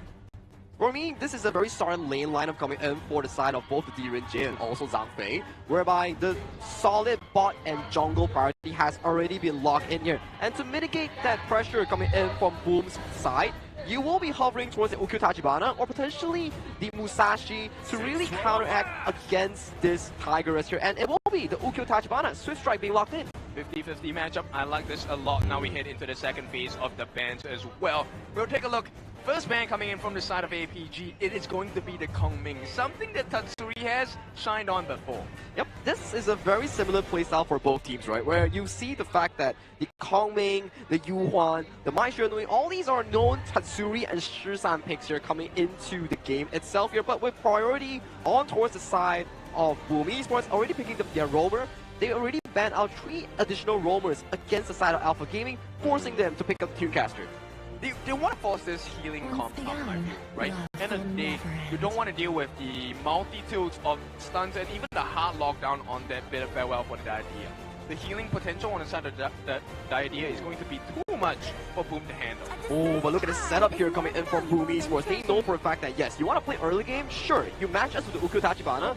And what better way to really elevate our Carl's Jungle Temple on this Tigress than to lock in both the Shi and Sun Ce here. This is a all or nothing early to mid game draft coming in from Boom Esports. Mega control. I think that is what we're looking at, right? Ooh. But then, if you miss the control, you don't finish the job, the punishment coming in from this, it doesn't matter. Lady Sun, Console, it does not matter what you pick. The pain is real with this one. Yeah, that's very true here. And Console Yu, the Woodland region will be locked in as the final marksman here. Coming in from Alpha Gaming here. Not the most expensive of the marksman and jungle for the side of APG that I was saying, but for the side of Boom Esports, you really need to consider how are you going to play the early game here? Can you match the Fire Ninja coming in from Shisan? Or will Tatsuri on this zone we will find more plays on towards the Gorge?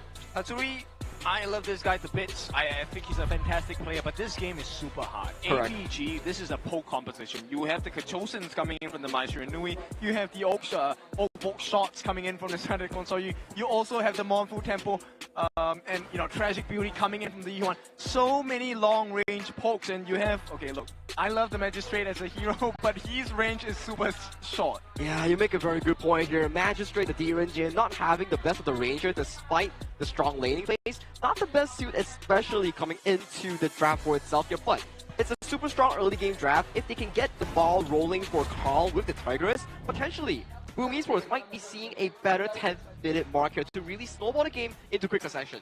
Okay, we have seen good drafts and even better execution. So right now, the ball is in their court. The ball is in their court here for whether or not Boom Esports is able to convert that early game tempo with the Sun Ce, with the Zhang Fei, and also sure we will need to find out how they execute this draft against Alpha Gaming's strong tempo here. But without further ado, this is the second series of Day 5's knockout stage. We will head towards the Gorge.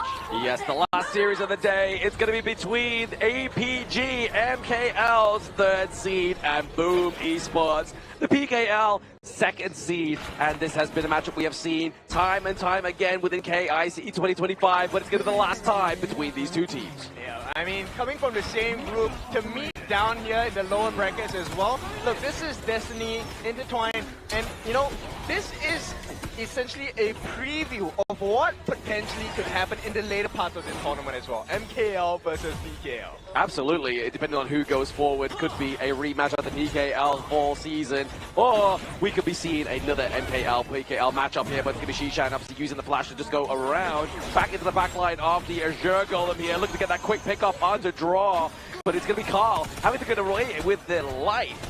Okay, I like this aggression coming in from both teams, right? They showing you that they want to fight over these resources. It's very important.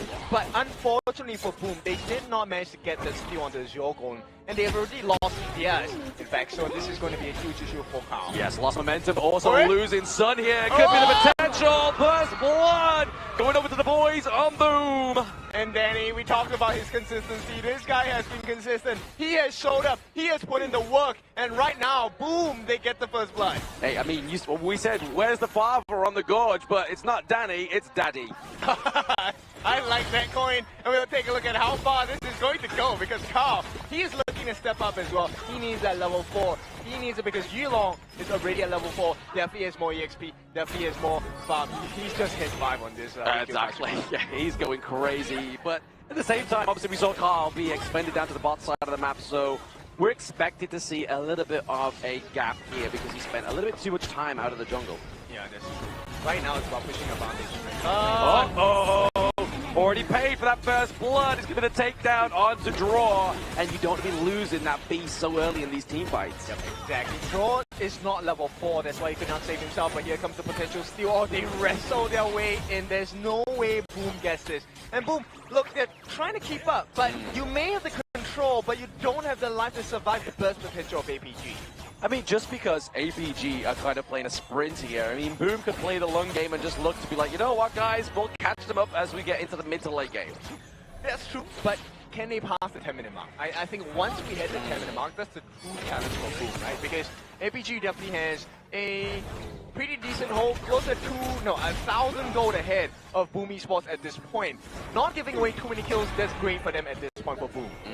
Yeah, obviously right now, Boom, Miji, we know as the playmaker here for the team. The older brother, he has been coined here, but now we see checking the wrong brush. It's going to be Carl taking a little bit of a beat in there from Shisha, but the set sail, is it going to connect? No, it connects, but gives him enough time. The unbridled outburst does come through here as well, but now that's gave APG enough time to formulate and rotate around his map here. The unmortal tempo comes through, but catches nobody with the CC. Okay, it's very clear. You can see, Boom, they have some combinations available, but it's not as clean. APG, so far, they survived it. If Boom can clean up their timings, there is a potential of a huge swing. Exactly. If they can clean it up fast enough, then yes, I'll completely agree. But to do that in a one match is going to be taking your reactivity to a completely different level here. But obviously, Boom, they're looking to go for that space right. But now the set sail just come through with a silk imprint as well. But it's going to be enough to not keep Xiang into place. But now, takedown goes over to Boom. And they purposefully funneled that kill into the hands of Mickey as well. But this comes at the cost of a 4-minute Tyrant going to the hands of APG, who will have access to Danny here. At the bottom, there's 4 people here. Definitely playing for the bigger picture here is going to be APG as they get that Tyrant takedown into the early part of the game, but maybe, just maybe, Boom can actually make a little bit of a splinter for that top T1 as well. Obviously, already looking a bit battered. They freeze the wave. There is no mini wave crashing in to meet this one currently at the T1 territory. Yeah, but Xiang is there. Xiang is going to be able to go. Nice using the flash combo, Silk Weaver, but Tatsuri not getting the combo off, man. Okay, this is a bit difficult because we can definitely see what Boom is trying to do, right? Yeah. Every time Tatsuri lands the catch, hopefully they get that golden token from Danny, and if it's needed at all, Miggy and Draw, they use the ultimates to land the stuns to continue that, duration for the burst to come through. But for now, that combination has not been achieved. The distance is just a little bit too far for Boom. Yeah, they need to kind of try and close that distance themselves there. Set sail just actually hit for the 3rd time, but now we're getting engaged here from the side of APG. They're just using that lung AoE stun from the Q1 here to perfection. Saber just driving away any kind of potential fight from Boom. Yeah, and he's doing this without the use of his ultimate. That's a concerning point for the side of Boom Esports. Right now, APG feel like they have the upper hand, not just because they have the gold advantage, but also because they have significant EXP advantage. Yilong is already at level 10, and Shishan's already at level 8. They are both 1 ahead of their counterparts. Oh, absolutely. But at the same time, I mean, Shishan has to get the lead, right? Like, you are playing the shirt at the same way you play the Mai Shiranui. You're literally just looking for that combo and just basically feeding the kills into the rest of your team. Whereas Shishan on the Mai, he's looking to be one of the carries here. Yeah, okay. Point taken. That's definitely very important, right? We need to have that level of advantage for the burst. The stolen away once again. Crimson Golem goes in the hands of Yilong. And more importantly, it's going to be that intel, right? When we see that timer continue down, you know for a fact if APG are in the position of privilege, they can just rotate there and expect to see somebody on the side of Boom and potentially get not only their Crimson Golem, but also a pickup. Yeah, right now you can see Kao is trying to ramp up the speed, the pacing of this jungle rotation, right? He needs the farm because he needs to be the threat, the deterrent against Sushan and Sun and Saber as well. Yeah, just maybe take them elsewhere into the gorge, because into the team fight, it's not looking too good here for the side of Boom just yet, but they are still behind by around about 1k gold for now. But APG, they're just looking to go full steam ahead right now, but there's going to be the set sail disconnect onto the back line of APG Siang, but if anyone's going to take a boat to the face, it's going to be the Storm Mace. Yeah, look, Siang, he's been performing super well in KIC2025, and he has this very strong signature movement. He soaks up all the damage, gets out, and then APG comes in, destroys the entire backline of the opponents. Exactly, I mean, if you wasted a lot of the skill there, just like so, Carl goes down, Yulong looking to play a little bit of a long game there, parkour, but it's going to be the leaping savior from Draw that keeps his boy Miji alive. Yep, they buy some time, this is really important, but APG, they want more. Look at the poke damage that Yulong is doing. He does not mind. His ultimate allows him to get some lifesteal on hand as well. Oh, speaking of lifesteal there, it's not quite going to come through just yet, but there's the set sail, looking to try and just get a phase check into that brush, but it's actually going to be a split push potential here from the side of APG, getting that T2 takedown into the bot side of the map. As well as getting the Crimson buff, right? Exactly what you mentioned just now. They know the timers. You know Yulong is going to be on there on time. But not just him alone. The 4 members, other members of APG are here to cause some trouble as well. Speaking of Ruckus, it's going to be a Ruckus in that mid lane as that T1 takedown does fall here from the side of Boom Esports once again. So really, we're looking for some kind of error on the side of APG to allow Boom to actually get out of this T2 territory. Yeah, there needs to be a lot more done on the side of Boom Esports, but this is not their choice. It is what does APG allow. And for now, APG, they're not allowing a single shred of space. Yeah, they're not dropping space, any kind of resource at this moment in time. They are just looking to go full steam ahead. And why not? Because tournament life is on the line. Yeah, they're speed running this one. The Tyrant goes straight into the hands of Yulong here. The rest of the members are putting pressure on the T2 on the top as well. APG looking like a true alpha for this one. Absolutely, using that multiple tempo there, just trying to get the lock onto Carl, then all steam can go ahead here for the side of APG, but they are able, onto the side of Boom, to alleviate that minion wave for now.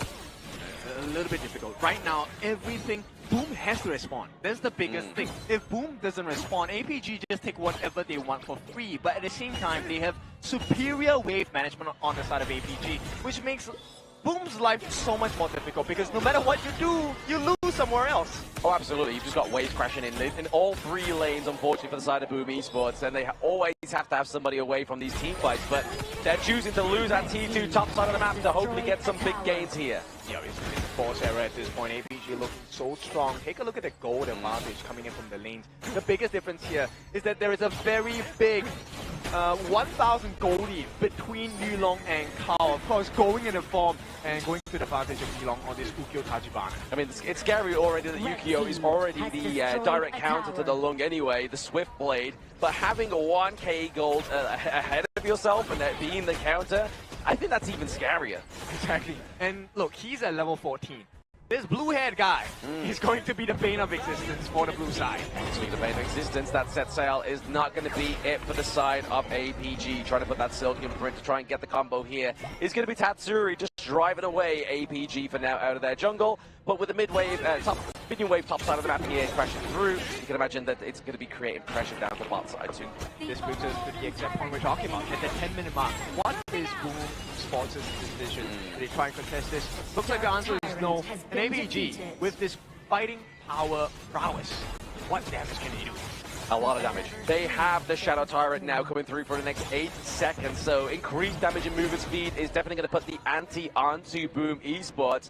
And Boom don't have the privilege of actually trying to go for the Shadow Overlord, unfortunately, here. Yeah, they can't. They have to stay. The quarantine orders are here. You are going to be staying at home at base. Boom Esports, first round of your test. Do you pass? There we go, just kind of forcing out the ultimate there from Tiang, just trying to get that extra bit of shield to come through to try and get the Salt onto this top T3, but it's only going to be just chunking the damage away from now. They are just keeping the minion wave into the enemy's base. look at the damage.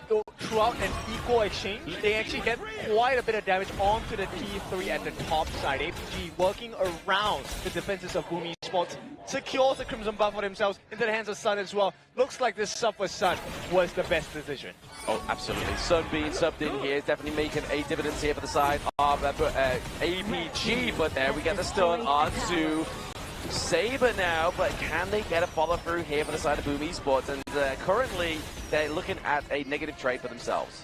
Right now, APG, they're making Bigie's boat look like a toy boat, right? Okay, it hit me, or ouch, it's not that pain. And then APG now, they're looking for the finishing blow here. This is going to be the Shadow Overlord. This next push could be the end of Boom's game number 1 life. Yeah, could definitely be the vice grip here for the side of Boom Esports in game number 1. The takedown of that Shadow Overlord is only going to just put more pressure onto Boom Esports now.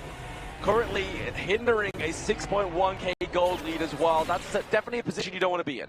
Look at the itemization that Susan has. Already has the Scepter of Reverberation, Insatiable Tomb, Savant's Wrath, everything's already on board. All he needs now is the Void Staff to complete the job of the Magical Pierce. Yeah, just to get the takedown onto, make it easier onto draw as well, right? Like, that's the only tank we're looking at really here onto the side of Boom Esports, but now just trying to drive these Vanguards through is going to be the aim of APG as they take down the T3 bot side of the map, but the set sail does connect here with the Stampede as well. Can Boom Esports get a kill into their name to save their base? And down goes Midgie, down goes Draw, and now we have the Vanguard knocking at the door. Can game number 1 be ending here for the side of Boom? Not just yet, but the Vanguard has now come through into the bot side of the map. They're looking to drive him away, and able to do so with Tatsuri falling. It's going to be a potential holding the door here, but APG slam the door on the thought of Boom Esports. Very dominant performance coming from the side of APG. They came here with one goal in mind, and that's to destroy their competition. And Alpha Gaming have done it in game number 1. They make it look easy here. Every single play committed from the side of Boom Esports, it has been systematically demolished and decoded coming in from Alpha Gaming itself. And out of all the rotations here, I gotta say, Boom Esports was not catching up. Oh, they couldn't, right? I mean, getting very little kills in this game, but playing the map so much better than the side of Boom Esports. That was the winning condition coming in for the side of APG. Exactly. APG just had the aggression in the early game, and they did not look to put the ante up, right? They were like, you know what? We've seen how Blacklist play. We want to send a message to the PKL. This is just going to be a difficult start here coming in for the side of Boom Esports. But so far, from what I've observed looking at Boom Esports, they have a tendency to drop game 1, and then they bounce back. It has happened before back in the Kagendra series, and also the side of the Blacklist series when they actually bounce back after here. So maybe it's a Boom strat, but props to the side of Alpha Gaming. They really played the map super duper well in this game 1. Yeah, I mean, at this point, the question is how much cleaner can APG get, right? And then for Boom Esports, it's like, okay, if you're following tradition of Boom Esports playstyle, game number 1, you take a fall, and then you start the engine running. What is this next Boom Esports in game number 2? I mean, they've got to definitely try and make some kind of adjustments, right? Like, definitely they tried with Set Sail. Their Sunset first game has been a bit of an unusual one. We've barely seen any Sunset in the KIC2025, let alone game number 1. Especially when you pick up the Seafarer, the Self Waver, those 2 picks in your 4 and 5. You're just making sure that, hey, if we don't make the engage happen, what's next? Just no next, it's just next game. I think the biggest cause, though, for the side of Boom Esports is the fact that they use the Pei. Pei is one of those fast, rotational junglers. We've seen the damage he can do. Yeah. But this Tiger, tamed by Swift Strike here. Absolutely. Tamed indeed. The natural counter, but then also having that huge gold lead as well. My goodness. Around about 2k is scary here for Boom Carl. They definitely need to make definitely an adjustment here into the jungle, but to be honest, to lose a game with Pei, again, we've seen it with the other Blacklist team. They lost the game with Pei there, and it was kind of a bit of a blunder for them, but hey, maybe this is just a sign of the times for Boom Esports. Well, if we were to revisit back to the Alpha Gaming draft itself, they drafted really consistently in making sure that, yes, Carl is on this Pei, but we have sufficient early game tempo in the hands of Shisan's Fire Ninja and Yulong on his Swift Strike to really match against Carl's movement here. Hence, Carl wasn't able to move freely, which led to this 8,000 gold lead in favor of Alpha Gaming. It was a slow but surely bleed coming in for the side of Boom Esports. Slow burn, right, for sure. And I think the biggest difference also comes in the mid lane. Because Shishan on the Fire Ninja has a very different playstyle in comparison to Tatsuri's Shi, the Silk Weaver, right? The catches were not coming from Tatsuri. Not because he's not doing as well, but there was no option. The map was very dark for him. So we take a look at the comparisons here between the two of them, Tatsuri as well as Shishan. You can see, obviously, Tatsuri was 100% of the times in the fights. He wanted to make something happen, but nothing could be found. Yeah, two different approaches into the mid lane. You have Shishan with the carry, but then obviously Tatsuri just trying to feed over the kills to his team. But the problem was he exhausted the flash combo so often and actually got no results from it, which was a huge problem here. But obviously you can see that he did have the attempt, right? 100% participation in kills. He tried his best to feed those kills over to his team. That is very true here. And for Shishan, he was having a lot of rep pressure here throughout the entire game. But Yulong on the Swift Strike with that Ukiyo Tachibana performance definitely silenced and tamed Carl's Tigers in that game one itself. With the MVP title 2-0 and 2 here, damage and damage taken here, not the highest of the suit here, but it is a low kill score game, which is more macro heavy centric. Which is very scary because he was so dominant, right? Only 2 kills on the board for this guy, yet he had a commanding 2,000 goal lead going against his counterpart Carl here. And this way, I think APG, number one, has already sent a message, not just the Boom. Like you said, he was sending a message to the rest of PKL. You want to fight with the big boys in MKL? Here's what you have to do. That's it. You have to put it with our 3rd seed as well, which obviously, when we see Blacklist go against their 1st seed, I still think that is going to be a heck of a matchup if this is what's going to be taking place. But Yulong, with a very decisive, a very clean game number 1, gets MVP, and here is why in the highlights. Yep, the highlights here does show signs of Boom Esports finding the successful early game thus far, but draw with a missed position towards the mid lane here does get punished here, equalizing the score, although it's 2-2, but look at the goal lead here, 7,000, with almost every single resource going into the favor of Alpha Gaming. And at this point, the team fights will always be in favor of APG going up against Boom Esports. Yeah, I mean, the setups were clean. Let's be clear about it. The Boom setups on their last defense, they got every single thing they were looking for. The bolt, the stuns, the catches. But because of the level difference, because of the item difference, they couldn't get the finishing blows. They couldn't, unfortunately, get those finishing blows onto the side of APG, but Boom in game number 2 have everything to prove here. But here we are, looking at updated bracket, and I don't want to be the bearer of bad news, but the team that got the first point in the last series got the dub. So APG, if they do follow suit here, could potentially be the case. Yeah, not the best of the news here, especially you are at the brink of tournament elimination here. This might just be the final BO7 you'll be playing if you are out of this tournament here. So they need to do everything to bring themselves back to an equal stage here, just like what Twisted Mind did in game 2 itself.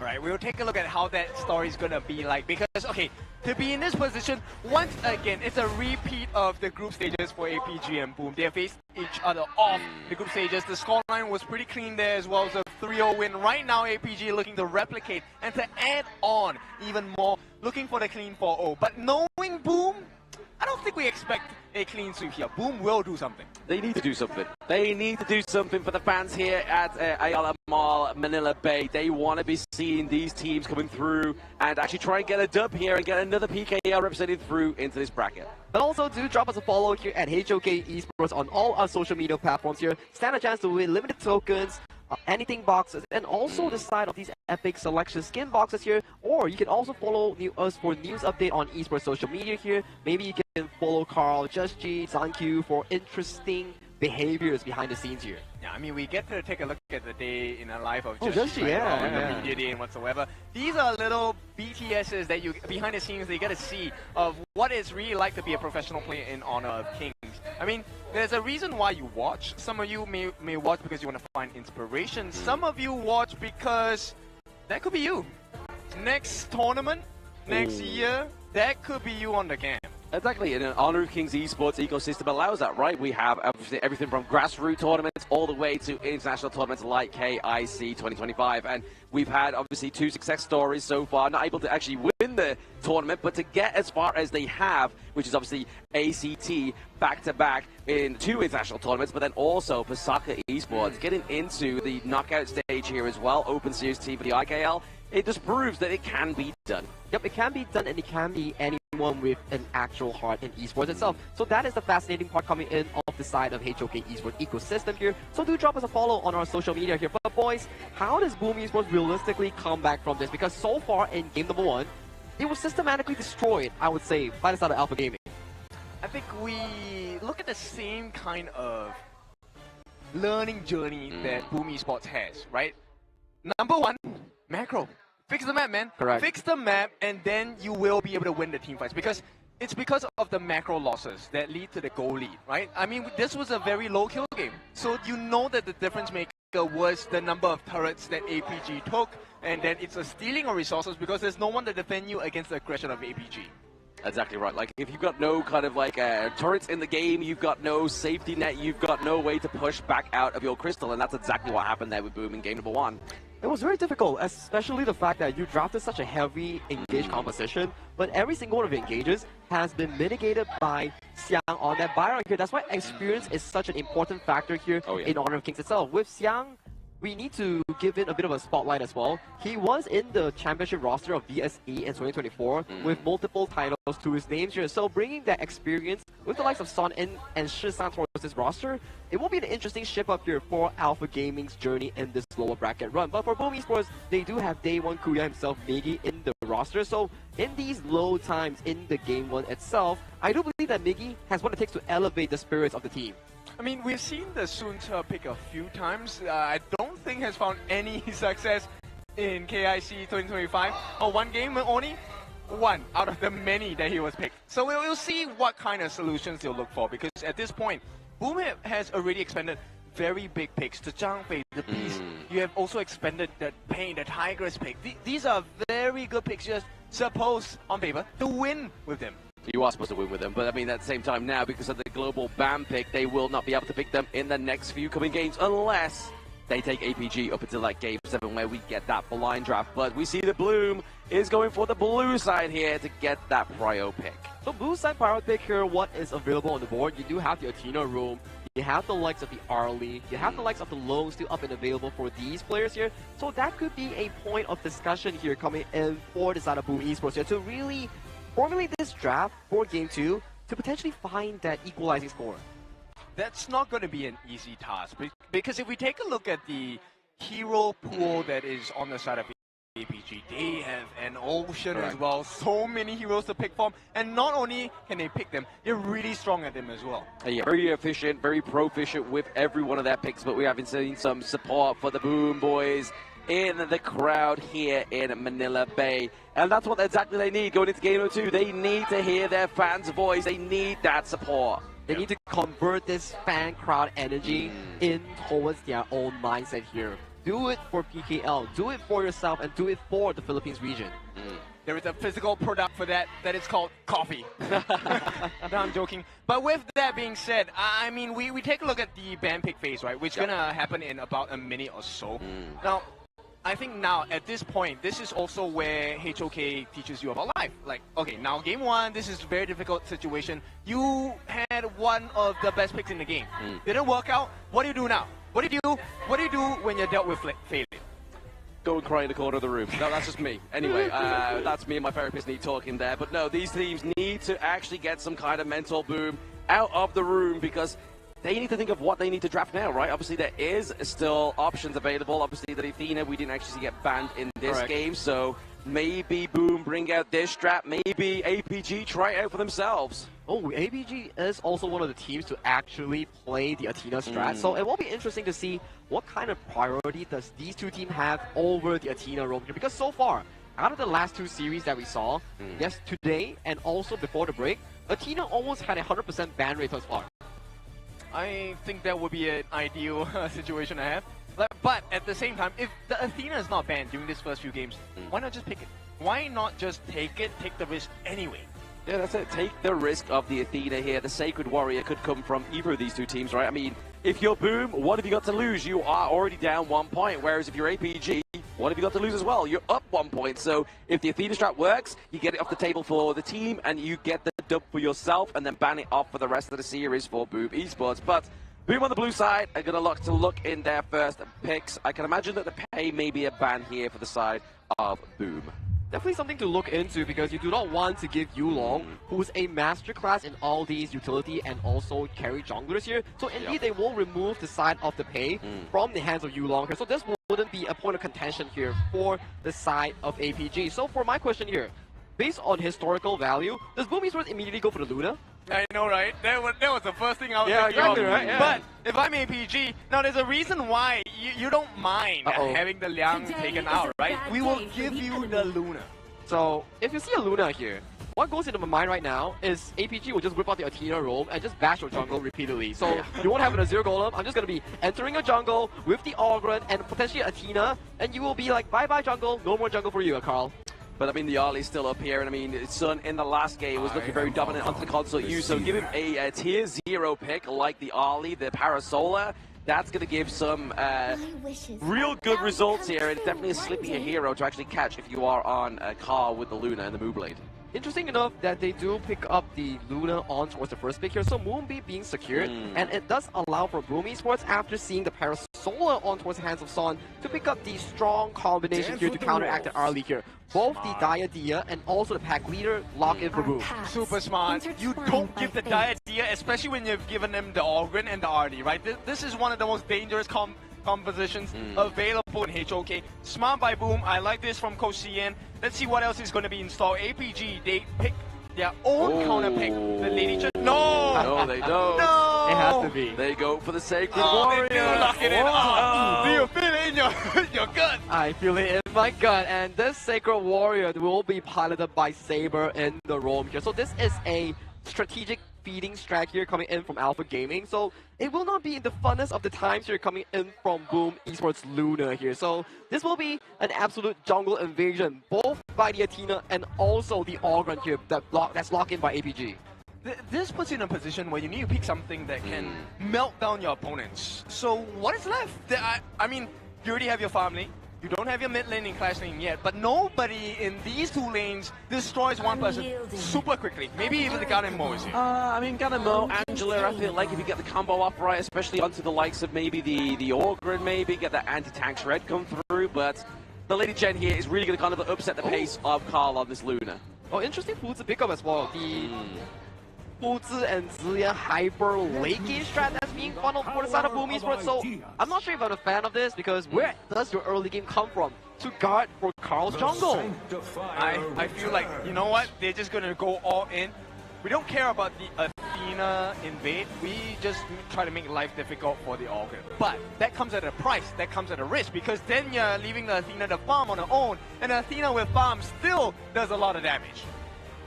A lot of damage will be considered for the side of Alpha Gaming here, with the side of the Athena being locked in, and Boom Esports not having the best of the early game draft. I do worry for them, because who's gonna be putting pressure against Ogren, the soul guy, on the hands of Yulong? If you have a strong jungle, maybe you can go for it, but you're a Luna, and with a very late game draft, I don't really see a position for Boom Esports to actually counter-invade the jungle. Okay, we may not like the draft, but the draft is only the first half of the equation. The second half is the execution.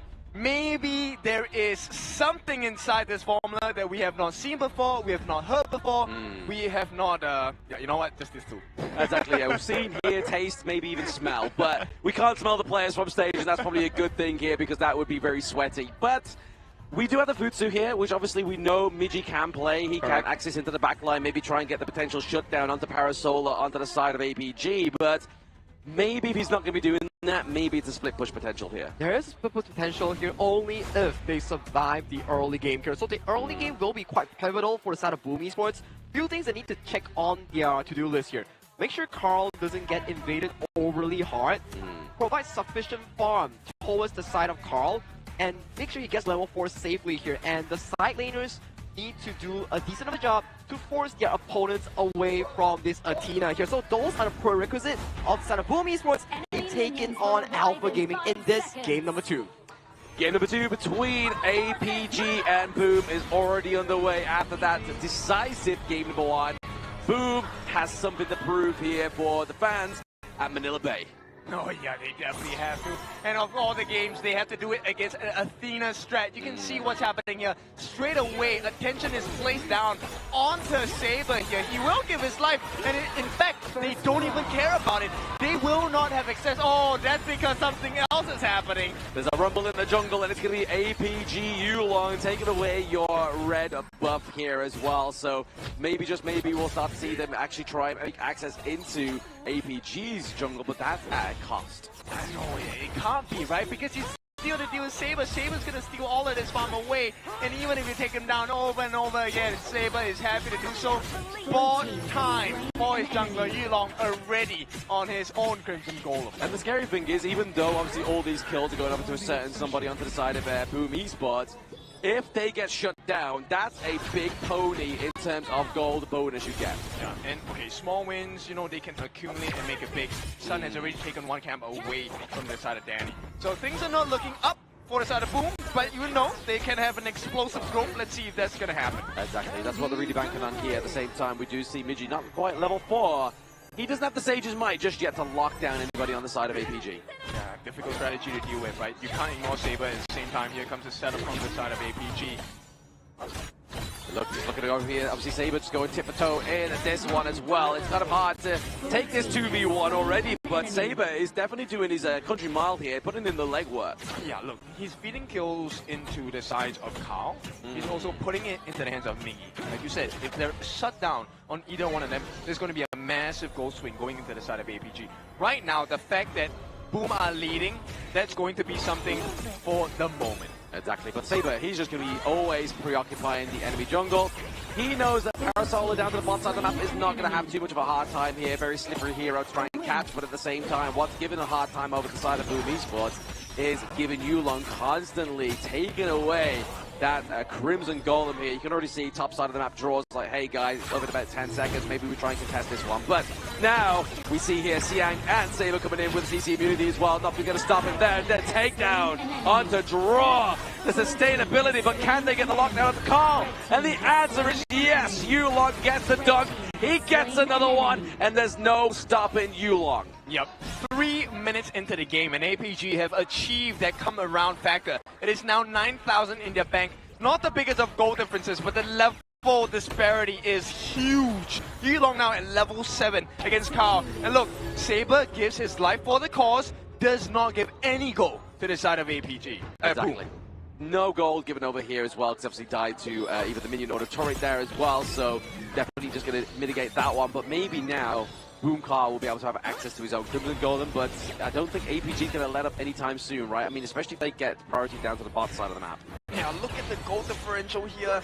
So much higher for the side of Yulong. Okay, not 1,000 gold, but Saber, look, he's a problem, man. He's a massive problem with this distraction. The distract coming through here as well. There's the CC immunity just being there, just to put pressure onto Carl, just slowing him down every moment they get. And now it's paying dividends right now. Obviously, we saw that Boom had the lead there in the gold, but the more you kill Saber on the Athena, the less gold she's worth.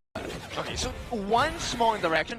Danny, I like the fact that he puts the Lupine trap near the Crimson buff, so they at least know that this is happening. But at the same time, he has lost so many of the Fire Beaks to the side of Sun in a 1v1. This is not looking good. Yulong looking for the potential chase down, just to push him away, because they want the T1. That's where a true value of gold comes. Massive value from that T1, and then obviously they'll look to go and rotate naturally to that Tyrant takedown as well. But Siang maybe get taken down here as well. Let's give it a bit of farewell, getting hit. But no cigar here for the side of Boom Esports. Yeah, and with that first timer of the game, he goes into the hands of Yulong here on APG, and the damage is going to be started again. Saber looking for information, right? So Saber's not only stealing farm away, he's giving information on the position of the Boom members, and this is already hard to deal with. The fact that you have a level deficit, gold deficit against APG is already difficult. Now your camps are being taken away as well. Exactly. It's a difficult game to play here when you go up against the Athena distraction strat here on the side of Boom Esports. All you can do is just try and beat her down super quick and deny any kind of intel. But then when she goes into her death form, she'll still be able to give vision over to your team, and there's the takedown.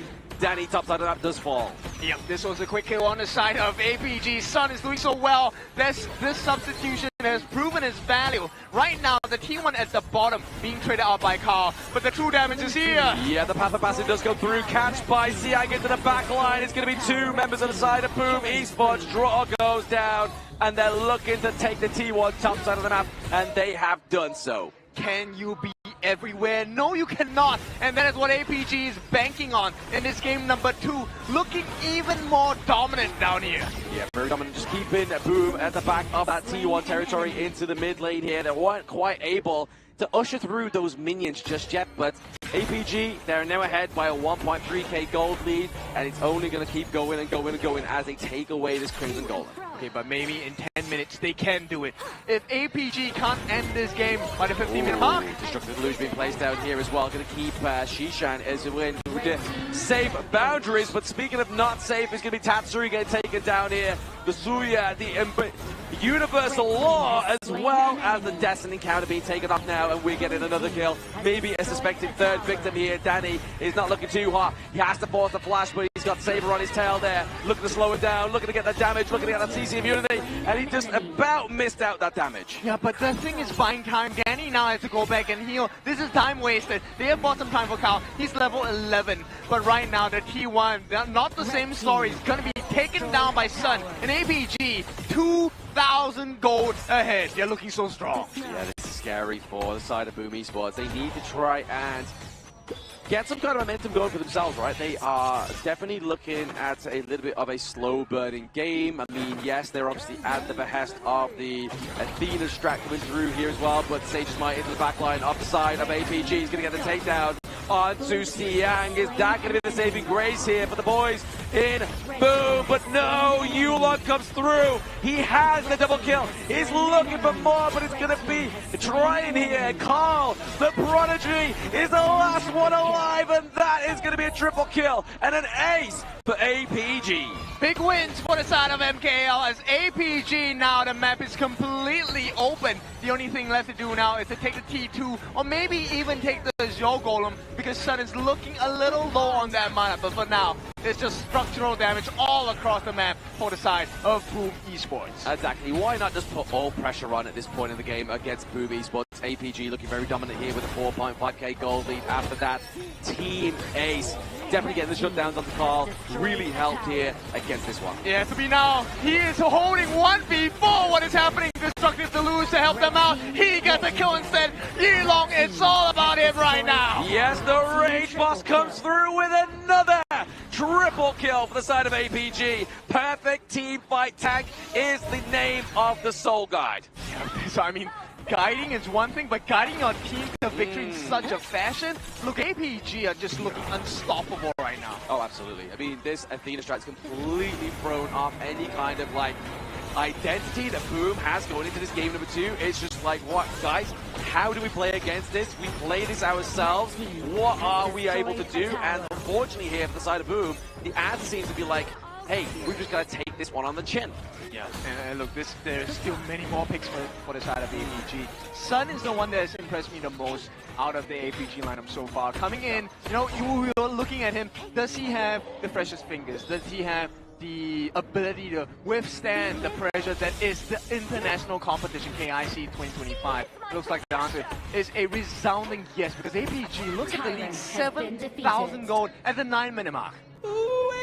It's a lot of gold in about 9 minutes. At 7k gold lead is just trying to be blundered here by the side of Boom Esports, trying to dive in on Saber, but that's your wrong buddy boy. That's the prize pony that they want you to focus. And now, speaking of focus, is going to be the Niji into the back line. He gets slammed under Death Precipice, comes through as well, and now down goes Tatsuri. You've lost your long range poke. You've lost your damage reduction onto the Augur. Yeah, and right now the damage is going to be done on both ends. Both mental, emotional, and physical as well. The T2s at the top have been taken down. This is just T3s on the top and the bottom left for the side of Boom Esports. In the way between APG getting game number 2. Yeah, T3 is going to actually fall there thanks to those minions come through. Tatsuri does build a bit of a staff a little bit too late here, maybe potentially, because it's now Yulong, Siang, you're looking to try and get rid of that heal in front, but there goes your final T3. Game number 2, maybe getting concluded here We are seeing a big barrage. It's going to be the takedown of Miji once more. The older brother gets taken down. Now goes Carl. Draw following suit. And they're trying to focus Saber like they have been the entire game. And it's not going to bring any kind of results here. And down goes Tatsuri. Looking to take the crystal down here as well. Danny is going to be the last surviving member of Boom. And the last one to tell the tale. Full control, no doubt at all. APG showing you why they are a scary team to face. They may be number 3 in MKL, but in this game, they are number 1. They're absolutely in the zone right now for the side of Alpha Gaming here. Every single decision, starting from draft all the way to execution, they make it work like an easy butter cake here. Every single thing that they have done has really torn down the defense wall that has been set up from the side of Boom Esports. We also saw the side of Boom Esports try to be creative. They went with the Diadia Smite and also the Knowledge Gem mid-lane start to get 4 farm into the side of Carl to really mitigate that pressure. But it's an Ogre and Athena. Your jungle is on fire at minute 0. Yeah, exactly. I mean, one of the answers that we had against the Athena strat was the Ogre. So what happens when that is picked against you? So it's like a double whammy. And the fact that they gave so much room for Sun. Sun was also winning in his individual 1v1 against Danny in the farm lane. He was taking every single fire peak away from Danny, and it was so hard for him to recover. I mean, the gap was so small. Very small indeed, but you have to give it over to Sun, obviously. He has shown time and time again that he can actually bear the weight and the nerves of the international stage, playing Arlie to perfection there as well. Like, he was just being left alone in his lane, but still showed a lot of results. Absolute class coming in for the side of Alpha Gaming in this game number 2 itself, where we saw Shisan 0017 and Yulong 1406. Wow, that's a lot of kills into their pockets. It should have been Carl getting 14 kills, but that did not happen at all. Saber, took about 12 times in this game through the culmination of efforts for the entirety of Boom. But that is exactly what was necessary from Boom. The entire team means no space to farm, no space to fight, no objectives taken. And once you lose control of all these things, APG, they're just going to walk all over you. Yeah, Carl in the war room of Boom Esports should be singing, "It should have been me." It's just a sad story coming in from the side of Boom Esports. And to put on the fact as well, when you have the channel on towards Donnie, you expect it to win lane against Son's Arlie here. But due to the fact that Draw has always been his attention drawn away by Saber on this Athena, oftentimes you won't be seeing him anywhere near the lane to influence it. So a lot of the pressure has been focused on towards Donnie in this laning phase. Okay, silver lining here, this Alpha Gaming lineup is a very expensive lineup. That's true. Right? They have the Majin, they have the Ogren, they have the Athena, Arlie as well. And okay, Lady Chen maybe not as expensive, but still, there is a lot of value, right? So 5 very expensive picks. They got the win expected of this particular draft itself. But going into the next few games, does it make life easier for Boom? Now that they know that, okay, this is probably the most hard draft to deal with in its entirety. Potentially, because obviously the Athena and the Ogre combo, the double A as we like to call them in the UK, when they come and fix your car, but they were not fixing cars, they were breaking down the gold resources of Boom Esports. As you can see in this head-to-head right now, Carl having 4 kills, but then Yulong going the distance, getting 14-0-6. He was the true raid boss. Absolute domination here coming in from Yulong. And to think that this 14-0-6, the enemy had no Athena roam, this is a very strong KDA here in this game. Every time you saw the powerful passing, oh yeah, that line went down, it was just a horror movie for the side of Boom Esports. It was. And really, let's really do highlight the MVP of this game itself. Back-to-back MVP titles here in this head-to-head matchup for Yulong here. With the Ogre Soul Guide, with a KD of 14-0-6, and you can see the monstrous stats coming in by this player here. 34% damage now, 30% damage taken here. He was everywhere on the Soul Guide. He did everything, right? A guide is meant to show you the way, but this guy show you how to do it, and whatever that you needed, Yulong was there for you. And APG, what a strong jungler, what a strong performance in this day against Boom Esports. Yeah, you can exactly see these strong performances here from this jungler on the side of APG in these highlights right now. Yulong is always, like you say, kid, using that path of passage, making Boom feel like, here's Johnny, but it's actually Yulong. Yeah, and a very scary state to see as well. I mean, coming in with the Death Precipice as well, it allows you to heal. And with the chase on of the Path of Passing, it allows you additional movement speed. The fact that he can 1v4 here shows you how far ahead APG Yulong was. And a bit of a worry for the side of my thinking here is that where was the healing reduction item here coming in for the side of Boom Esports? Because the Augurin had no real counter if there's no healing reduction, let alone a snowball Augurin here. I mean, the ultimate on the side of the Destiny Encounter for draw. That was what they were hoping that would be sufficient. But that does not work unless you have the level and gold advantage, right? So, very big difference. And at this point, I think Boom understands, okay, look, this is a difficult series, difficult game, one of the strongest contenders in KIC 2025. I think this is just the start of the journey. The game is definitely not over yet. It's a 2-0 scoreline for now. Exactly that. But I mean, you have to kind of say, right, obviously all this time, even though APG are from the MKL region, they have been coined one of the dark horses of the KIC 2025. That is true here, and with the consistent scoreline of 2-0 starting this series, pressure is amounting towards the side of Boom Esports and their shoulders here, because one more loss puts you into series point, and a second loss will put you away from KIC itself in Ayala Mall Manila Bay. A very scary notion for PKL fans. Like we mentioned before, we already have one winner in PKL, #1 Blacklist International, making their way into the further depths of the lower brackets. But they also want one more, and that has to be Boom Esports. But right now, that task is looking so dangerous, so difficult, because APG is just a different monster today. Absolutely different gravy, the side of APG for the MKL region. They are the 3rd seed, but they are definitely playing like they could be the contender, right? The champion for the MKL, but they are wanting to cement themselves going further to be the final top 4 teams, to be at the potential that 3rd invited team as well. That is true here. So at the very least for Boom Esports, this is where you show all your cards coming into this game tree here. Go out with a bang. It's not to say that 0-2 you are done for. No, that's never the case here. It's a best of 7. Every single win that you rack up from this moment itself gives you one step closer in equalizing the series or potentially taking the series itself. Okay, we are one step away, right? Because at this point, if APG takes another win, they are going to be on series point. They're going to be 3-0 against Boom Esports. But if they don't, and Boom Esports goes into the first half break with a 2-1 scoreline, showing that they have potential to come back, does this mean, we may have the winds of change, momentum swinging into the Boom Esports camp? I mean, they can only hope so. The fans here, obviously, at Manila Bay, right? They really want to see another PKL representative go further into the KIC 2025, because it would be a dream, right? But unfortunately, dreams have to be achieved by hard work, and Boom definitely needs to put the hard work into this next draft.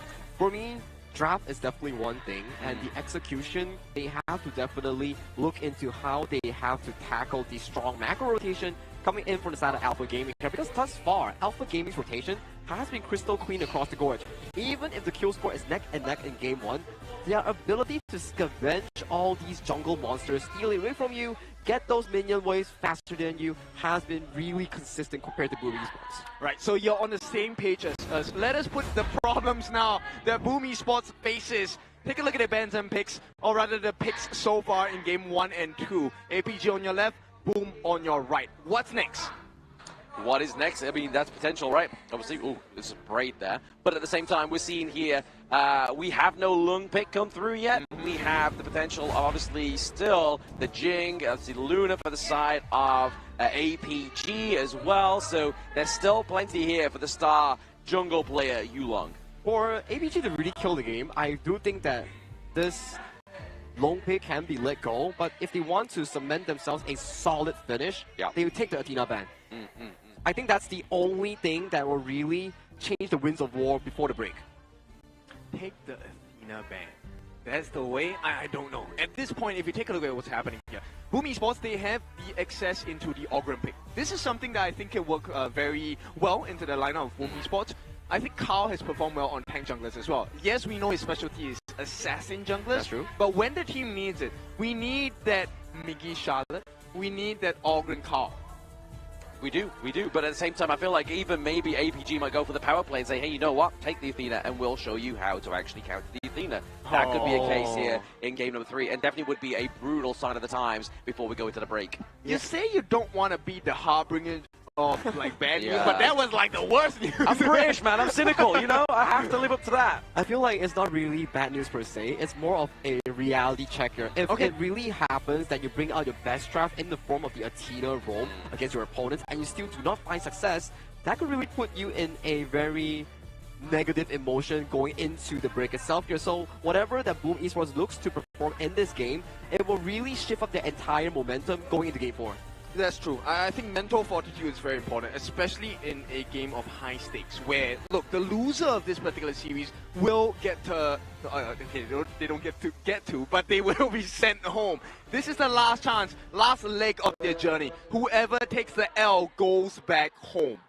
I mean, definitely. I mean, you can't spell home with an L, so you have to take something home with you because you're not taking a trophy. You will take round about a certain decent prize of gold, prize pool, but 4 seconds, we're getting into the game number 3 BP here, where we'll start to see if APG are going to be so kind and give over the Athena pick. Yep, Alpha Gaming going towards the blue side and Boom Esports going on towards the reactive red here. Interested to see what kind of bans Alpha Gaming will put on towards the table here. Considering the fact that they can put on towards the Arlie and the Athena that we talk about here, this is definitely a game changer here that may put confidence in towards Boom Esports, but for Alpha Gaming, they deny that.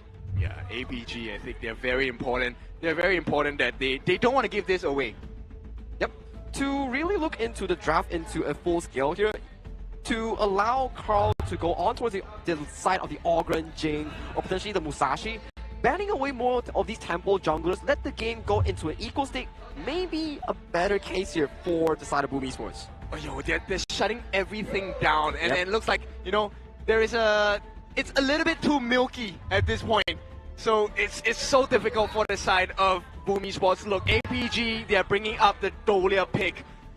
And from what I know here, Ken, Yulong is one of the most scariest Yang Jin Twilight players here coming in from MKL. Every time I see him play it, his capability in making those big plays never failed to shine here. So picking up this Dolia opens up a lot of doors coming in for Alpha Gaming here. But I like the approach coming in from Boom Esports. Coming in with the Guan Yu and hovering the Long here, giving priority over to the side lanes here for that rotation. I like it a lot because end of the day, if you're able to catch up majority of the players, you get very nice stuns coming in, then that will be the dream scenario for Boom Esports. So whoever this pick is in the mid lane needs to be able to deal AoE CC against the likes of APG. And you know what? I was considering the Yixing to be a great pick, but instantly stolen away. Yep, taken away for their own comfort here. And when they box you in with a double Yang Jin refresh, you know this is a lot of healing going in towards the Yulong jungle side. The thing is, how you're going to come on top of this one, right? Like, there is going to be a big dive into the backline, especially onto something like the Lung, right? Like, yes, you may have the infinite vastness, but if you have double dive, where are you going to go? Yeah, and how are you going to be able to deal with the multitude of different angles that they have? They can separate you with the board, they can then push you away, and the most important thing is when they get the jump instead. With the first board, they can force out your infinite vastness on this Owing or Lung pick. That's true here, and with the refresher coming in with the Dolia here, you have double boards or double tri-lane ultimate here. So those are the available options coming into the refresh segment for the side of APG. And for Boom Esports, they do remove the side of the Musashi and also the Dharma here because this Yang Jin still serves as a flex pick for the side of Alpha Gaming here. Interesting enough, Boom Esports, they do pick up the Agudo here, so that is pressure elevated in that early game department for the side of Boom. Early game being covered here by the Agudo, and then late game here by the Lung. But now we're looking for a little bit more sustain here. We saw this combo came through a little bit earlier here for one of the teams in the previous series, right? The Agudo with the Yuan, a lot of sustain, a lot of team fight potential here. So why not consider the Kongming in the... Oh, okay, now you know what? Scrap that. You want to deal the burst damage, but now with an Ambrosia, they're covering all the different angles, right? You want to burst us down? Sure, the Ambrosia, Mr. Xiang is going to stand in front of your face and take all the damage. And this is a very aggressive lane matchup here that will be locking for Alpha Gaming here. Hoagie wins the direct 1v1 matchup against the Aoyan Long pick, and also the Ambrosia, the Night Plume, does really decent against Guan Yu in that early game department. Exactly, I would just be having this great potential, being able to kind of like mitigate any kind of dive here from the Guan Yu as well, with obviously having that inbuilt Sage's Sanctuary, but it's going to be the you wanted the mid lane potential here for the Liu Bang or the Lian Ho. Wouldn't Liu Bang have been a great answer. I mean, you want the battlefield command, you want the heals, you want the shields as well. More importantly, the dive towards the back. Yes. My worry is there is no real carry coming in for the side of Boom Esports to really facilitate that Guan Yu here. To facilitate that Liu Bang that you mentioned about here. Yes, Guan Yu really does it well, but you have to find those considerably strong flank angles to actually make it work. It's not as great compared to a Lianpo Liu Bang or a Jing Liu Bang per se that can give you direct access here. But with the final lock-in of the Lianpo here coming in from Boom Esports draft, they are looking very solid in towards that early to mid-game team fights. It's the level 2 spike and level 4 spike, right? Yeah. So level 2 for Boom Esports, if you can get those mega stuns coming in, everyone 5-man dive onto a lane. Hopefully. I think the idea coming in for the side of Boom Esports draft is to pull Alpha Gaming out of comfort here, force them to brawl you in the river, and force them to be staying away from those macro plays that benefit them so well coming into the mid-game department. Yeah, I mean, PKL, this is the #1 brawling region. If there's any way to win it, and the best feeling to win it with is with a brawl. So Boom Esports, let's see what they bring into this match against Alpha Gaming. They need to bring every single card here. Every single play needs to be consistently well thought out and formed. Not a risky play can be shown on towards the stage. Yes, you can take risks, but the reward must be plenty for the side of Boom, the PKL second hopeful here that will be taking on Alpha Gaming. This is 2-0 in the lead for MKL's jersey, but let's find out, will Boom Esports be able to bring it back to a 2-1, or will Alpha Gaming push it to a series point? Game number 3 here between APG and Boom Esports, and as you boys said, it's going to be brawling for the side of Boom if they want to try and take this victory. It has to be a big brawl at this point, right? Boom Esports, they only have that first 4 minutes to fight with. Right now, the early game for Yulong is not going to be as strong, so this is where Carl, with that initial jungling speed, he needs to make the difference here. Absolutely made the difference. Maybe even try and get some contention, as you can see, into the enemy jungle right now. Carl, more than likely going to get the release there off onto the Azure Golem, but steals it away instead with the Schmite. So he's got it. Okay, great rotation by Miggy as well, being able to secure this Crimson Golem for the side of Carl. Now, this is a great start, but this is what is expected of the Boom lineup. The only question now is, what else can you steal away in the map? Maybe taking first blood here. Obviously, forcing the flash here from Tatsuri is not going to be a highlight of Boom Esports' early game. Yeah, definitely not, right? This is where you need to be able to keep control of the Gorge, get that win in terms of the gold advantage going in for the side of Boom Esports. They did secure their own fire beak at the bottom side for the side of APG, so they at least have kind of stifled the growth of Boom for a little bit. Just a little while. Let's see if that's actually going to kind of transition into any more into the next part of this game, right? We have seen a bit of aggression down to the bottom side of the map. Obviously, Wild Growth being used here just to try and force Saber back under that T1. But I mean, they do have the Dolia, they have the Ode. That's going to give over Eel into Sun, so he's not going to have to worry about having to go back to base. To be honest, I don't think Sun's going to have a hard time here, right? I fear more for Yulong. The stun does not land, because Yangjun is great at the sustain. But what do healers have that is really hard to deal with? Control. If they are controlled, there's no way he gets his ultimate off, and then it's going to be Boom time. Yeah, Boom time could be the way into these team fights as well. I mean, as long as Tatsuri stays alive, right? Like, Tatsuri is going to be the main kind of giver of sustain within this one. Yeah, we'll see. Oh, diving in there. It's going to be a little bit overzealous. It's going to be Yulong, but now into the backline. Midgie getting caught into the box. It's going to be 3 of the side. Actually make that 2 of Boom Esports, and nothing really coming out of this one. Okay, but that gives you a little preview of what's going to happen. So if APG gets a nice board, the potential save can come from the side of Mickey, but he needs to not be caught in the board first. Oh, absolutely. It is a point of catching the net here onto the side of APG Shisha, and he's able to try and just maybe change the turns of the tides of these team fights, but Midgie is just taking far too much damage from like. Not ideal for the side of Boom, and we'll take a look at what this rotation is going to be like, right? We'll take a look at Tatsui. He is now using that space portal, teleportation portal, to make that initial move into the mid lane. The question for me is, how does Carl try and match up his farm? Obviously, he has the faster rotation with the release. He's able to take camps a little faster compared to Yulong. But right now, Yulong is matching his pace, and that's a very scary notion. It is. I mean, especially if you have the kind of already pre-notion that's going to be in your favor. But right now, maybe they could get a little bit more gold here from Siang, but he does have the ultimate. He has the force of flash here. He goes on dying as well. The Gorge mobilization, but first blood's actually going to go off to the side of APG. Yep, big one. First blood though, going to the side of APG, they get the better of the exchange in terms of gold. And boom, nice kill, nice recovery to shut Xiang down at this part of the game. Xiang was a huge problem in the previous one. So let's see, does this make a difference for Boom Esports? Maybe it's an early side of the time here for the side of the PKL representatives of Boom Esports, but really you got to kind of try and focus. One of these side lanes, right? Obviously there is no real pressure or priority being created by either of these two teams. Yes, top side of the map might be getting taken down here at the 4-minute mark, now getting taken off. That turret blades in falls. Yeah, and we'll see what this is going to be like. Yulong secures the first tyrant of the game, 4-minute mark, but this comes at the potential cost of your Zero Golem. Stun comes in, does not hit the mark, and the bot is landed down. Boom Esports in trouble. Boom Esports is in trouble. The draw is actually going to deny the access there with a Trust Smash as well. And there is the Gorge mobilization, catching 2 of APG, but can he be followed through here? It's just going to be Yulong putting that pressure onto Danny as they trade the T1 down bot side of the map.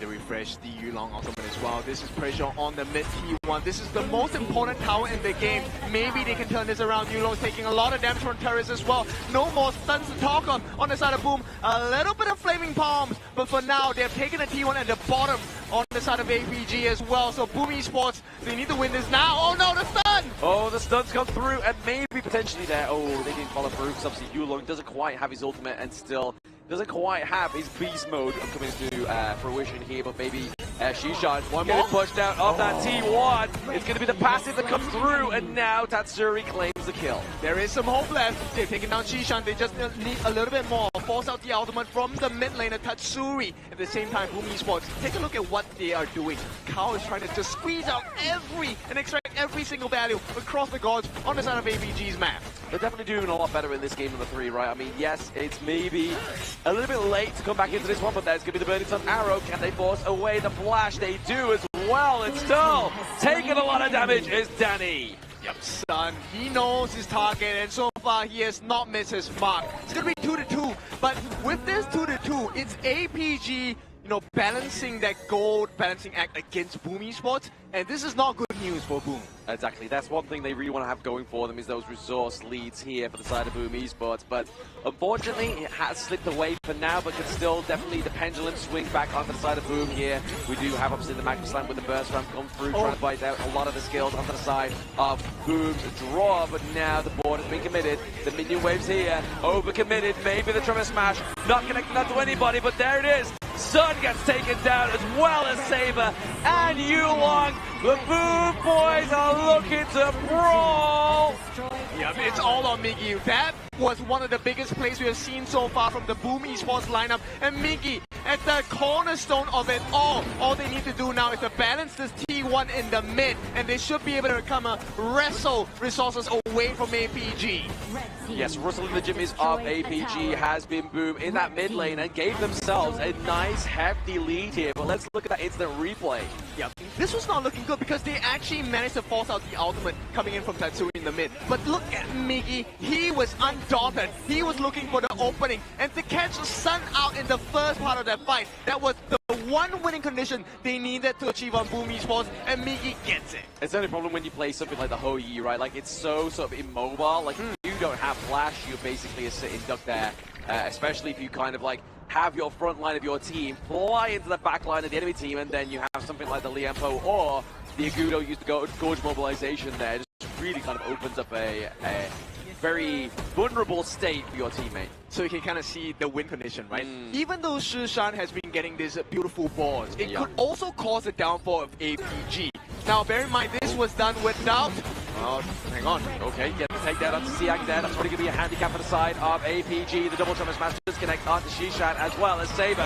Saber looking to go to get taken down there. Double kill going over the side of Carl. And now they're looking to bully a little bit more. Sun gets taken down. That's a 3-0 trade for APG. The Boom, sorry, as they're taking that T2. Who said they were going to give up? It is an explosive growth from Boom Esports. And right now, T3s are on the menu. menu. They can rush this down. There is a ballista. There is a ballista, but there is going to be Yulong diving into the backline, doing a lot of damage. Can they get a few kills here? Siang as well, looking to pay the train here. But now Draw upsets that motion of the ocean. Carl gets taken down. Yep, it's going to be an important one. No one gets hit by the Burning Sun arrow, and this is going to be saving grace for the side of Boom. But take a look at the T3. That's a lot of damage onto it. And right now, 8.5 minute mark, we're still 90 seconds away before the Shadow variants. If Boom can break open the core in the middle, T3, this game could change. Oh, absolutely. The game could completely be torn apart here on the side of APG. But we've seen teams come back from worse scenarios here, so MKL fans, do not worry. There is a way to come back at this one, but for PKL fans, you should be rejoicing right now. For sure. I mean, this game, now they have bought Danny what he needed. 6.2. He's finally leading against Sun. Now, this is not going to be easy for APG, of course. No. Not the same for Boom Esports. Right now, everything falls on Miggy. Can you keep up this consistency? Every catch has been phenomenal. Can you keep doing it until Boom destroys the crystal? Exactly. I mean, that's probably going to be the hopes here of the boys on Boom, that the older brother is able to serve up that hot meals to the boys in the back line here. And obviously, Tatsuri, Danny really needing those resources, but you can see top side of the map here, Siang is just trying to just create some split push potential here. Yeah, I mean, there's so many factors that Boom need to take a look at. Xiang, as long as he has his ultimate, it's going to be a very tough fight. They need to pace their fights really well. At the same time, if you can kind of burst down Yulong right before the fight begins, you also could potentially just hard dive the backlines. There is no defense. Exactly. That's the only rung thing here for the side of APG. Yulong goes down. That's going to spell disaster here for the side of APG, but right now, Boom and APG looking to contest this Shadow Tyrant. The board has been committed. It traps Draw. He gets caught into the backline, but it goes over to Boom. The Shadow Tyrant is stolen, but can they take this team right now? And now we're getting pushed in. Tatsuri straight into the backline now with Danny. Looking to get a takedown on the Sun. And there it is. Carl comes in, driving the boat, but that's a 4-3 trade here for Boom against APG. Big win, and they can do a lot more. There is a lot of structural damage in between Carl as well as Danny. These are the two members you wanted to keep alive, and they are alive. They're keeping the dreams of Boom alive as well. Right now, the question is, with this buff, can they take more? T3s are on the menu, and yes, Xiang is here, but it's as though he has no value. He has no value. He has to kind of dive in and die, but then with his teammates coming back up now, I don't think that's the right call, but this may be landing a trick shot here onto Carl. But can they get the takedown? He gets the blood rage, and now Siang gets the board out in the team fight, leaving Yulong alive. But can they draw it out? Twilight being procced here. Oh, lovely. They saved Danny in that particular very precarious situation. Boom fans, you have to believe now. I mean, this game, 4,000 ahead for the side of Boom Esports. They just need to wait it out. 18 more seconds. They can go for the Shadow Overlord safely, or at least mostly. Yeah, exactly. Especially with the Primal Bond being taken up in around about 9 seconds time. Boom could be looking at a bit of a dream comeback here in game number 3 against APG. But for now, Carl has actually, no, Miji, sorry, has been caught out in the wind there with that intel from that ward. Look, this guy is called the Wall Saint for a reason. Every single battle has gone to their advantage because of the plays by Miggy. So this Wall Saint is very important, which is why Xiang is kind of chasing him down as well. If APG don't know where Miggy is, this fight completely swings into the favor of Boom Esports. Oh, absolutely. But even if they do know, and then he flies over the wall and gets the frigid charge onto many here, it could be frightful for the side of APG. But oh no! That's a takedown of Sun, and that's a whole lot of damage being taken up the gorge for the side of APG. And instantly this becomes a 4v5, but it's going to be a lot more painful. Shadow Overlord also secured by the side of Carl here. And this is where structural damage is imminent. They will get this T3. Oh, the flash in from Tatsuri. He wasn't able to get any CC there, but the gorge mobilization is going to be enough to drive away Yulong. But now at that crystal, we have the vanguards into the mid, into the bot side of the map here. Boom, looking to try and get this win here, but now it's all under the control of Boom Esports in this team fight. The board committed ain't gonna stop the wall, and they get game 3. Beautiful work. Before we head into the first half break, Boom Esports, this is what we need. This is what the fans want as well. they come back strong and with a decisive victory over to the side of Alpha Gaming. The spirits are high and the audience, man, they are roaring loud for Boom Esports that are coming back hot in this series with a 1-2 scoreline. I love this. This is why we love HOK, right? Look, it was looking so dire for Boom Esports, but Miggy, day one Kuya, he was like, no, Boom Esports does not fall like that. And he grabbed them by the neck and pulled them back into this game. Oh, absolutely. Miggy was the saving grace of this one once again. But I mean, there was that one series where he was the driving force that really kind of pushed them into the position they are in right now. So to expect anything less from this player, I mean, I think would be kind of delusional. I would say so as well. When we look at towards the draft here, they put much more resources on towards the hands of Miggy on that Guan Yu here, and it really proved a lot of dividends here. Yes, you have strong laning coming in from the side of APG, but aside from laning, you got systematically team fighter, which is what we discussed about. If you can out team fight and pull APG out of the comfort zone, that is the best case scenario coming from Boom Esports. I like the way you said that because end of the day, if we take a look at what's happening here, how did Miggy fish out Sun from the middle of 5 players at the bottom side of the map? That was crazy. He's clearly very good at hook a duck, you know? Like, that's exactly what he's good at. He's a barber, he's looking to get hook a duck, he's looking to get those big plushes for his son, but more importantly, the dubs for his brothers over on Boom Esports, driving this one to a 2-1 scoreline so far, but let's look at those post-game. So post-game stack here, very in favor for the side of Boom Esports here. When Carl and also Tatsuri, 2 of these members are your cornerstones here. Oh, yeah. If Alpha Gaming isn't able to out-sustain you in these team fights, you will be sure that Tatsuri and Carl, with the spells coming in their toolkit, they can provide a lot of these sustains for their team here and Alpha Gaming. No signs of a Venomous Staff or a Blazing Cape to really counteract the healing. That's crazy. I mean, okay, look, you're leading 2-0, but disregard the healing potential coming out from the side of Boom Esports. Nah, there's no way you do that and expect to win. Especially when they have the clutch, the guy on a horse, Miggy the Warsy. Oh, absolutely. So good here. Obviously, just using that team fight potential here. The 69% magical number here coming over to Boom Esports, really being the shining force for the boys in PKL. But you can kind of see here, there was moments in time where it looked like it could have gone into APG. Yes, it's a very small minor goal lead, but that could have definitely transversed into something else. But the team fight potential coming in for the side of Miggy on that Guan Yu, the Warsing was just really crisp here. Every single catch that he opened for his team led into a big team fight, and it all went in towards the pockets of the side of Carl and also Danny in this case. Why would you expect to come out with a win against a team that brawled their way to victory in PKL? There's no way. And I feel like this is the winning formula for the side of Boom Esports, right? Just brawl your way to victory, give them a mid to late game jungling hero, and we'll see how you fare against the likes of Boom Esports. Exactly right, but there we saw it. The early game aggression, obviously seeing here the mix of the damage kind of tank build here onto the Agudo with the Blood Rage, with the Doomsday, as well as the Sparkforged Dagger, was really kind of like the spearhead for the side of Boom Esports, especially that Gorge mobilization. Very much a key here, and let's point out our MVP of this game. It has to be Miggy here. The way he orchestrates those big team fight engages on that Razor Cavalry, this Warsing piloted by the day one Kuya here. Absolute finesse in this game, number 3.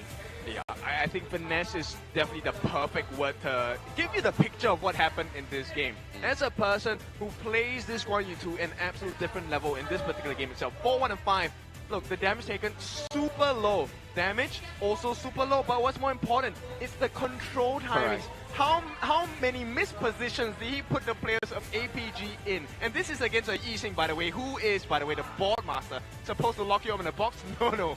This Warsing boxes you in. Exactly. We're going to see in the highlights that he was able to kind of circle the squares of APG. Once again, obviously trying to put the pressure into this mid lane. We really saw a potential fight here for APG, but it's just diving into the back line. When you have your back line wide open, what are you going to do for your Boom? Don't fight the front line, fight the back. And if you have no backline per se, you can see Miggy's position always trailing behind multiple members here. Son already expanding the flash and gets really targeted down in these few moments. And Miggy, when you are against a target with no flash, that's just free food for the Warsing Guan Yu. Yeah, crazy fight coming in. And draw game is like for this one. And still, they were able to find room for Danny, they were able to find room for Kyle. Most importantly, Miggy separates the fight. It gives them the perfect safety and balance between damage and safety for both Kyle and Danny. Very impressive thing here as well is the fact that they actually beat the Dahlia and Yang Jiang, alright? Like that was the combo we feared in the early part of the KIC, and now teams are already like, alright, bet, try and take it, and we will overcome it here, and that's how exactly you do it. Boom Esports with the strat, getting that game number 3 point for themselves. That is an interesting point because at the early part of KIC, like you mentioned here, Blam, Dahlia Yang this was everywhere. But moving on towards the playoffs, it has reduced in terms of the play here. But that is just now's news that happened here because Alpha Gaming, Boom Esports, we have a series. Boom Esports coming in strong, taking a dub before we head on towards the break later on here. Much needed for PKL and also Boom fans. Yeah, now there is some light being shined through for the PKL fans, right? Which is exactly what we need. APG, they're really strong, but this also shows you can be strong, but there will be cracks. Absolutely, cracks in the armor of APG being shown here, and maybe this could be the beginning of the end of the APG as well, but PKL getting 1 point aboard. Yep, a very much needed 1 point, resurging from the depths of the damp here. If they really lost out that game just now and heading towards the break, you could really feel the tension amongst the players. But the fact that they got a win, and not just any win, a very decisive and strong one, means there is a lot of hopes here coming in from Alpha Gaming's opponent, Boom Esports, in going to that actual long range of a best of 7 here. But that was a really long game so far out of those 3 games here. We definitely need to pace ourselves into a short break for both of these teams as they need to rejuvenate themselves, get some bananas, get some drinks, and we will catch you right after this short break as we will go to see the finale of this best of 7 series.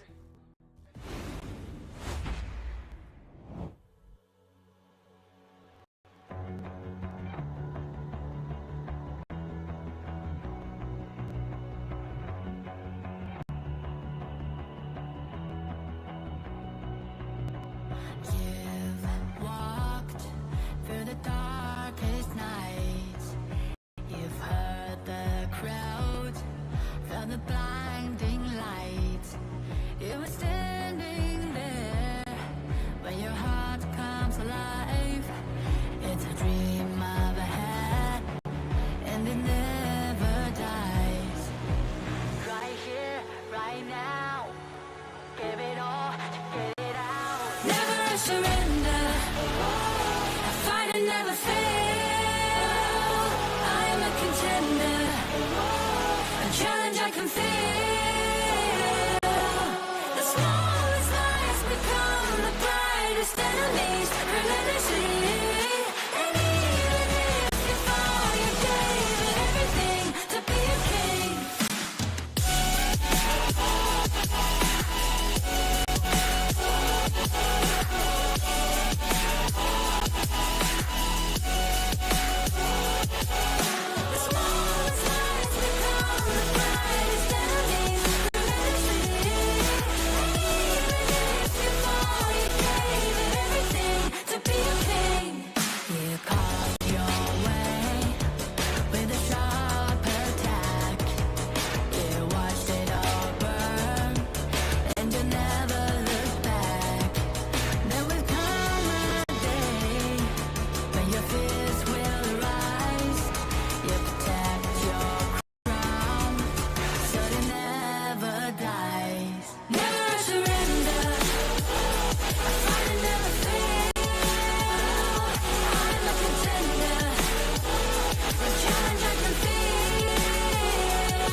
On my way, find my way, find my way. On my way, on my way. Dream my way, dream my way. Never a surrender. I find it never fail. I'm a contender, and challenge I can feel. The smallest lies become the brightest enemies, relentlessly. And even if you fall, you gave it everything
the kings, it's an honor showtime.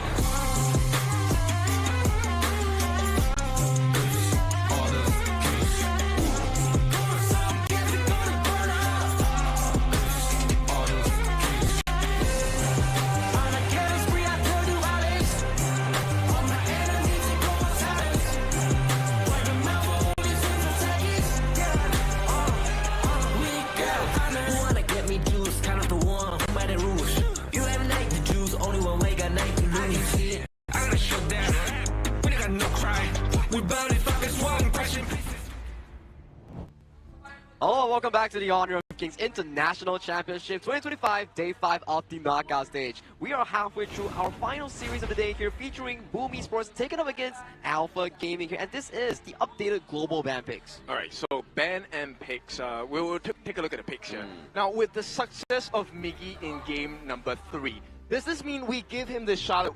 That was his most impressive Clash Lane performance in the entirety of KIC 2025.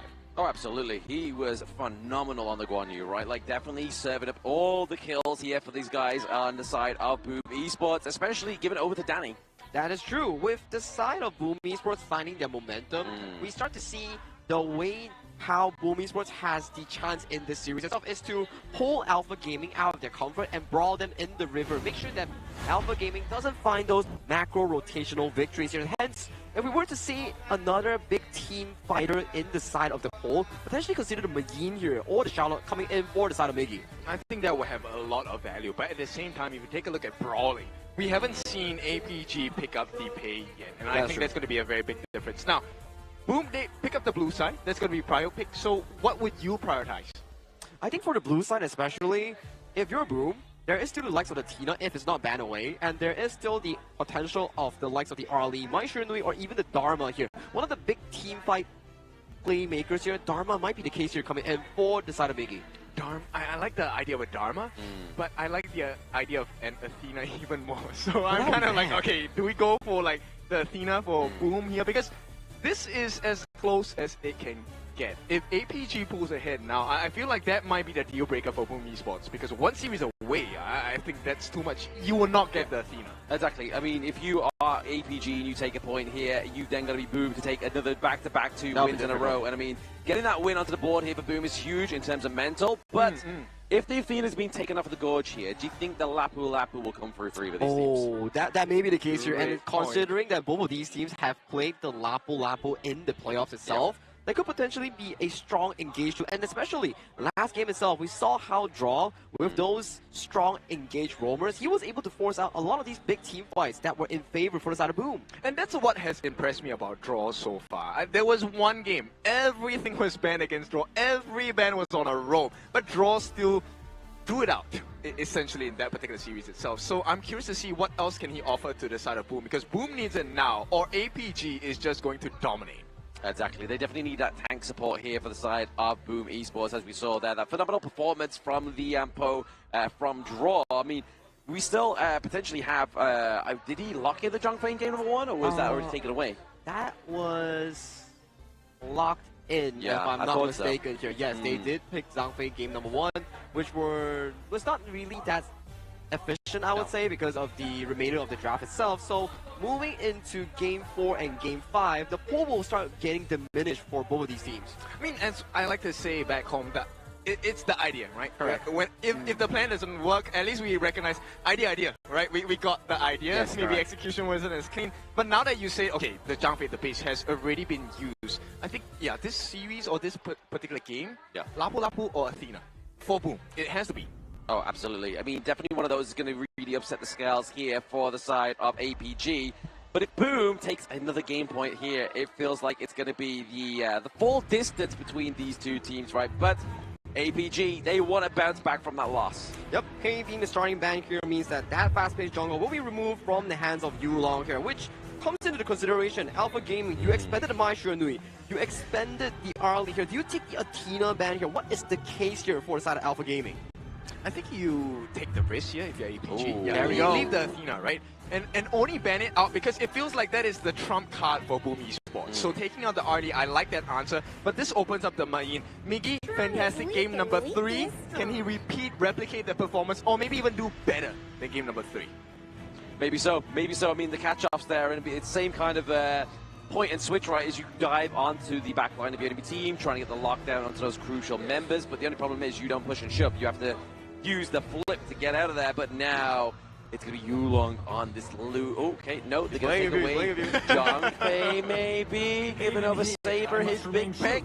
Wait, this does give it over to the side of Boom Esports a very comfortable angle in going for the Zhuangzi here, which will deem both of these heroes not as effective on the proactive end. But they're showing you that the Luna is a potential pick as well. And if you commit to that pick now, they can just switch sides and switch gears immediately. Speaking of switching gears, they're going to go for the Marco Polo here and potentially the Zhuangzi on the side of Boom Esports. Draw here. Got to be careful with this pick. Obviously, he's going to get rid of a lot of CC with his immunity, but is it going to be the driving force that a Boom need? I think this is a pretty decent counter so far with the likes of the Marco Polo here. So this is a decent combination here. You can use it aggressively, you can use it passively at the very least with the Dream Wanderer. Ooh. Okay, interesting. So APG, they're teasing the Ziya, hovering over it. It's not picked in yet. I would like the Luna.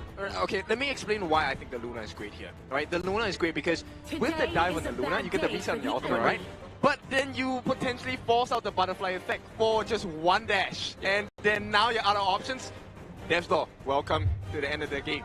Yeah, it could be scary for them if they literally use the butterfly flag just to get rid of that marker, because then they have even bigger fish to fry, right? They have the Unbridled Airburst as well as the Truth Mantra. That's really going to kind of upset the scales, especially on such a pick like Marco Polo. If you CC him in that Fever Barrage, especially if he doesn't take the Purify or Cleanse here, it's going to be a problem for him. Yep, it will be definitely a problem here. And if you look towards Alpha Gaming's Luna, like what you mentioned here, this Boom Blade, when you go over to the side of Zhuangzi here, the Zhuangzi is like a punching bag for you. You can just freely dash in, dash out. Yes, you don't have CC to lock down a Luna here, but we also don't have CC to really counteract against this Zhuangzi here. So it's a cat and mouse game where are you going to use the ultimate, or am I going to force you to use it and allow both the Zhangfei and Dharma to come into his team fights? This is a Mets test, and we'll see, boom, they're going to take a page out of Blacklist International. We're going for the burst damage. So what if you have to control what happens when you're down a member, or at this point, 4v5, we will take it. They will take it here as well. Obviously, they have the Dachi for that charm. I mean, it caught out just Chi the once, right? Obviously, using that charm is going to be able to catch out the Luna here, can lock her into place. Then, really, do you decide to then have the damage come from the Marco Polo? Do you then have to dive in as well from the Jing to then just completely eradicate that pick? For Boom Esports draft, I gotta say, it's a very snowball-heavy reliant draft here. We saw how Daji, if she falls behind, she's very difficult to pilot because your burst is insufficient in taking down these big targets here. And at the very least for Alpha Gaming, you have sufficient crowd control, but that comes into the cost of this Dream Wanderer being locked in by draw. So it puts both these teams in a very reactive state, but reactive is the name of the game for the side of Alpha Gaming because that's where they control the game better.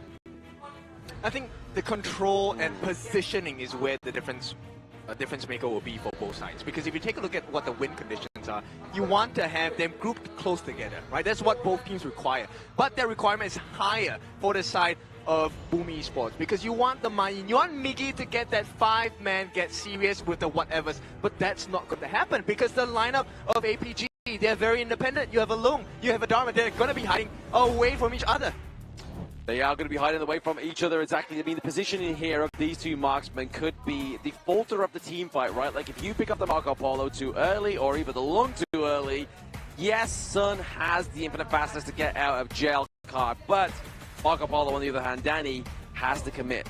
Wow, double Purify setup as well here. So, an interesting one to see as well. Draw picked up the Smite on towards the Dream Wanderer here. So, there are the potential of this double Smite infiltrating the jungle coming in for the side of Alpha Gaming here. But this is game number 4. Will Boom be able to brawl their way back into an equal series, or will be the MKL 3rd seed Alpha Gaming punch their tickets to the last point? Match point, it could potentially be on the cards here for the teams, right? APG, if they get this one, next game will be their match point, but Boom have the chance to neutralize and equalize this lead. I mean, it would be a dream scenario for Boom if they can equalize this game itself. Right away, you can start to see the value of it. The stun comes in for the side of Tatsuri. That's not going to be a kill. We're looking for that big play to steal happening straight away. Exactly, just trying to put pressure onto the top side of the map here. Obviously, just trying to like get rid of that priority that both the Mayin and the Dharma can have over each other?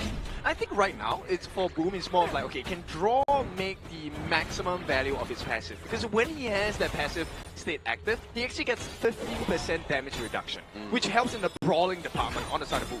Exactly that. I mean, definitely taking the punches from the Dharma on Siang here, but then also making the prio push for that space bar. It's really going to kind of give aid here to the side of Boom Esports. Yeah, and the fact that he has a smite, okay, I think that's great work from the side of Boom Esports. And this build that Draw is going to go for, you want to maximize the HP, because that's what your butterfly effect is going to be based on, the number of hit points you have. Exactly, the shield comes from that one as well, but Saber is looking to try and get away in onto the team fight here, but now obviously seeing that Yulong, it is going to be the potential first blood. Tatsuri will give his life. First blood goes to the side of APG. A beautiful start, but Sun is not done. He wants the finishing blow on the Daddy. Will not get it, but Sun, maybe he is overcommitted. He's the floor. No. He's done. And Danny gonna get the return blow.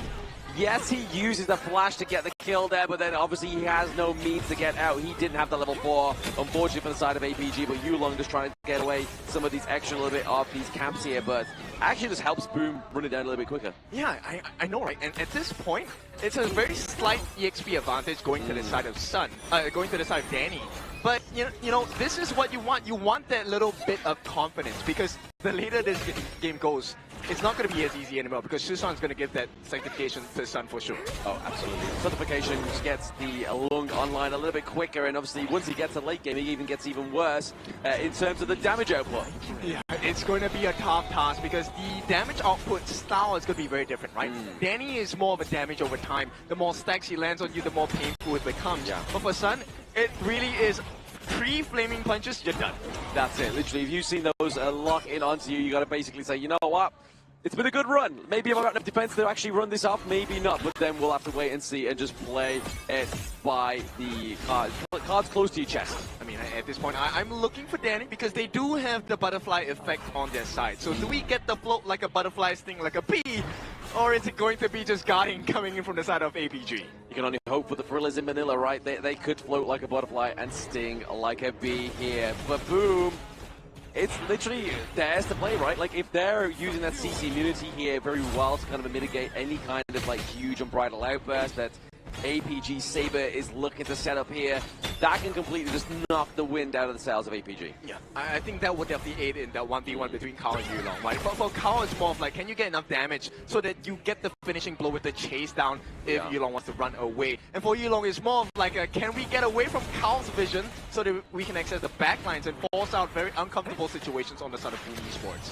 Only time will tell, right? Obviously, we're getting right about 10 seconds time away from those Tyrants and Shadow, and then the Overlord, coming through here for these two teams, so we can see a big push potentially happening here. Yep, dive in from the start of Yulong. He wants to find value, but the stun comes in as well. Mirror Domain going to be slashed down. Ooh. The Sleeping Savior does put a bit of health back into the hands of APG, and right now it's a wrestle for the 4-minute Tyrant. This one is looking like a clean one for Yulong. He will secure it, and with that, Boom Esports, they have to lick their losses at this point. APG, they lead. Licking their paws is definitely what Boom Esports need to be doing here, and just basically keep their head in the game. But APG, they have the 1.5k goal lead and the extra damage. One more for the count. Oh, he actually goes in. Miggy, the savior of game number 3, might have to give his life. The response is immediate from the side of APG. Yeah, Clash Lane for Clash Lane is going to be the name of the game here between these two teams, but they do steal away the Crimson Golem here. A bit of a saving grace for Boom Hall. Oh, they get the stun on the Tatsuri as well. Is that finishing blow on the side of APG? Yes, they do have it, and it's going to be Yulong. Finishing blow. The rewards are going to be more. Kao is now in the space, does not get the steal. And with that, he has to run for his life. Really? He's going to try? Alright, he gets the camp, runs away, but at the cost of the Azure buff. Azure buff just gets stolen here from the side of Boom Esports. APG, Yulong is going to be loving that one, especially on this Luna. Yeah, I mean, look, the comparisons here is kind of similar. Kao also needs the Azure buff. He needs the CDR, he needs the mana regeneration as well. Yeah, exactly. They both are very heavily dependent on that Azure Golem, but right now, I think any contention for that is going to just definitely stunt the growth of either Carl or Yulong, but right now, still very much tip for tap, right? Obviously, the mid lane obviously looks like it's going to fall here. The T1 definitely opening up for the side of Boom Esports is going to not be the answer they're looking for in this game number 4. Yeah, I mean, APG, they've seen the weakness on the bottom side of this map. The TP will come through, but I don't think you want a TP in the 4 different members of APG. They get the T2 at the bottom, and this is all APG. 6 minutes in, T2 takedown. It's looking like a bit of a Blacklist play from their book, right? When we saw them in the last game that they played, they took the T2 very much early on and able to get the triple kill as well. Not quite that same aggression from APG, but still, the pressure is mounting here for Boom. I mean, the potential of a turnaround is only there when Saber doesn't have his unbridled offers, right? That is the one condition that you want to achieve on the side of Boom. So if they can force it out early, they'll be great. Oh, absolutely. Forcing out the Bright Light Burst, and then obviously just mitigating the impact here from APG could be their way into the team fight. The Universal Law being placed down here as well, stealing away the Azure Golem. Yeah, it's not going to be a clean one. Mirror Domain already expanded from the side of Carl. This is not looking good at all for the side of Boom Esports. Xiang is already looking for an opening angle onto the side of Boom Esports. They will not get it, but they get control of the Gorge for the time being. They get control of that Gorge, obviously using that Bright Light Burst. The only real thing they got away from it was obviously the use of the Infinite Vastness there onto the side of Boom, APG, sorry. Yeah, so I mean, still value gotten, right? You want to force the situation to be uncomfortable. Right now, no ultimate for Saber, no ultimate for Sun. They do get that Overlord into the hands of APG, so they will have natural winning lanes on all 3 sides. Yeah, T1s falling all across the lanes here, but Boom able to pick up those 2 T1s into the side lanes. Maybe could be the pressure point here for the side of APG, but the way they're playing this one, they're looking for like 1 or 2 pickups and then looking for some more objectives. I mean, it's so difficult because when you have Tatsui on this Tati, you're supposed to get the first. Not happening, and here comes the dive. Nice catch from the side, another follow-up stun. Draw finally uses his ultimate. It might not be enough.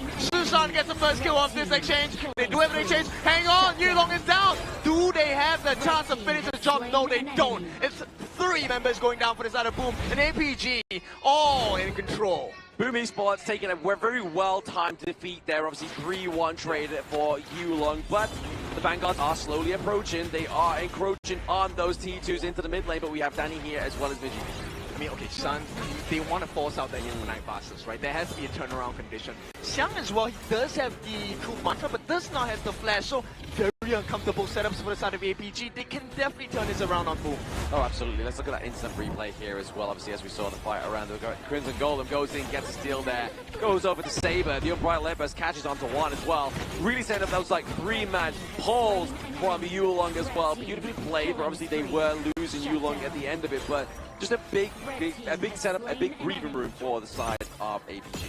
Like, so you can see, right, Tatsui, look, the value that Tatsui has in team fights, not as much. Yes, the first kill is going to be very vital, but you want that big ultimate landing onto a singular target. Which means the APG, they would love to fight you 5v5, no problem. Oh, absolutely. They want to scrap right now. Obviously, they have a solid front line from Xiang as well as Saber here as well. And then just like huge access into the enemy backline using that Universal Law. Okay, they do trade out here. Carl's ultimate for Xiang, but the flash, not yet available, will be in 15 seconds. This is where Xiang could be a pain point for the side of Boom Esports. Potentially here, Truth Mantra coming up very soon as now it's a pull down. We're waiting for that flash, right? That flash Truth Mantra combo could be the game-winning strat here for the side of APG. It has to be Xiang. If they burn out the butterfly effect by draw, that's going to be the biggest difference maker. They do have the redemption, the roam support shield item on the side of the left-hand side of your screen for draw, but is that going to be enough? You can only hope so for the side of Boom Esports, right? They're looking to have as much shield as possible here, especially with the shield given over from the Schwangster as well. Looking at the health bars, look at the itemization here. We have obviously just the redemption being a fully built item here. Looking to go for another physical damage defense item as well. I mean, to be honest, if you take a look at the drop on the side of APG, this is a very expensive drop as well. So if Boom manages to win the series, this one really hurts the bank of APG, and you can see the fake out by the side of Alpha Gaming. They pretend to go for the Tyrant, take the Shadow Overlord instead. They're looking to end this game ASAP. And so they should, right? APG, they obviously lost game number 1, last game of the series there, which was game number 3. So they're looking to prove that, hey, maybe Boom can't take any more rounds off us, but for the guys watching here in Manila Bay, they're really hoping that Boom is able to kind of get a turnaround here or in the next game. I think this one, we need Carl to put a setup, right? Get Susan, once you get rid of the stun, there is a potential for comeback, right? Because your defenses cannot be lowered anymore. No, they can't. They cannot be lowered here. They are looking to go and get this final push onto these T3s as well right now. So they do have the ballistic, but now it's going to be at the behest of Boom's Tatsuri there with that wave clear from his first kill. Yeah, very smart decision from the side of APG. They're not looking and knocking on the T3s. The turrets are the more important objective. Sun has not landed a single flaming bomb onto the different members of Boom. It's all on the turrets. Exactly. I mean, why do that when you can get the turret takedowns here? It's a top side mid lane here as well. Currently, last standing turret is going to be that T3 down to the bottom side of the map. Boom. APG looking to open up this game number 4 map. Yeah, very disciplined, very structured approach by the side of APG as well. No risk involved. We have the advantage. We have the macro. We will slowly play our way to victory. They got to slow it down a little bit here. Obviously, they don't have the advantage of the Vanguards crashing in just yet. Obviously, bot side and top side of the map they do, but why not? Why rush something that's good, right? Go in, get the Tyrant, get that extra damage, make it a little bit easier for APG. Yeah, and look, the difference here is that most teams, they actually put that sanctification on the Sun, right? On your farm lane. Yeah. But this one, they said, no, you know what? Yulong is the strongest in our team. Let's give the jungler, the one who has instant access to the backline. Level 17 at this point, sanctification, full value. Oh, absolutely. He's definitely going to have a little bit more damage come through for himself here as well, not only just from the sanification, but the Shadow Tyrant as well. That's now up for another 60 seconds, so it's going to be a hard fight here for Boom.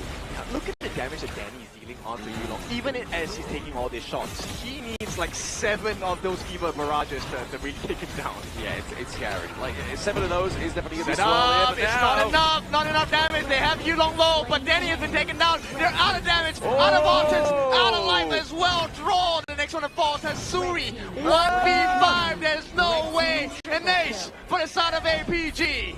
I thought that Splendor was going to be enough to keep him in lockstep of that high ground turret, but it's going to be the crystal of game number 4 going over to APG. And APG, they make this one a clean cut here. It's going to be 3-1 in the scoreline. And series point in the hands of Alpha Gaming here. This goes back to the discussion that we had on towards the Zhuangzi. Yes, you make your enemy team not so aggressive, but it also takes away your initiative as your own team here, so it moves the team identity coming in for the side of Boom Esports in finding those aggressive plays that work for them back in Game 3. Yep, so now the question is then, okay, we know guaranteed for the next bench you do not get an Athena, right? There's no way APG will allow that. No, I mean, maybe they will. Maybe they want a bit of a struggle with that last game of the series, right? By potentially be like, hey, if we take a game series point here and we get it with the enemy team having the Athena, that's a big pack on their back. Like, we know for a fact that when you go down towards the strategy pool of the side of Boom Esports, Athena is definitely down there in one few of the departments there. So, if you're Alpha Gaming, you're like, okay, you successfully burned the hero that I want you to burn. Now, I'm gonna double down and remove the Athena from you here. But it really goes down to what is their exact game plan later on, because back towards that game itself, they banned the RLE, they banned the likes of the Mai Shunli, which removed the aggression coming in for the side of Boom Esports. And limiting Tatsuri so far, I think, has been a great answer, right? Because this guy, he wants to make the plays, he wants to be aggressive, but he's not allowed to any moment of the game so far. Exactly that, but we're going to go check out the post-game analytics once again for this game number 4, where we see APG go and draw this one with a 3-1 scoreline, looking to go and get that series point next match, but really here, Yulong with a 6-1-5 KDA, and then even Shishan here, right, like he's going no death run along with Saber. I think the general idea coming in for the Ziya as well, okay, he went for the roamer item, funneling all the resource in towards the side of Yulong's pocket, which gives him a direction to out-farm and outpace the side of Carl. And also, this Ziya pick is actually very smart. And why is that? It's because Tatsuri, you want to go in towards close quarters to get those charms on the Heartseeker here, but if you start the fight with already like 50 or 25% health, you can't do that. Yeah, the long-range poke coming in from the side of APG is what was scary. Shishan was consistently using those universal laws to make sure that you kept them at bay. Not just keeping them at bay, but keeping them in very standardized positions, right? Once you know that universal law is coming, you're going to be standing on the sidelines, and that's exactly where APG wants you to be. Exactly where they want it to be. APG looking for that access into the backline as well. I mean, 12 minutes and 50-second game time. Definitely one of the faster games within the series, and APG are looking to play. You know what, guys? Let's round this one off with some quick games, and you can kind of see here that Boom, unfortunately, with their jungle, prowess was not there in this game number 4. I think this goes back to the side of the Boom Esports strategy phase, where you want to disrupt the side of Alpha Gaming in the macro context here, because so far in the past 4 games, Boom Esports, if they don't outfight Alpha Gaming, they can't out-macro them. Exactly. They can't out-macro them, but at the same time, obviously, very low kills here from both of these marksmen. But this is where the marksman is not about their game, right? Correct. This is the comparison, but it truly was that jungler matchup between Carl as well as Yulong, and I think that right now it's a very clear difference. Right now Yulong is able to carry the team. Carl needs the help of the team to make sure that they can bring the series back. That's true here, but we do have to award the MVP once again to Yulong on that Luna. This is what? 3rd MVP of this series already? This man is on fire here. Every game APG has won, he has got the MVP, and he has to give it up sometime, right? Maybe next time around it might be the likes of Shisha, maybe even Siang. Yeah, and the scariest part is, okay, we're halfway through the roster of his jungle picks. This is not even his full roster yet. There's still the Jing for him to pick. There's still the pay for him to pick. And if you talk about Alpha Gaming, the way you mentioned the Jing, it's an Alpha Gaming standard here. Every addition of their jungle player has to play the Jing in a top tier level style. It's crazy. I mean, at this point, we'll take a look at the highlights of this game, and you can start to see the difference. Very nice setup here with the dive as well. Mickey, I have to highlight to you how much Mickey is trying to pull this game. But against Yulong, against such a dangerous Luna, it's so hard to play this. Oh, absolutely. I mean, definitely Miji just trying to go for those Hail Mary plays, obviously trying to open up the back line of the side of APG, but when you have something like the Luna, Yulong here, it's just very hard. Once you're in, you have to commit the bit and maybe even die, which we saw there. And the shield always gets baited out coming in for the side of the draw Zhuangzi here, making it for the side of Boom very reactive in these plays. Although maybe Tatsuri is actively finding these opportunities, but without the consistent setup coming in from an engaged roamer like the Zhangfei, like the Lapu Lapu, or even the Liam Po, things are not as smooth compared to last game. Too many options to choose from because there's 5 different setups on the side of APG, right? So when you choose, look, Draw was super patient in this game. He waited for a Bridal Outburst, he waited for Yulong to come in with his Crimson Blaze as well. Nothing works because once you're done using the ultimate, here comes the Truth Mantra, here comes the Ride the Wind, here comes the setup with the Divine Punishment, everything against Boom. So now APG, they're going to lead 3-1. Yep, 3-1 right now, and they have the series point on hand here. This time, it's not the upper brackets, it's not the group stage. One more loss coming in from the side of Boom Esports sends them out of KIC 2025 contention in this lower bracket. Yeah, so we'll see. I think at this point, now the challenge is real, right? Boom Esports, your backs are truly against the wall. You're doing this in front of your home fans. If they take another win on the side of APG, Alpha Gaming will make it to meet Blacklist, the next part of this tournament tomorrow. Exactly. I mean, these are two teams that potentially haven't, well, they haven't even fought yet within the KIC, right? And definitely looking to try and take a sledgehammer to their brethren Slayers so far. That could be the case here. But obviously, we are going to be looking at some of the following us as well as the social media. If you want to kind of make sure that you are getting all the up-to-date plays, who is the best heroes, who's getting nerfed, who's getting buffed, this is where you need to follow all of us, especially with the Honor Kings Esports as well. And you are up to chance to get some freebies also. Obviously, tokens, everything boxes, but also skin boxes as well. Yep, all these are definitely good stuff here for you to find out here. And do you understand why sometimes hey, where is the KIC 2025? Oh, I don't know. What way to know is actually through the HOK Esports fan page itself. So you can drop by all the way to Manila Bay here at the Ayala Malls to really enjoy the atmosphere and to cheer on your favorite team in the KIC itself. Yep, and we definitely need more support for the side of Boom Esports because this is going to be a very important game in the series because if they lose this one, they're going to be sent home out of KIC 2025. So let's take a look at the difficulties they will face here and what is possible for Boom and APG to finish and seal this series off. Ugh, I mean, in terms of the farm lane, right, obviously Boom not been having they have they've taken the Marco Polo, the Chano, the D-Ranger, and the Lung here, so maybe go and lock in something, maybe like the Lady Sun potentially here. I mean, neither of these teams have gone for the Twisted Mind specialty, which is the Mungya, right? Oh yeah, the Mungya has been one of the tournament KIC playoffs special recently, where if you have the DRNJ on towards the enemy team, usually the Mongya is selected to really counter out that play that has been generating here. But of course, Boom Esports, when we pace ourselves towards Game 5 itself, the red side selection makes much more sense because there is no longer much more priority on those first picks, but the value generated by counter-picking enemy has much more logic towards it.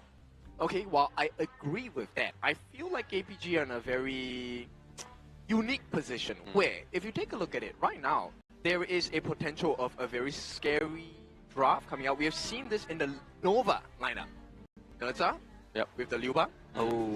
Just this two. I'm just going to give you this two. You can mix and match any other role, any other hero you want. That's a very strong combination to work with. I mean, the last time the Nerza came out without the Dolia, though, it didn't actually come and give us a victory, right? Obviously, Clean played it for the side of Twisted Minds. It didn't work out well for them. So, is this something that APG is going to do for themselves, right? They don't have the Dolia. They have the Nerza. Are they going to put it into the Clash lane if it does come through and then pick up something else, maybe? That could potentially be the case here, but of course, if you do lock in the Nerza here, that always serves as a flex pick until the very last moment here, because you do have a lot of options, especially on towards the side of Xiang. You have the Mayin, you have the likes of the Elaine. If you do want to go towards you, there is also the likes of Yulong's Miyue, Ravenous Jungle. So those are the available options so far for both of these teams. You made me hold my breath there because we have seen the Miyue, the Ravenous. Look, that one is a very scary pick, and that was a great answer towards the Nerta counter pick, right? But with that being said, I'm curious to see. APG, I'm very sure at this point the considerations are slightly different. It's also about, hey, we don't want to reveal too much information about our strategies because we believe we're going to make it through into the next stage. Exactly. If they reveal too much, then obviously the #1 seed of the PKL will have a little bit more of an easier time with them because they will know exactly what they want to draft here. But going into game number 5 could be match point here for APG. Yep, Alpha Gaming taking on towards the blue side here. It goes back to the Mai Shiranui ban here. We might see Arlie being removed away from the side of Boom Esports pool as well here. But you will definitely have to be considering, do you lock away the likes of the pay here on this ban coming in from Boom? If you don't, are you preparing for an Athena pick? Oh, yeah, that's a great question. And APG says, you know what? I'm going to make you choose. Yeah, too many options. You will be the decider of fate, right? Boom Esports, do they lock in the pay ban? There it is. It does come through here. They don't want Yulong to get that Tigeress, that dominant pick, but we've been speaking about this hero for the past, like, 3 games, and Lapu Lapu finally comes out here on the side of APG Saber. Very comfortable draft thus far coming in for the side of Alpha Gaming here. Securing the Reef Hazadu here already gives you the goal signal on those big plays here. You don't necessarily have to always get those fancy engages as long as you disarm the enemy jungle and those 50-50 objective fights. That is already sufficient for this Lapu Lapu pickup. Yeah, big waves now. Boom Esports, they're going to try. This is a very controlling, burst-heavy, single-target matchup here. Arlie, can it be the Danny special that brings them back to life in this best of 7? Because they are at death's door right now for Boom Esports.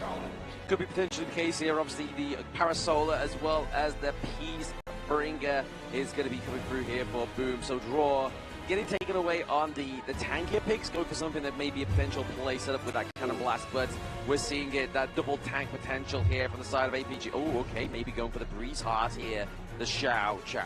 I like the Breeze Heart pickup here coming from Alpha Gaming here. You already have a lane counter from the side of the Magistrate against the Parasolar for the side of Alpha Gaming here. And they double down with the Xiao Xiao Breeze Heart to counter out Arlie in those team fights here. And I won't be surprised if Alpha Gaming goes for the likes of a Monkey or even the likes of a potential tank here to really amp up the tempo for that Alpha Gaming in finding those big team fights. Unyielding. Okay, so they're picking this based on the fact that, hey, they've already been shown the Dun. And that's a great answer towards the Dun. But then where's the damage going to come from? Everything relies on the hands of Danny if you really want to put this Arlie on hand.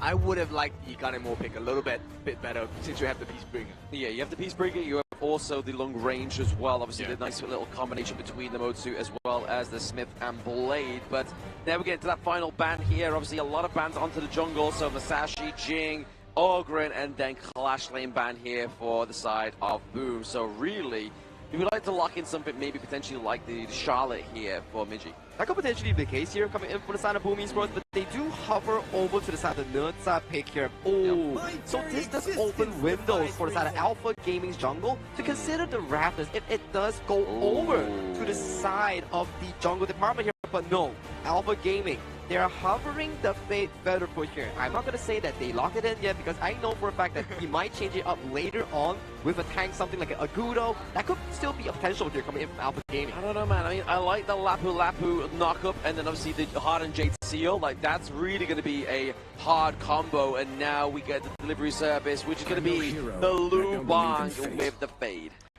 I would say I told you so, but to everyone in the audience, I told you so. This has to be one of the most dangerous drafts that APG have come up with. Yes, you can get the dive, but even with that, the Battlefield command coming in from Dominator here is going to be so hard to deal with. It's a bit of a stressful situation if you view it towards the side of Boom Esports Danny's perspective here, because lane is not easy, the team fights are not easy, and you always have a Fade plus Liu Bang constantly looking at you, praying from you from the wall itself. It's not an easy game for this Parasolar pick. So yeah, I mean the thing is as well, like, do they use the Lubang onto the likes of the Fade, or will we see the flash in, the ultimate from Breeze Heart, and then obviously the Lubang come through as well to give over that shield, give over some sustainability, and just kind of give over a long duration of time of that burst damage from the Breeze Heart. You know what's so scary? You can choose. You don't even have to make a choice. You can choose. And that's the most difficult decision that Boom has to face, because it is not their choice. It is up for APG to see if they can wrap up this series. And Boom, look, I love the Nerdsa pick, but they have to play this to the T. Yep. Correct. And for Boom Esports, at the very bare minimum here, they do have a sign of a good draft as well. The Mods, the Dharma, all these picks, they are up and available in making those big team fight wins here. If they can get that early game snowball going and force the side of Alpha Gaming to brawl them in the river, like that Game 2 success, this just could be a potential Game 6 formation for these squads. I mean, they have to do it here, right? They have to do it here. They have to do it with confidence. They have to break the synergy that is APG, because if they don't do it here, it's never going to happen. Exactly. This is the Destiny encounter, the final encounter between APG and Boom Esports. Does APG take this one forward one, or does the boys in Boom come back with a 3-2? Fates intertwine between these two teams here, and they meet again during qualifications towards the knockout stage, and once again at the brink of elimination, this will be Game 5 featuring Alpha Gaming taking on Boom Esports. Oh baby, Boom, it's your time to change this into a 3-2, or does APG come through with this funky draft with a lot of AoE, a lot of delivery, and big front line here from the Lapu Lapu as well as the Lubang. I mean, it's the same quote. One more time, right? One more time from both teams. Right now, Boom wants one more time so they can last longer in this series. APG, one more time to be able to take it. Proceed down more deeper into the lower brackets and potentially take the lion's share of the #1 place for that 300,000 USD prize. Only time will tell here for this two teams. Will they be falling out of the competition after this game, or will they be continuing their run now as we go into this one? But there it is already so far, just kind of trying to funnel over the Crimson Gold potentially here over to the side of Carl once again. Obviously you saw that maybe potentially Danny got it on the Parasolar, but maybe it's just because the wave clear on Carl is already pretty low. Giving over that to Parasolar would have been a problem. Yeah, they need to hold the lead, right? Both Carl as well as Danny need the farm, they need the EXP as well, which is why this lane sharing is so important for the side of Boom Esports. Very important for these two teams, because obviously, I mean, you're going to be looking at trying to get Danny online a little bit earlier, especially in terms of those power spikes, right? Maybe even the Spark Forge, Dagger first item, maybe even the Doomsday. That's the kind of two items we're looking for here onto that Parasolar. Yeah, we'll see which one he chooses for the side of Danny. But for now, Boom Esports, they're doing well. Miki does help to secure that space, right? Which means they get the teleportation portal. This is going to allow Danny to ramp up his farm, but right away they're trying to set up something in this mid lane. Stun comes in from draw, but now he has to be using the flash. Unfortunate for him. Yes, very early flash being committed here by draw, but I mean, it's better than him dying to first blood. But we obviously didn't really comment much on Miji's Dharma pick here as well, right? Like, obviously that's going to be a big, crucial crowd control factor going into these team fights, but really Carl leading the charge, and then maybe they're just trying to get that backdoor flank to try and get the best Truth Manager as possible. We'll see what the value of the Skyfall is, right? The timing and the choice of the target for the Skyfall is going to make the world difference for the side of Boom Esports. Because for now, I don't think they can contest in the jungle. You already have Yulong level 5, right? Kao's level 5 as well. But because he has the Hardened Jade mark, this is going to be much more straight for Yulong. Oh, a lot more straightforward, a lot quicker in the terms of takedown into the jungle, right? Obviously level 6 before Carl's level 6 there means that he's definitely kind of steamrolling ahead here. And he does have around a 200 gold difference here as well, just into the jungle lane alone. Looking to maintain that one will be Yulong. Okay, but the flip side, if you take a look at the farm lane, Danny's actually doing well against Sun, which is great news for the side of Danny. I mean, this is his prio pick. This is his premium pick, if you say. Arlie, he has found a lot of success. Can he find it just one more time?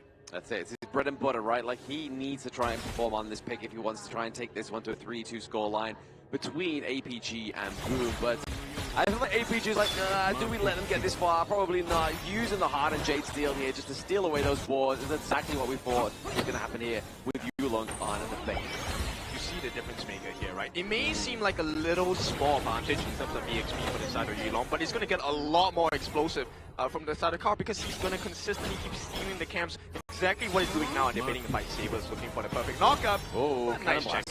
That's hit into the face of Saber in that brush, but he's going to be fine. He's Lapu Lapu. He can take a few of those every given Sunday. Yeah, no problem with the amount of tankiness he has. Danny trying to set up a situation to buy time and maybe force out a couple of skills from this side of APG, but that's not going to be the case here. 4 minutes, we are here with the Tyrant open up for grabs. I can't believe it's 4 minutes already. I feel like I just got onto the gorge and we just like commentating on what's going to happen in the lane phase, but now we are going to get onto the point of concession here, which is going to be that Tyrant. Obviously, Xiang doesn't have to be anywhere near that one. He can use the Battlefield Command to get down there. And right now, Carl steals it. Okay, they get the setup. They go for the fight as well. Nice box from the side of Draw. Can they get the kills? They have found it. It's a lot of value for the side of Boom. But here comes APG. They run them back. It's 3 kills apiece for both sides. But it's a double kill for Xiang. Double kill for Xiang there is going to be pretty huge for the Clash. A triple kill going over to Xiang as well. He came and got every single life there. It means that Sun may be able to open up this T1 down to the bottom side of the map as well. Yeah, not really worth it, but Danny, he's going to come in for the defense here. They lose the T1 at the bottom, and a lot of damage on the T1 on the top as well. Carl does make the difference by making the steal on the Azure Golem, but can he survive? Xiang does have the ability to chase. He does have the ability to chase, maybe even taunt the Carl onto the Nursa pick here, the Wild Spark, but right now, pressure being put onto the map of Boom Esports. Obviously, T1 does get taken down there. We are seeing a little bit of a helping hand into the enemy jungle to steal away that Crimson Golem. There is no way. This is secured instantly for the hands of APG. Also, the damage on the T1 on the top is pretty healthy, which means Boom might not have this T1 at the top for much longer. Exactly. It could be the pressure that really kind of breaks the back of the camel here. That is Boom Esports. If they lose it, and they have, using Sun as a little bit of a macro marksman. Okay, so Carl is doing what he needs to. He just got the Ominous Premonition, right? So this is going to hopefully get him more tanky in the fights, but they need the damage. The positioning on the side of Danny as well as Draw is going to be very important in this one. Yeah, exactly. If either of these marksmen get caught out, especially either Danny or even Draw, right? Obviously, he has the Cannon Blast. He has set up some beautiful team fight potentials already just using those single Cannon Blaster. And I think inside the box in that previous one was definitely a statement. Yeah, Draw, I like the fact that he's, you know, kind of cosplaying chance for a little bit at this point. They need the success of Blacklist International in their hands right now, and Boom needs to find their own formula to make it work. Definitely, they need to find their identity here in KIC, or they lose their identity completely going into this one. But now, a lot of ultimates being committed here onto Sun, but he uses the cleanse. This is not great at all. This is one big ultimate committed by the side of Carl to try and get the chase down. Mickey actually fell in that particular exchange, not sure where he got the takedown, but with that APG putting pressure on the mid T1, and this is going to be map control for APG. Yeah, scary situation to put Boom in right now if they take that T1 into the mid lane, but even more scarier if they eradicate that T2 into the bot side of the map. So really, APG are just funneling the minions through, in every single lane possible and taking away even more with that Crimson Gold and Steel. Yeah, they can't stop him. There is no option. There is no opening on the side of Boom Esports. But when they do, you can expect that Boom Esports, they will make a show out of it. They will make a show indeed. But there's kind of catches on to 2. Nice stun, but he catches 3 on the back, and it's not looking good. Shushan takes out Miggy. This is not a fight they want to take. Boom Esports, they have to run.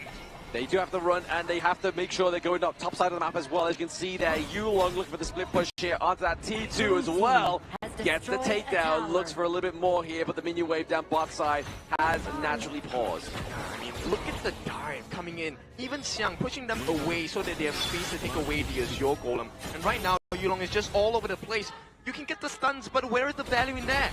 Exactly, where is the value, other than the slowing down the tempo or maybe even the GPM of APG, but you are 2.8k ahead here if you are Alpha Gaming. So, no amount of Cannon Blast is going to make sure that you are able to get that lead back. Yeah, which means right now it's about buying time, right? For Boom Esports, yes, they're trading. Yulong's already a level ahead of Carl, and which means he's going to be able to deal a lot of pain to the side of Danny, especially if he gets the catch. But for now, Boom Esports, as long as they hold on, make it past the 10-minute mark, maybe even 15, there is a chance to come back into this game. But APG probably know that, right? APG know exactly the timers of Boom's draft here, so they looking to try and get a quicker finish than the previous series here as well, but topside being completely eradicated, maybe try and get that pressure being pushed into either a T3 or that T2 down to the bot side. It's a difficult task also because there's so many members you have to pay attention to. Now this will be secured by Carl. He does get the Crimson buff, but right now in a half minutes here, the biggest problem is you don't get to touch Sun or Susan. Yeah, I mean, they're definitely kind of being sat between a rock and a hard place, right? Obviously, Xiang and Saber are being the ultimate denials here onto Shishan and Sun for now, but all it takes is Miji get into the back line, maybe a Starfall as well from Carl could really just kind of gain access to them. I mean, that's the dream, right? For Boom Esports, they really need to rely on the mistakes of APG because right now they're super clean. Saber stands in the middle, Susan uses his ultimate, they get the setup for a nice stop. And right now, even with all of that, they still can't find an opening into the heart of APG.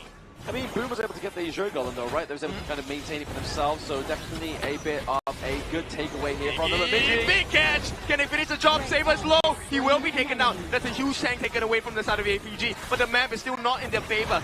Bottom T3 now under pressure. They got this kill at the 9.5-minute mark. Saber will not be available for the fight. Exactly. Was that like poetry in motion, right? Obviously, yes, they lose Saber, but they obviously get a little bit of damage onto that bot T2. Forces away Miji so they can't go for anything more into that mid lane. Okay, 10-minute mark. That is the difference maker for now, right? Yeah. Xiang does not have his Battlefield command yet. That's his ultimate. He will have it as we speak. So 10-minute mark feels like APG once again, they have regained composure, regained the strength. And now they are looking to regain another Shadow Tyrant or Shadow Overlord. We're in the 10 minutes, ladies and gentlemen, and this could be it. Can APG get the steal? They're pulling it out, they want to get the reset happening, but it's not going to happen for now. Reset finally happens, they get a stun on the Saber. It's all about setting up. Miggy is looking for an opening, but has been found out by Sun. Right now, if they can catch out the jungler Yulong, I think this might change it, maybe to their favor. Speaking of changes though, we do obviously see that Xiang is topside of the map, just trying to usher through those minions as well into that T3. Forces away Boom and makes them reconsider this Tyrant. Yeah, they're being pulled across all the different places. Miggy shows his face, which means this is the opening for APG. Carl is falling, taking quite a bit of damage as well. In the meantime, Sun is helping to work on this Shadow Tyrant. Shadow Tyrant now being started by the side of APG, but it is going to be trying to be contested here by Boom Esports. Harder Jade Seal is going to get procced. Yep, they're going to have to knock up onto that as well. Secure by Yulong, the fight ensues. What a nice catch by Boom! Can they finish the job though? Miggy gets rid of Saber. A big tank has been taken from the side of APG. But for now, Boom, that's all they can find. All they can find, but they are able to exhaust the flash from Shishan, Sun, and Saber. That's a lot of resources being banished here, only for that. Oh no, they have found him! Draw is going to be taken down, and that is one member down. So it's going to be a trade of roamers at this point. But it's a trade that benefits APG, who have a 2.6 thousand goal lead. Exactly, getting that cannon blast off of the gorge here is definitely going to stop any signs of Yulong slowing down now as they get into around about the 12-minute mark. Right, so APG, they have taken T1 in the mid. This is going to open up the gorge so much more for the side of Alpha Gaming. At the same time, keeping timers on the ultimates as well as the common spells. Everything is up. No, the only thing that is up is Tatsuri's flash on the side of Boom. Exactly, that's scary, right? Like, if you are Tatsuri, you're looking for a potential just flash it out to keep yourself alive, or maybe a flash in with the Destructive Deluge when you get that up and running. But Miji here just trying to go for a little bit of a split push here, but Stiang's like, you know what? I've already hit T3. That's not really what we're looking for. No, Yulong has been caught. Oh, there's a nice box, but a save comes in, and still they have taken a T2. No more damage. They shut down Yulong in the middle of this, but can the rest of the members survive? Carl, he's trying his best. He's tanking, but no one gets the follow-up damage. Danny is down. Danny is down, but Shishan and Yulong get traded for Danny, which right now you're looking for the damage, and it's only Sun that's going to be able to kind of commit that over to the side of APG. But they got the T2, that's the big thing. They got the T2 in the mid, and once again, Boom, they have to deal with the menace that is the minion waves coming in on all 3 lanes. They're doing so good so far, right? Obviously, they only lost 1 member. They still can commit these teammates through, but the Skyfall is going to come through here onto Siang. All right, this has to be the big win. If they can get hit right off him here, no, they cannot. He makes it out of the Battlefield Command, does not get the heals, but who cares? He survives. Exactly, that's the aim of the game, is surviving here, baby. But bot side of the map definitely needs to be tended here by the side of APG. They don't want to lose that T2 just yet. They've just managed to secure all the T2s so far from Boom. They don't want to lose any for themselves. But this is a good fight for Boom, right? Xiang does not have the Battlefield Command. If they get the catch now, it should be a guaranteed kill. It should be, but they're trying to get the poke, trying to get the damage up onto the Shadow Overlord here on the side of APG. Yep, they're waiting for a reset on the top side. It's going to be Miggy putting his damage in as well. Shishan looking for an opening. Does not find anybody. Oh, that's a shutdown. Danny gets a kill. Boom, this is a dream scenario. Can they force a fight out of APG? They're trying to force a fight indeed here. Obviously, you see that mini wave down bot side of the map just kind of creating that pressure once again, but they didn't add to the call. Danny, oh, Miggy, what a catch! And that's going to be big. Danny survives as well. Can they get the finishing blow? Sun is now caught in the middle. Miggy is here. And with that 2-on-1, they finish the job. Boom, they're coming back. The dream is alive. Now Yulong, he's going to try and run, but a stun is going to come in. 3v1, 4v1, he's gonna try, run on the wall, but draw one more stun, and he is one-man army against the rest of Boom.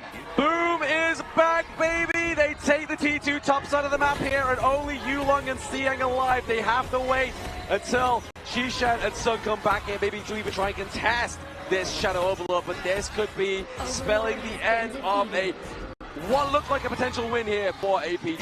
Yeah, I mean, PKL fans, you have to be proud. This is the version of Boom we were hoping for. We got it finally at this point. We asked, how long was it going to take to be able to come to this stage of the game? They have done it, and it is only at the 15-minute mark. Boom, they can end this before the Tempest Dragons. Yes, they've got to make sure they're choosing this end point very carefully here for the side of Boom to try and bring this to a 3-2 scoreline, to potentially get that best of 7 onto the cards here for the PKL second seed representatives right now. But that Tyrant is looking very fruitful for the side of APG. If they get this, it could spell disaster. Yeah, they have all the cards here. They're going to try and secure it. Nice ultimate on the backlines, though. They are doing it. Carl full attention. And with that, they have gotten the Tyrant. They have the attacking prowess. But the life bar is not looking good for the side of APG. Nice stun from the side of Draw. But I think it's safer to disengage, and Boom make the better decision. They keep their members alive. They're looking for map control instead. Looking for map control, but also dropping that Shadow Vanguard into the mid lane is gonna be Boom Esports. Maybe looking to open up the base of APG just a little bit further, help themselves to the Azure Golem as well. I'm not sure about you, but I'm feeling it. Boom, there is a very good chance they could come back into this game. Xiang once again threatened now, finally, by the presence of Miggy. Exactly. Migi is definitely being the guy to be the spearhead into the side of APG for now. Obviously, getting those crucial pickups in that last team fight really just ballisted and opened up that team. Nice to get the stun onto Saber as well. The biggest problem here on the side of Boom is actually Danny. He has a lot of damage on hand. He's already at 13k. He is 6 slotted right now. 6 slotted indeed is going to be Migi as well. So far, Danny also, but now we have the Azure Gold go over to Danny. That's going to obviously help with that. Saber, they just deleted him, but Miggy with the comeback as well to slam him against the wall, but it stuns APG. They have turned the whole fight around. Danny is down. It might be the end for Boom. Carl, he needs to run for his life, and he will not make it. It is a ace for the side of APG, and that might have been the dreams of Boom Esports gone. Exactly, you've got about at least 24 seconds left on the timer here for the side of Boom Esports. APG will be your last top 4 team going through to the lower brackets. And congratulations to APG, the Alpha this time in the best of 7. Honestly, it definitely looked like Boom was going to retake that one back from themselves to go for another game, but APG was just like, we don't have another one in the tank. It's going to be hard. We have to finish this now. They had to fight for this. For the side of Alpha Gaming, it wasn't easy because up until the very end, Boom Esports did not give up. But in the world of esports here, they are always victors. And with victors, they are losers here. Today, Alpha Gaming take the stage here in Manila Bay here in Ayala Mall. And they prove to the world that they have bested PKL's second team, Boom Esports. This is a big congratulations to the side of APG. Well done in taking this series. They have won it 4-1. And of course, this spells the end of the dream for the PKL number 2 seed, Boom Esports. But I mean, even brings up a better storyline, right? That Blacklist look to revenge their brethren tomorrow, right? They look to slay an MKL representative, which would be huge for the fans here at Manila Bay. And we will take the final bow with Boom Esports. We thank their participation and their journey here in making PKL Philippines proud as they secure top 5 to top 6 in their run here in honor of Kings International Championship 2025. So that is actually quite a big bag to get as well out of the $1 million USD prize pool. But of course, with that being said, they wanted more, but this is where your journey ends. So Boom Esports, they take a bow. We have now one of the most crazy stories possible because Blacklist now potentially the only team left in a pool of MKL monsters. Oh god. Yeah, that's pretty scary. But I mean, if there's any team that's going to rise to the test, they've already brought their flavor to Homeboy's Blackshrew Esports. So I feel like with Boom being able to take rounds off of APG, Blacklist can do that too. I feel like with the side of Blacklist International and Boom Esports, the growth of PKL has been really prominent here throughout the entire year. And with the loss coming in from Boom Esports in today, that energy will be channeled into the side of Blacklist International to really funnel into their route to take down multiple MKL giants with starting at APG tomorrow. Alright, so now let's jump back into this particular series. 4-1, impressive performance by Boom nonetheless, right? I think the way they recovered in this series has been great. But against APG, this fade by Yulong once again, is this another MVP guarantee for the boy?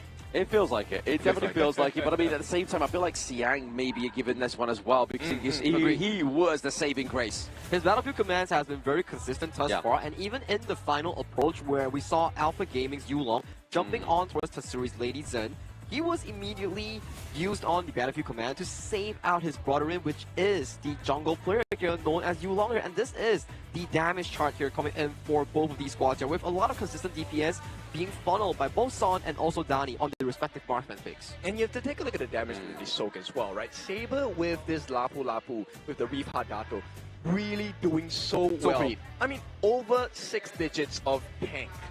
I mean, look at it here, right? Obviously, this gold graph definitely paints a picture of where we started to see Boom potentially come back right there. It was a literal gap here between these two big blue waves that could have definitely continued in Boom's favor. But unfortunately, that's when APG was like, all right, okay, that's when we need to strike harder. And that's exactly what they did as they got towards the end there. Yeah, dreams are shattered here coming in for side of Boom Esports here, but however, they do show signs of improvement here coming in towards this tournament here. But let's check out the head-to-head matchup here featuring Yulong and also Carl here. I gotta say, both junglers did what they exactly needed to do.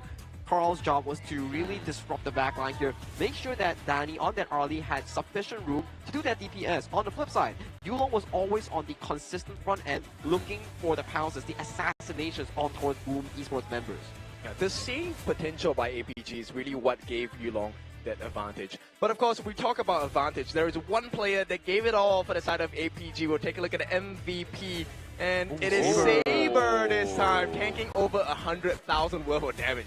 Yeah, so it wasn't quite Siang with the Battlefield command. It was definitely a Saber with the Lapu Lapu, obviously getting those 10 assists, taking a lot of that damage as well, really soaking it out of the way of Yulong's Fade, the Featherfoot.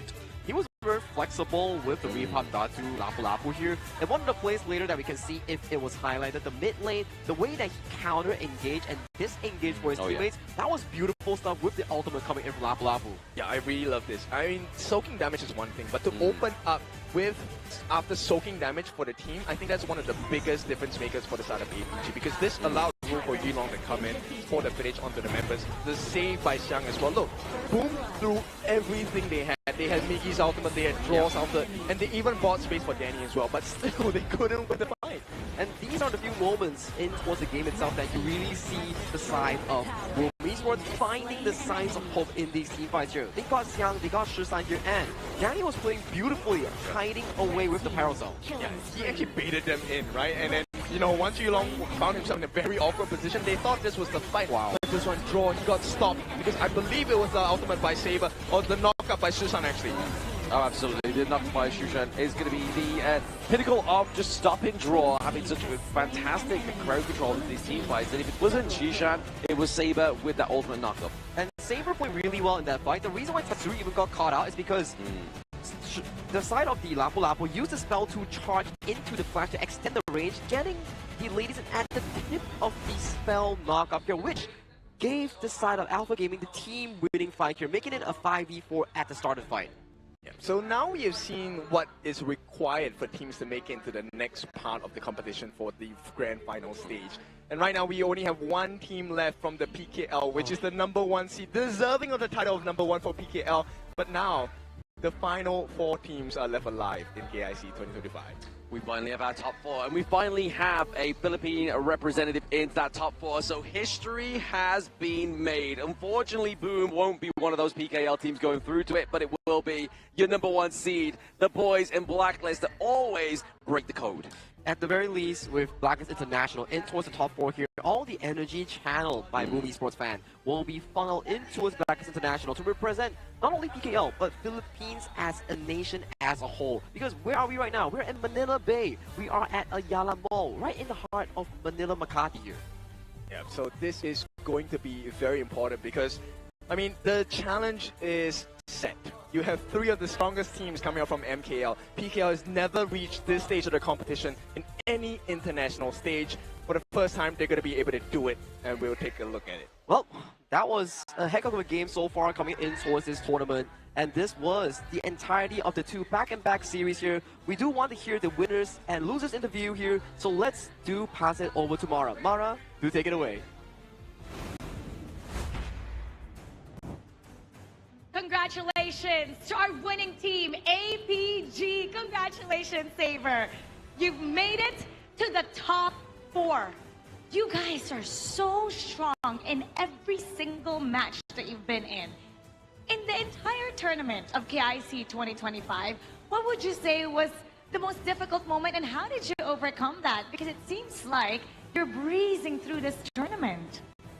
I think the difficult thing is our maintain, and we will try our best to win. Yes.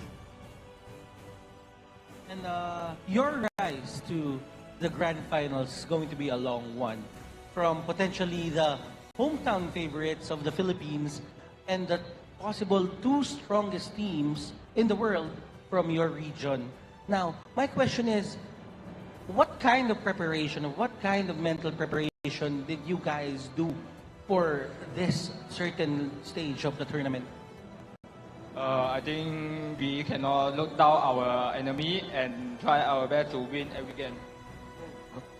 It's great that you're not underestimating anyone, and you just went up against Boom Esports, defeating them in their home court in front of everybody here. What would you like to say to Boom for their next journey? Good job. And what about for Blacklist International, because you'll be facing each other tomorrow? I will say the top 3 team is Malaysia. All right. Top 3 teams of Malaysia. But now, Saber, it's now time to thank all the APG fans that have supported you all throughout this tournament. What do you have to say to them? Thanks for support APG, and please keep support us. Thank you so much once again. Congratulations, Saber. You're proving that Malaysia truly is the strongest region. Thank you so much. Okay, thank you. And Butters, now it's time to call our brave warriors who fought hard until the end. Let's welcome on stage Boom Esports Carl.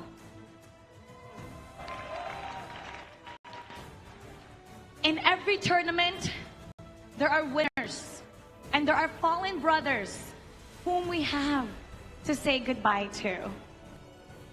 Carl, regardless what the results are, there are those who keep on supporting you, who cheer for you and your team no matter what. What would you like to say to everyone here at Ayala Malls, Manila Bay, and everybody watching at home? Ayun, thank you sa mga sumupport sa amin sa online and lalo na sa mga nag-effort pa pumunta rito. Maraming salamat guys. Medyo lumalayo na naman yung PKL kahit sobrang early pa lang natin. So, ayun, thank you. Thank you to everybody who's watching and supporting them here and online. And he acknowledges that PKL is getting better and better. And that's what they've shown today. And that's really, truly amazing. If you think about where Boom has started from the beginning up until now, we're going up higher and higher, and that shows the growth of Boom and the entire league. And you know what, Mara? We have this saying in the Philippines, malayo pa, pero malayo na. And that directly translates to, we still have a long way to go, but we have gone through so much already. And tomorrow, your brothers and your bestie, Joshji, will be going up against the very team that you just faced. What would you like to say to them to motivate them for their fights for tomorrow? Siguro, bigay lang nila yung best nila. Kasi alam ko naman kaya nila. So, naniniwala pa rin naman ako sa PKL. So, good luck. You know. He wants them to give their best because he knows that they can do it. And he believes in the capability and the power of the teams from PKL. Congratulations, Carl. This might be the finish line for this tournament, but your story is far from over. You have a long way to go, and you embody what we call greatness. Thank you so much for everything that you've shown.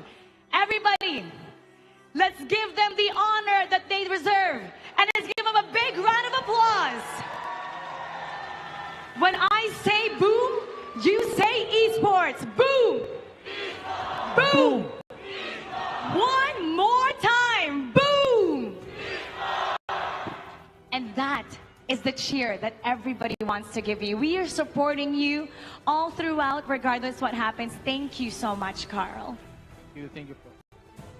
And we're going to be talking about what's going to be happening tomorrow, so we're going to head back to our casters. Lead the gorge.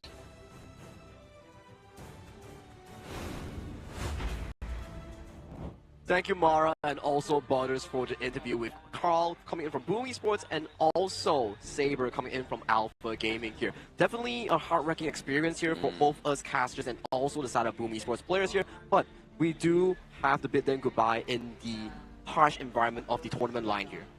Yes. This is where competition is at its fiercest. We need to see who is the best out of the best. And for now, it's still the MKL teams that are, on the top of the table, but that could change. Blacklist, tomorrow they are going to be featured on, I think, the first game of the day. Not quite the first day of the game. It's going to be Nova against HBSE. We're getting the MKL matchup. Oh my. The MKL 4 season finale coming through here. But obviously the game we've just witnessed there is APG taking that 4-1 against Boom. But then Blacklist earlier taking a win for the PKL against Twisted Minds at that 4-2 victory. And so far, the first series featuring Nova Esports and also the side of Homeboys Black Show Esports, the recent history has shown a 0-8 in favor for the side of HBSE here, but with HBSE's shaky performance here, things might have changed here coming into KIC2025, and you can see this is the full schedule here coming in for tomorrow. Action-packed from match number 1 all the way to match number 3 here. Starting off today, Nova Esports taking on Homeboys Blackstreet Esports, like Glenn mentioned here. Rematch of the MKL Ball Grand Final, and the highlight that we want to see who will be going onward to that top 3 slot will be between Blacklist International from the Philippines taking on Alpha Gaming from Malaysia.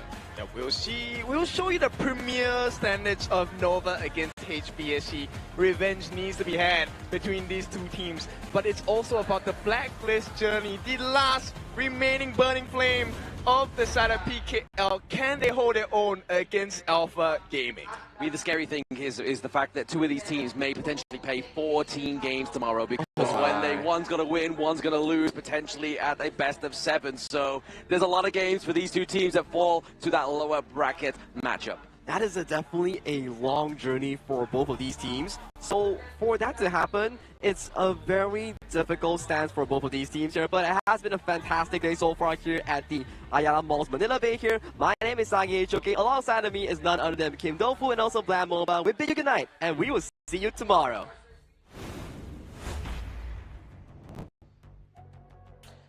In these stages, there are always 2 sides of a story. One is of heartbreak, and one is of triumph. While we mourn for the fallen, we look forward to the new chapter that has opened before us. Because job's not done for the teams that have triumphed today. Because tomorrow is another day of survival. Meanwhile, on the other side of the bracket, the upper bracket finals, the match that will give us our first grand finalist. It'll be the penultimate day before the heat reaches boiling point. I'm Mara Aquino. And I'm Butters. And we'll see you tomorrow for the Honor of Kings International Championship 2025. Keep the good vibes, everybody, and we'll see you tomorrow. Have a great night. Mabuhay, Pilipinas!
No